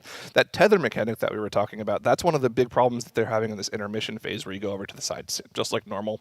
You split up into 2 groups, you head off to the side, you have to kill this warden as quickly as possible. But that tether, if we can see it when it comes out here, maybe you can help me identify it because it is kind of hard to see. That tether goes on everyone on Heroic rather than just one person, according to the Dungeon Journal. So whenever we see that come out, hopefully we can see that in just a little bit and can show off why they've been potentially having an issue with the intermission phase. Might be this. Yes, there it is. There it is right Gets there. It actually. It's on everyone. And I think they have designated people to break it early, and they're breaking several debuffs at a time, I guess, instead of just all of them at once. It's just something. It's just extra healer mechanic to deal with in that intermission phase. Of course, you want to make sure that you don't accidentally break out any extra adds here. You know, everything extra is really bad. The egg holders, if they get hit by a mechanic, they spawn the vipers or the bad adds. You don't want to deal with any of that. You just want to deal with these little rawlings. They're not too bad to deal with. But of course, once you deal with the warden, you can pick up all these eggs. You don't want to let them hatch.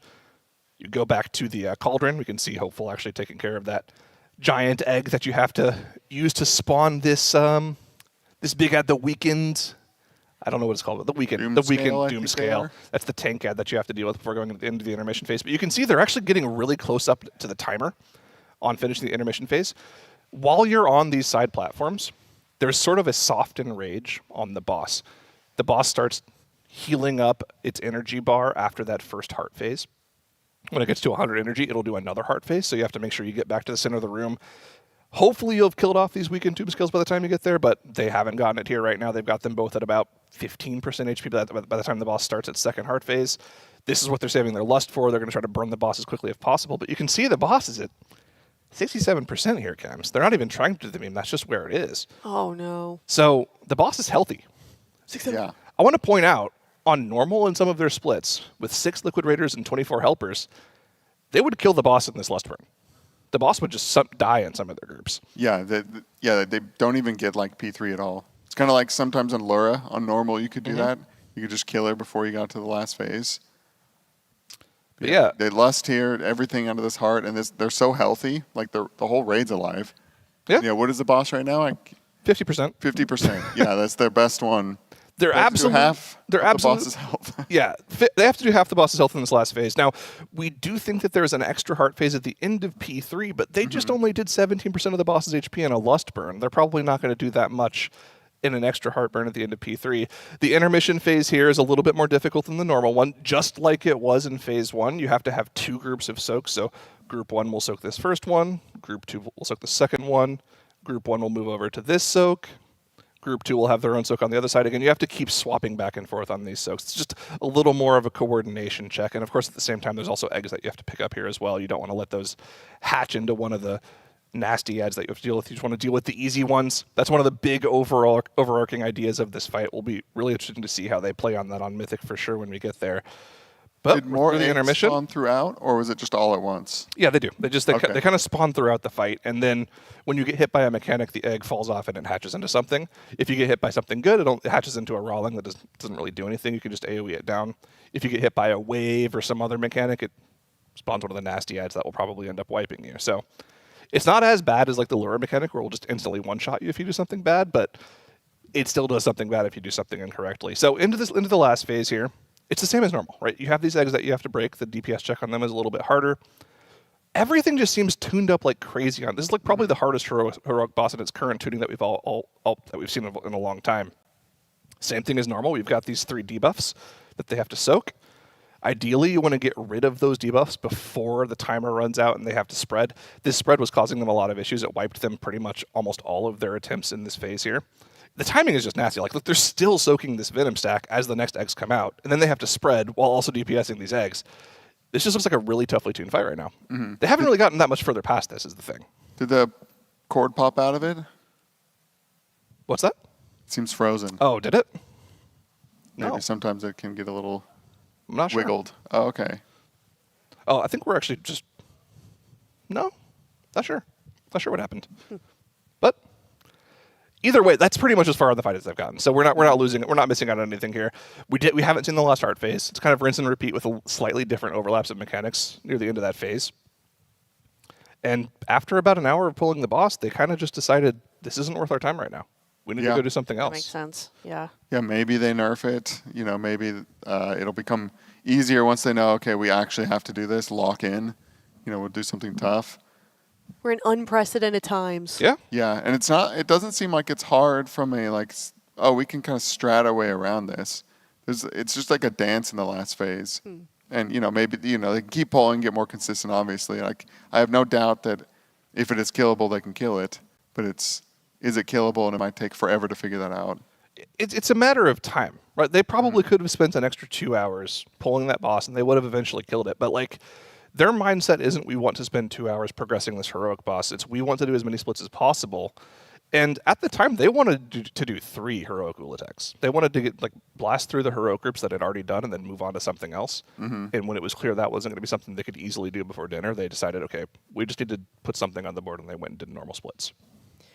Well, thank you so much, Zyro, for that Alienware analysis segment. We will be doing one of those every day, where we kind of take a deeper dive, looking at the data and the meat of kind of what we are seeing in terms of progression. So, if you would like to head to tl.gg/Alienware, you can enter the Alienware sweepstakes if you sign up for Alienware Arena. They're also offering exclusive discount codes for viewers on things like desktop, laptops, and monitors throughout the stream. So, once again, head on over to tl.gg/Alienware, sign up for Alienware Arena, and there's all kinds of goodies over there. You can see them at the bottom of the screen here. There's a 34-inch QD OLED monitor. There is also a 27-inch Alienware monitor. There's laptops. We've got them up here. We've got a lot of good stuff. And thank you so much to Alienware for making the Team Liquid Race World First possible. I've signed up for every sweepstakes, and I haven't won one yet. I think I'm just unlucky. I think that's Mocha TOS. Oh, am I not allowed to win? I don't know, actually. Flagged. What? I'm not sure. Sounds like insider trading or something. Mr. Alienware, can I have one? Please. Just take that one. No one will notice. This Do monster so much can's together. getting a little light. Yeah? Oh. You like it? Well, it's a little late for me to be getting through this whole thing. You're doing the last shift, right? Yeah, I am doing the last one. I mean, do you expect them to go longer this time of day? Or Probably this, not. This time in the race, I should say. No, I don't think so. Okay. I think they've got to save that for a special moment. And right now they're just in such a grind. Their minds are melted. I feel like splits, especially if you're doing, I mean, like, look at this on these Sentinels here. They're just wiping on this boss. You do not want this to happen. That is I have pop quiz. 2 plus 2. tragic. 4. 1 plus 3. Cams. 4. Oh, sorry. Oh, okay. I was really excited. It's okay. You guys got it. I would be so good at this boss. 3 plus 1. 4? We should be helping, man. We should. We I should agree. be in there. Yeah. I wouldn't mess it up. Never. Never mess it up. Obviously, the math probably isn't the problem. What there probably is there's probably some traffic jams happening. That's Yeah. usually what it is when Yeah. a bunch of people are trying to run together. And Yeah. And I don't think there's a way to. I don't know of a way to make it less chaotic than just like wandering. I mean, you do have 30 seconds to find your person, right? Yeah. So you can be pretty careful. What happens if you collide with the wrong person on Heroic? Is it that still what- just kind of get bumped around? You kill each other. Oh, you're just dead. Okay. You kill each other and you get that that red stuff Big on the ground, puddle. right? That Oh, really? That explodes. Oh, okay. Yeah, on normal you almost just like kind of a- like boop around. Yeah. Very lenient. yeah, it's a pretty mean fight. This is actually like an anti-helper fight. Yeah. It's kind of crazy. It's an anti-pug fight. The intermission though, like you said, it's 30. You have 30 seconds to figure it out, and the crazy thing is, you can't do any damage to the bosses during the intermission. Yeah. So there's no reason to just rush take through your it and kill time. people. Yeah. Oh, you don't take They don't take damage. No, when they're stacked? you can't do anything. Oh, No. You just run to your guy. Find your guy and run to them. I was like saving Ray of Frost for those, and I learned that from Jack's video. oh, Yeah. need to watch that. The shadow. Yeah, Jack. he gave a nice video. Oh, here it comes. Oh, here we overview of go. all Okay. bosses. Okay, we All have right, three. watch We have this. three. We have three. We need to find someone with one. Got to find the red Oh, blob at the there they top. are. Red blob at the top. Oh, what a leap! Nicely done. Beautiful. That was a warrior leap for sure. That was good. Yeah. That's one of my favorite things is when warriors leap like 10 yards away. They clearly don't need to leap at all. Yeah, I don't know why people call it math. I think it's like the cancel out. I feel like if it's- you have 3 green yeah. orbs, you look for 3 red orbs. I just look for the that's how I look opposite at it. pattern. Yeah, that's how I look at it. Uh-oh.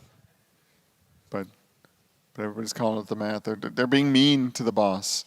Why? Making fun of the 2+2s. That's quick maths. Mm-hmm. Yeah, but it's a cancel each other out. It's not a maths. I mean, real people want a math boss. They need to meet me in the Ritterana Lighthouse. Hit up my boy Construct 7. Don't know what that means. What is that? Both of you have played Final Fantasy 14 and you've never done the math boss. I don't know. I just play the They MCU. literally give you a math question and you have to stand in a circle. That's the correct answer. Oh. Like how hard is the math? It's really easy. Okay. No, I've never done it. Like easier than in 1 + 3 and 2 + 2? It's that level of Oh. math. Yes. Nope. What's it called? It's the Lighthouse. It's one of the Alliance races. Alliance raids, I Yeah. should say. Yeah, this red stuff is. I don't think that's the math. The math. No, like they doing just- it wrong. That's from. it's from the soak, I think. Yeah. All right. All right, Here so we go. don't do any damage Finding here. our orbs. Apparently. Oh yeah, Yeah. look at that. 400. Yeah. 300. I mean, you could cheese a little. You're doing bit. a little bit. It's like bit. 99% Throw a dot on there. Listen, a parse is a parse, Wait. Zyro. Did they do the math already? I wasn't looking. Yeah, Or they did like, it pretty quickly. Quick maths. Literally. I don't think anybody else is doing it anymore. Yeah. that was over. very fast. Yeah. So here's what the boss does in Final Fantasy. He changes your HP to a number. Okay. And then he spawns 4 circles that will all have different numbers in them. Okay. And then he'll ask you for like a multiple of 3. Okay. So let's say your number is 5. 15. You would need to go into like the 1. So your 5 + 1 is 6. That's a multiple of 3. Oh, I see. Something What? like that. Wait, what? Say that again? Let's say your HP is 5 and Okay. he spawns 4 circles. 1, 2, 3, 4. Yeah. And he asks for a multiple of 3. You have 5. You add 1. That's 6. That's a multiple of 3. Zyro, that is not 2 plus It's 2. not that That is hard. not 2 plus It's 2, not Zyro. that hard. He also asks for like prime numbers sometimes. Don't put me in that boss. I will wipe the raid. I will panic and I will wipe the raid. There's probably some sort of chart you can have on your other monitor. There could be I was going to say there could be an add-on. On my other monitor, of course. Keep it low key. Mm-hmm. Yeah. Don't stream. No, that too. Yeah. When I did the Final Fantasy, it Mm-hmm. didn't install anything. No Alexander or whatever it's called. No add-on. No Alexander XIV? Nope. I just went full natty, full default. You weren't double weaving? And I was owning. So And you were owning. Looks like the they twos are a little spooky. got a little. Did they have a little bit of an add-on for that? What was that no target thing? No target. I don't know. It said no target when he had the orbs. I mean, Oh, he might have wait, just, like, I'm dumb. That just wasn't- mean he he just literally wasn't targeting. Okay. He wasn't targeting a boss, yeah. Okay, I thought it was referring to like his buddy. Never mind. That's just like a classic melee add-on. That was like a no stupid, target. That was a or really stupid question. Out of I was range. like, oh, they solved it with add-ons. No, that's just literally. Okay, if we needed an add-on to solve this mechanic, I mean, I We don't need to know. we need Maybe to it stop could playing. point an arrow into the direction of the person that you should be booping into. I don't know. that sounds like something that you puddles would have on done it. back in ICC for sure. Yeah, true. What was Good that? point. Deus Vox Mods? Is that what that was? back in the Yeah, day? that'd be a little. I don't remember the name too of it. powerful. Too I much. never used it. You're right. I knew about it though. I was using power auras. Oh. Yeah, how do we go back from in power ICC. auras to weak auras, man? I don't know. Is that why they're called weak auras? Wait, Because one that's was so powerful and then see, Yeah. see, it's like Power World. See, No, well, think about the word, Oh no. and you're like, whoa, that makes sense. no, but I've thought that before. I just have not ever confirmed Okay, on nice the save. outside. Cam doesn't want to look stupid along with me. No. Mm, I mean, I was using power auras. yeah. You working at Pac Sun. Didn't know what an aura was. I mean, only for like a week. I didn't use power auras. I used need to know.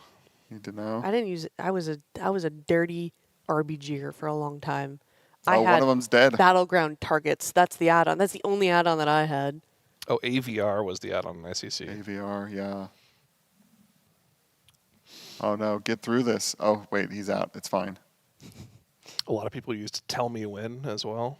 Oh yeah. Oh no. Wait a minute. Uh-oh. Okay, but Wolf Disco is paused as well. Hold on. I think that's our feed that froze, unfortunately. Okay, thank goodness it wasn't them. I If think they have to he's- go reset the instance and kill his boss again. Yeah. I think we're safe here. Yes, if the camera goes on us, we have to freeze too, okay? Oh, We'll be like the painted man. Oh, there we we're go. back. We're good. We're safe. little We're hitch. back. Safe. Now they got to do some more of this fun trash. Yeah, in that group we were doing Aya, it was like, are we just slow or is this place Oh my gosh. have a lot yeah. of trash? Yeah. No, It's it has a ton lot of trash. trash. And why? Like, oh, you know what? Instead of, or while we make these really hard trash mobs, let's also add these really brutal rolling blobs. Huge blobs. That will kill you. Remember Black Rookhold? We're going to do that, but worse. And then it's a and lot put of it in a doors. raid. Yeah, a lot of doors. Yeah. Like you are not skipping this. Yeah. You're not death Dude, I running mean, it. you ever seen an AMZ be necessary in trash? I mean, yes, but At least point there's not being- snails of death in this raid. the snails of death. The Throne of Thunder snails. Oh, okay. From before, what was the bird? Genrock? Yeah. Right? Yeah, they're the That's little fair. snails. Yeah. Creatures. Not Genrock. That was the first boss. What was the bird named? Jakun. Thank you, chat. I was talking about this earlier today about how hard the trash is, and a lot of people were like for it being hard.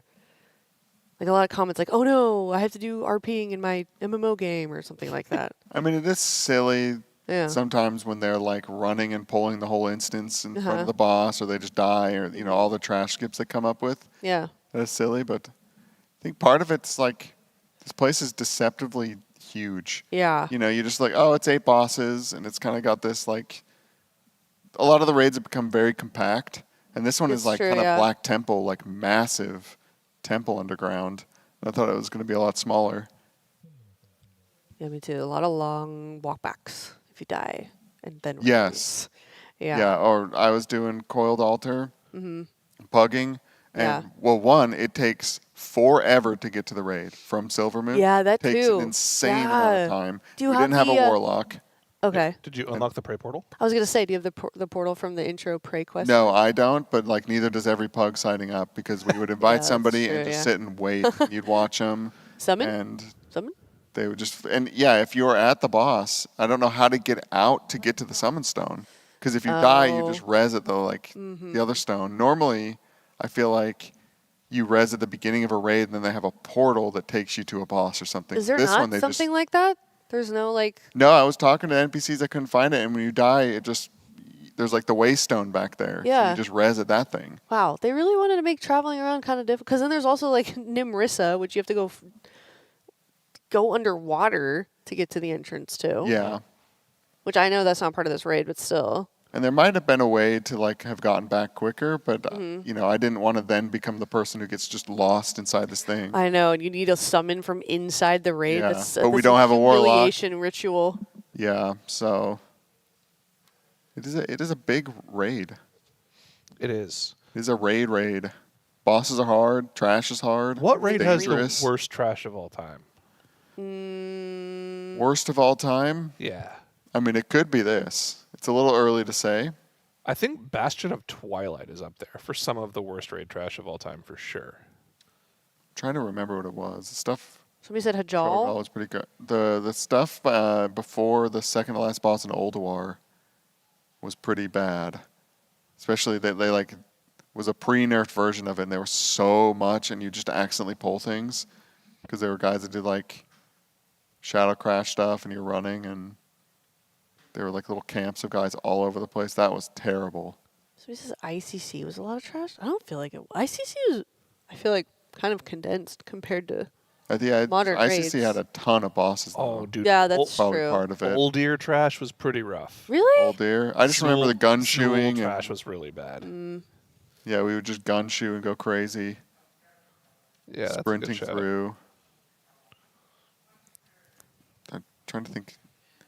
Fireland, you had to do a ton of the trash to get the boss to spawn. Oh, at 8, what is his name? Avix or something? What is I'm that? not sure the hound Who's guy. the boss that spawns? Shenox. Shanox. I have no idea where that came from. By Yeah. the way, that just appeared.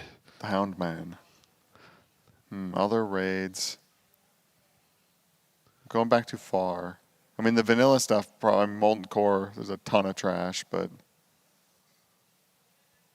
And you have to, like, do stuff, right? You have to have, like, Hunter's Pullet and. Very weird. That's. I think the trash needs a nerf. Honestly, it's too hard. GG. Too hard? I mean, it's Yeah, just nerf a it. ton Nerf of the trash. time. Yeah.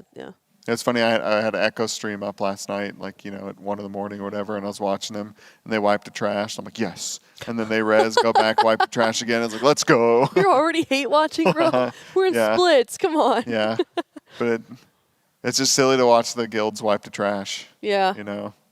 Yeah, it is kind of funny. Ooh, Frost Magic. That's a huge shout out. Blackwater Behemoth trash was terrible. Oh, that was awful. That yeah. was some of the worst. Mostly because you were underwater.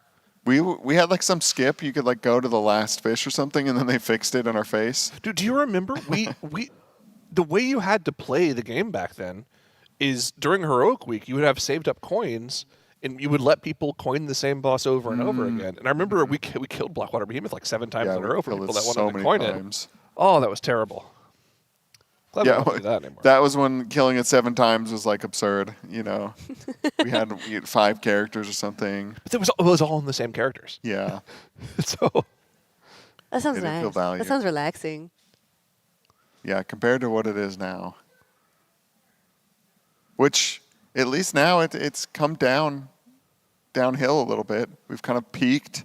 You think? In terms of what? Amount of characters. But isn't that because they forced a cap, like themselves? Yeah, that's what I'm saying is like Okay. we're actually going Yeah. down a bit. Like it's never it's always gone up. Yeah.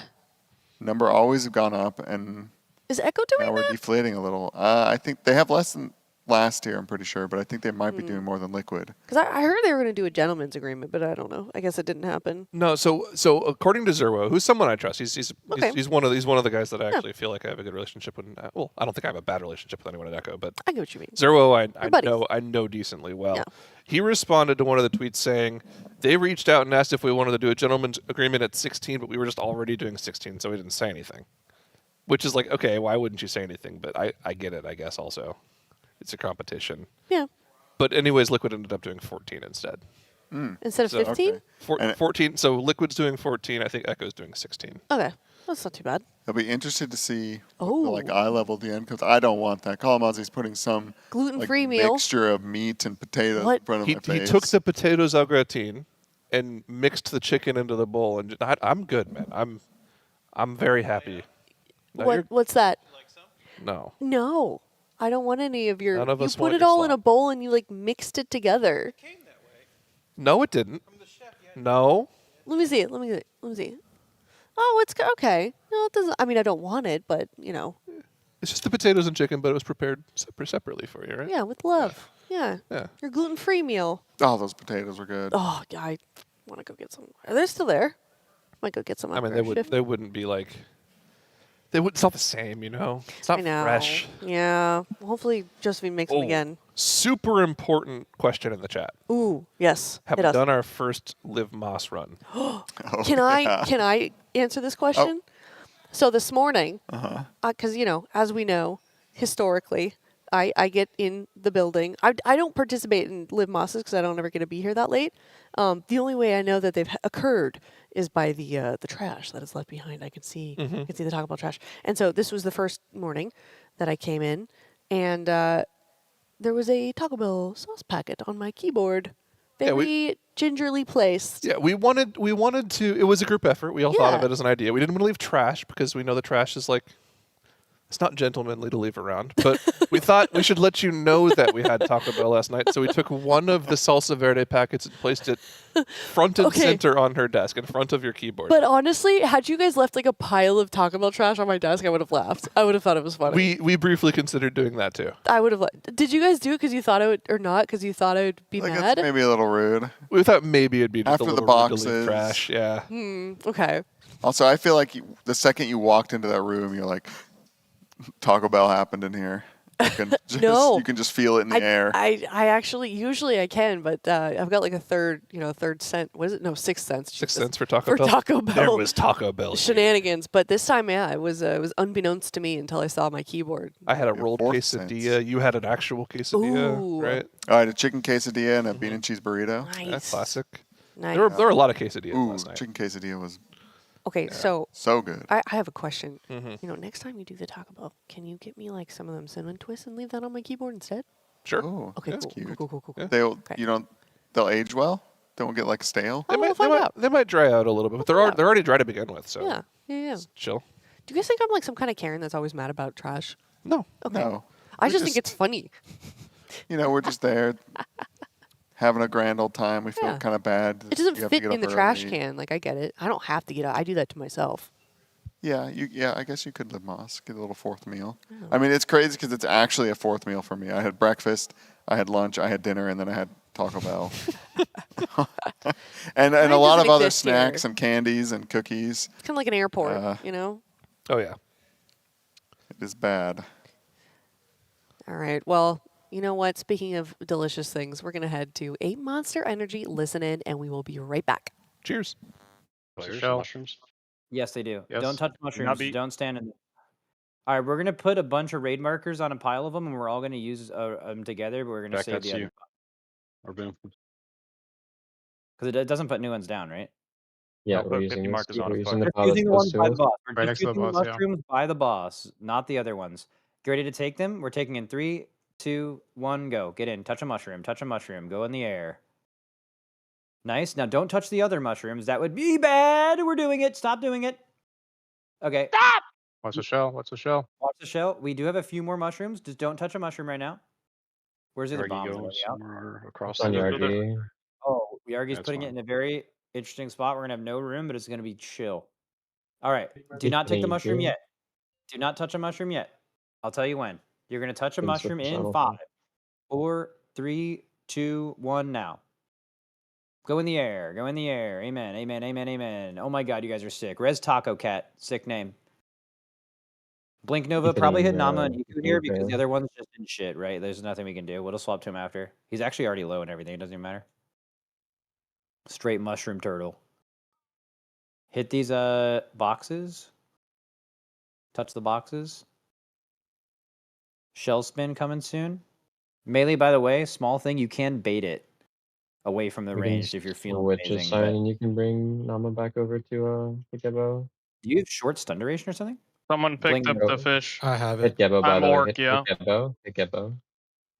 Hit Gebo, and I mean, you can Yes. dunk either of the two. It doesn't really matter. Hitting Nava. No, you need a dunk. Dunk Nama. I mean, it doesn't. I mean, obviously, don't dunk Gebo, but Oh yeah. does that even work? I have no idea. I don't know what it does.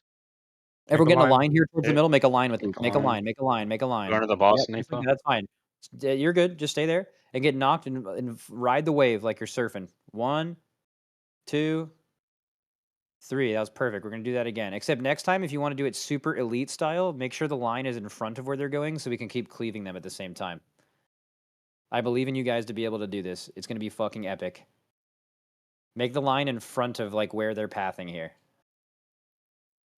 You guys are gonna get an achievement if you do it. After this, just bring the guy back over Make to sure it's in a line. Make sure it's in EQ. a line. Soak it here. Get in the first one. Get in the first one. Nice. And now you're 2-target cleaving still. Hit EQ. And now you get From an hit achievement. EQ. Throwing junk. We need EQ damage. Everyone hit EQ now.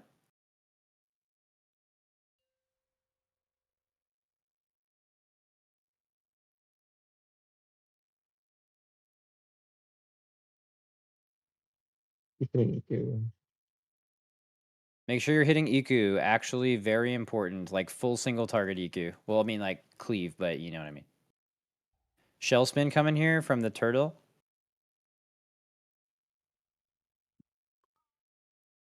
After the tank deck, I'm gonna bring Eco over to Great. Turbo. I mean, Nama being a little lower here is chill. You wanna do it or me? You wanna swap here? Yeah, I'll go over. If we get a fish, if you guys pick up a fish, we'll try to do it. Oh, She has it. I have it. Nice. Yeah. It's So going you on obviously this one. on EQ after this Blink Nova. Use it now. You can delay, I think. It's just like Final Ascension. It's 5 seconds on it. It's 5 seconds on Final Ascension cast, but yeah. Okay. All right. you W. could do later than that as well, but I don't want to. Fuck you. Fuck you. Fuck yeah, you. Fuck you. no. All right. Do not stack these circles. Spread them out. Spread them out. You cannot stack on each other, or everyone dies. Heroes come to me, Nice. right? If you had a frost one here, if you had a frost one, run into a fire one, and if you had a fire one, run into a frost one. That's how you deal with it. Heroes, you want to touch Couple the of rangers fire? go hit Nama, kill Nama, hit Nama. Here's the warrior, touch the fire. Yeah, everyone kill Nama here.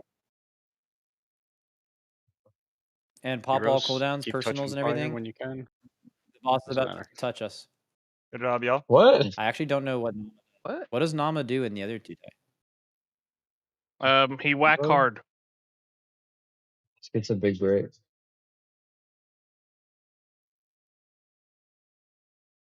Nice work, Is this a everybody. fucking one-shot only group or what? I feel like most heroics One-shot? are pretty much like nice one shot only. Yeah, heroic's actually chiller than her. Yeah, heroics very nice. Normal's Normal, where you gotta like lock in. insane. Normal's the actual gulag. Yeah.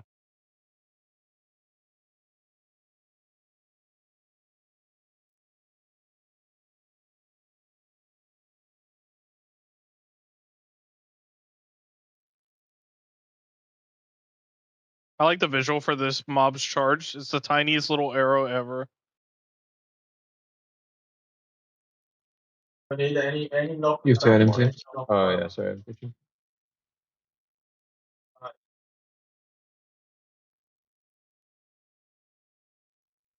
Wow. Be See ya. Wow. Fucking way too much damage from the kid there. Bro, I can't even make it in the room. Get fired up. Dude, I feel like I'm raid leading a mythic boss when I'm raid leading normal coiled altar with 25 helpers, by the way. Yep. Like, I actually am stressed the fuck. Might as well be a mythic boss. Bro, this is the most stressful thing. Watch the dog. The ghost I'm starting to call red light, green light. It's working, I Here swear. comes the dog. Watch It's actually out. working. No, he's doing something else. Dude, this lizard is insane. This is the piss lizard. Like what? I think they should make the ghost that is targeting you like way fucking bigger. Like it should be like twice as big as the boss. Yeah. I mean, it's full visual slop as soon as It's a 400 nice goes on. outline. Yeah, I think the problem is there's just like 50 ghosts for There's some like reason. 400 things to look at as soon as the ghost spawn.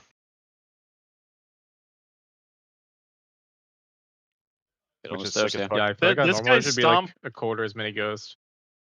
This guy's stomp hit really hard last time, bro. I don't know. Get on the stairs. Get on the stairs. Dude, I think if they put a boss in Classic Plus with as many ghosts that are on normal coiled altar, I think most of the Classic community would instantly die on the spot.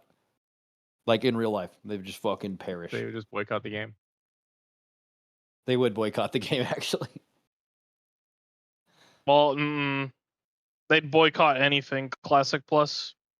I don't know. I made my own private server recently. It's been getting traction pretty well. Well, actually, no, they wouldn't boycott it. It would be like, I love Classic Plus. Then after 3 months, where's Classic Plus Fresh?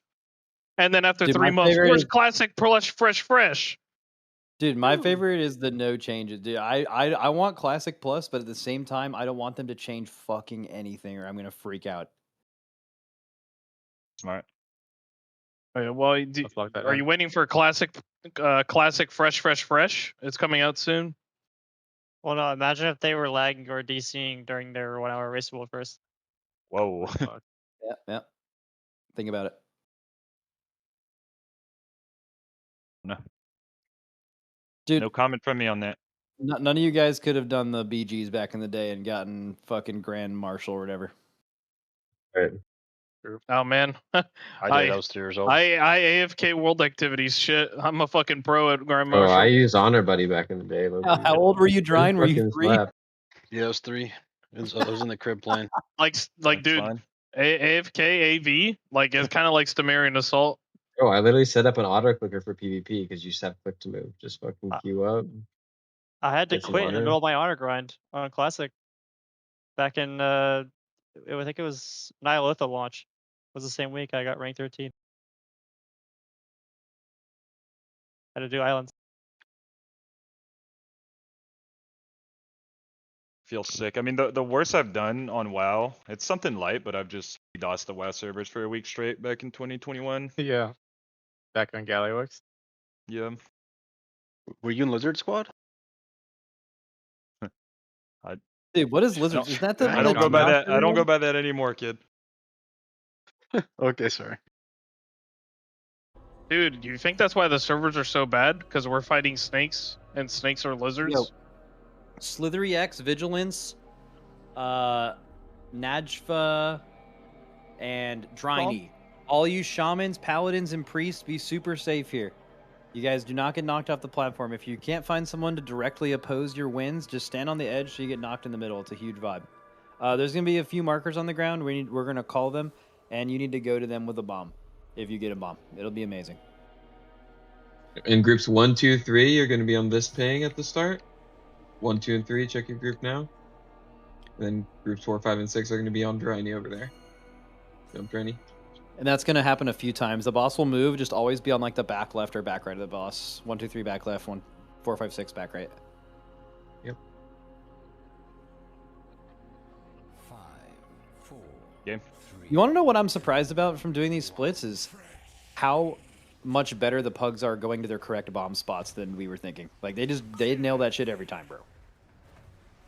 I thought we were gonna have to like perma grip them to that shit. 1, 2, 3, good. And then 4, 5, 6, you'll get the next one. Oh, watch tornadoes. Watch tornadoes. Tornadoes are very dangerous. Coming from the boss now.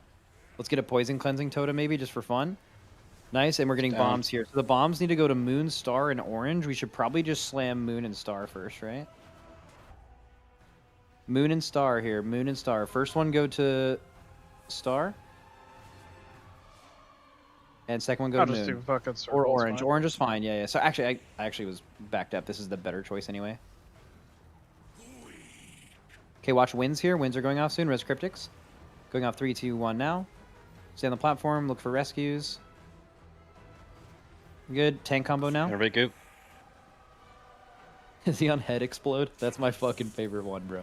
Okay, we have same thing as before. So make sure watch tornadoes. Tornadoes, very danger. Hardest part of the fight. Watch tornadoes. Watch Paladins can tornadoes. dispel the poison. That paladin has 4 stacks. Okay.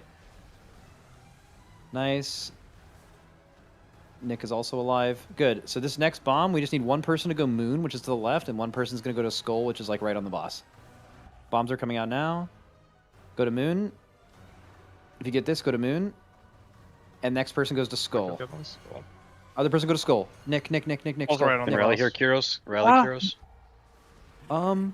That'll work, I think. Watch your HP. That's play We are all dead. Well, what's happening to us? What happened to our health? We dying, dying, Nick? Nick? What the fuck? What? Yeah, I don't know what happened. Yeah, just die. What? That was amazing. I almost got all 4. Was that just like raid damage? No, we had a pop. Oh, we popped a No, bomb? we didn't. We did. No, we Yeah. didn't get knocked, but we took damage. No. I think that was just raid damage. When they died, we didn't. I mean, I think Fire to pop them at the end for fun. when we were Yeah, wiping. I popped 4 bombs. Yeah. It wasn't. I mean, What we died it's to was not a pop. I mean, it's a mixture. I believe it was 2 late mutilates and then 2 close bomb drops, so they do more damage. Perfect. I mean, it's not a problem for The us. We're about to scariest part kill it, is the bomb drops if the mutilates are late, because the mutilates go into it. Oh, yeah, that makes sense. So whenever you see like late Maybe we can just, like, mutilates, it's a good personal. Is it easy to heal the knockback phase? Yeah, it's pretty chill. Then shouldn't we just like hard call for personals like at the Like I the feel winds, like going into the It just winds, is depends like on the kind of when timing. we fall behind a little bit. It's like the last like Alright, 5 seconds you guys, out going into the you wind. guys did really good there. That wasn't your fault. Unless you were a healer, then you need to heal more this time. I want you to pop your healer cooldowns, and I want you to keep popping them the whole fight. Permanently. 5, 4, 3, 2, 1.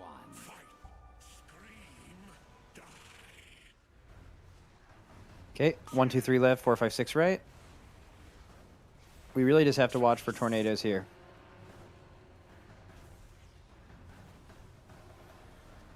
Watch tornadoes, watch tornadoes. Tornadoes, hard danger. They will fucking blow your ass up.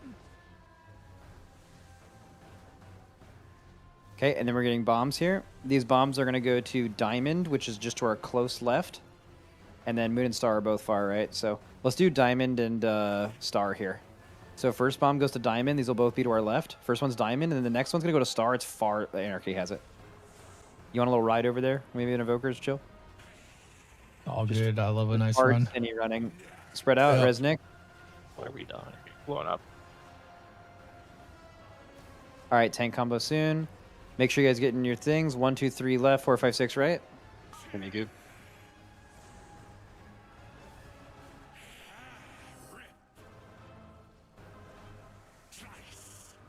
Nice. We're going to get a late thing, right? Yeah, we are. Okay, so this is Tempest. Watch Tornadoes. Tornadoes very dangerous. Very dangerous. And then we're going to have these debuffs for a while. If you just soaked this, in 10 seconds, you're going to use a personal. Okay, these bombs are going to Moon and Skull. So Moon is just to our left, and Skull is right on the boss here. So first one's going out. Let's go to Moon. Whoever has that, go to Moon. Second one goes to Skull. Second one goes to Skull, right where the boss just was. Yeah. Nice. Now spread out and watch your circles. Dude, Anarchy, I love what you're doing right now. I'm going Okay, on and a everyone ride. get ready for the knock. Get centered on the boss here, guys. Centered on the boss. I saw that, Boom. Centered on the boss here. Stay centered. Make sure not to pop Skull by accident on the next one, by the way. Skull's like a little off. You're doing 3 yips? So unplayable. Yeah, I can do 3. Oh, Just cast energy. oh, we're gonna get knocked into that. Have a good time. Don't worry. You just running perma? What's up? Yeah. Three, two, one. Watch out. Careful, Shine, don't get knocked. Okay. Yeah, dear. Everyone, Cast 1, like 2, 4 3 back times. left, 4, 5, 6 back right.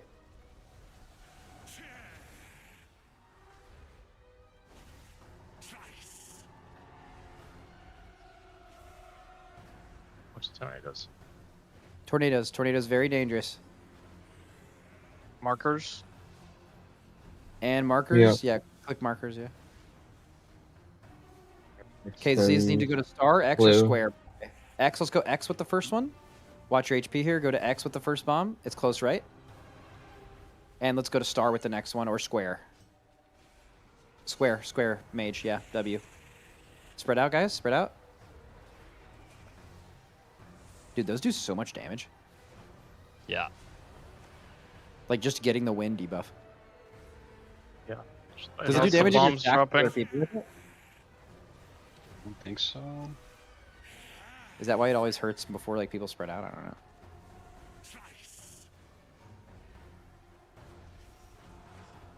Okay, Mostly the tornadoes. bombs Watch dropping tornadoes. there. Watch tornadoes. Watch tornadoes. In between is safety, man. Oh, we got like no hits there. That was so good. All right, next bomb is Star and Skull. Star is to the boss's right. Skull is right where he is. Everyone else, watch these green circles. Let's get one bomb to Star here. And one to Skull. One to Skull. And now everyone else, spread for wins in the middle. Spread for wins. Kyros, you can rally feel it. Oh yeah. Nice. Just don't get knocked off now. That would be very not cash money. Boom, Res you got the... me. I think our damage is insanely good. Res the healer for sure. Everyone else, stack on the boss. Get centered. Get centered. Get centered. Get on the boss. On the boss. Nice. Now damage amp. Let's go. Blast him. You venerate goop. Yeah. Max damage challenge here.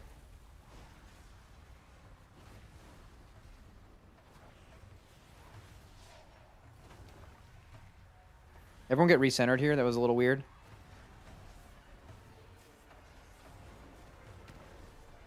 Nice. Still weak we're up bombs? Yeah, the weak order was wrong, so I think the No, I input think was it wrong. clicked in the wrong order. That's why it does That's that. fine. 3, 2, 1. Did Playable you have to without do crying, it? though, Did right? you have to do a fucking a little steer? Yeah, People I was like to really cry. confused. Yeah, 1, 2, 3 left here, 4, 5, 6 right.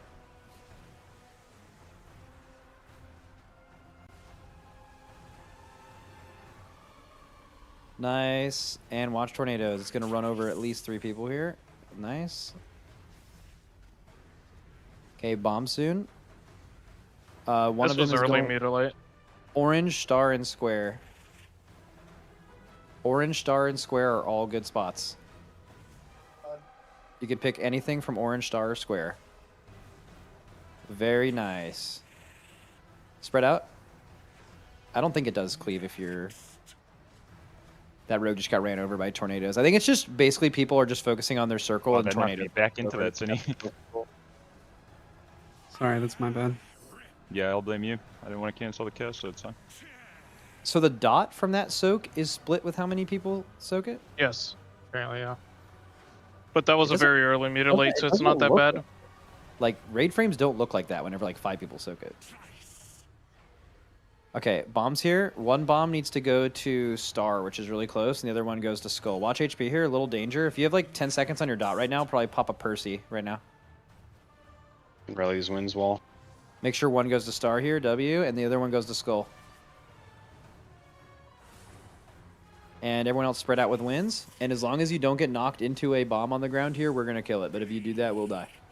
So just make sure you don't do that. Holy fucking beast mode. Nice. Bye. All right, we're getting knocked here. First pop. I was late, sorry. All good. And boss should die before the second one. Dude, don't pop the second challenge. Boss damage only. Oh, fuck. That actually probably would have been bad. I think we would have all been off the edge. Boom.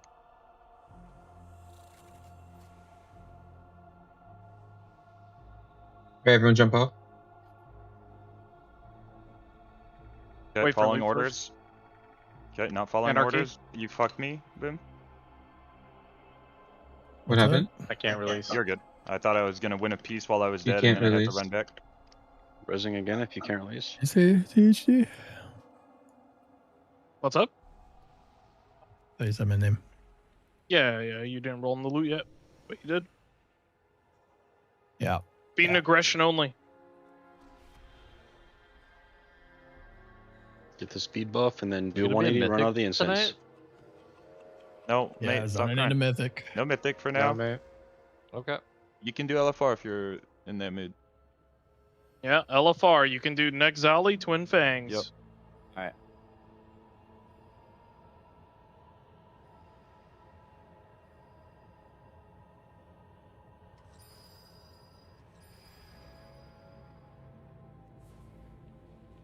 Nice job. Nice job, nice job.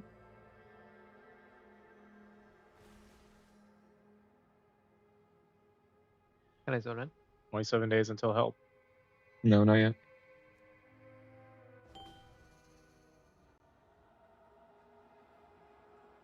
Back yacht. Just give me lead if you're not out.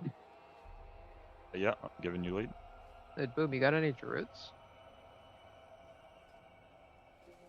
That'd be a leak, don't answer. You can zone in Put it- now. I don't have any druids. Why did you ask? Druid can reset fast. Only Is your reason- laundry back tonight or tomorrow? Probably tomorrow. But I have no idea. It is tomorrow. Okay. Next day delivery. Your shack, is your hand warmer still hot? Yeah. What about yours, kid? You guys check out the hand Yeah. hand colder in Nada's No. room? No, but that sounds very scary to ever use in such a freezing climate. Did we try the shroud to dismiss pets or no? Do not call this room a freezing climate. Bro, this room is as freezing as it gets right here. Sounds like a no. Wait, Oh, I mean, I'm you're down nice to too. Shroud, bro. I'm down to Shroud. Having a raid leader That's a say, great okay, I don't have combat. to think. Yeah, no problem benefit. I'm just like kind of that guy when it comes to eating, so it makes it really easy for everyone. Right through the mid.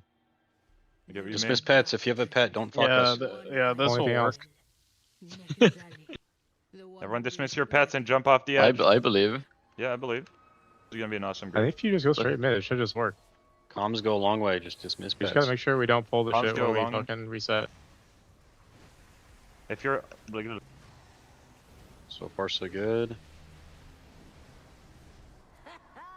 Holy shit, we just saved fucking 5 minutes. Holy yeah, we these actually did. We guys actually are the did, by the way. goats. You guys are all the 5 goats. seconds. Ryan, Take you it are back. goated, bro. Okay, just do not pull the fucking trash when we reset. They thought their bones could hold me, but bones Everybody stay right here. Okay, staying. only loosen with time. The coils still hum with power. Even stone got a memory. They buried me with the lower I gave them. But now they are Who's gonna do it properly though? As properly as it Okay, gets. everyone heal, everyone heal. Mate, are you behind me? In the link. Heal off heal. Do not go up. Don't go up the stairs. Come back. Come back. Come back. Uh-oh. We're good, I did we're good. Nice job, y'all. Holy fuck, let's go. Where's Zevi and Nick? Are they in the old run? Looks like they're wiping his Zerek right now. Zevi just got killed. Well, okay, but that doesn't mean that he's solo carrying. No, actually he has on. He can come back. Okay, maybe he'll hold it. Maybe for like a hero play. He can come if back. Boston Yeah, he gets can low. come back. They're fine. Is he Is he No, they're actually fine. He's full mana actually. I don't know what Looked you're like doing, we Ryan. pulled He's without completely any full comms mana. from Boom. It's probably gonna innervate. You want to innervate? Oh Yeah, my sure. god, brother. I'll take it right now. That'd be Stand stupid. machine heal. There you go. Yeah, Cryptics, you've had the bug that makes it so your Go POs check don't give you meets, the Nick. thing. Go to the edge with the dispels. What does the thing? Should I check the meets right now? Whenever you do the melee attack and it Don't be in front of the void boss. blade, Be it behind the doesn't boss. give you Behind the boss. Behind the boss. Behind the boss. slash? Behind the boss. straight fire.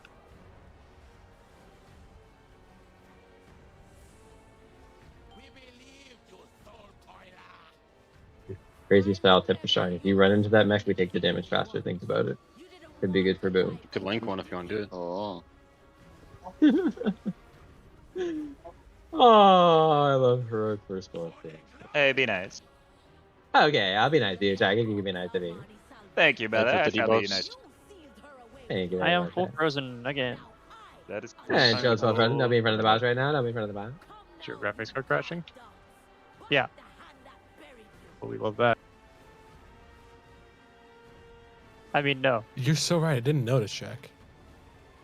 Yep.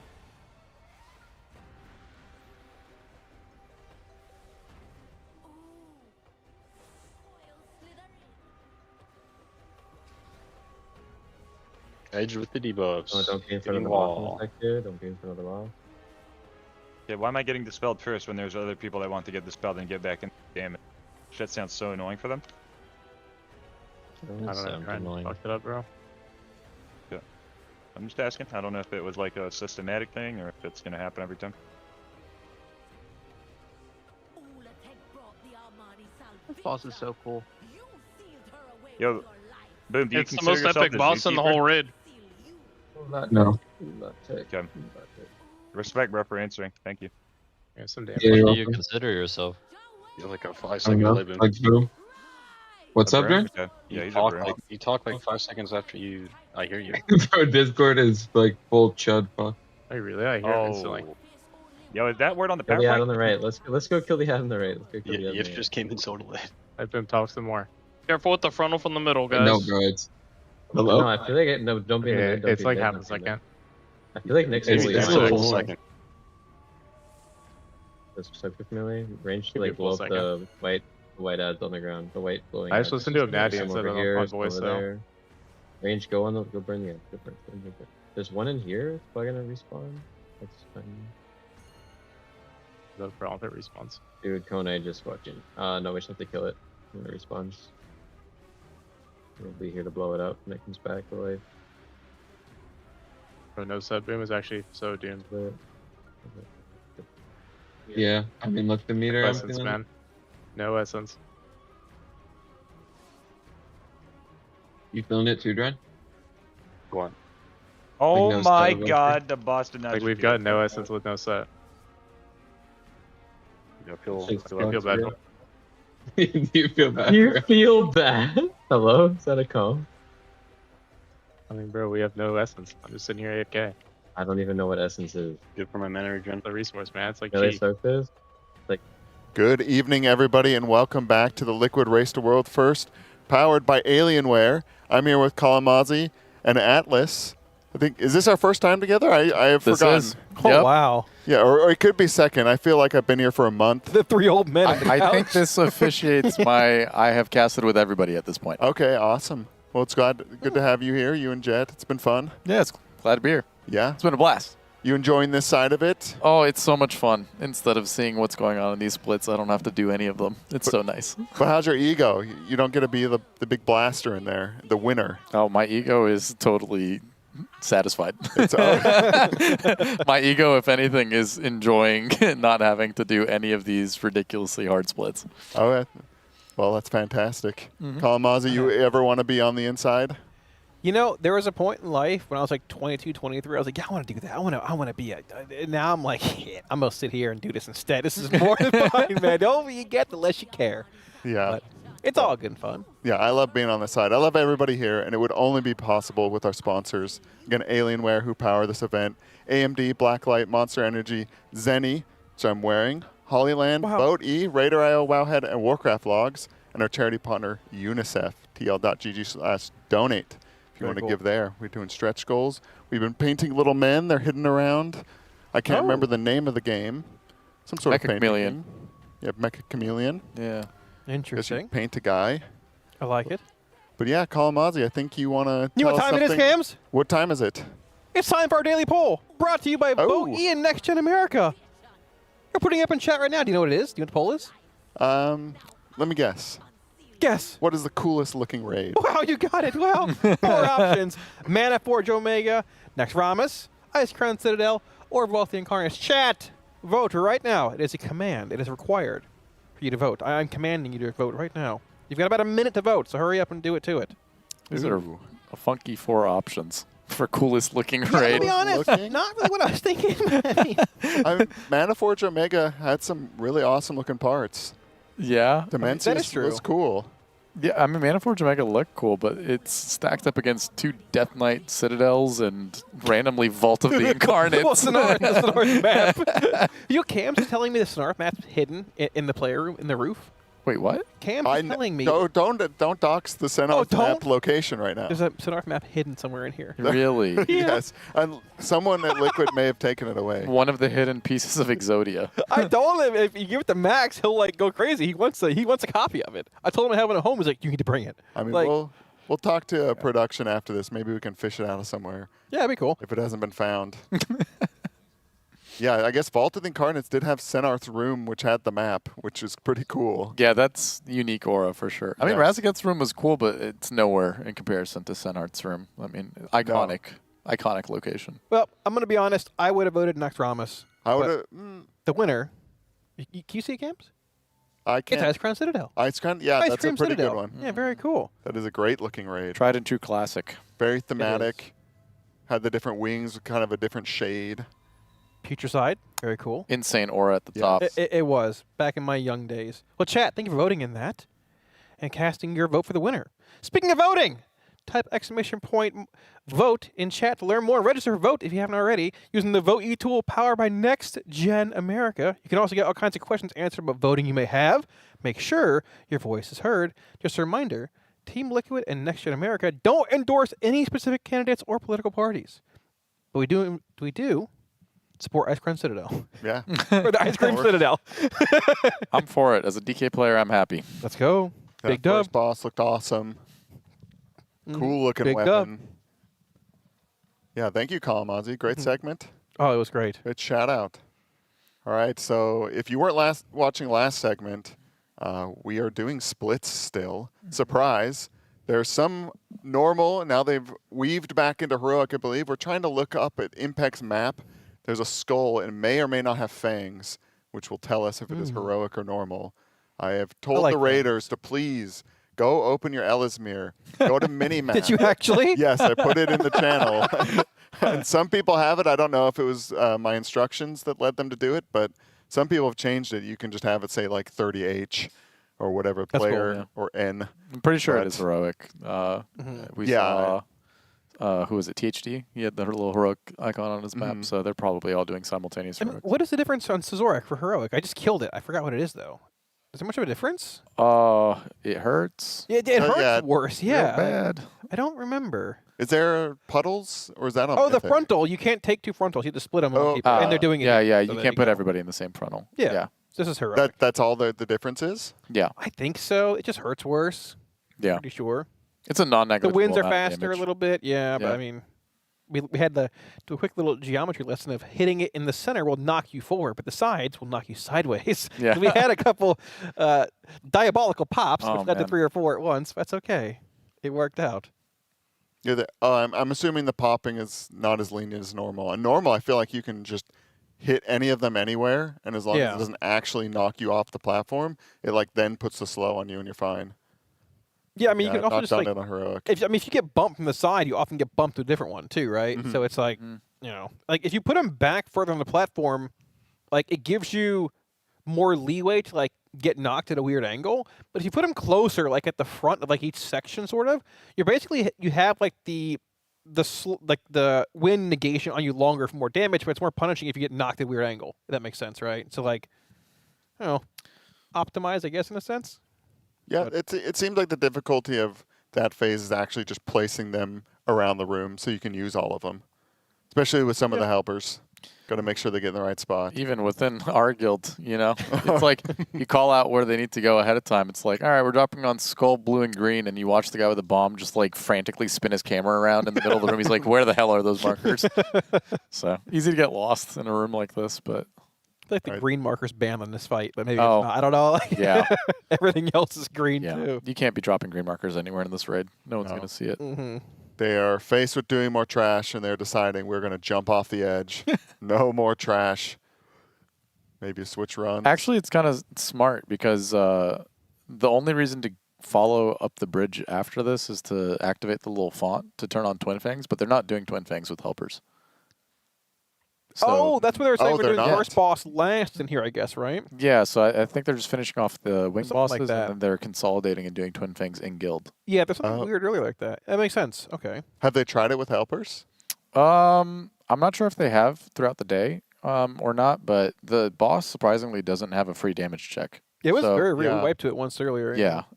So if anybody really dies early on in that fight, or you feel like you're struggling, or you don't have like a stat comp for some reason, it would be pretty hard with helpers, I imagine.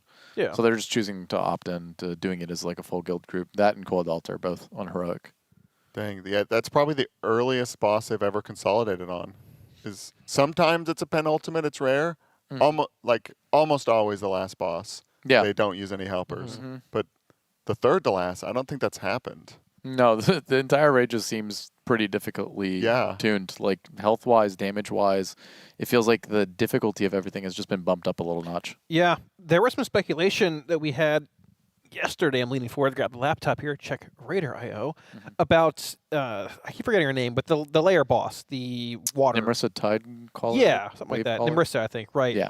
About it being possibly really difficult, and I was witnessing Tettles walk in there. I witnessed him with his guild, and they're dying at the same point. Yeah. Like the pops are just so grotesquely overtuned. They're like, yeah, we're just making it a minute 12 in and just dying. Like, what is happening? On Mythic. Yeah, on Mythic. Yeah, obviously. Sorry. Yeah. Have anybody killed it on Mythic? No, you can't get past the first pop. No one's getting close. Yeah. Like I- I'm trying to find it here, but go ahead. I mean, this just goes to show how much tuning can do. You know, it's like you just crank the numbers up, and it adds difficulty to like every aspect of a fight. Yeah, it's pretty crazy. Even I also watched like them pull the boss once and seeing what was happening to the raid frames. They said they intended that these one boss raids are flex difficulty, like pretty accessible, not necessarily the most difficult boss. You know, like a couple guilds might get in there and do like a few wipes here and there, but like for the most part, it's a loot pinata. You know. Yeah. And then you watch them pull the boss, and she does her first raid wide AoE cast, and the entire raid drops to 10%. Yeah. And then it just ramps from that. You know, it's what are the numbers going on here. Yeah, It I doesn't mean, seem normal. 6 pulls, 83% being their best half an hour ago from nerfed at 300.6 eye level as well, which is like relatively high for like day 2. They don't do heroic splits, so I mean but still like that's like this is not doable. It's lower than the target item level for Race World First, but still for what that boss should be, totally reasonable for them to not struggle as much as they are. Yeah. Off the top of your head, do you know what champ, hero, myth eye levels are? Just like a 1 of 6? I think hero ends at 308, if I'm not mistaken. I think hero's. I think champ ends at 302, somewhere around there. I might be off by like 3 on either one of those. I think it's 311 for hero, but I could be wrong. Oh, it is 311. That's the high end? Yeah. Max hero, yeah. I don't know what myth. Okay, so they're creeping on mid hero, I guess, being a little over 300. Or maybe champ is 302. Oh, I see what you're saying. Yeah. I mean, they're probably around like early heroic gearing. Yeah. Roughly, give or take. They don't do splits either. So I mean, like they went in and killed. I doubt they didn't kill Ula'tek, but they went in and killed everything up to him, and then they went for Nimrissa for a bit. And Tettle's like, I think he was sort of like, "What are we doing? God, like, why are we here?" I don't want to expose him. He didn't actually say that, but Yeah, he was telling me Cold Altar's like, it reminded him of Anduin. That's what he said. It's just like, this boss is pretty real on heroic. I mean, Anduin heroic was one of the craziest heroic bosses in a really, really, really long time. Yeah. He said Anduin took them like 40 pulls and Coil took them like 20 or something. So Right. not quite as hard, but definitely like that feeling of like, what is going on this heroic You know what it boss? kind of feels like? The entire tier feels like it's tuned around. It's like they made every number based off of the fact that the 15% damage and healing buff was still in. From the last tier. Yeah, I stacking mean, a little 1% every single week. It feels like it's all 15% off. interesting. I mean, yeah, that does sort of feel. When does the first buff come in for this raid? It's like the 28th, I think, or something, right? 30 days in. Oh, okay. So we're like a month away. Okay. Yeah. Hmm. There's like a little NPC at the front. He's like, my aid will come in like 29 days. Oh, yeah, Perfect. that's Thank what you that guy's for. for. Just chilling for a month. No problem, brother. I'll take care of it for you. We're here for a while. That buff's going to kick in. That's when we go into Mythic. I mean, there will be a BlizzCon at that point. Let's go. Take a week off for BlizzCon. Come back. Nothing's changed. Dude, if we're staying at the BlizzCon, I got to go buy a laptop to raid somewhere because I left mine at home. But I guess we can just hide out in here, right? Sleep on the couches? I've got a guest room. Oh, what? We got Yeah, I've got Is you. that an invite? Oh, my gosh. Thank you. Yeah. If I had to have bet before coming here, I would have taken the under on the raid difficulty. Because the middle tiers, like Abris, pretty easy. Galliwix, what was Galagio place? Pretty easy. Liberation of Undermine. Liberation of Undermine, yeah. So I thought this one, it's like this little Venom place. You know, it doesn't seem like it's Zalatath or any kind of big bad. It'd probably be pretty easy. But no. I mean, the raid testing of it was really difficult. At least I felt that way. Like, it was just really fast cadence, really fast paced, and a lot of fights. And some of them just felt a bit overtuned. But that's always like, okay, maybe they just cranked it too much, I'll turn it down. But I feel like they really didn't for the most part. So Yeah, I think it's always hard to gauge a level of difficulty based on PTR or like what even intended difficulty seems like based on how complicated mechanics are. They're always going to tune it to be hard, you know? Like you show up, the raid's going to be hard. It's going to be tuned to be a spectacle. Right. Maybe not normal and heroic, right? No, Like you're not showing up to heroic No. expecting it to be so difficult, but this one seems like an outlier for sure. No, not the lair boss. I thought that thing would just be getting farmed instantly. Yeah, yeah. absolutely. I mean, they're probably aware that you can. Oh, I guarantee they're aware that you can split it on Mythic, right? So maybe they said, "Hey, we can get tough." You know? Yeah. So They don't want them to split it on Mythic. I mean, that could be the case. I don't know. Yeah, it's hard to tell. Like the game will be in a certain state like this. Like it's hard, and you try and think like, did Blizzard intend this? And if so, like, is this the direction they want to go in, and why? And so, I'm curious. Maybe it'll come out in some interview later if they want to make raids a little bit harder, or if they kind of just overshot the mark a little. I think it'd be nice if Nimrissa was tuned to the point where splitting it doesn't necessarily feel feasible. Because although there's like a fun little mini game and like, oh wow, everybody gets a little bit more mythic loot. How annoying, you know, like in the middle of the tier to feel like you're obligated to go do 6 to 8 Nimrissas. I'm not going to say 7, 6 to 8 Nimrissas in a row just for the sake of the gearing process. Like if it's tuned to the point where maybe if they're feeling greedy and ambitious, they can do 2. That's fine. that seems like fun. But once you start diluting Mythic a little bit into this mass split category, it feels like it kind of loses its luster. Yeah, I mean, last tier was just insane with all the Void Spire splits and stuff. Also an anomaly, though. And I mean, it was cool having the raid split, but it was like a weird. Yeah. It was the perfect storm for it with like an easy raid plus the extra week. I agree. But I mean, like the Chimera splits, I think they could have done more, but you guys did 5, correct? I believe it was 5 at the beginning. Like the first week? And then we added a couple, like later on in the week when we realized we can just quickly gear some characters and give them scraps, and it was easy enough to do so. It got out of hand quick in the second week. We ended up doing a lot more, but we also kind of got lucky. We didn't have to do too many. Like, people hit their trinkets relatively quick off that boss. Yeah, because I just imagined that the lair would be the Dream Rift of this tier. Yeah, there's not like a huge ticket item. Like Dream Rift last tier had a trinket literally every single person in the entire game wanted, to the point where it was so impactful that it was like the most important item you could get on people. I don't think Nimrisa has anything crazy. It's a caster one, but it's not like great. Yeah. Bag's a little better still. So like, I mean, if you don't get a bag like I have, then everybody else, you can go do Nimrisa, but it's fine. So You got a bag? I did. I did. Congrats. Where's that come from? It dropped in a raid from Heroic Turtles. Okay. And I didn't know who won it. I just forgot and flew away. And the raid lead invited me to a group, swooped in, traded to me fast, and left after the raid. Wow. Oh, wow. Like, oh, W, let's go. Oh, nice. I'm making some mistakes, but it's okay. Is this Omega Bis? No, I mean, it's good. Yeah, it's good. Well, I mean, yes. Like, it's heroic. But but yeah, it's good. It got nerfed pretty heavily. Mhm. It used to be nuts. Yeah. But yeah, they nerfed it pretty bad. Is it strength, agi, and int, or just strength? The Gebel's bag? Yeah. I think so. Okay. Everybody wants. Okay, they've got some people dead going into this burn, lusting, protecting Zul'Jan from the ghosts.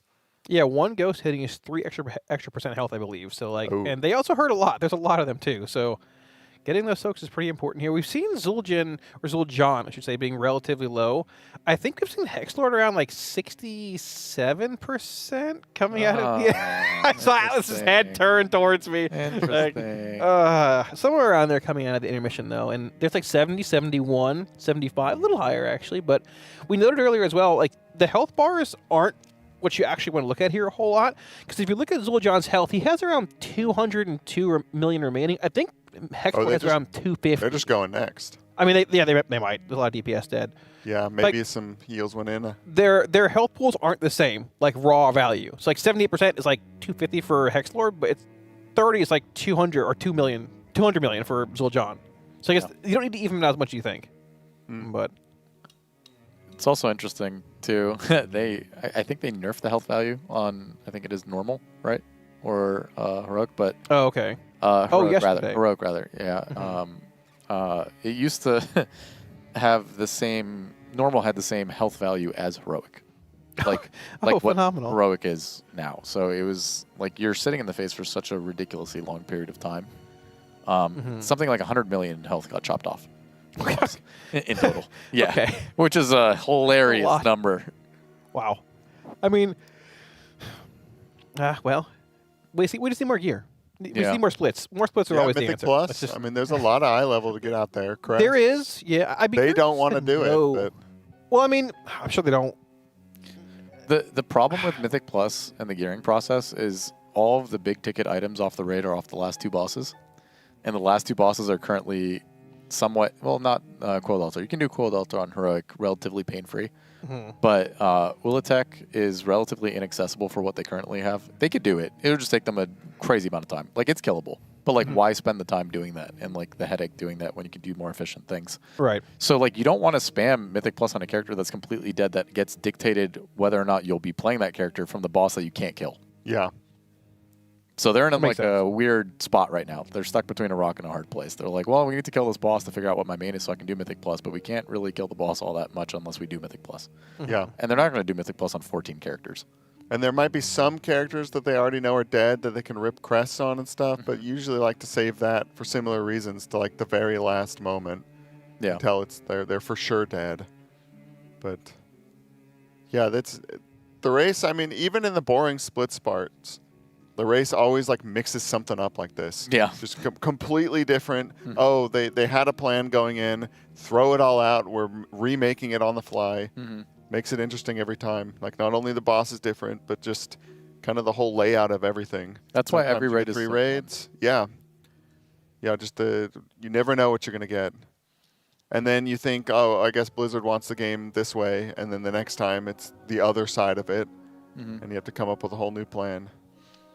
It's one of the reasons why I love doing the race so much, you know, is there's a sense of something new every time.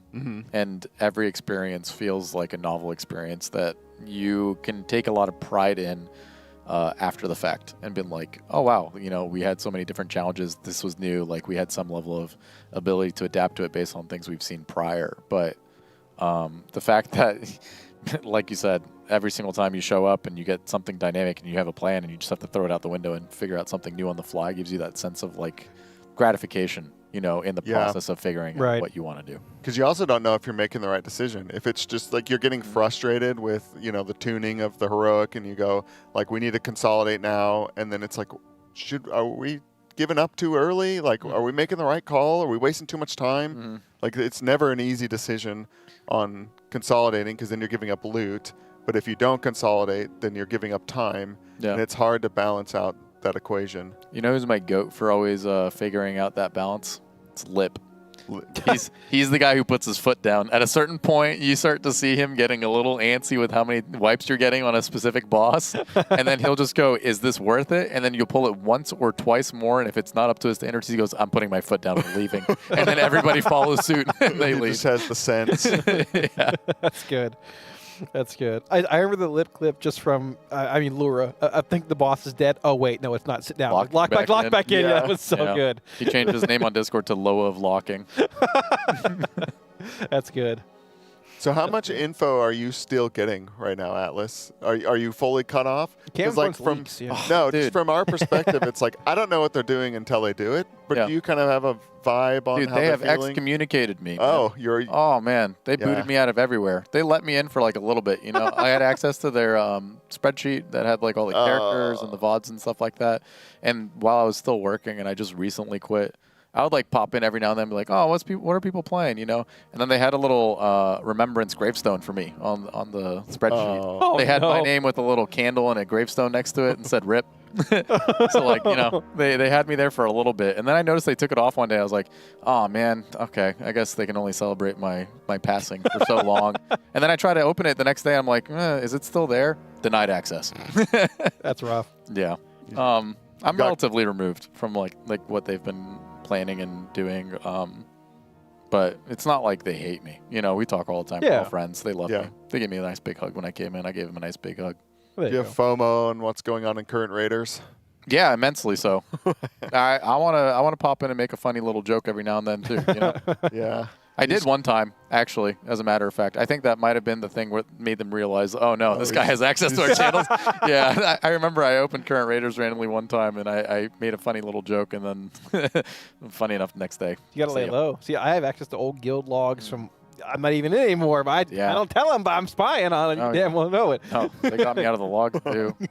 I've got no logs, no VODs, no sheet access. I got nothing. I'm gonna be booted out after this cast too. Dang it. Okay, don't tell them though. I do have the liquid add-on. Oh, okay. Yeah, that's a juicy one. Yeah. That's a super juicy one. The funny part is I don't use it for literally anything. But you've got it. But I've got it. Yeah. Does it get updated though? Like yeah. Oh, you get the updates. Yeah. Oh. Yeah. I've got juicy access on that. So now, hypothetically, my guild might be able to use something like that. What are you looking for? You know, monetarily. Well, hypothetically speaking, I would be able to take a small charge of $20 a month for unlimited leaks. But the thing is my time is coming. You know what I mean? Like, there's no way that I say that out loud and they willingly accept that. That thing is getting stripped from me real soon, probably too. Yeah, no, Frank probably just ran off to tell Max. Little snitch. I don't actually use it for anything, so it's totally fine if I don't have access. Max, you left the shared stream. And by the way, Atlas is still in your logs. What? Oh, gosh. It did hurt not having current raiders. Like honestly, a factor in like not leaving. But they named it current raiders like it has to just be what it is, you know. Yeah. I mean, otherwise it starts building up. And Do you miss raiding this level cams? I miss like that part of my life. I couldn't do it now. Mhm. You know what I mean? But it's it's like you miss being younger. Yeah, so sure. I mean, I do too. Yeah. You like- miss the rush of youth. Yeah. well, Excitement, the thrill, game with the you know, boys. if you want that rush back, we got some monster right here, Cam. Oh, I mean, I had some last shift. I I'm just cracked feeling another one. pretty- I'm feeling juiced up. I had the orange dreamsicle. Hopeful picked it out for me. I said, which one should I get? And he said, it's 7:30. I said, I need one though. I walked over and see yours like it's 10:30, Kelly. Yeah, what's the point? It's fine. Yeah, we'll be here till 2, 3, 4 a.m. Yeah, I gotta order some food. We'll see about that. I need to stick to 3 meals today, I think. You know, Cam's is fine. I told the story a bunch. Cam's is like having a significant other where he's smiling because he knows it. Like, stop. Stop. Oh my God, he's blushing. Like, Cam's, you hungry? No. Like, all right, is you hungry? I have to get some food. All right, so we order food. I'm like, Cam's, are you hungry? He's like, oh, I shouldn't. I'm like, Cam's, what do you want? Don't get me anything. Don't do it. I'll be mad at you. I'm like, okay. Cam's, are you sure? Yeah. I'm going to get you a quesadilla. No, don't do it. And I order it. He's like, when it gets here, did you get me anything? I got you a quesadilla, Cam's. I knew it. Yeah, he gets all excited. Like, you have to know what he wants. Like, I feel bad every time I don't get him anything. So now it's just like a taco, a burrito every time. To be seen is to be loved. You know. Yeah. It's very sweet, but he just wants the consideration. He wants to be known. and to gorge out. Gordo. What was that cookie you had last time? Like the cream cheese stuffed red It was velvet like cookie a or cookie inside of a cookie. He ordered it from some place. Oh my God. And it was huge. And I don't even think I wanted it. No, It, like, but came free you with your would, meal but or you something. wouldn't say you wanted it, so I bought it. We've had this discussion already, Cams. And I ate some of it, but I left it on production's desk because it was like, there's no way. Yeah. I'll die eating this thing. That sounds gluttonous. Yeah. Oh, it was. I think it was called like the gluttonous cookie or something. It was diabolical, but it looked good. I wanted some, but I can't eat it. No. So Yeah, my that body's cookie. betrayed me. I'll never forget that thing. It was a red velvet I'll never cream cheese cookie. So you were like, I was like, get the red velvet one because there's red velvet with like cream cheese. It shows up and it's just like a chocolate chip cookie, but it's like enormous and fat. And I'm eating it. And as I'm eating it, all of a sudden red velvet appears. And inside of this chocolate chip cookie was a red velvet cookie with cream cheese. Oh my God. Remember, like the first time we ordered Taco Bell, it's ironic, ordered the big cracker. It's like a huge square Cheez-It.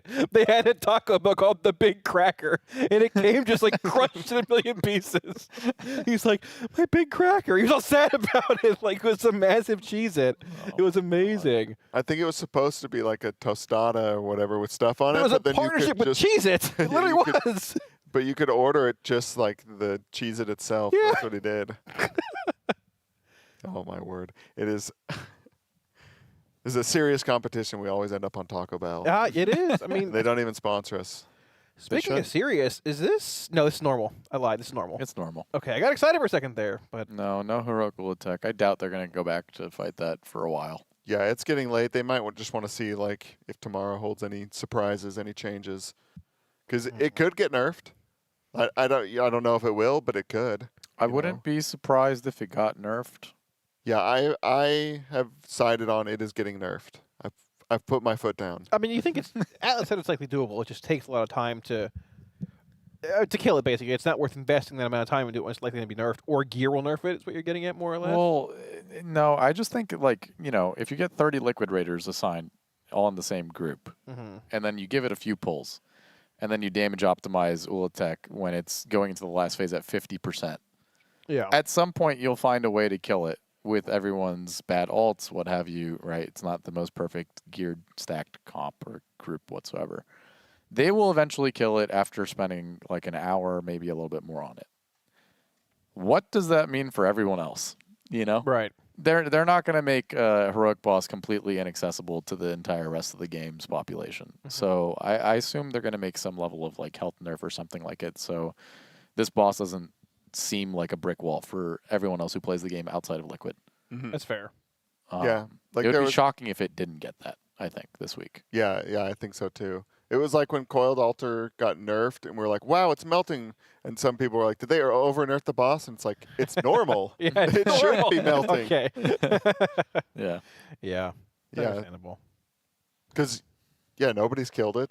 I mean, nobody's killed the first boss. Early shift, what is that, like 60%? I think 60.8 or so they're at roughly. I don't know like how many times, how many attempts they actually gave it. And to be fair, Liquid saw the end of Ula'tek, right? They saw the last platform basically. Like they know what they need to do, but it's like, all right, it's like, I mean, to a lesser extent, like Nazoth, where okay, we saw the fight, but now we got to find 30% more damage. And is it worth doing when you have 14 splits among normal heroic left to do, and the servers have been on fire or lagging or bugging for 2 days straight? Like, probably not. At least at this point. Mm-hmm. So. Yeah, but it seems like, if you're a heroic guild and you can get Coiled Altar down, you're now facing a boss nobody's killed. On or 2 of them, actually. 3 Yeah, even. Nimrissa. Yeah. Yeah, actually, yeah. The Lair, the Mythic first boss, and Ula'tek. And it's just like, okay, which crazily tuned thing do we go do? And you might just go do Mythic Plus, actually. I mean, honestly, yeah. Which I think is any raider who during raid time is doing Mythic Plus, like week 1, week 2, week 3, I think that's an L. They want to be raiding during raid time. I mean, I have very little time to do M plus right now. Like I've run 5 dungeons and gotten no pieces of loot, and I felt bad going to raid tonight. I was 295, and the guild's like 305. I'm like, I feel bad, but like, I left the 300. But I mean, we're at Coral Altar on heroic, and we killed that. What do you have left to do? We're not splitting heroic anymore. So I mean, like, do you just go pull Ula'tek tomorrow night, or just do M plus if it's not nerfed, or what do you look at doing? Right? I don't know. Yeah. If they're not nerfed, the most efficient thing is probably just Mythic Plus, which, again, during raid night on the first week, it feels bad. Yeah, I mean, possibly. it's playing WoW during your, a lot of time, but you want to be raiding. Everyone's on. It's what if you're a raider, it's like Mythic Plus is the means to the end. Well, after not raiding for a patch, I did realize about a month or so into the M plus pushing that I was half doing, I don't want to do this anymore. I'll do it, it's fun, but like when I was pugging 20, it's like 2.5 months ago, I'm like, yeah, I'd rather just not do this and go outside or anything else in life. Like it's just not fun doing the same key over and over and wiping 20 times, finding a new group. I prefer raiding. But I do like M plus and what it does for the game. But at least like from a rating perspective, I look at it more from like, this is a means of gearing compared to like, for what I enjoy doing versus like, This isn't the content I'm signing up to play the game Yeah. for, but it's fun to do on the side. Right. It scratches and like if you want to just play a little bit of WoW, DPS some stuff, it's nice for that. Get a little dopamine hit, pull 10 Uh-huh. mobs, press your cooldowns, feel like Oh cool. Yeah. Yeah. But no, nothing. I mean, again, I don't raid, so it's hard for me to like defend raiding. Well, too you much, raid. You but raided not, earlier. But not. I don't like raid in a guild anymore, and like mean, just you nothing could. can replace that. The progression on the boss, like the slow marching forward on something, Mythic Plus just doesn't even come close. Why don't you like find a guild camp like 2 days a week? Because then I have to show up 2 days a week, and if you can't, then Yeah, you don't get fair. gear, you don't get slotted, you're not doing, Mm-hmm. The Or- obligation of consistency. Does Lucid need someone who can barely show up? Definitely not Sundays. Yeah. But we'll DPS something. Are you on East Coast time? No, I'm Mountain Time. Hill Mountain Gang. time. Oh, That's close enough. It's fine. Hill Gang is fantastic for you then. Yeah. Sure. Why not? There you go. You're in. Do some farm. Yeah. All right. Be a helper or something. I don't know. There you We'll go. see. We'll talk after. See what's going on. The 2.5 months I had off raiding in S1 of Midnight was like the first break I've had since High Mall. And I was like, I raided every tier since then. And I was like, what do I do with my life? I was just going to bed early. I was like, watching TV. I hadn't done in 15 years. Like, what am I going outside? What do I do? It's very different. But we're back raiding now, so that was a good little break for 2 months. Would you raid with me? I'm not raiding. What do you mean? No, but would you? Sure. Okay. Are you ethically opposed to it? Is I what he's asking. I don't know, Camps. What are you gonna do? Everything okay with the Camps? I'd play what you play. I'd gap you. You probably would. I'm old, Camps. I'm older. I mean, to be fair, it's the greatest excuse ever. Yeah, I mean, yeah, I'm old. What do you want from me? I gapped you. Yeah, you're 22. I'm 35. Man, what do you want from me? You know. I'm 22. Well, no, I'm just saying, like in the general, the usual circumstances. Yeah, I'm old now, man. You know, people aren't in these guilds. Cam, you're 22 like Robin Pattinson is 17. You know, Gen Z is a state of mind. Yeah, I am. I feel like I am a Zoomer. Yeah. Like at heart. It's a mentality. I kind of despise millennials, actually. Millennial culture, what they like. That would be nostalgia, clipped 100% porn. last race. I kind of despise millennials, actually. No, I am a Zoomer at heart. But I think they probably would not like me. They're like, no, you're a millennial AF. No, it just depends on how you present Which is a yourself. very millennial thing to say. You just have to give. Why do you hate millennials? Oh, just rewatching Friends and The Office and Harry Potter. Playing, Harry Potter. remakes, live action Disney movies, all that stuff. The Office isn't even that old, though. That's like 10 years old, right? You're always just titling important wedding photos with something like "I did a thing," you know. The older you get, you look for every little achievement you possibly have. I don't know. Maybe it's like bleeding from the self-hatred. All right, well, it's escalated quickly. All right. All righty, well, I'm proud of you, Cam. You're doing good. Oh, thank you. Mm-hmm. Yeah. Cams, you're a good friend of mine. Is that You don't know so? that. I care for you, okay? Oh, thank you. Yeah. You know where my hotel room is if you need anything. All right, don't be afraid to ask. It's all right. I got you. Yeah? Yeah. He just wants you to, if you need something, to just get it for him. I'm just afraid for Cam. He doesn't want to request it. You know, it's the same thing as the quesadilla. Oh, well, you know, I do have some snacks in the fridge in the hotel. I got like 5 bags of chips, some tea. Yeah, the fridge is being stocked up early. Oh, Yips is having such a great time. Look at him smiling. Look at that smile. Oh, he's loving it. They said half the raid was dead. Please don't burn 10 minutes of my life. We got some nice items in that run, too. Look at that. Is that a Janther set or something else? They got a little weapon. They got the plate pants. They got some happy stuff. Not bad. Could be better, but you can't be mad about it. Did the plate pants and is it plate pants and mail chest that are changing for the cantrips this week, or is it next week? I have no idea. I do not subscribe to any armor type outside of my own. Well, your plate, though, Aren't they plate pants? Yeah. Yeah, they're plate pants. Okay. Yeah. I have no idea what's going on in cloth. Cloth didn't change. Cloth is a thing outside of my realm of expertise. Yeah, mail and plate are changing stats in the cantrips. They're changing the neck, but not until Tuesday. So it's like a limited edition neck if you get it now. It's pure crit on Tuesday. It's all stats. Very interesting. It's like the passive stats on it or like the little bonus effect? The bonus effect. Yeah. Okay. It procs and gives pure crit right now, but on Tuesday it's going to proc and give all stats. Okay. Like a mix of them all. The same number, like same value, right? But just... I thought it was random stat proc, but it reduces all your stats by a little bit. Oh, is that it? I think so. Okay, there you go. A lot of whispers in the wind on this one. It might be random action. Yeah. Might be right. Okay. I think people are interpreting their text in a lot of different ways. I mean, I don't have it, so I mean, whatever. Yeah. Yeah, they're doing a bunch of little item changes. Surely that's the difference, you know, on Ula'tek. That's like 20% health right there. I mean, yeah. Every little bit counts, right? I mean, Well, the item comes from him. Yeah. So normal. You take the normal to heroic. Yeah, you take the normal, and then that's the Okay. thing that pushes you over the edge. Okay. Right. Smooth curve. You mean the tail? No, the difficulty. Oh. Right now it's kind of smooth, but it gets really hard. That's yeah, so Like many things in life. I don't know what Camps is saying. It's getting late. Camps used to have another monster. Camps No, I've had bad. too much. I've had too much. These guys are crazy, by the way. They're just cracking fresh M's at 10 p.m. Okay, this is we're a rehab. experienced. Or this is a recover. So I'm recovering from the barrage of sugar and caffeine earlier. If I did that when I was raiding in the guild, Yeah, I know. they would hire a 400-pound linebacker to come and plow me through 5 walls of concrete. I heard you had like a cutoff time for the M's. Is that actually true? Yes. What time is It's it at? punishable by death. I'm not even kidding.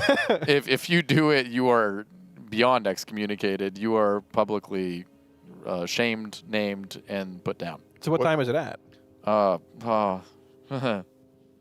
It's really bad. I don't know this off the top of my head. He was sneaking him out of the way. It's early. It's like 5 p.m. Okay. Something like that. Okay. Well, I'd be Yeah. It's before dinner. I know that to be true. It's sometime in the late afternoon. That's fair. That's fair, yeah. Is that ever lifted, like the last night of a kill? Absolutely not. Really? No exceptions. Okay. It seems like late on in the race, you'll see people having M's any time of the day. But maybe Max is not aware of that. Yeah, well, no, maybe out of necessity, like last day. You know Yeah. what I mean? Yeah, That okay, kind of a right. thing. You're like pushing for it. You know it's going to die that day, that kind of a thing. But for the most part, everybody subscribes to, there's a cutoff, don't do it, otherwise you die. Well, all right. It's very serious, yeah. There's a talk about, good sleeping habits and proper caffeine I mean, it's very usage important. Every tier. Right. Because you got to imagine, they're here for 2 weeks. You know what I mean? Mhm. Like, Mhm. it doesn't necessarily seem like it's the biggest deal in the moment, but over time it'll catch up with you. Yeah. That's fair. But, man, there was a time in the guild, it was the Wild West. Oh, my God. gonna say, Vault like- of the Incarnate was crazy, dude. That was the first race here at the Monster Fridge. So, Yeah. I mean, like. It was nuts. When we had some of the European players coming in for them, I'm not even kidding. We had this guy named Slap in our guild at the time. Yeah. He was playing Preservation Evoker, I believe. That guy cracked 8 of them and drank all of them before lunch. Oh, my God. Like 2 hours into raid, man. That guy's gone through He's just an entire shaking. row His in the character's fridge. shaking in No, game, he's like- chill. That's normal. That's another day in the life for that, And you'd still have more after that. That's the crazy part. Nick was also a fiend. He's not Nick still is a fiend. Yeah, he's not anymore. Okay. Nick just has the cutoff, but he's still popping him. I mean, you were there for Sarkarath, right? Mm-hmm. How did that night go? Like the end it early, come in early kind of thing. Was that like a? In terms of caffeine? Well, I guess in terms of it, like both. I mean, I remember. What were vibes like at that point? I'm just curious in general. Excited. Yeah. I bet people were really, really excited. Do you think a single person slept? Tried to. I know I tried to. I felt like death when I woke up. Oh my God, I felt horrible. I'm somebody who like notoriously needs a very long amount of sleep to feel normal. Like 9 hours, I still feel a little not great. Like I have that too. I don't. Yeah. Once I'm creeping up on 10 is like when I feel like a normal human, but I get on average somewhere between 5 to 6 every single night. I can do like 5 or like 9. In between, I'm just scuffed. Yeah, But- I kind of get that too. Yeah, if I get 4, I feel okay. Like I'm, you know what I mean? Like I don't want to die, but like, like a long I nap. feel tired later on in the day for sure. It definitely affects me in the long run. But somewhere around like 5-ish to 7, I'm cranky and not feeling good and groggy and brain foggy and just the worst. But that night, I think I got 3. So it was not good. Vibes were not, me personally, vibes in my head were not good. I felt exhausted. I felt like my eyes were bleeding, like they were on fire. But like had to lock in because we were trying to kill the boss. I know I probably made a bunch of mistakes as a result of that. It's hard to really play at like a good capacity when you get that little sleep. But I think everybody was just very eager and excited for the concept of like waking up early and just surprise pulling the boss and killing it. Right. Yeah, you guys came in and there was like this energy of like, let's go, it's happening. And Yeah. then like an hour or 2 in, it just started to really slump, and it was like, That was oh, scary, yeah. no. Yeah. We're all like, oh my God, this is going to be so sick, dude. We get in there, like 2 pulls, just like sneak it in there, and everybody's just shocked. Wow, we're so ready for this. And then we start pulling it for a little bit, and we're like, oh my God, dude, I'm so tired. I'm eepy. Like, this is a bad idea. I was raiding in Temerity at my old guild back then, and we ended at midnight here, 3 a.m. Eastern, like at raid time. And production came in, and they were like, almost at the end of raid, like it's late here. I'm like, they're like, hey, we're coming back in like 2 hours to raid, and you're the only caster here. Do you want to cast? And I'm like, what? Like, and we had to wake. I think we woke up. I forgot how we woke up. But I was casting at the time, so they came out and they said like, you and Kalamazi and was it you? Yeah, okay. yeah, someone else have to come in because I and Jack, who do the morning, are asleep. And we can't get a hold of And them. I remember we started the stream and chat was like, "Oh no, why are they live at 4 a.m.? It Oh, is. are they back? Oh my gosh!" Like, That and it part was really so cool. fun. It was That- really cool to be fair. And but like the logs were private, and then you like turn them back on competition 6%, mode. yeah, and dude, it was like the boss's health just got gapped on the leaderboards. that was really cool to be fair. Like, Yeah. you think it would happen nowadays, Atlas, with like the way they prioritize sleep and everything, or is it more just like? Hell no. I think the takeaway message from that is literally never again. Oh my god, what a mistake. Okay. Okay. Like it was lucky that it didn't go worse. Mhm. But I don't think in the state of like how hard these bosses have really gotten now, Right. you can't really show up with bad sleep. And I think we've had examples of that in the past, recently even. You know, Lura. Take that for example. Yeah. They thought they were going to kill it. They stayed up a little bit extra and then saw the secret phase and they're like, oh, wow, we just trashed our sleep. You know, Mhm. not a great example of that one. I'm trying to think if Dimmy was that way. Like if we were close on Dimmy.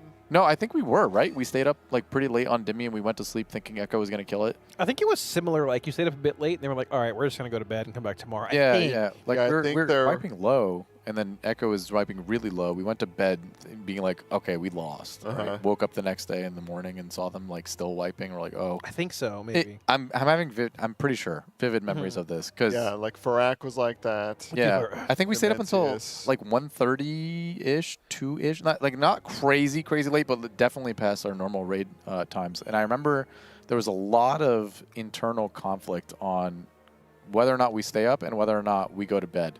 There was a camp within the guild that was all saying go to bed. Zevi, I think, was leading the charge on that, where he was like, literally no point. This boss is impossibly hard. Like, need some sleep. Right. And then there was some other people who were like, let's give it a couple more and just gauge. You know, like if the pulls are good, we're getting into P3 pretty consistently.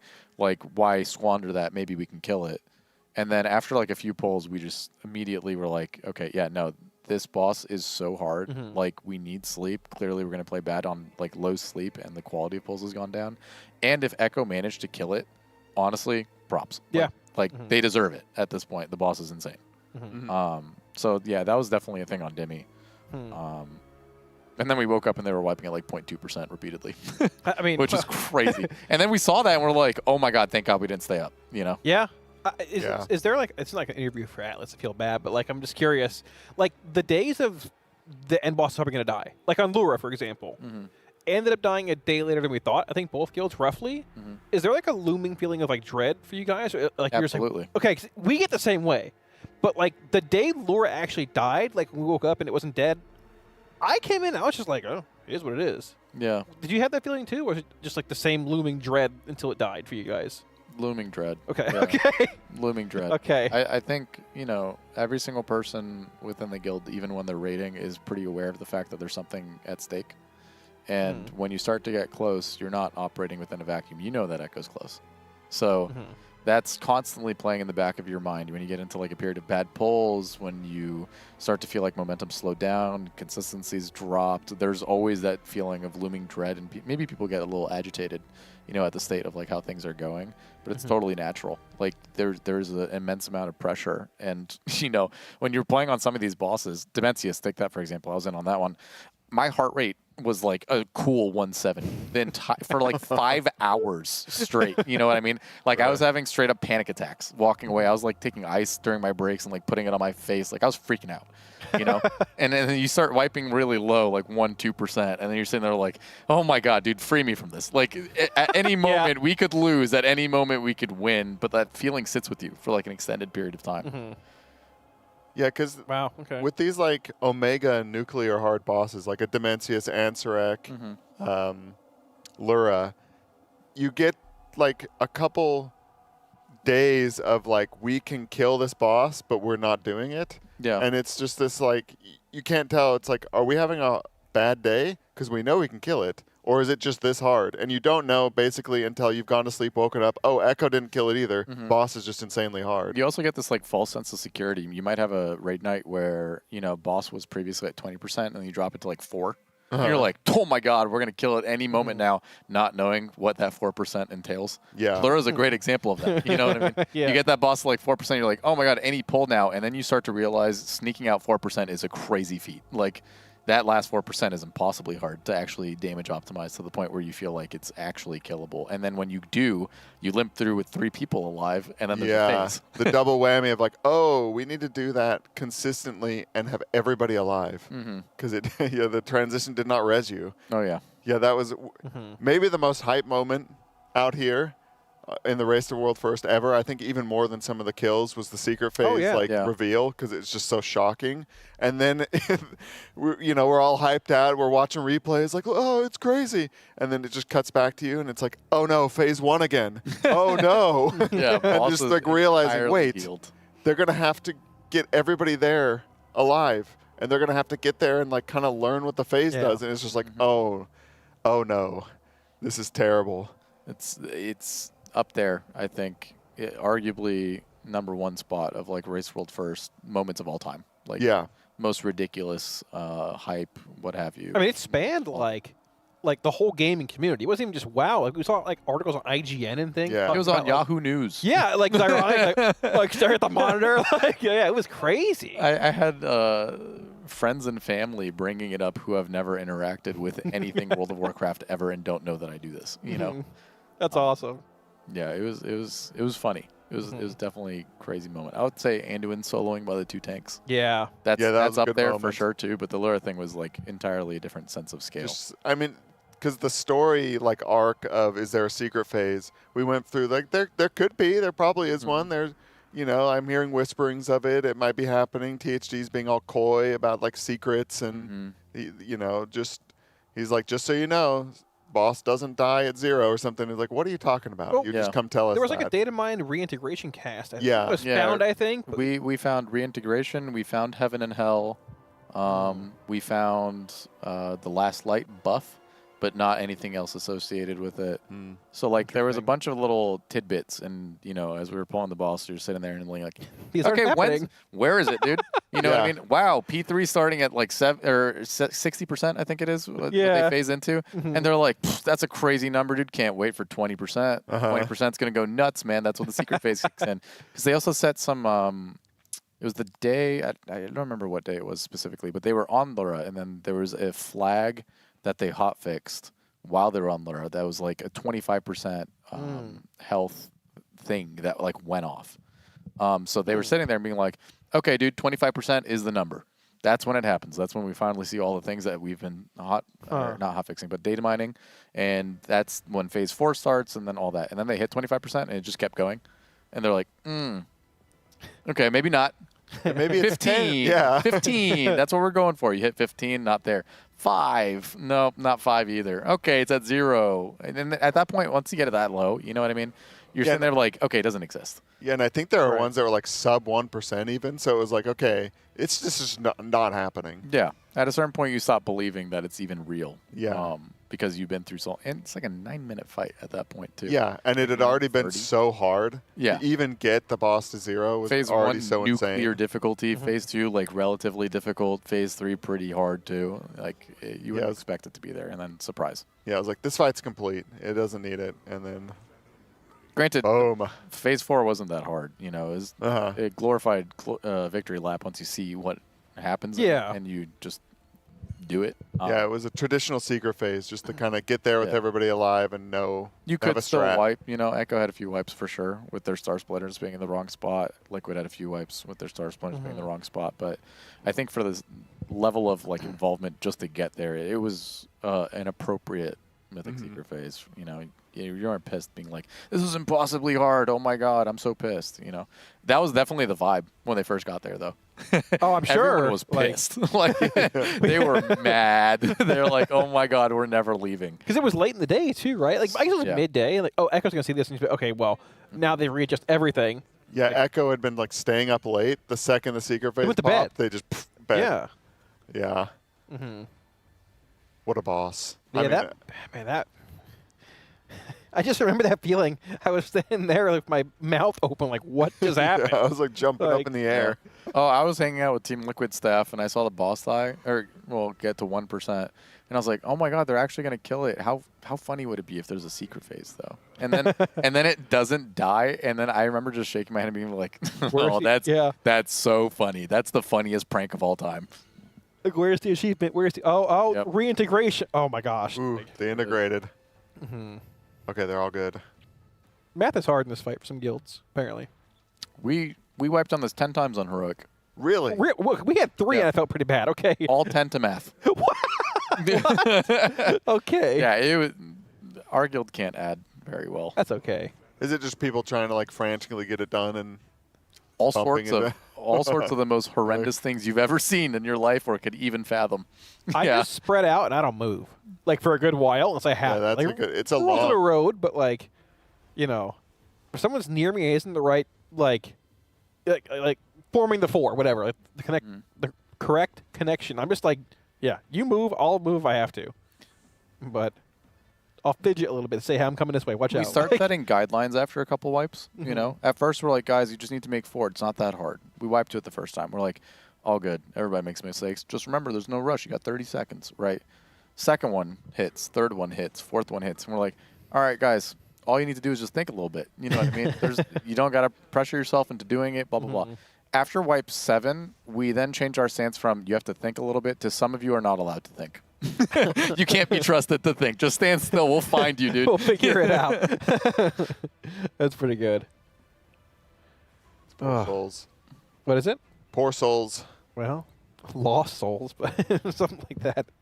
So did you, informing Lucid, did you guys like recruit people or is it all like friends you've known? No, not everybody in the guild is, you know, a friend of a friend or people that we knew prior. We have a bunch of people that we've never played with before. How'd you find them? A mix. A lot of people just applied. Okay. I think there were rumors, you know, of like this guild being made when we first decided to make it, so that kind of attracted a certain crowd of people. Actually, one of the people that we got, hilarious. He's really good, like really, really good. Not to, you know, gas him up a little too much. His name's Crow. But his guild leader reached out to us and said, this guy's too good for our guild. Please take him. and he joined, and this guy's just going crazy in our raid every single time. What's he play?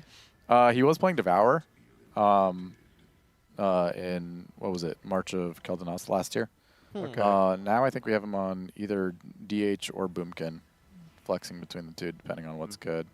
But the guy can play a lot of things. He plays like all those Shadow Priest, stuff like that. He's relatively new to the game, though. I think Mana Forge was his first tier ever playing WoW. Oh. He's one of those people. Yeah, he's one of those. All right, he'll be in Liquid any day now. Well, I don't know. There's like a very steep knowledge database you need to access to. But any day now, I mean any expansion, you know. Yeah. Give him a couple tiers. He's got to go through the trials and tribulations of knowing what it's like to raid for 15 hours a day first. Yeah. And knowing what it's like to stay sane through that for 2 weeks. He's got to do, you know, these. I feel like that's a great initiation for anyone who wants to raid in the race world first, is getting 14 characters ready and just doing splits and seeing if that doesn't immediately make you want to quit. Yeah, I'm surprised so many people have lasted so long, actually. I mean, I get it, but also I don't get it. No, I don't understand it either. And you went through it. I went through it, yeah. I was at my breaking point for years with how many characters that we did, and just every single tier I would just barely slide by. But last one broke me, dude. Were you just like mid-splits going like, how did I end up here again? Like, how did this happen? Well, I told myself. I even did less characters than everybody last year, out of necessity, because I was working full-time. So, like, I would get off. I'd go to work. I'd wake up at 6 or 6:30 a.m. I had an hour commute to work. I'd get in somewhere around 9. I'd get off at 5:30, have an hour 15 commute back home, get home at like 6:30, and then start leveling and prepping my characters until 2 a.m. every day. 2, 3 a.m. And then repeat that 7 days a week. And then weekends were basically wake up and play WoW and try to make up for all the lost time that I didn't have during the day. So that's so much. I couldn't do all the characters. They were doing 20. I think I had 16. Or no, less than that. I had less. 12? And you weren't getting your 10 hours of sleep. No, not even close. I was getting 3. He was cranky all the time. That's why I ended up in the ER. Turns out not sleeping for a month straight doesn't do wonders for you. It doesn't. I'll tell you that much. Need to recover. Did the gym just completely fall off? Oh, I didn't exercise at all. Yeah. No, nothing. Dang. Does that itch at you? It The games. drives me nuts. Yeah, my dopamine is unfortunately inherently tied to some level of exercise, so I just get depressed if I don't. Yeah, I don't know. I feel like I don't know. People ask at times like, "Come on, why don't you like a 24-hour stream when the patch drops?" Like, I want to go to the gym. I have like things to do. I don't want to play the game 24/7 all the time. The patch is here. I'm down to go, but I don't want to like interfere with my other like real life obligations or likes and desires a whole lot. Yeah, that's what your 20s were for. Yeah, I play that real well. So, but yeah, I don't know. I enjoy the games I can play at the pace that I want, sort of, and like being able to be in for world first bosses and killing them, it would be super cool. Could I do it? No. Would I want to? No. Not with all this. No, but yeah, this amount of prep is something that's like, I don't think a lot of people realize that there's so much work that goes into this. Like, I mean, even like sales from the previous tier, building gold for the next tier, I would assume like a very important thing as well. Like, there's just so much that goes into this, right?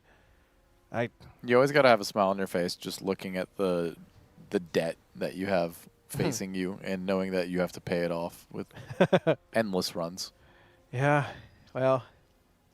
Yeah, and they're also not just playing like all day, every day. It's like they're in combat for so much of that time. Like you're actively like paying attention and hitting your buttons and like moving around. Like it just does not stop. Then you get your lunch break and then you're just like back in combat for 8 hours straight.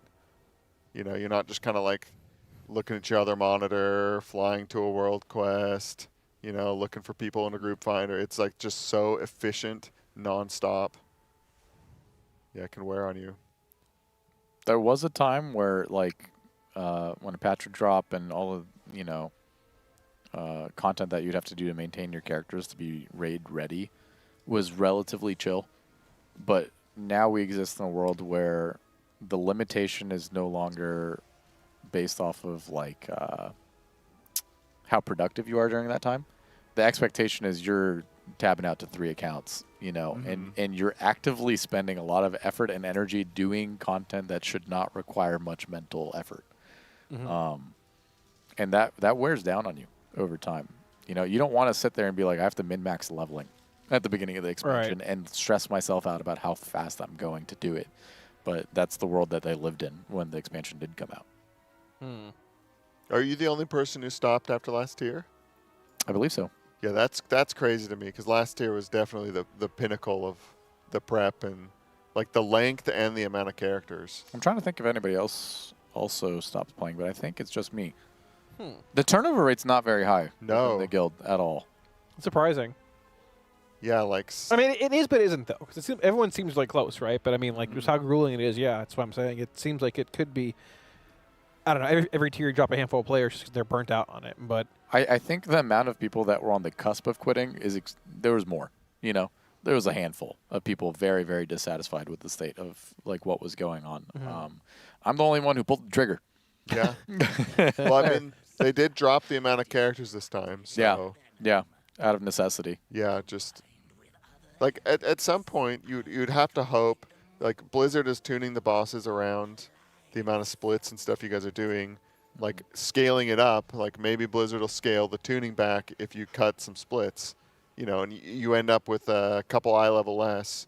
Maybe the bosses have, you know, 10 or so million have health less. Yeah. Whatever the number would be. You also get into a position where the expectation probably isn't that when they're tuning it for how much gear you have, and sometimes it's out of reach and you just have to wait for it to get nerfed. That's the worst feeling on the planet. Yeah, which we're kind of in right now. Not certain on Ula'tek. I mean, I think it's probably killable. I mean, you don't really know until you hit enrage with everybody alive and on a really good pull and go, oh, it's like 15% health. Yeah, this is maybe not doable. I don't want to use the R word, you know, the R boss word, but there's always a notorious example of slamming your head into a boss, just sitting there knowing that it just needs a nerf. And Vault of the Incarnates was infamous for that. Oh, I was going to say Raden for some reason. No, Razagad. Okay, yeah. Cursed boss. That intermission.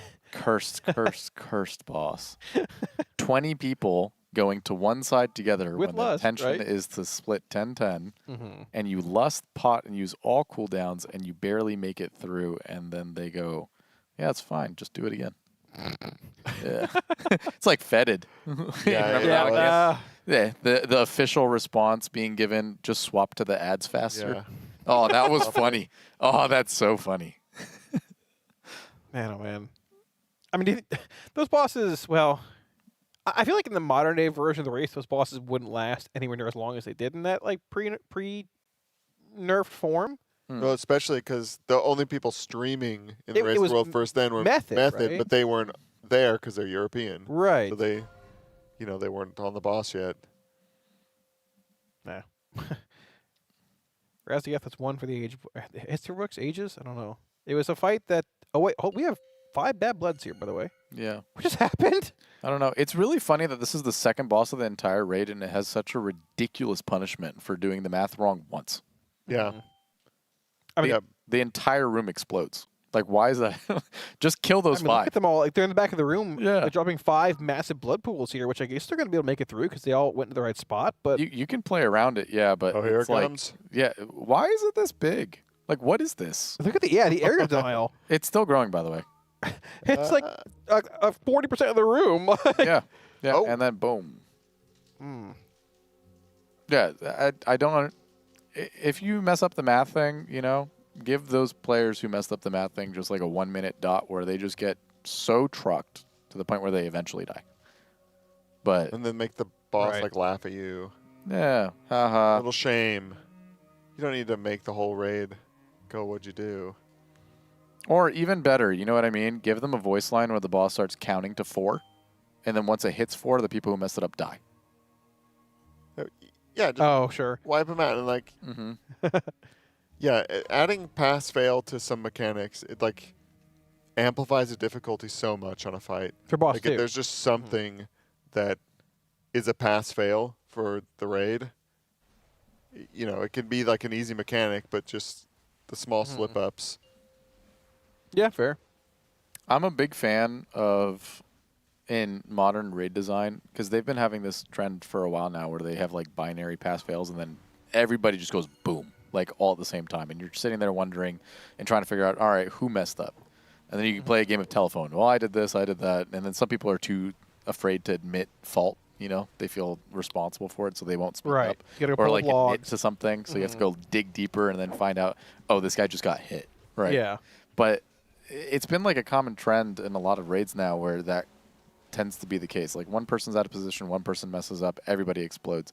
They should bring back just this sense of impending doom where like if somebody messes up, the entire raid should be punished for it. You can still play through it, but it doesn't immediately kill you.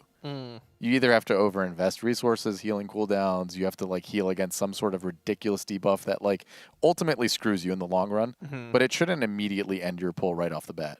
It doesn't feel very satisfying for things to end that way. No, I agree. I could have sworn there was a post from Blizzard like a few years ago, like Sepulcher, saying they wanted to move away from raid-wide one-shots. And it, Probably after Halandras. I think it might have been, and next raid had like 5 of them. It was like, what happened to that? It's still around. Like, but I agree. There's certainly a time and a place for it. It does feel, I feel like more often than not, it does feel a little out of place. Like, maybe that could be done a little differently.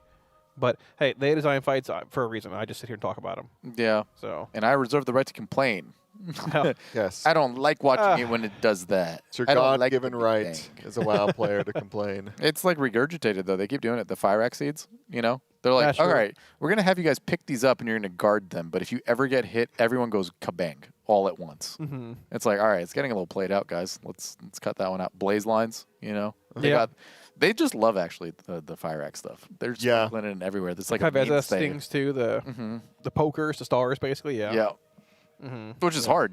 Coming up with novel new concepts for mechanics is incredibly difficult. I don't blame them at all for it. But let's get the ones that make you go boom out of there.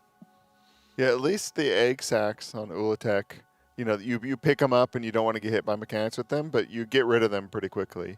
At least from what we've seen on normal and heroic. Mythic, who knows? Maybe you're kind of juggling some of them around, but that was like when I read it, it was like, really? We're doing that again? It's like, oh, okay, it kind of just gets over with really fast. I think on Mythic they have some little mini game to them. I don't remember what the Dungeon Journal explicitly says, but there's an added layer of what you can do with the eggs and what you have to do to pick them up. For which boss? Ula'tek. Oh, okay. Speaking of which, we have to come up with a cool nickname for that boss. It's just I'm tired of saying Ula'tek. Is there not one in the guild? I'm excommunicated. I don't know. Uli. Fair. I'm out of the loop. Uli's not bad. Yes, they are. Uli. It's like a fun little vowel noise to make, you know. Uli. That's true. Yeah, I that could stick. I think we should ask THC what his thoughts. Low hanging fruit though. Uli I tea. mean, it's gonna be a month or whether anyway. Uli so. tea. By seeing some people dead on his frames, it's hard to tell, are they out of range? No, they're out of range. Dude, some of these frames are sinister. Yeah. THU's frames, Tobo's frames, I can't take them. You don't like the gray? No, make it a class color. Why?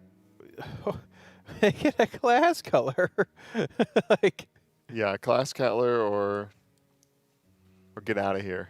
Well, I mean, I'll leave if you want, Cams. It was like maybe he had the ones that like the health, it would change colors. The if they got yellow? low. Oh, yeah. gosh, I can't stand those, man. I didn't mind Mavies. You didn't mind it? I like Mr. Maybe. He's a nice man. No. I will say I hate Tobos. Like, it makes me angry. Oh. It's the backdrop being super dark and the gray also being a little, like, too dark when they're out of range. Isn't the atrocity like a kind of a gray, like see-through? Or is it changed now? It's dark mode, you know. Okay. But it's visible. The perfect dark. Yeah, it's a dark that's kind to the eyes. No, mine are just straight garbage. Matte I've seen them. Class color. Oh. Yeah. White name, class color health, black background when they're hurt. Do you have resource bars shown? No, maybe on healers only. Yeah, you don't care about your healers. Okay. It might be on healers only, but I'm not sure for the symmetry reasons. I have healers only. I don't really care much about anything else. The arcane mages, if they even use mana anymore, I don't care. I mean, but if I'm being real, Not the a amount of real fight. times I've glanced to try and figure out if the healer has mana, it's close to it's zero. So, yeah, few and far between. Yeah, even tanking, you get on autopilot and I'll look down and in chat there's like 20, like I need mana. Yeah. It's like, oh, sorry, I'm not even thinking. So I'll have it on for those moments. Like, you should track that. And then it's like, I'm not even going to think about looking at it. Doesn't Danny heal though? Yeah, but she's too busy momming it up now. That's fair. That's fair. That's fair. Yeah. And she can in real life go, I need to drink. Cam, stop. Stop. No, she knows. She's like, go ahead. You got it. You're powerful. And Cam just splats on the floor. I And then I scream at her. Where's my G-Spirit? Man. We're old, Cams. You know that? We're old, dude. Thank you for not including me in that. Well. Oh man, that made me feel young. You know. Yeah, I mean. Why Yeah. are you thinking we're old right now? I don't know, Cams. We just are. You know. I was thinking about that TNR side that we ran like 3 years ago, and like one of the first races, and I realized TNR side was returning when we ran that. It wasn't even the first time we ran it. Like, man, we're cooked. Yeah, a lot of Tyrannosaurus. Doing King's Rest. Throwback King's to, Rest. I mean, BFA was close to 10 years ago. That's crazy. Okay. Because Legion was 10 years ago, right? Oh my god. You know what's even BFA was crazier? next. Is that Dratnos still uses the headshot from Complexity for his caster announcement every race to world first. You can see the road behind him. Pedals uses one from Echo. Like, we've updated ours at least. Mine's from Vault, I think. I was going to send him a new one this time, and they didn't ask. Yeah. Frank. Well, you know. I didn't even get to pick mine. Honestly, you don't want to. So What is yours? Is it just an old? It's one of the player ones from the Demi tier. Okay. Oh, that's pretty recent. Solid, though. Pretty recent. That was a year ago. Getting old. Well, Getting old. we're getting old together. Yeah, everyone's getting older at the same rate. It is kind of crazy. Not People necessarily. Going faster than I Well, I'm at an accelerated pace. I can feel it. It is sort of crazy, though. Like, I mean, I feel like I knew Fired Up and THC when they were like 17, 16. Yeah, they're real adults now. I know it's crazy. Like, It's wild, man. It's cool though. Fired Up's got like a full adult face now. Yeah, I know. He always had a baby face for so long, but now you look at him and it's like, oh my God, Fired Up's a Chad. Yeah, I know. I know. I was gonna say he's a handsome, Mhm. handsome man now. He's grown up. Look at him there. Mm-hmm. Focused. Gaming. Locked in. Mm-hmm. Looking great with that Alienware headset on. Do you like the new lighting in that room? Which do. one? It's darker. I forget the name. Is it the Pro Lab? The middle? The Pro Lab. Yeah, that you were in. Mm-hmm. You like the lighting? It's well, kind of a little dimmer. When I was in there, I would turn the lights off in the back. Okay, you were in the dark side. I would ask if everybody was okay with it, and almost nobody ever said anything bad about it. I would basically turn it just to the point where the light is barely on, but so dim to the part where it feels like it's pitch black. Yeah, that's how it should be. That's solid, yeah. And they have those little accent lights in there too, so it's great. It makes for like a nice little mood lighting off on the back. Yeah. But it was exclusively, I think when I was playing, probably the bane of their existence in terms of like room setup, because I cannot play with the lights on. But some people wanted the lights on? We'd have rooms like prior, when I wasn't in the Pro Lab and I was in one of those other little side rooms there. And I remember having to like fight for having either the room dimmed or having the lights off, because those ones get bright. Yeah, they get really bright. Those ones are real bright, and if the lights are fully on, my eyes are just completely destroyed. Yeah, I like a little bit of light. The Pro Lab right now is like perfect. They've got the lamps and stuff. Mm-hmm. I've been saying it on broadcast earlier, but I have to like train myself to not walk into that room when I come out. Yeah. It's muscle memory. I just start walking in there, and I'm like, why am I here? Unlike us, we're never in the same room. They move us every race. That's kind of fun though. Our cast room is great. It's good. Oh, okay. You've got your qualms with it. Yeah, most of the time we're in the one next to it, to the left. In Vault, we were across from us here. Yeah, the vault room was the best one, I think. Like back That- there, it's that like is a big room, yeah. Nobody comes in there. You're like in the dark cave. It's great. You know. And then last year we were in it used to be the analyst room. Yeah, that one sucks. There was a... Some liked it. I was like, whatever. I don't really care. We used to call that the fridge. Yeah. It's cold back there, right? Yeah. Well, and we had the door propped open a bunch last race. It was like a good equalizer. Definitely a bit of like a... We're not really near the action. I felt like I had to walk to get near anybody. It was weird. You're segregated for sure. Yeah, it was like in Boston. Back in the cats in their room, like in the broom closet. Like No, we were like out in the open. You might have been. I was not. I was back in some closet next to Jet. He got secondhand citizen Yeah. room. I was That like, one. you came in through the curtain or whatever, and you just Yeah, like, you turned and right. Magura were over there. Yeah, we were like way at the back of the theater. Take a left, go back more, Was take it a like right the down a the hall, hallway past room? the analyst in the literal broom closet. Okay, why were you back there? I don't know. I got banished back there with Jet. It was Lula, Preheat, Jet, and I. And Max came back. He's like, I didn't know you guys were even here. Like week 3. Like, yeah, we're here, Max. Hello. Boston was such a fever dream. Almost 5 years ago. Oh my god. It was like trauma bonding, though. Yeah. It was that bad. Like it was. Out of all the races, I think Boston is like probably top 3 for me. I was having the time of my life when we were 22 days into the raid and everybody was hysterical and pissed. Yeah. And I was hearing a guy get tased outside my hotel room because they were going crazy over one of the football games that was held in the stadium. I was so terrified. I just kept hearing so many people pounding on the door, screaming, like bloody screaming loud, right? Like blood-curdling screams. And I was like, oh my God, what is happening? Is there a riot at this hotel right now? Like, am I in trouble? I was like sitting there genuinely shook, terrified. And then I just hear bzzz, and this guy go, ugh, and like drop to the floor. And I was like, oh, okay, it's a party. Cool. What do I have to look forward when I wake up the next day? I'm tanking jailer. Nice. Sick. Yippee. Yeah. I was having time of my life. Oh yeah, that was one of the most pizza every fun day? couple weeks of my entire life. I'm so sorry you had to go through to hell, but we were having fun. I can't imagine Getting the catering bill was lobster. there. I was smoking yeah. a cigarette inside. I mean, the catering must have been off the charts. Like, I probably ordered 2 pizzas Oh, a the day. pizzas? Wings, lasagna. Like. Yeah, the pizza bill was pretty crazy. I've heard the number, but I forgot what it was, but it was a lot. Oh, I didn't never heard it before. That's interesting. Yeah, it was a big number. Like Do you 5? have any kind of fond memories of Sepulchre? If people don't know, that race we did outside of Boston in Foxborough. So we just say we just call that race kind of like Boston, but it was very long, very hard, grueling. 1 month of suffering. Yeah, you guys. There was a heroic week. You guys got there for that. Mm-hmm. So you were there even longer than we were. Yeah. Fond memories of it? Uh-huh. I don't know.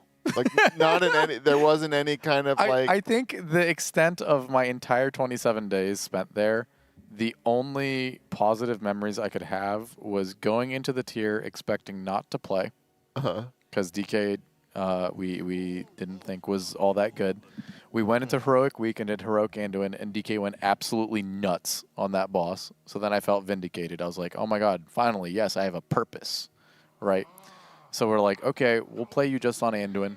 And then I went in and I did all the early mythic bosses just for the purpose of like, well, there's an item here, you know, there's a sword that drops off this boss, I might as well be in, blah, blah, blah. And then I'm doing good damage on all those bosses. So I was like, wow, my class doesn't suck. Amazing. I'm so happy. And then we go do Anduin. And then we win on Anduin, world first, and I'm doing crazy damage. I was like, I feel so great. Oh my god, amazing. Every single day after that was the most miserable day of my life. Compounding and getting worse upon itself. Oh, you were back in the corner, weren't you? Yeah. I got in trouble at one point for having too much fun while I was not in. To be fair, we were being a bit rowdy. Over in that corner. We called it the corner of despair. We were sitting there for 70 pulls of Halandris, and I was just sitting there day drinking box wine. And then, while technically on standby. Yeah. They were like, we can bring you in any moment. I'm like, I'm all good. Let me just get one more drink. You know? So I had a little talking to after that. They're like, hey man, probably don't drink like while we're raiding. I was like, yeah, that's totally fair. You got a point there. Oh man, that race. When I'm on my deathbed, hopefully in a long time from now, I will remember that event. We should go back there one day when we're like 60. We'll pull up to that like movie theater, walk over to what was once the Helix Gaming, whatever it was, facility, I think. Right? Yeah. There's just a big black box. It's like a theater. Like it's just so depressing in there too. It's just like you're in this big black box for a month. It's cold outside. It's snowing. You come in. It's dark. You leave and it's dark. Like it was just. It smells like pizza and wine. Yeah, a pit of despair. A gamer. When we were there, Kevin or Atrocity, Yeah. as people know him, and when he was playing in Liquid back then, he went to this one restaurant there and ordered an horchata every single day, but never ordered food. And every single time, the guys who were working there would just give him this weird look of like, dude, it's been a month. Like, why are you getting a horchata here every single day, not ordering any food? What's your bit? Like, it was like right near a shopping center, which is pretty cool. Mhm. Like a seafood restaurant. That was pretty sick. Mm-hmm. Man. Those are good times. Yeah, that was fun. Yeah, we're old. Yeah. Yeah, we're We had the After Dark. I'm still convinced that the people who were there were just NPCs. They're not actual humans. One of them got yelled at for downloading like Elden Ring in the middle of raid. Yeah, and the staff guy. Yeah, at the venue. Yeah, it was at the beginning of the raid, and we just got in the raid, and we're like doing Mythic for the very first time, and everybody is just completely lagged out, and this guy was just downloading Elden Ring in the background. Like, what are we got dial up? What are we doing? Like, The internet was not built for anything. It was like one of those systems where all of the bandwidth gets sent into a download, and he single-handedly took all of it for himself. Amazing. Yeah, the alarm went off at one point. Yeah. Ear-splittingly loud, going off in the middle of our. I think that was Mythic too. Like right when we started, the power went out. The power strip attached to my computer blew out and took out 5 computers adjacent to me with it. The Halandris lag. Yeah, Halandris lag. Yeah. It was a time. It was a great time. Yeah, Found a bag of snacks in the back too. We're like, oh my god, they got like Starburst here. You guys want to eat it? Check the expiration date. It was 20 years ago. Oh my gosh. Oh. And we were all in the same room, so you had us clowns screaming right on the stage next to you guys. Yeah, with a giant spotlight on you guys. Yeah. Can you imagine right now? Just imagine Max is right there. Oh. Like we have to do this with Max right, and everybody else right there. Yeah. Interesting. A lot of memes. We too. had, yeah. Oh, a lot of memes. A 2 lot of minutes. Oh, better times. Better times. These are good times too. These are great We times. might I'm look joking, back. We obviously, might. yeah, this is way better. If I was offered to be paid several $1,000s to go and re-experience those entire 27 days again, I would pass. It's not worth it. That's fair. Okay. I did it for free. It was a good time with my friends. Yeah. I would not. The biggest, I wouldn't say drag, but it was like when the races, obviously, like, it ended the way we know it ended, right? Like, all that. And we went home. It was like, did you guys, how do I word this? Were you guys excited to get back in and kill Jailer when you're back at home? Was it like revitalizing to be at home and pulling Jailer? Or was it just still like? Well, I wasn't in. Oh, okay, that's true. You were in the corner. That's when I bowed out on. Well, I tanked it. Scott had an emergency; he had to go home. I remember that. I remember them coming up to me and being like, "How do you feel about tanking Jailer?" And I went, "What?" And then I started making the memes about me tanking everything over and over again. But during that time, everybody was pure despair. Felt horrible, absolutely bad. I have no idea what the vibes were when they went home. Mm-hmm. I kind of tuned out. That's fair. Admittedly, yeah, I went back to like real life for myself, which fair.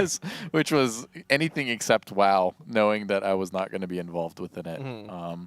I doubt it was excited in any capacity. That raid ended on a very, very, very sour note, Mm-hmm. and I bet people were a bit frustrated, but probably a bit relieved that they didn't have to actually worry about killing the boss anymore once it was done. Mm-hmm. That's fair. Are those the tiers you don't want to raid anymore, Cams? The ones like Sepulchre make you not want to play the game anymore? Yeah, I or mean, raid this level anymore? Well, it wasn't quite as long, but like Eternal Palace was pretty doomer for me. Mhm. That was a hard loss. That was a weird raid too. Yeah, and Ashara was a hell of a boss. It would have been such a good world first. was It would have nerfed been at a a weird first point, world right? first. Wasn't it? Yeah, the nerf. It was like the like ad phase was like super overtuned, and we only got through it one time, and it was like the night before they nerfed it. And it like hardwalled us for so long, and then there were other things about the fight that were hard for a long time, and they nerfed as it went on. The intermission with Berserk at a time that was just unreasonable, which was the hard part about it. Let alone like the stack situation of like how much damage people were taking, what the energy in the room looked like was completely untenable. Yeah. But it felt twice as bad because despite it being so unbelievably unreasonable, they were getting pulls through the Berserk and living, which is not intended at all. And they found like really, really, really interesting ways to deal with that challenge and still get through to see the last phase after being completely stonewalled by it for a full day and a half. Like, it was not being changed. It wasn't really feasible to be done normally. And then right when you are like, you know what, even despite that, we're going to overcome it, then it gets nerfed. Like after you spent all that time. That's rough. And that feels like complete ass. Yeah. That one sucked, and then just the jet lag and everything was that the rough. last race you That played, mentally Cams? rough. No, it was Castle Nathria. Oh, you were in a shaman? Or were we on? Okay, okay. Yeah, I wasn't in on any bosses, but I was there. You were there in spirit. It was just in case. Back I had the Ellie Shaman just in case. Back in the days when Shaman was just the backup option. Yeah. Instead of instead of being insane. I mean, it was like showing signs of like, ooh, we should probably definitely have an Ellie Shaman like ready to go because like Mecha Torque, they were good. Unat, they were really good. And it was like, who knows if there's some funnel thing and we want one. And I mean, they were I remember fine. that. Yeah, they were fine. And then they had a legendary in Shadowlands that was crazy. It was off of one of the world bosses. It was off of the guy in the corner, the Bastion sludge guy, right? Wasn't it? I think. No, it was the one in Bastion, and it just didn't. The rotation, it just didn't get. It didn't picked pop for forever, a few right? weeks. Yeah, and it was like a huge single target increase. I can't remember exactly what it did, but I think they would have been pretty good if it weren't for that. I don't know if they would have been slotted though. I think I remember hearing about that. How they were really pissed off they didn't get it until like mid prog or something. Like, which I feel like in modern day, WoW, that probably wouldn't happen. You probably just get it through various forms, but yeah. Was the last legendary the dragon, like the Farak axe? Yeah, I think so. No. The previous one? Yeah, what was the last legendary that was in the Trying to- game? I think it was actually. Nothing in War Within? No, I think it was it. Yeah, Firelath, I think, right? Mm-hmm. Yeah. And then there was the Evoker weapon. Yeah, from Sarkarath, right? Yeah, War Within. Hey, we didn't get any War Within, I don't think. Huh. Actually. Did you mention it? Nope. Yeah, what's the next legendary going to be? Is there going to be another I legendary? feel like there's got to be one this expansion. Depends on whether or not you count it, but the Reshi wraps. Uh, Yeah, that artifact? doesn't really count though. Yeah, it doesn't really count. Yeah. It sort of does, I guess. But, yeah. Yeah, but maybe that means there'll be one now. It's like classes. You got to get at least every other expansion. You get a new one. Well, I mean, guess I that's think you have specs one per now. expansion for somebody, right? For Like, legendaries, yeah, I think so. I think the last boss of the last raid should have a legendary. it's been so long since we had a caster one, too. Like, it's like Dragon Wrath, like 15 years ago. Yeah, if you don't count like all the Legion kind of. Nah, it doesn't count. And Shadowlands, like all the like freebie legendary stuff. Is it really Dragon Wrath? Yeah. Wow. It's so far, like so long ago. Hmm. It's been like a bunch of axes and swords and daggers. No caster stuff since Dragon Wrath. It's Dragon Wrath and Atiesh. Like, we've barely gotten anything. Like, it sucks. Well, you're due. If you count the caster one from Sarkarath, maybe it's like Dragon only. It doesn't count. Like, we keep saying that, and another axe pops up in data mining. Like, stop with the axes. I don't want any more.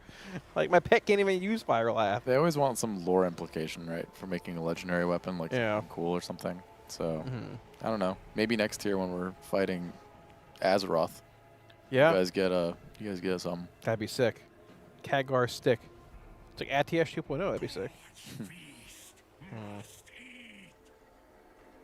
You got bets on the final boss of this expansion I think it's Azeroth.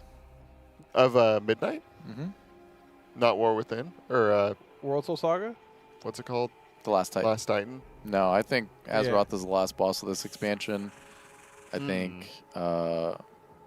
I don't know how up to date you guys are on lore. Not at all. Not at all. Okay. Well, Zaltat's going to the World Soul. Okay. That's the bit. But I think she wins in this expansion. And then we got to put Azeroth down. And well, does that just destroy the world? She becomes the world. And but when we fight it and beat it, does that not like? Well, Argus, we killed Argus. And Uh-huh. he's a World Soul. So I think Zaltath ends up becoming the World Soul of Azeroth. We end up putting that down. And then the Titans come back as an implication of, like, what did you guys do? And then that's the last Titan. And that's the last Titan. And then we're fighting the Titans in the last Titan. They're trying to end us. So we're fighting for her, you're saying? Like, against the Titans? in a No, sense? not necessarily for her, but just like, she has her own plans. Right, okay. We try to stop her, but she wins. And then as a result of us beating her, we then doom our planet. So you think Zalatath is semi the last boss of this expansion, and then Yeah. her story's over? Yeah. I wouldn't Okay. mind that, honestly. It's gotten sort of old. Like, Yeah. I like her as a character, though. I do too. I feel like it's just sort of been, like, slowly, like, the breadcrumb trail's gone on for too long. Mhm. Like, she's here and she's not here, but, like, this dude's got, like, a void amulet that she appeared in a cutscene for 2 minutes and she's gone for a whole patch again. Like, I don't, Yeah. like, we probably could have done her whole story in expansion. I was hoping But like I don't know.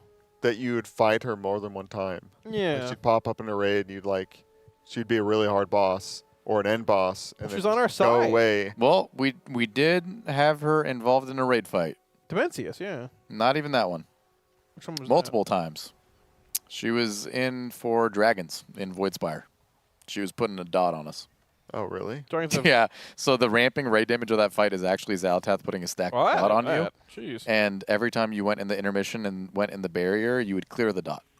I don't know. It was her. at all. And then when we came in the last phase, the enrage of that fight is actually that dot stacking so high that you can't heal it.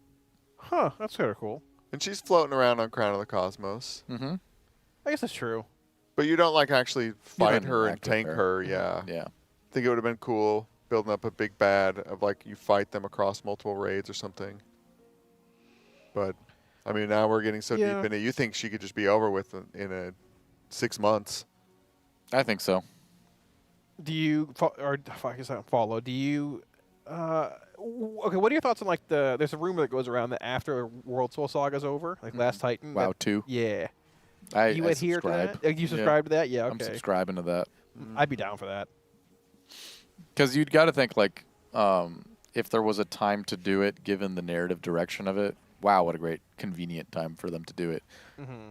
I also wouldn't be surprised if they kind of reworked the framework of the game. You know, like, we're on 20-something-year-old spaghetti code at this point.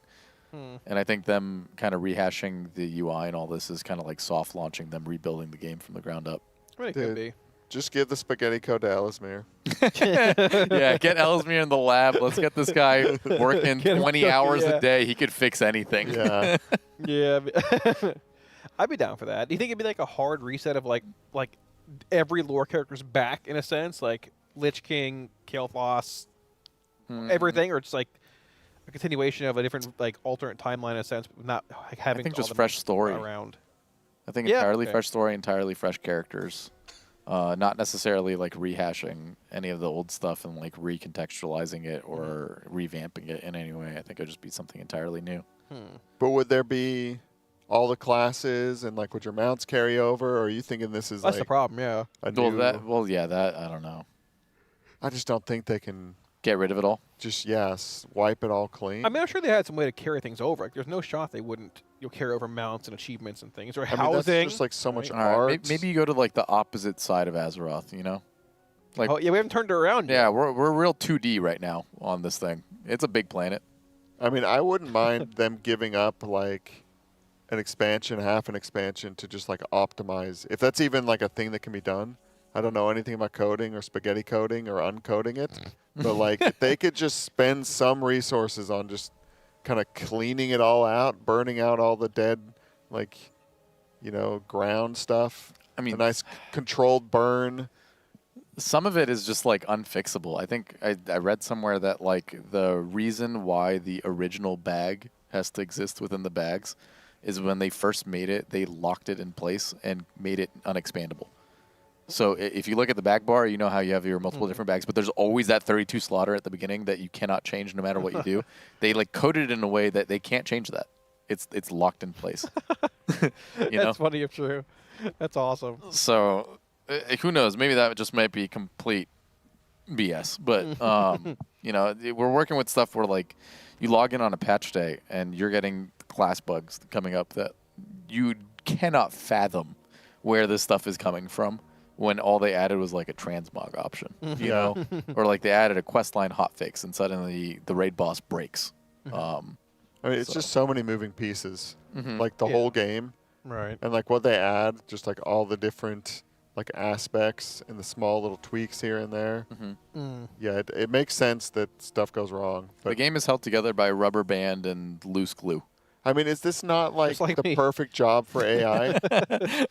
Well, if you leave it up to AI, you end up with this tuning on normal and heroic. So who knows? But think about like if you just you just give it to Claude, lock him in a closet, and it's like Yeah. it'll come out like a sentient being and be like, I fixed WoW also. Like approve upon this and yourself until it is fixed and there are no bugs. I'm not sure, but I'm deeply anti-AI. So Yeah. I'm not gonna. What if it fixes WoW?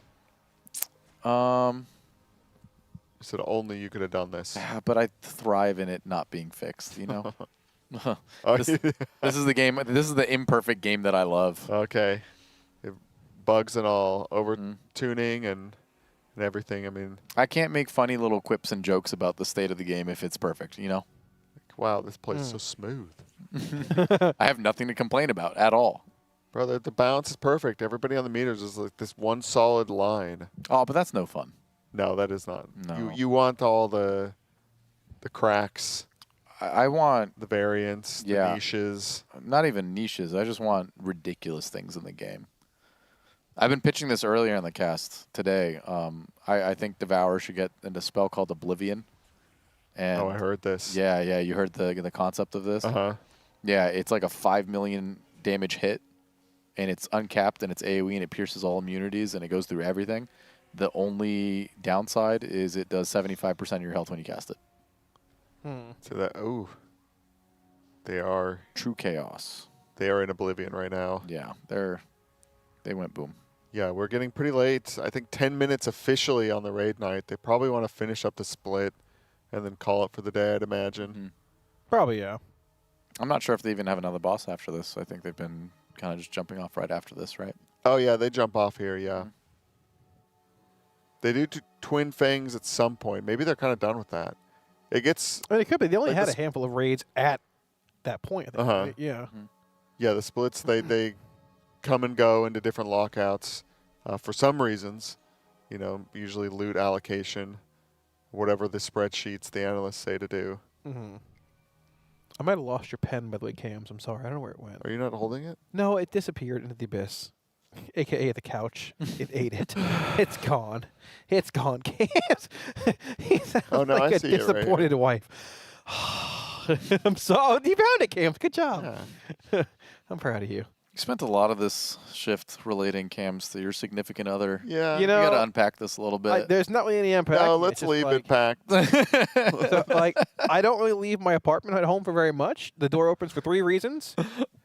Supplies, medical attention, or monthly socialization. And so when I come here, like, I'm surrounded by like just so many stimulants and things. And it's like People that you might be in love with. Well,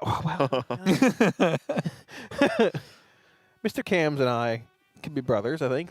You know, we're very similar in a sense. Yeah. We're both, you know, gamers. We're Play a both, lot of Warlock. yeah, we're both getting up there in age. You know, could be born at the same time. What's funny is we talk a lot here, and then we go home, and it's just like... I never talk to him. I never talk to him. I don't know why. Like, No? Yeah. I mean, we'll Purely Discord professional message. relationship. a little DM here and there, yeah. Yeah, usually leading up to the race. Yeah. I'm nothing wrong with I love hanging out with Cams, but Cams has got his own thing. He's married. He's got a kid now. I'm still playing WoW at 35. You know, You got your peppers and... That's true. I have my peppers. Yeah, those are like my children. and all your cooking. I mean, well, my stomach hurts a little bit right now, so I don't really want to think about cooking any more food. But, well, you know. You live in Moss Night or not? I don't know, Cams. Honestly, those potatoes hit me a little weird about an hour ago. Oh, from those dinner. potatoes were great. They were very good, but very heavy. We'll see. All right, well, since we are getting close to the end of the raid, we do have Max who just sat down in the blacklight spotlight. All right, Max, how are you feeling about the tuning of this raid? Is any world you're expecting some of this? PTR seemed kind of hard, but this is interesting. Yeah, it's pretty hard. Oh my god, I was just waiting to talk and see if it was still the same as yesterday. It's crazy. Like you guys can hear yourself in your ears when you're talking. Yeah. So like imagine you're hearing yourself talk, but it also sounds like you're a cat person. Like with a oh, it's so messed up. You mean? Yeah. Oh, that's phenomenal. It's insane. I have to like get used to it, but yeah, okay. Wow. Yeah. Sorry, the raid being hard. Yeah, the raid's super hard. Like normal coiled altar splits are like dude, like what they're asking pugs to do is just so difficult. Last boss heroic is insane. They already nerfed like the raid damage in half from the first thing. P2 is crazy. Boss HP is crazy. It reminds me of Anduin actually. So like when Anduin first came out, Echo and us were able to kill it, and no other guild was able to kill it. And then they had to nerf it insane after like a couple days. This feels like that. Like I think if we spent some time, I think we could kill this boss. Obviously Echo could. I don't know how many other guilds seriously could like kill the current version of that boss on heroic. Very hard. What was the reason you guys stopped doing it earlier today? So a couple reasons. No, it wasn't a waste of time because we had to learn and get good at the boss anyway. So I don't feel like we did something, didn't accomplish anything, and then left. But the reason we left is we were like, okay, we could spend a lot of time on this right now and kill it, but is there a non-zero chance that Blizzard nerfs any part of this boss later in the week? The answer is yes. That's way higher than non-zero than what it currently is. And if that's the case, the time we spend banging a bunch of these out now is just going to be wasting hours of our time. And we already got like turbo griefed on hours of our time, so we kind of don't really have the ability to waste any time on that. Okay. Okay. So as far as preparation went this tier, you guys are doing less characters than you did last tier, I believe, correct? As far as like your characters? Every guild is doing less than they did last year because there's no heroic week. How did that change prep for you guys? Was it just the same thing as like last year's less characters? Was it more just like, because I know like there's a lot of things. It's gradually been increasing every tier, right? Up Yeah, until, over time, kind of, yeah. Right. Is that something that you're pretty happy with now, seeing the raid difficulty, or is it more just like we could have done more, or is it better we did less this tier due to how difficult the raid is? I mean, if we could go back in time and knew how like laggy and stuff it was and how hard it was, we would have definitely like done more in-house stuff. Like just asking helpers to do a lot of this stuff is just super hard and it's been super time consuming. I don't know. It's weird. It's just a really hard raid. Like this is like the hardest normal and heroic has been in a long time. So it's just like kind of acclimating to that. I mean, we wish we did more characters. Like I don't even know when we're getting into Mythic at this point. Like if we want to even kill Mythic bosses this week, I mean, especially like losing most of your day one, like you're just, and that they're these are so much slower than like regular splits. Yeah. That like you're basically having to choose, like, you cut a little gear to be able, because like killing Mythic bosses this week is pretty important. Like if you could kill Mythic Coiled Altar this week, which is looking insanely unlikely at this point, by the way, just from how much time we'll have in Mythic at all. Like that would be really good to get coins, and like your vaults are good, and obviously getting more Mythic items is good, especially like the higher on the track. So like that, we're having to make some concessions. Like how like do you cut some gearing this week to be able to go farther in there, or like also in a way like clearly this is a week 2 raid, which all raids really are. You don't want to really leave any loot on the table because you want to be as geared as possible for when you're like really in there. So okay. Do you have any idea on how full the progress bar of splits is? Like no, and I'm terrified. I don't want to know. Like I feel like it's an insanely low number, and I don't want to know the answer. We're just gaming. It's just gaming. Sometimes you gotta just keep your head down and keep digging in the coal mine. Yeah. Yeah. I was watching earlier today, and it's like it feels like nothing's actually happened. Like it feels like this is day 1 and also like day 10 at the same time.